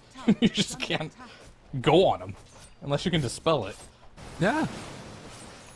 No other rune lasts that long. Why does it last so long? I don't get it. It feels like it lasts the duration of, like, what the rune would last if it was in your bottle or something, you know? Yeah, I mean, it lasts 75 seconds. Every other rune lasts, like, what, 30 seconds usually? 45 max, depending on the rune. Well, we do have a push coming in now from Tundra. Normally, in this situation, the gold lead would have expanded up to like 10k or something like that. Tundra just completely dominating the game on the old patch, at least. This patch, a little bit less so. Will they be able to fight on the side of IG? They move on in. Good stunt onto 2, but the roll coming from 9. Arrow out, gonna hit onto the skeleton. Not what they wanted, but Primal Beast rolls through all of them. And now 33 finding that back line. Not bad. Kill. Pango dead. They don't want to go onto Skitter as he still has the Aegis, but a trade-off of 2 for 1. We'll see if Mirana can get out of here too. Still in some trouble. Gets hit by the Solar Bind and is going to find that finish. 33 knows what's up here. Yeah. This build he did with the Halberd, a lot of people don't know how to counter Murta, but Halberd is the best item versus Murta. Because once you pop the Pierce the Veil, you can't hit him. Yeah. But at the same time, you can use abilities on him. You can use your Disarm, and that pretty much is the whole duration of your Pierce your Veil, and you're quite sad at that point. So, very good pickup by him. I like that choice. It is very sick. And of course, these players spamming a ton of pubs. They'll find Muerta in almost every other game, it feels like. Hero is all over the place. So yeah, goes in for the Octar and Cornex. Is it really? Well, at least in Dota 2 Pro Tracker, it's the most picked your own pubs. Okay, got it. I don't know if in like all pubs overall, but all like pro level-ish games are. I feel like probably that's still Pudge in overall all the games. Yeah. Because that hero's just in every game. That hero's just fun. Right. Arrow not going to connect, but the Pulverize will. Song of the Siren out. Skeeter thinking about going in for this one right now. All of his illusions are gone instantly. That is a lion, sir. But now the silence. Arrow. Oh, 9! He soaks it up with his rolling in. QYQX wanted that one so badly. Dust with the BKB out. Is he in too far? Emo shows up. There's the disarm immediately away. But W finds the finish. So 9 goes down. And now with Halberd running out and actually no mana for a second, PYW, he's doing so much in this fight. Silence, control, he's keeping them away. And now they're stuck on the little bridge trying to get out of there. Dude, PYW did everything. Yeah, that was quite nice. They got a couple kills there. I think 9 went a little bit too far in with that role, not really staying with the team. And yeah, PYW with that shard, they're seeing the value. And plus he had the Force Staff. Imagine if he didn't have a Force Staff in that fight. Yeah. They could have just lost the game. But RNG, because the Tormentor chose to give it to the right hero, and now we got ourselves a game. Now he's farmed. This ward, giving him a lot of vision. They know there's vision there now. Yep. Instantly pinged by snaking. Like, there's vision there, boys. Get out. And I kind of want to answer your question after seeing there's a shield rune. Did you see this rune, right? At the first patch it came out, it was called Pumpkin Rune. You remember that? No. No, they patched it. It was called the Pumpkin Rune on day 1. Okay. I don't know why. Whenever you pinged on it. That was just a fun fact. But anyway, moving on to your point of why Tundra doesn't have a bigger lead. Because the map is so hard to close off now. It's so damn big. The map is huge, so you can't close off the map anymore. Because if you want, you can sneak your way out and farm all these camps on the edges of the map now that weren't previously there. So hugging your side of the base, or your sides of the map, is literally a good thing now, which you couldn't do before. Right. Yeah, it is an interesting counter to this like sort of oppressive playstyle that we saw before. QIQX running in with the shield rune, and BKB's out, overrides 9. He's caught under control, is not going to connect on the arrow for him. It's the Enchantress instead, but with PYW already dead, everybody else is running away. Dude, that shield rune looks crazy. Is QIQX dead? He's got a shield rune, don't worry. Leap, run! 33's on him. Even with Greaves, it won't be enough. QIQX goes down. Alright, not tanky enough.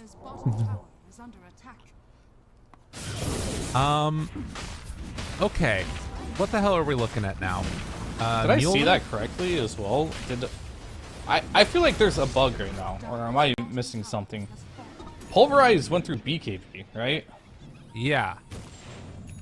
It pierces, 3.3 now pierces debuff immunity.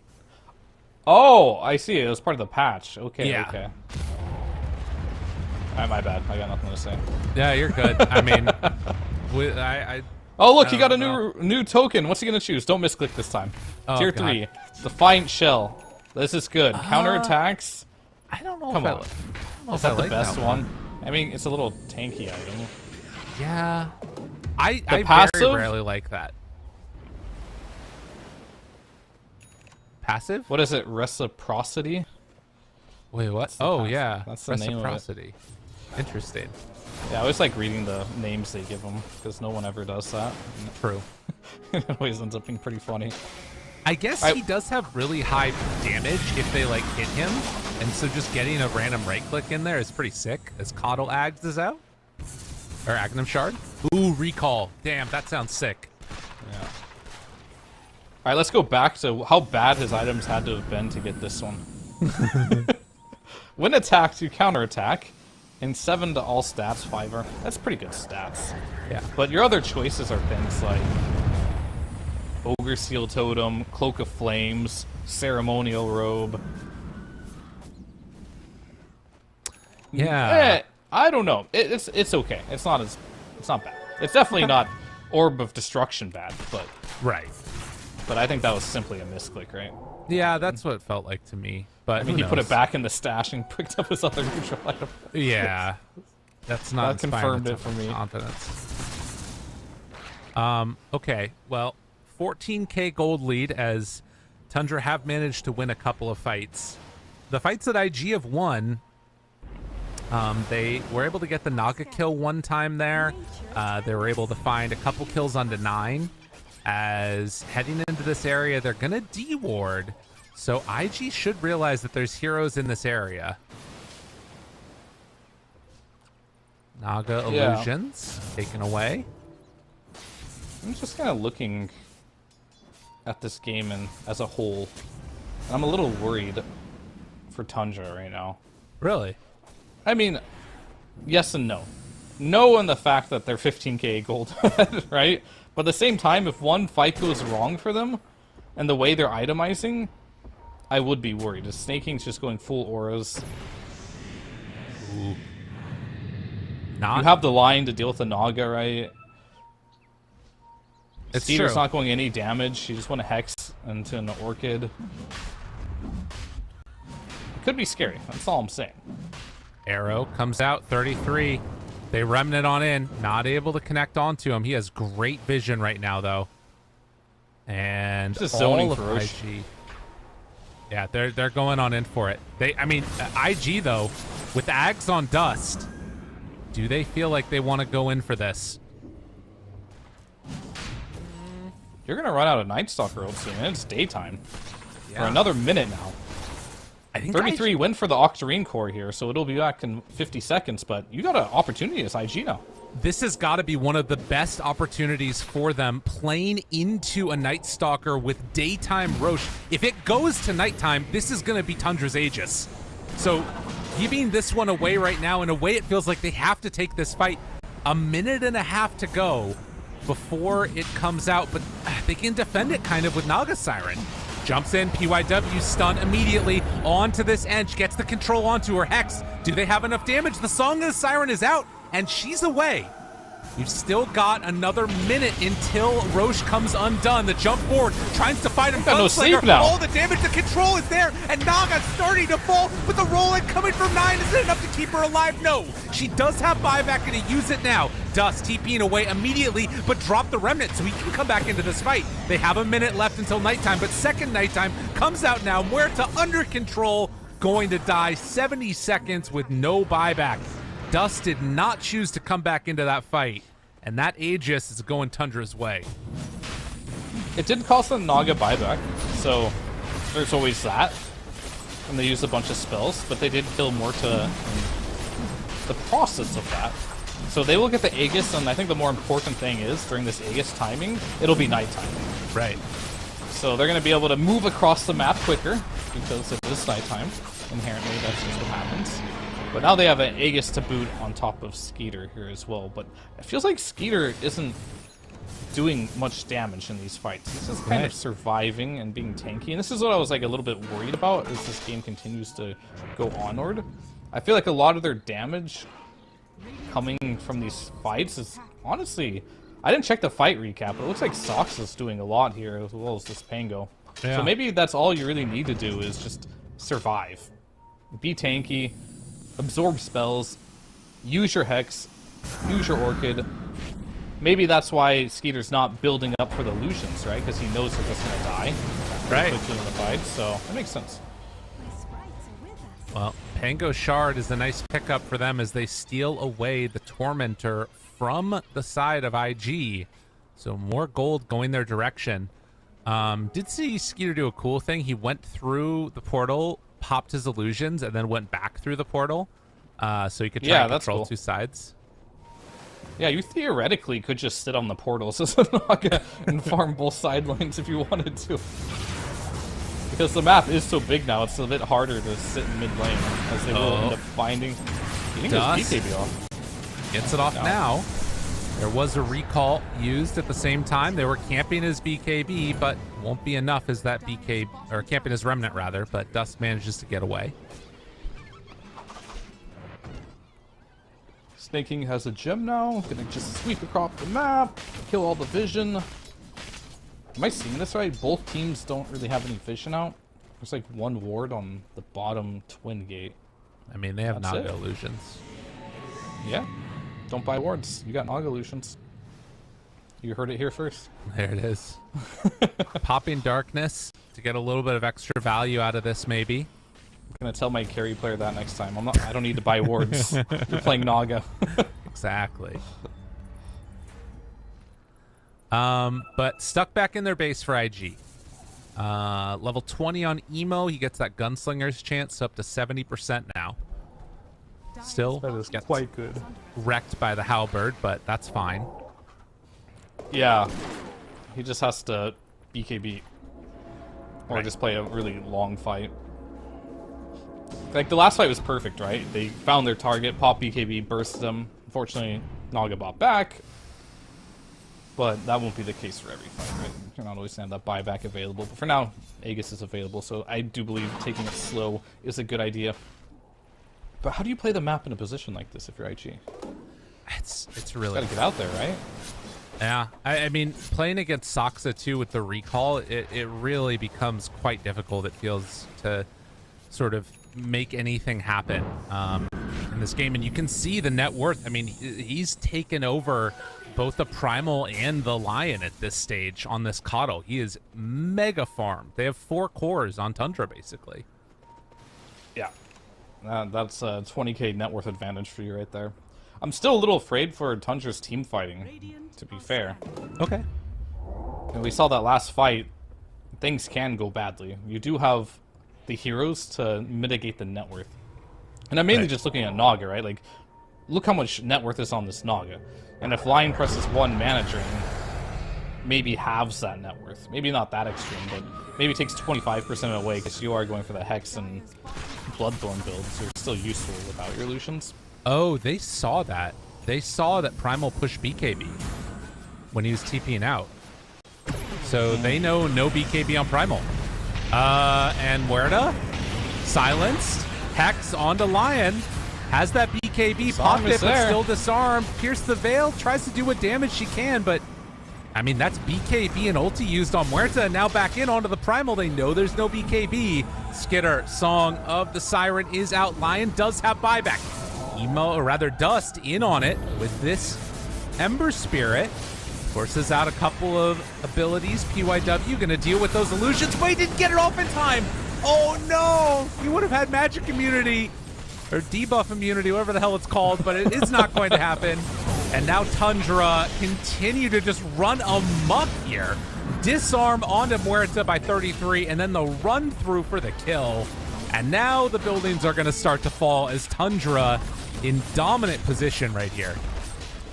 Yeah, 33 is just a menace right now. He's got overwhelming Blink with Octarine Core, and of course picking up a Spell Prism as well. Putting his Blink Dagger on a 13-second cooldown, just continuously going in and out of the fights. Yeah. Wow. That's all it took, was seeing the BKB on Primal and a couple of heroes out of position. They end up getting him punished. Refresher from Ember used, so does have a bunch of remnants as well as his BKB back up again. But, I mean, you just can't fight. You need everybody. And now the Hex is there.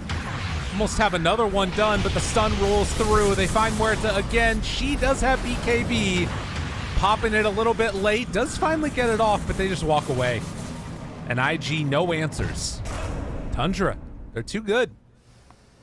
Yeah, the tooltip is actually wrong on the overwhelming Blink. It says 13.2, but whenever he blinks, it's only a 10-second cooldown. Oh, 9. interesting. Very interesting indeed. Yeah, I was like, 13 seconds, that doesn't sound like what it should be with that much reduction. And I saw him blink, and you can see it goes to 9, which means it's probably 10. Yeah. That's weird. Yeah. Might blink again? Hello, everybody. I am Night Stalker. Oh, he got Hex. I am Night Stalker. I have a 10-second cooldown on blink. I blink and slow you guys for 6 seconds on a 10-second cooldown. Quite annoying. Man, IG have not been able to pull things back. Yeah, it's insurmountable now, I think, at this point. 27k, sure, maybe not insurmountable, but you need to do something really creative on IG, or Tundra really has to drop the ball. Yeah. In this type of scenario. You've got mid-racks missing, you've got every item under the sun, everyone's wish list has been fulfilled here. I don't think there's a single item that maybe Snaking wants a pike, but he's already close to that as well. Pango has the god item, the Mind Breaker. He finds the connection and doing very little damage, but now maybe enough. Is 33 going to die to this? Oh, it's not enough. He's only down to half HP. He's got shard available if he wants to eat a creep here too. I mean, that's pretty rough. And I mean, Skitter healing him as he does it too with the Song of the Siren. It all just becomes way too much. The stun is there. Couldn't get the Lotus out in time, but Skitter ready to punch buildings. The Hex to keep the Ember back. Does not have any more remnants. 15 seconds until Refresher is back up, draining the Manda. And will it be enough? Silence, getting away. Sleight of Fist out. They have the Pulverize. Control now on to 9. in trouble and dead. Okay, dust out with a couple rounds of remnants. Can he find more? The refresher is up again, but the hex is there. He's got to pop it to chase if he wants to get this. Control, rooted, Naga in trouble, starting to fall. And IG, they find their way back into this. Arrow connects from downtown. And that is going to be the kill on a Skitter. So they kind of hold. Yeah, I mean, they definitely held there. They only lost a tier 3 out of that. Very strange. They have like a 30k gold lead, and they... I don't know, man. It's not. They're not even throwing. It's just like their heroes can only do so much for so long.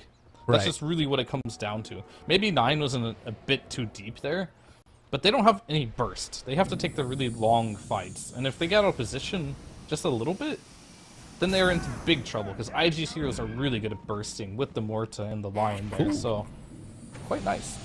They left a cheese in the pit, apparently, so Emo gets a free cheese. Okay. Yeah. Sure. Wait a minute now. Wait a minute now. Looking for more. Skeeter. Caudle would be huge. Oh, man. That is... He has no buyback. Okay. Roche is up in 50 seconds. So it could be up right now. Tundra don't know this. Are they going to come and try and contest without Coddle? I mean, if IG could kind of bluff this, Radiant scanning, and now they're going to see it is going to hit and turn red. Oh, if they stay in the pit, though. I mean, Tundra, do they decide to come on in? They're pinging it, so they think that they're over here.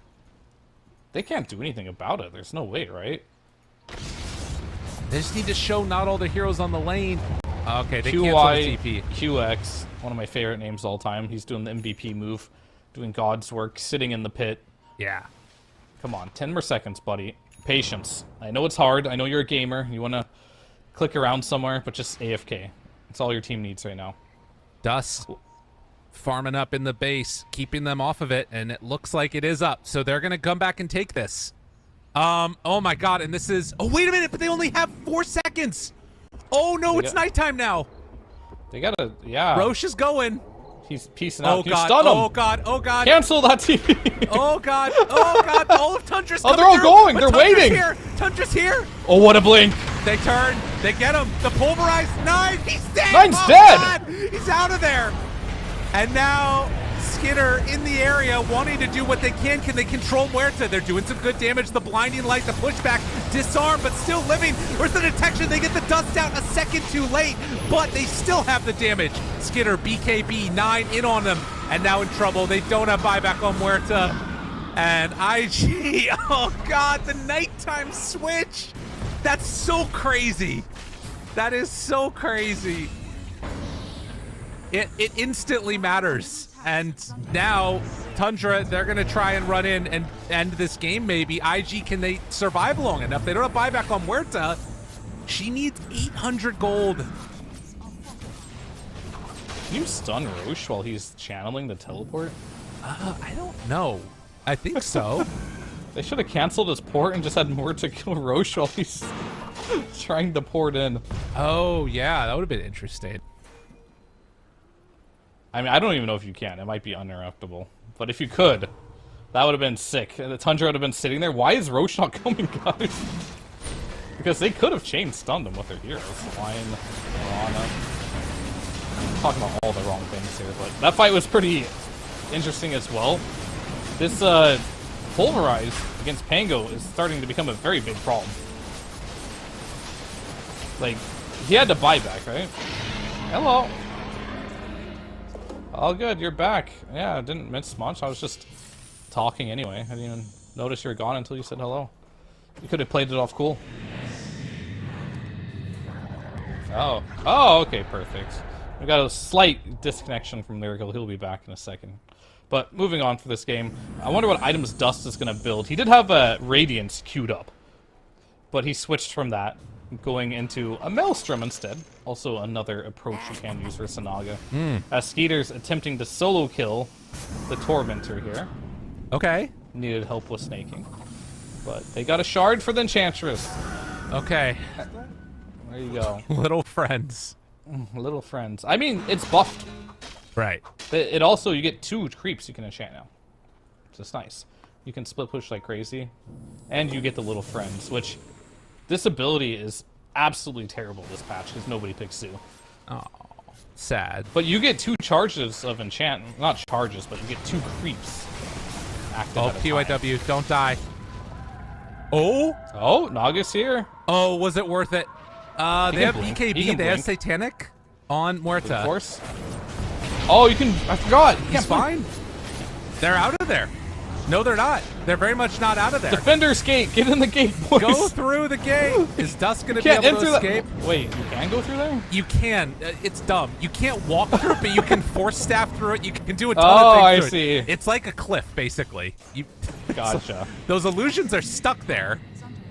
Understood. What can they do? Dust. He did pick up Maelstrom. They jump forward, trying to keep PYW alive. He has buyback. The control onto Dust. Tries to remnant away. Sleight of fist. Dodging out of there. He's fine. Control onto Muerta. She doesn't have anything left in the tank. The stun. It comes out too late. And it ends up being a kill. Snake King gets the last touch. And with everybody dead, Tundra is going to end up winning this game. GG is called. IG, another pretty interesting game. They made some nice plays there towards the end, but it wasn't enough. Right. The way I describe IG is a team, I feel like they're almost always favored in the ultra late games, if the net was even, because they don't build supportive items. Okay. And they don't pick heroes that do supportive things either.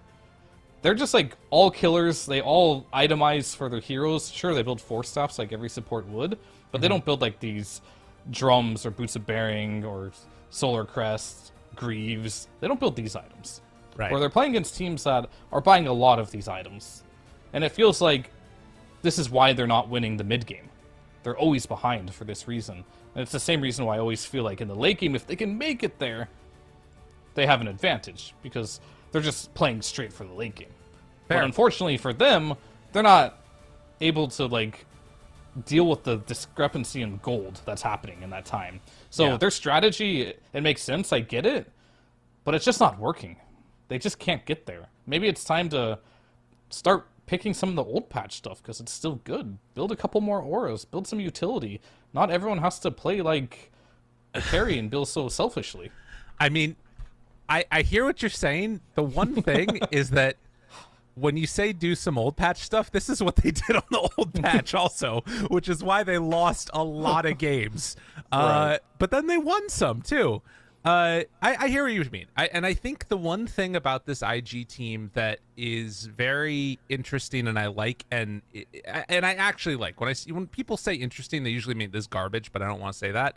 For me, the thing that I think is actually interesting and cool about IG is that unlike a lot of other teams in that region, they actually play to win sometimes. Like a lot of teams will play not to lose. And that is the antithesis of IG Dota. I mean, even if they lose every single game will be interesting. Yeah. They're not getting stomped either. They're close. It's inevitable, it seems at most times. Maybe they'll win a game that they shouldn't have won here and there, which will be cool if they continue to play this way. But if they do want to win, they do like consistently win. They have to change up their drafting a little bit. All right, we'll see if they do just that as we get ready to head on to a quick break. We'll be back in a few with game number 2. See you then.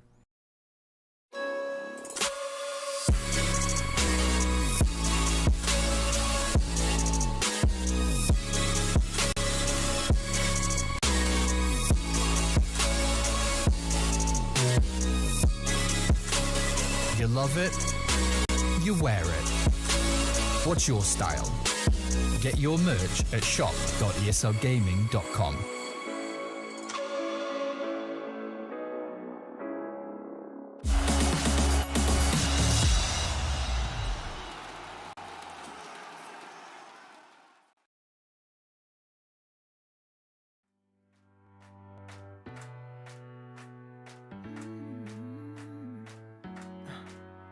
Am I wasting time? 'Cause I'm already gone so long. Can you stay the night? 'Cause you're the thing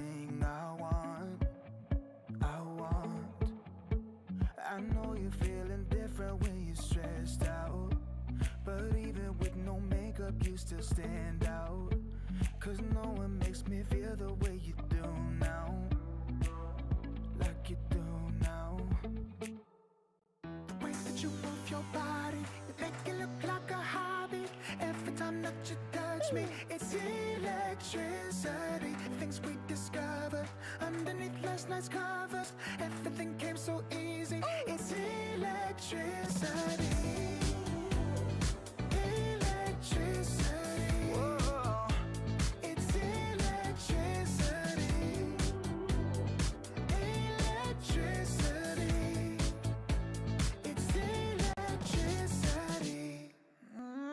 Late at night, I feel you on my skin, you're all that's on my mind. It's finally sinking in. You're it. I know you're feeling different when you're stressed out. But even with no makeup, you still stand out. Cause no one makes me feel the way you do now. Like you do.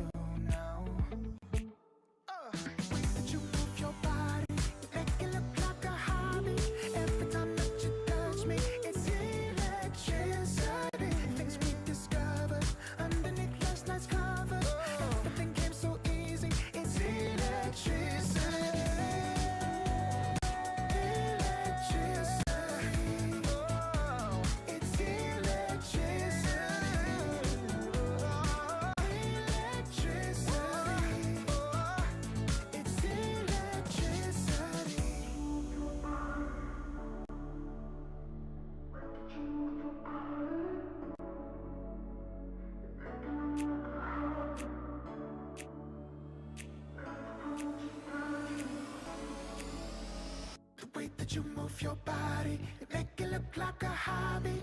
Every time that you touch me, it's electricity. Things we discovered underneath last night's covers. Everything came so easy. It's electricity. Electricity. It's electricity. You move your body. Electricity. You move your body.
and welcome back, you beautiful people out there. We're getting ready for our final, that's right, final game of the day. We have had 7 best of 2s on this channel as well as every other channel. A lot of Dota to be played here.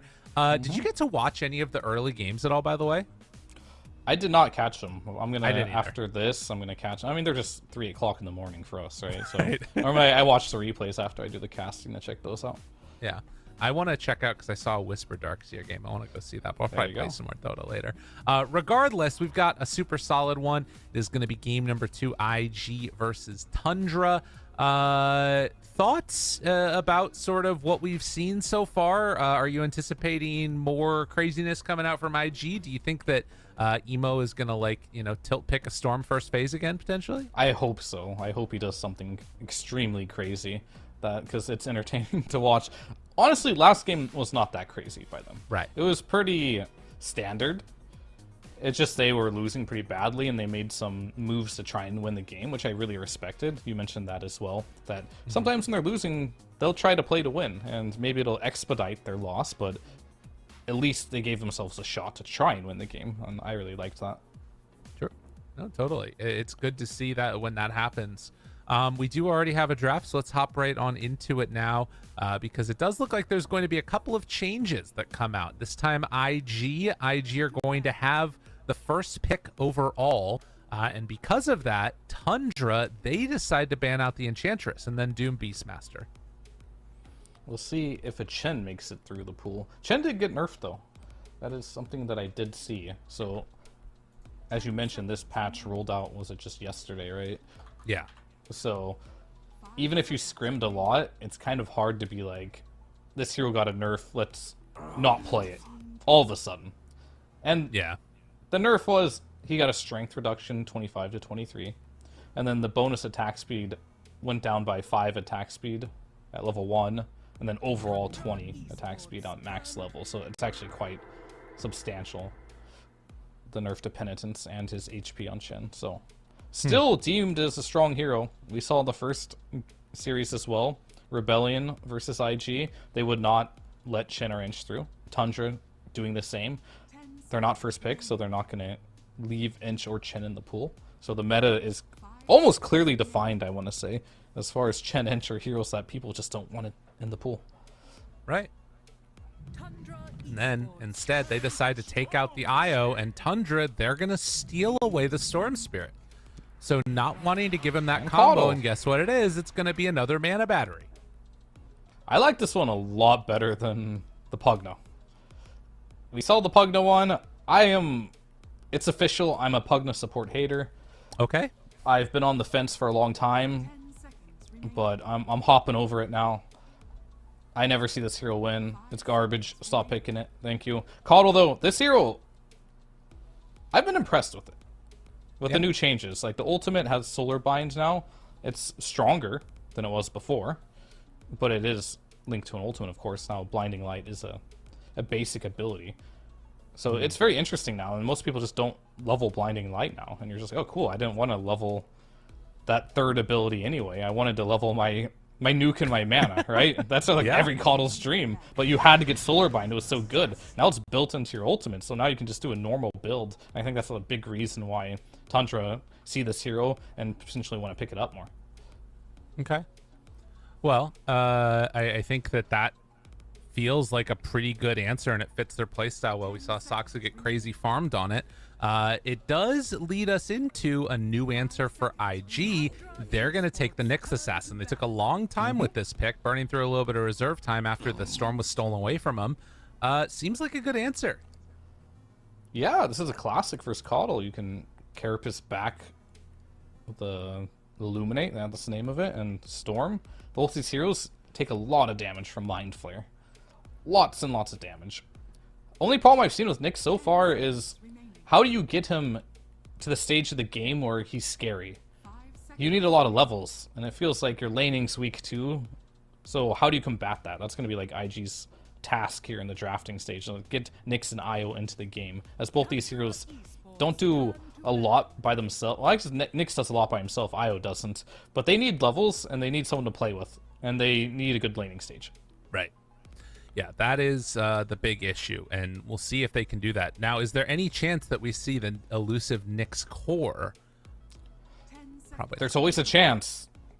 Yeah. But it's just a theory craft at the end of the day. I see a lot of Nyx core in the US East pubs. I saw Seb play it as well in an official. They lost, I think, but okay. I personally don't know where to put this hero right now. I really don't, because the more damage you do, the more damage Mind Flare does, right? So it's a very interesting idea of how to use it. Do you want to just use him as a utility, spamming your abilities from the backline, or do you need to start scaling to reach the full potential this hero has to offer? But this hero is also very greedy, which kind of fits IG's persona a bit. But they did pick Io, so they do have heal this game. So maybe we're going to see a different side of them. Maybe. There's a chance. Could be a different. They playstyle already overall. have a heal, so therefore in the last 4 games they've done something different. So good for them. Okay. They take away the Darkseer. The really strong combination there with the Nyx Assassin. Ricky is completely gone, it feels like, after the nerfs that he received in the most recent patch. It's weird because that hero has one of the highest win rate of all 7K plus MMR games. Yeah, but does that reflect just the nerfs that he got in the patch, though? You know what I mean? Like, how recent have those games been played? Oh, they're all from this patch. No, I mean the B patch. Oh, the B patch. That, I don't know. I didn't. What did they change here? They oh, nerfed I the see. shit out of it. Gotcha. Okay. Yeah. 10 seconds remaining. No, he's gone. Okay, he's gone. Yeah, no, he's pretty gone. He was already like, he's one of those heroes. He's so greedy that his spells better be worth it to pick this hero. Okay. And now that they don't look like they're worth it anymore to pick this hero because his laning is atrocious. Well, And there's free. 2 invisible heroes already. What do you think about this bounty one? This is, I've only seen him once, but it looks pretty good. He's winning a lot of games as well. What were the main changes? He stuns now, right? On his Shadow Walk, which is super annoying. Wait, who's playing this? Is this Bounty Hunter? Skitter? Is this 33? It could be anyone. It could be this could be our support duo. It could be Skeeter. It could be anything. Your guess is as good as mine. I think in this situation, you put it as 4, and Coddle plays 5. That's what I think personally. If you want to win more lanes here, but I wouldn't be opposed to offlane bounty either. I don't know about carry bounty. That one's a little wild. Right. A little too Now wild for my taste. with Shadow Fiend getting taken, it maybe makes that a little bit scary because you could put it in the safe lane, although it would be with like an IO at that point, so sort of strange stuff. The IG draft, though, you know, you've got some interesting dynamics here. IO Primal sounds pretty sick. Nyx Assassin Shadow Fiend as a lane actually doesn't sound too terrible either. Yeah, it's kind of cool. I wouldn't mind this being the side lanes and IG taking a mid last. Yeah, I'd be fine with it. I think both these players probably love Shadow Fiend, right? It's a traditional mid laner. They're both mid laners at heart, I believe. And if you want to take one of this hero into the safe lane, that's completely fine. And, you know, both of them are probably going to be good at it. So I do like this pick, but I think it's most likely going mid just for the fact that they picked against Storm. This is one of the heroes that really punishes Storm. Storm is good versus melee heroes because he likes to get in there with his Remnant and really pull you. But Shadow Fiend loves it when you get within that mid-range of him. That way he can spam races on you. It did receive a little bit of nerfs in this patch. The turn rate. I think it no longer does turn rates low.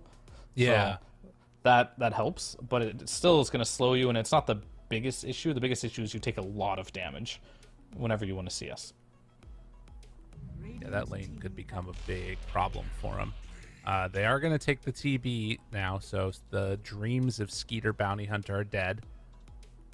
But taking this into the Primal, bit of a bold play.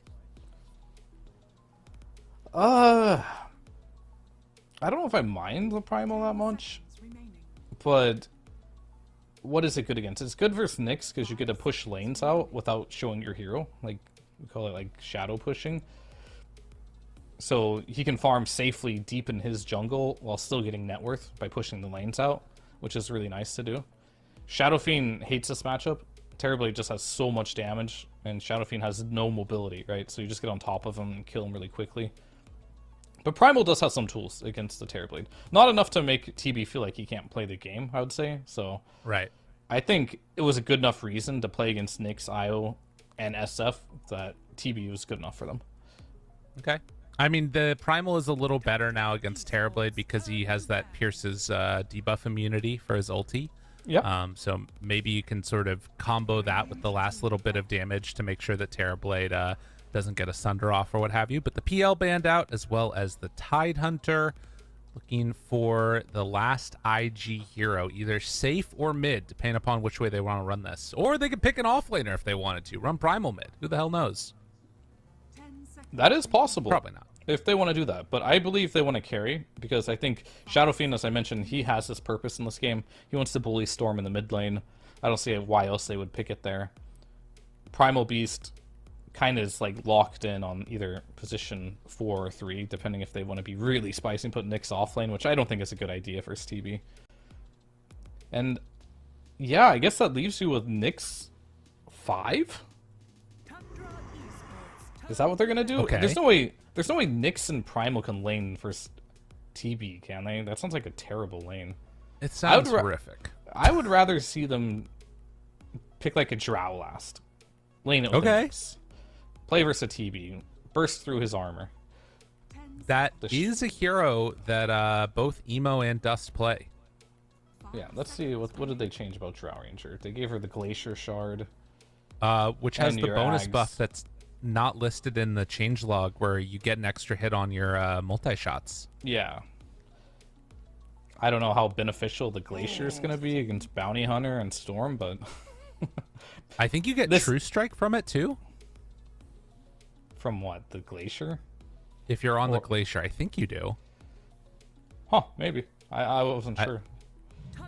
Oh, yeah, they cannot miss. And you gain Flying Vision. Okay, yeah, you actually do. Your shots don't miss. You get an MKB up there. It's weird, right? Yeah, you get 1 bonus multi-shot arrow per wave on the hill. Well, they take the Morphling instead. One of the really good answers for TB in the game. That is a sick pick. You're 33. How do you address those? Necro? Is that not good? No, there's nothing wrong with Necro. Necro's an okay pick. It's either you go the Zoo route and you try to out CS him. Like Enigma is a hero that's got banned for good reason. But if you do go for the Necro Force, Underlord. Ooh. Yeah, I mean, I've seen this one before. I'm not sold on it, but theoretically it makes a lot of sense. Like I was mentioning, Morph has really high base damage, so you kind of want to outlast hit him.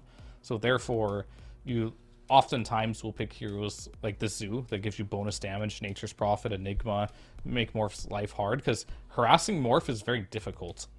He's a very...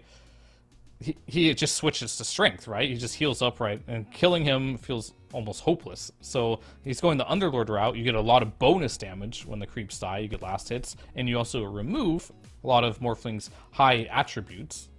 So that'll help him CS a lot more in the laning stage.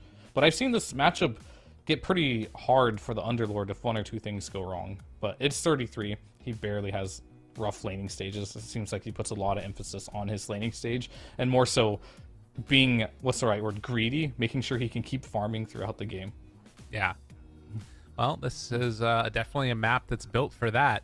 We'll see if it ends up being the results that they want out of it. It does also get us into a weird situation with Snaking playing on a bounty hunter. Now, you did mention the, like, 5s being able to run on over to the side and steal the 7-minute wisdom runes. That seems like the perfect hero for it. He also has a stun.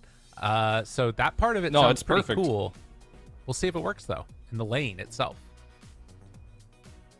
He literally is probably the best hero at stealing those wisdom runes. Okay. There probably isn't a better one. I think maneuverability is one thing, but having a stun is by far the best. Because if you stun someone before they can pick it up, you can't do anything. And now that he has a stun built into the Shadow Walk, he can do that. We'll see if he does it, but it sounds like a cool idea that they could use. All right, well, let's get ready to hop into this game number 2, our final match of the day, as we hop into this game number 2 here, and already off to the races across the map. IG gonna head together, and 33 says, I'm walking down mid. That's where we want to go. Walking down mid. Straight to the enemy throne. This is how you win the game. Well, so here's the thing. You mentioned that you felt like PYW playing on this Nyx Assassin with Zhang Yu, it might be a little bit weird or like a strange lane for them in some capacity. What is the Terrorblade Bounty Hunter lane like? That sounds very strange to me. Double melee into Primal. It's going to be similarly played as an Undying. Okay. Where the Bounty Hunter is just going to run at them, hit them, and TB's going to just hit creeps. Unless he finds it convenient to pop his meta and try to commit to or kill. Bounty Hunter is a very tanky hero, so he can just make exchanges. It's obviously not as good as Undying at making that space, but Bounty Hunter brings a lot of things that Undying doesn't, which is, of course, the vision, the stuns, all that type of stuff. Speaking of which, hello, sir. How are you? Blood grenade. Blood grenades. Pushback and first blood. Stolen by Saksa. Excuse me, sir. That's supposed to be 9. And he got tipped.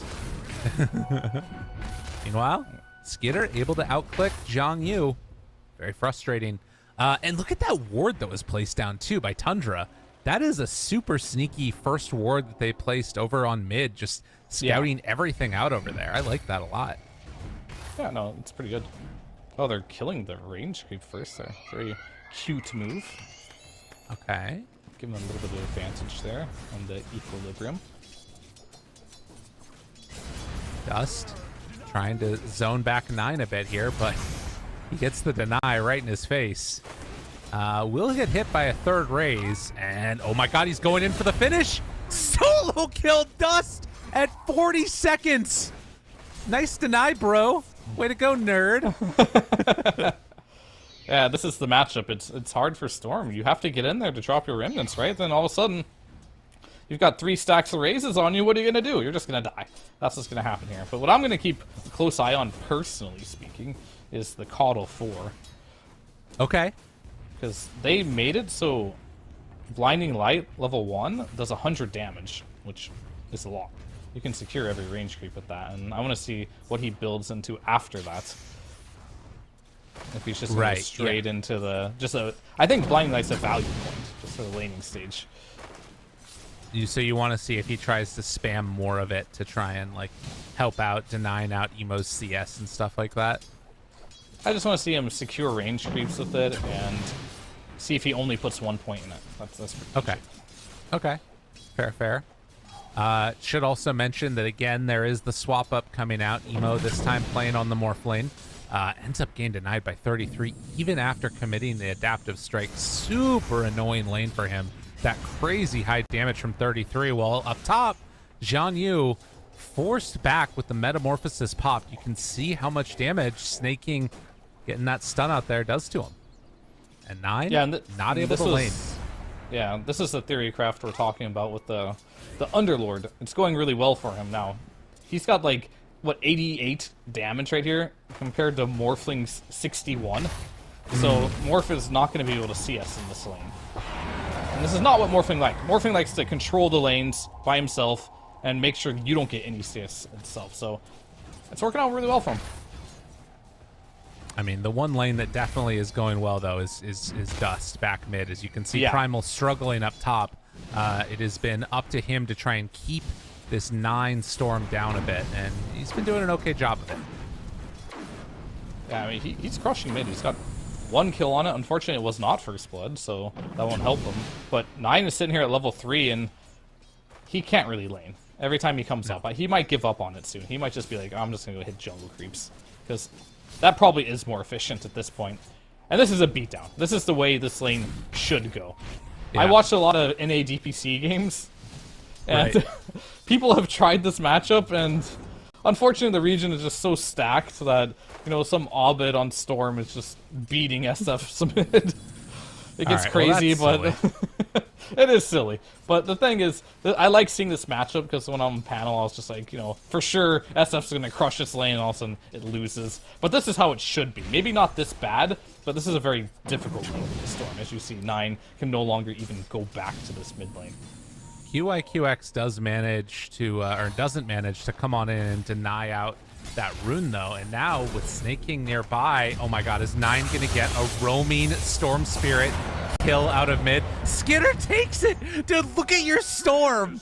Give this man his kill. What the hell? I mean, it's his problem. Unbelievable. That's not TB's problem. TB's gotta, if I'm looking at that, I'm like, oh wow, I really gotta carry this. That's fair, alright. Give me makes that. sense.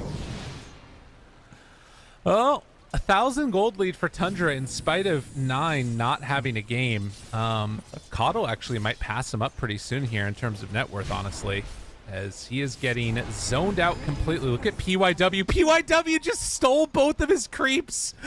Oh, the Impale doing damage at the start. Yeah, that was what it was. I was like, that looked funny. How did you get that? Yeah, Impale does damage at the start now. But if you look at it, Storm's net worth is pretty much Morphlings, so... Yeah, that's a good point. And Underlord's net worth is Shadow Fiends, so that lane kind of cancels each other out, which means we only really need to look at top lane by this logic, and top lane's winning quite handedly, so that's where Tundra's getting their net worth advantage. Is that how that works, though? It's exactly how it works. Okay, can't argue with that. That's true. There's a lot of truth to what you just said right there. I mean, Storm and Morph are the same net worth, and Underlord and SF are the same net worth. There it is. I mean, 9 is almost dying to creeps right now. Look at it. Look at this poor guy. Yeah, but Morphling is getting 0 CS against this Underlord who's... Does he have double his damage at this point? So who's really getting more is the question. Oh, I just saw down bottom. Emo got salved as he salved himself. So that was unfortunate there. They wasted a salve. Well, Jean Yu, trying not to die, does manage to escape from that one. The blinding light wasn't able to get the full pushback. And so not dying is always good. 9, he's not going to be able to be so lucky, as he is definitely going to die. So IG, pressure it. Haste on Snay. Going to hit the stun there. Gets a pushback. Hits 1 raise, hits 2 raises on a hasted bounty hunter. He got all 3, actually. That was sick. Hit 3 raises. That last raise kind of looked BS, to be honest with you. I don't know how that hit. Right. I don't know. That was weird. That was the widest raise of all time. Shadow buffs for Shadow Fiend. Yeah. I think it really was. Well, 9 making the walk, and I know what he's going to be taking. He is going to steal this one away. He's like, guys, I got to go stack the camp. Don't mind me. It's going to be fine. Don't worry about it, everybody. He's literally taking the Wisdom Rune as a mid. I've never seen this one yet. Oh my god, Nyx! Oh, he's a little late. He's late. PYW. Oh, he's kicking himself. Like, why wasn't I there earlier? Same with Snake King. He was trying to steal that one from QIQX. He's just gonna mug him instead. QX says, "You want to fight me? I'm an IO." God dang it. Yeah, he's just gonna take away 12 gold there. Easy. PYW pulling a creep camp. I wonder what Snake King's purpose in this game is gonna be. Because his purpose for me was playing with Storm, but I don't think anyone's playing with Storm in this game for a while. No. Like, you're not playing with Underlord, you're not playing with TB, and you're not playing with Caudle. So I guess you're just running around the map a bit. Yeah. You're not hitting much you people can with do. Janata. You're just being annoying. I'm worried for his levels though, because he's roaming around a lot. Wisdom Rune was stolen, he was late for the top one. He doesn't... Unlikely he's going to be a part of any kills anytime soon. Okay, and... ulti in. Wanted to go for the Requiem. Now trying to pop it! It's not going to be in time. The stun was a second too late. And now moving in with the Primal, though. Is And they're Onslaught taking, back up they're again taking the soon. portal back. They're coming through. You want to run from me? God dang it, you're not going to do it. PYW has stun back up again. What's their plan? Thought They're not about gonna it. Kill him. No, not really. Io goes down. So, well, 33 gives him the tip afterwards. I mean, he's level 5 on Primal. He has to TP back to deal with his wave. I mean, he's also chasing him as he's level 5. There's like no way they have, even with the ulti on mid lane. Not again. Oh, wanted to find that stun follow-up. Snaking. All right. Hits onto him. Raise. Back up again. And 3-2. Not going to be enough, but instead the Spike Carapace actually was enough with the Mind Flare to get the kill onto the bounty. Yeah, weird game. Mind Flare. Mind Flare is such a weird spell to me. It's like so hard to gauge its damage. Yeah. Because of like this additional 30% damage. Yeah, based it on the is, past 15 seconds. Sometimes it feels like it always feels like it does a lot, but sometimes it feels like it does too much damage. True. No, I'm with you. Did they nerf it in the maybe patch? I need to check. I don't think they did. They're going to try and get 9 back into the game here. They have to pull. Snaking is there too. Onslaught. Stunned. Pulverize. Hits onto all these heroes, but John Yu, he might be out too far, and this is huge for 9. This is everything that he needs, but will they bring him down? Yes. 9, even the one that gets the kills. That is so huge for him.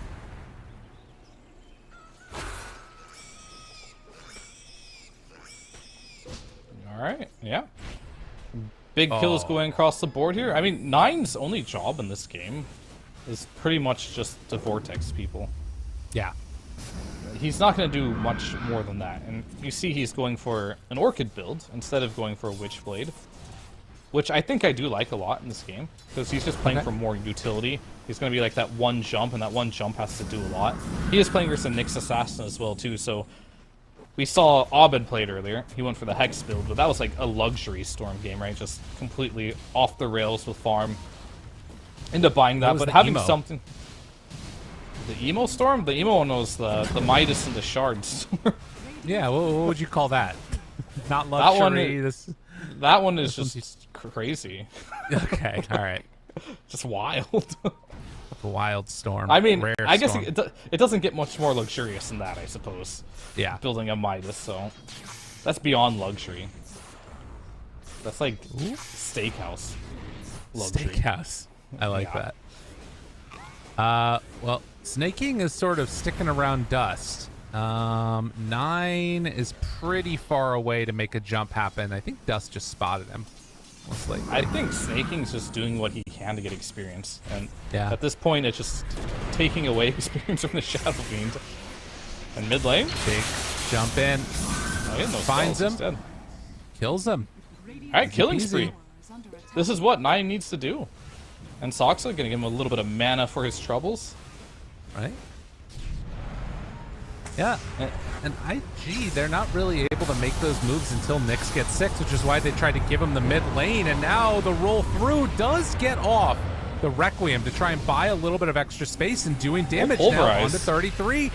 Has it back up what in a 7 sunder. seconds, but it's not going to happen. Oh, good play coming in from the TB. And Snaking, he does go down. Yeah, he was following Dust this entire time. Pace right. He got level 5 though, so he's slowly getting to that ultimate. He's probably gonna get level 6 at what? Let's place our wagers. I'm gonna say 14.5 minutes. For Snaking? Yeah, Snaking level 6. What minute mark you got? I'm 15.5. I'll take 15.5. Yeah. All right. Yeah. All right. I got 14.5 on me. Well, PYW ready to play Dota now. They smoke up with him while he's vendetted. Gonna try and find somebody in this Terrorblade. It's a juicy target. Oh, wraps around. They spot him. Oh, and they're gonna follow him. Skeeter, do they realize which way he's going? Dude, they that quick second was all that they got needed. him. And No now, sunder. Easy find. Emo gets the gold for that. God, that's so much money for Emo right now. It is indeed. He needed that quite badly. All right, relocate. Where are we relocating? Down bottom? Farming? I think they're just farming. Yeah, they're just farming. Get one more wave here. Get it. Oh, not the range creep. That range creep's going to chase him forever. Yep. I guess he's going to go farm that later. Someone deny that, man. That range creep, it's going on a wall. Never lets up the grudge. I'm coming for you, damn it. I'm not done with you yet. All right, now does he keep vision of him? How does he know? Oh, he knows. That's how grudges work. He's coming. Roar! I'll have you. Okay, I think you're going to win this wager. Snaking hasn't gotten any XP. Yeah. I got 30 seconds. Trample. In and out of harm's way. Gonna be fine. You know, we might not either of us win it. Oh, although 14 minutes. Yep. Snaking, get a wisdom room, please. I mean, it's right there for the taking. Isn't this what this hero's good at? Yeah, I thought so. He doesn't. Oh, there he goes. Oh, there he goes. There it is. Oh my God, 14:30. Dude, on the dot. Oh my God. I am so good. The second mark. I knew. Crazy. You know, like I just know Snaking. Former teammates. It's gonna take him so, yeah. It's gonna take a couple seconds for you to figure out how long, you know, that he's missing the wisdom rune. Then he remembers. I factored that into the equation as well. Yeah, exactly. I knew he'd forget about it for a little bit and then be like, oh, that's there. Can they catch Emo and do enough damage to him here? Nyx is nearby. This is a dangerous go if they make the move. How did they not nerf Tumblr's toy in the patch? Ooh, Snaking. He walks into vision. They see he's there. Okay, they see him. Vendetta, impale, connection. Oh, the orc is there. Out. Is it enough damage though? Bringing him low. Emo goes down. It was just a second too late. Oh wow, that one hurts. Oh, yeah, the Orchid the mech, online everything. for 9. Yep. Look at his item build. He has Brown Boots Orchid. That's so just sick. in time. I love that. Well, no Spike Carapace. Nyx is dead. God, it could have turned. I mean, think about how different that looks if Io gets there quicker with the relocate. Yeah. Could definitely been much different for them, but end of the day, he wasn't able to make it. He had the mech and everything. I think they were just a little bit slow on the reaction there. Because it felt longer than 3.5 seconds until they arrived. But now Emo has a situation where he's going to be scared for the next probably minute and a half, which isn't a very long time. But if he dies again to this Orchid without getting the Manta online, it's going to hurt his game tremendously. But luckily we have those camps where you can just farm the sides of the map now. Right. Just don't get found by a bounty. Who is in mid. Well, Nyx Assassin is trying to deal with the push coming in up top. 33, he's just comfy hitting this. He's got his Crimson Guard ready. Almost has Pipe completed now. This man knows what he likes, and it's auras. While Emo, Silence did manage to get off the Strength form, though. That's crazy. But it doesn't matter. He's still just dead. Well, yeah, I mean, if you click on the Morphling, I'm wondering why, with getting Shift off, he still died. And that'll answer every single question you may have. He only has 1 point in Attribute Shift right now. What? So he was not shifting very quickly. I was like, how does he get Shift off and still die just to a Storm? Dude, and Emo now it makes sense. Emo is so greedy. Because again, the attributes you get are now on Adaptive Strike instead of the Attribute Shift. Dude, that is the most Emo thing ever. Oh my God. Listen, I love Emo the player so much, but I forgot my rule. If Emo's playing Storm, they lose. That's the rule. Well, he's not playing Storm. I mean, sorry, Morphling. Morphling. Oh, I see, Morph. Gotcha. If he's playing Morph, they lose. That's the rule. That's unlucky. That's just one of his best heroes, apparently. It's Master tier. Yeah. Damn, dude, that's so funny. All right, well, are Tundra taking this game over now?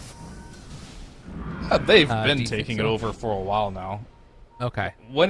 Sure, we had Signs of Life from our mid laner. Like, Dust was doing pretty good. I mean, he was owning it, but then he died a couple times to rotations. But he's just a Shadow Fiend that's building carry items. I don't know if I agree with that. In fact, I don't agree with that at all, but it is what it is. You know, Nix. They find him. Don't worry, guys. There's Emo. He's shifting his strength for him. It's going to be fine. Dust? They don't know. they don't know. Oh, my God. He's shifting guys back. Little do they know. It's only level 1. That's so amazing. Yep. So, just to be clear, if you get the 4th level, it is what? 4 times as effective. Like, every level increases the effectiveness so much. Like, even 1 extra point. There he goes. He got the 2nd point. He's golden now. Yeah. Yeah, level 1 shift is not very good. Damn. So even level 2 shift, he's still not tanky. He's a little more tanky, but halfway stage of the game. Big hit. Big control, and they get the storm. And now, come on through the portal. Oh, they're thinking about it. They should have gone through. Oh, they didn't know where the out of the portal went. Otherwise, they might have gone through that. That's always the scary one. That was the reveal of Dust picking up the Shadow Blade there. Yeah. Getting a nice Requiem. I guess Dust at this point is a true carry. I think the job of Morphling this game is to get an Aghanims. Alright, we're going to put PYW there. And that'll be it. I think the job of Morph this game is just going to be build an Aghanims and weaken the Terrorblade. And hopefully the Shadow Fiend will have the damage to kill everyone. Hmm. Well, that's a dream at least. See if we can make that dream a reality. I think it's definitely possible. Oh, snaking. Oh, he thought that there's something blocking, but he should realize now that snaking was nearby because the camp didn't respawn. There's no way they blocked that camp with sentries. Yeah. Okay. So 20 minutes. Tormentor is available. Who wants to take it? What are our shard options this game? It's between Io Nyx and Coddle Bounty Hunter. Nyx Bounty is Hunter sick. shard? What does Bounty Shard do now? Lowers cooldown, can be cast on allied heroes. Alright, so with the stun being added to that, that's pretty good. So it goes to 10 seconds. I had a thought about this, and tell me if I'm wrong or not. If you drop your items on the ground, doesn't that remove network? It's like if they show it there? I don't know. Like, if you drop, let's say that your carry drops all of his items on the ground in Fountain as the Tormentor's dying. Would that give him in contention to get the shard? Oh, well. That is interesting. I don't know. I don't think it works like that. I think you have to sell it. Okay. But I could be wrong, or destroy it. Because I think that, if it worked that way, someone would have abused it by now for sure, right? Well, I'm wondering. I'm not sure because usually you need your cores to also like be there to kill the Tormentor with their items, right? Yeah. But you don't know. need your carry to be there. I guess maybe not. But we'll have to test it later. Yeah, I'm definitely gonna test it. That's pretty interesting. Because you can kill it with supports, like Enchantress, for example, does a lot of damage. Right. She can actually kill it if you have max impetus. But you just need to spread the damage. The problem is Inch will just kill herself before it dies because she's not tanky. Fair. So there could be a strat where you could do that, but I'm not sure if it removes your net worth you dropped on the ground. I know for a fact if you destroy your items or sell them, it will, but dropping them, not. I just always think about with rapiers being on the ground that like is huge net worth swings, but that's also the other team picking it up. Right. Man, that item's a bit different, right? Because you can use it as an enemy, so I believe it's like coded differently. Okay. Well, we'll try it after this. We'll see what happens. So let's take a look at now. 22 minutes in, there is another Wisdom Rune over on Tundra's side. Both Tormentors available. It looks like Emo and QIQX might head there next.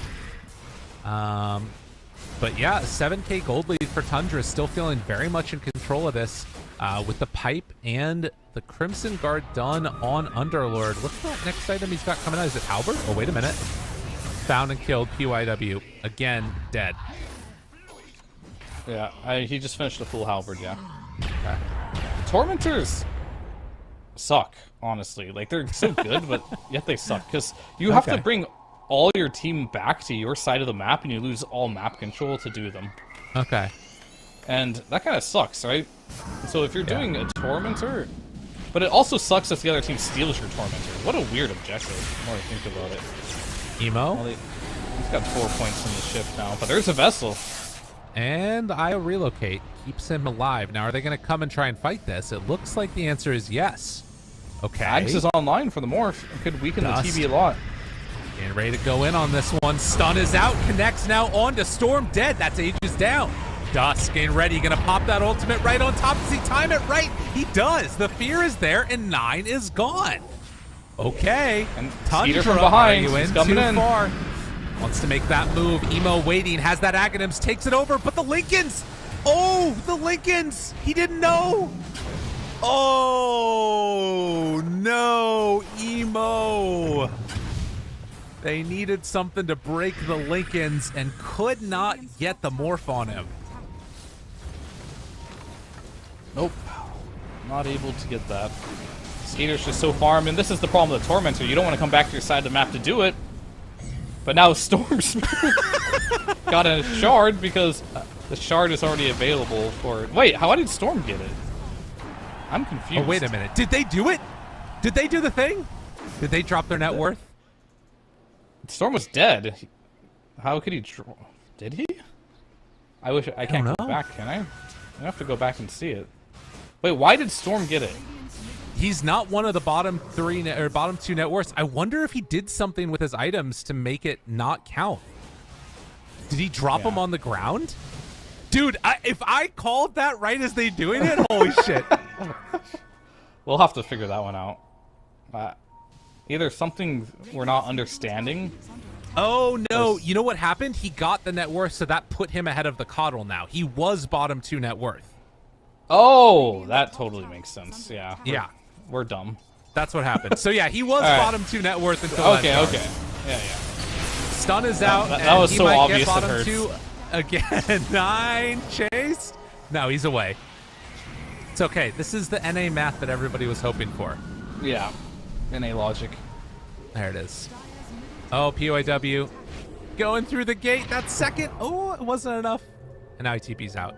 The gate into TP is a sick move. If you get through the gate, you're always safe.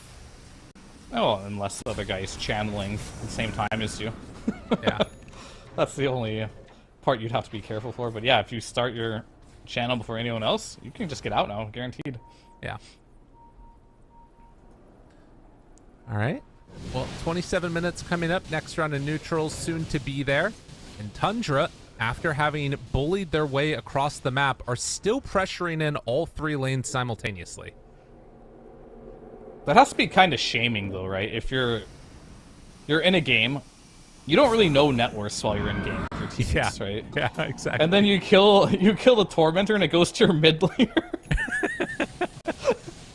That has to be like the shard of shame, right there. Yeah. Oh, sad. Very sad. But they're still winning by 11k, so... Yeah, it's all fine. Who cares? So does a team game, right? That's right. It is. It is a team game indeed. And Tundra play it very well. Oh, that's a 5-man black hole! Waiting for it. Oh, socks. God, that is one of those things that I feel like is going to happen in these games at some point. You know what I mean? What thing? Like, because Underlord's getting good, as PYW gets the stun now onto Soxa, people trying to come back across the map here. They find PYW. Emo turns into Storm, and look at the damage amp. Holy moly. So, spell amp stolen when he steals the end. Yeah. It's not that bad. But he's dead. Right? Emo! Yeah, he's dead. But that was a cool kill he got. What I was saying is that I feel like because Underlord's becoming more popular, there's going to be times where people go through the gate as like 5 and then just get caught by some big AoE spell on the other side. Oh, yeah. At some point it might happen. And it'll be funny as hell when it does. But in this particular game, it has to be like a 5-man Requiem or something drastic has to happen. Snaking. He finds Dust. Tracked. Haste wants to get out. And it looks like they're going to let him go. Coddle cancels the TP. The Haste rune, probably the only rune that keeps Dust alive there. Pretty much. There's an argument for illusion, I think, as well. Oh yeah, I guess that's true. And of course, shield rune is invincibility, so that could work too. It is pretty silly how strong that one is. It just gives you 50% more HP, which is an absurd amount. I mean, depending on the hero too, it's pretty crazy. Well, Emo has the Sachinum Scepter, but no way to break through the Lincoln Sphere on Terrorblade, which is a huge cause of concern. It's gonna have to do it the old-fashioned way and just adaptive strike him. Right. Get on up there. Maybe Nyx in the back line can throw a Mind Flare or something. Does that work, though, to break the Lincolns if you cast on Illusion? Because I know the Ags casts on Illusion. Like if Emo casts the Morphon in a Terrorblade Illusion? Yeah. Like, Lincolns will block it. But I'm saying if he adaptive strikes an Illusion, that doesn't break the Terrorblade's Illusion. No, because the way it works on Illusions is it casts the spell on the hero no matter where they're at. Adaptive Strike just casts it on the Illusion, not the hero. Yeah. So he needs another way to find that real TB versus before the Lincoln Sphere, he could just cast it whenever and he's fine. Exactly. This is why there's more if you're forced to get a Lincoln's. Otherwise, he'll always steal it from you. So Skidder had an AC queued up and has decided to go another route. What do you think? Ice just spoiled it. Was it the Moonshard? Yeah. Oh, yeah. What do I think about Moonshard? I think this is one of the most highest damage for cost items in the game on many heroes, and TB included. But that's all it is, just damage. It gives you literally almost nothing else. I mean, it gives you night vision too. Look at 9. Look at 9 right now. He's just chilling. Dude, that spot is sick. I love that spot. And now they're going to find... Oh, my God. And he's 9. All right. Well, and 33 came through the portal. Everybody run away. Wait, but BKBs? Wearing down low. Crimson, double force, keeping him fine. Primal Beast turned him on. Scotty out. Damage there. Doing what they can. And what they can is a hell of a lot. But Skeeter, Lincoln's already popped. Now they do have Morph ready to go. So he's in the TB form. But they don't take the fight afterwards. Can't do it without the SF, I guess. He's gonna farm more at least. I guess. It's Get true. those illusions out there. Could be worse. I think that chase was a little ambitious. You killed the Storm, who is bottom net worth on your team, besides Bounty Hunter. Right. You use both your BKBs for it. Surely you don't keep chasing after that. I think they had a wrong read of like what the Storm is in this particular game. Yeah. And he's not like oh, we killed Storm, we can keep going type of thing. It's, oh, we killed Storm, but what did we use to kill Storm? Right. And if it's a BKB, then no, you can't keep going because this Storm is not that powerful to the point where you can keep going without BKBs. So here's my big question about this game at this point, right? Obviously, 33 is incredibly farm. We see the Scythe, we see the Heaven's Halberd, all these aura items. But at the end of the day, the majority of this damage is coming from the TB. And you inherently have a hero in IG that is meant to counter this. You're going to steal away, 20% of his agi. You're going to steal away 70 attack speed from him. Granted, he does still have Moonshard. But how much of a concern is it as you get later and later into this game? 100. Do you think that they're just going to always be like sort of able to deal with it no matter what? As Dust is chased, forces out the BKB, stun, turn, Requiem out, dodges from one, but now look at him. Skeeter, oh, but the Hex, the turnaround, and he didn't get the Aghanims off. tries to save himself and keep himself alive and does manage to. And now Emo, in the duration of that BKB, turns his eyes onto Skeeter, tries to find him. BKB still going, but the stun is there. The root, the control, but the Sunder is off in time.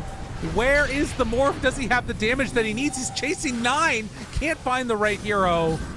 And eventually spots him over there, but the rest of his team is dying. Well, Emo is not able to do all that much and is just going to be brought down, it looks like. Wants to escape, wants desperately to kill 9, but... rooted! Oh, the root barely connected! And now 9 is going to drop. Excuse me, Emo's going to drop. Did kill 9, but...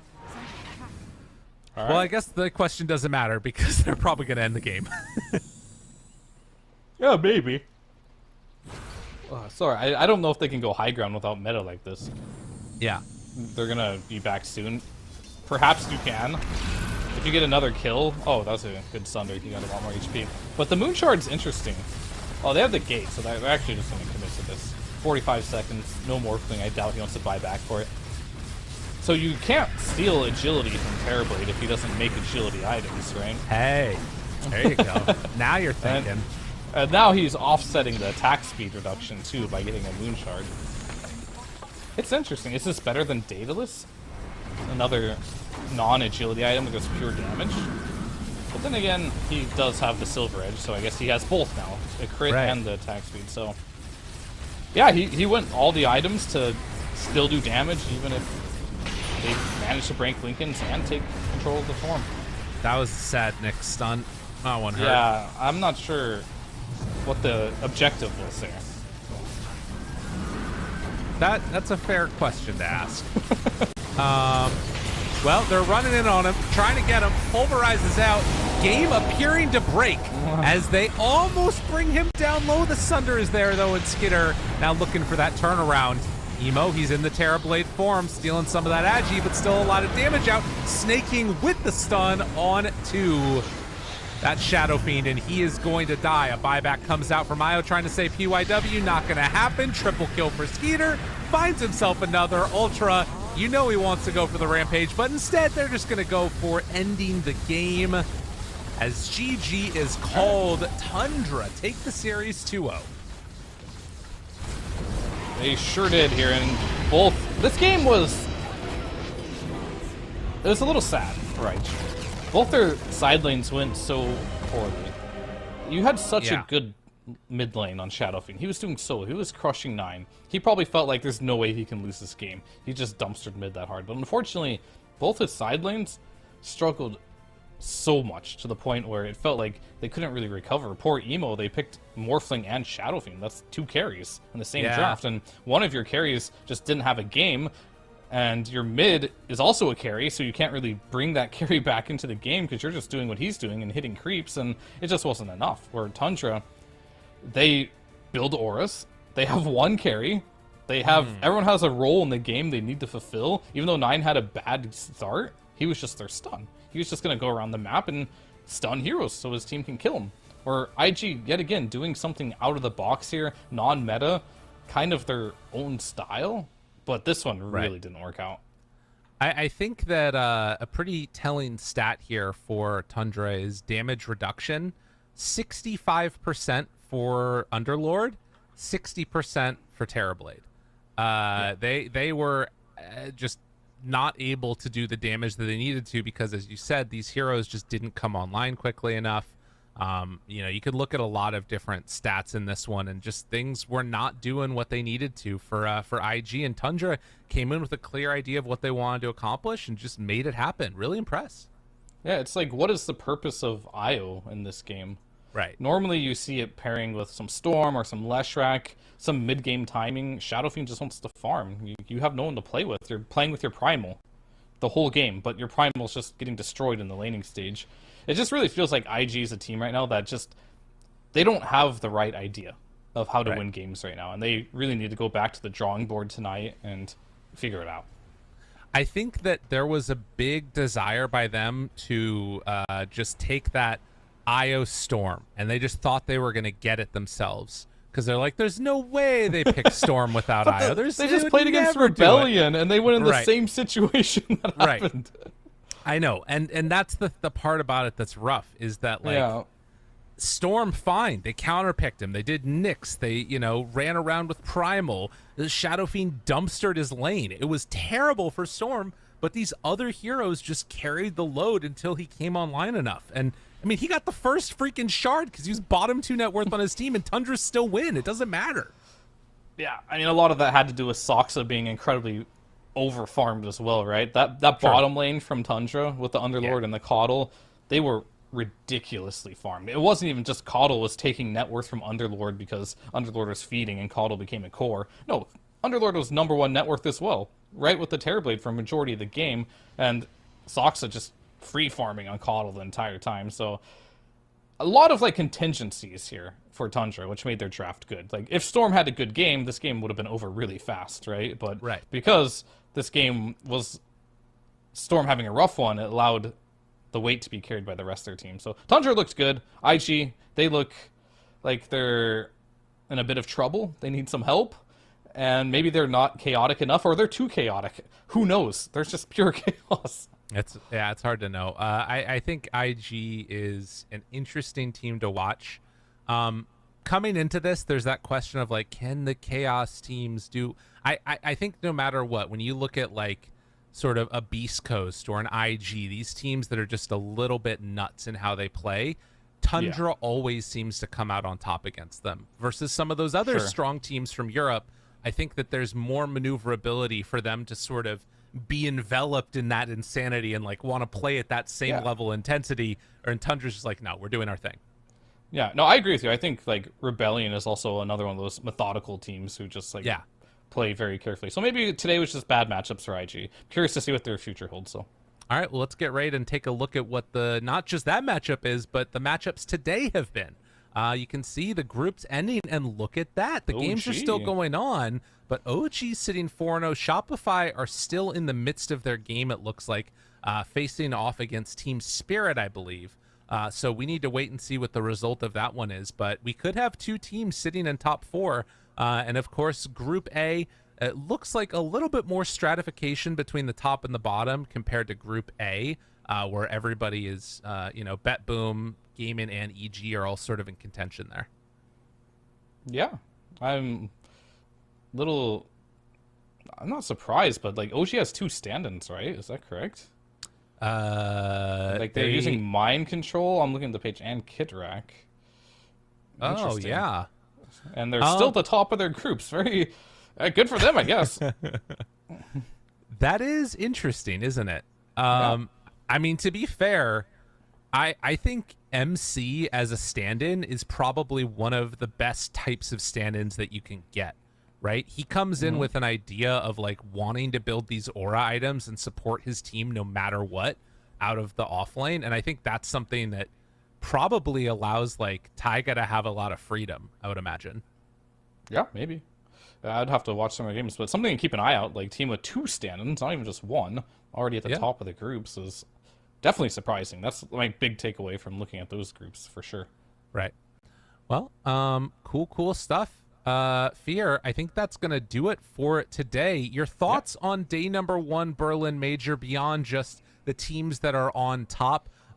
It's kind of cool to see international Dota on a big patch, huh? Yeah, of course. I mean, this patch has been really fun to see what teams prioritize. No 2 teams are doing the same thing from what I've seen so far, outside of the IO, Chen, and Ench, I suppose.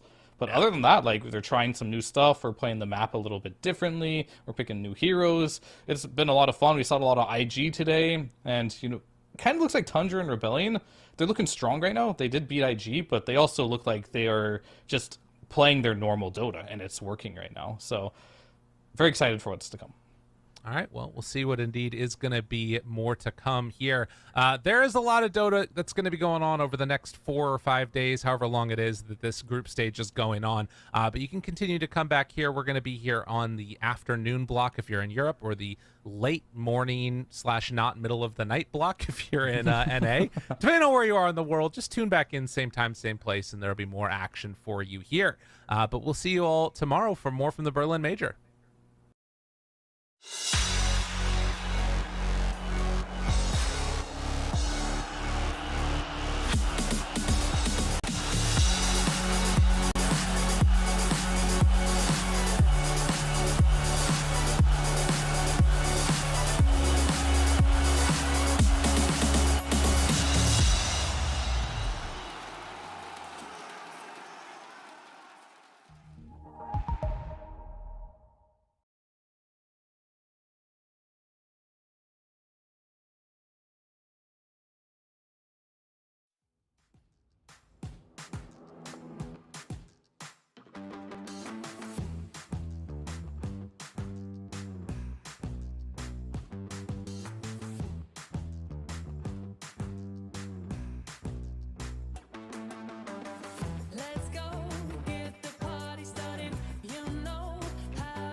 wasting time, 'cause I'm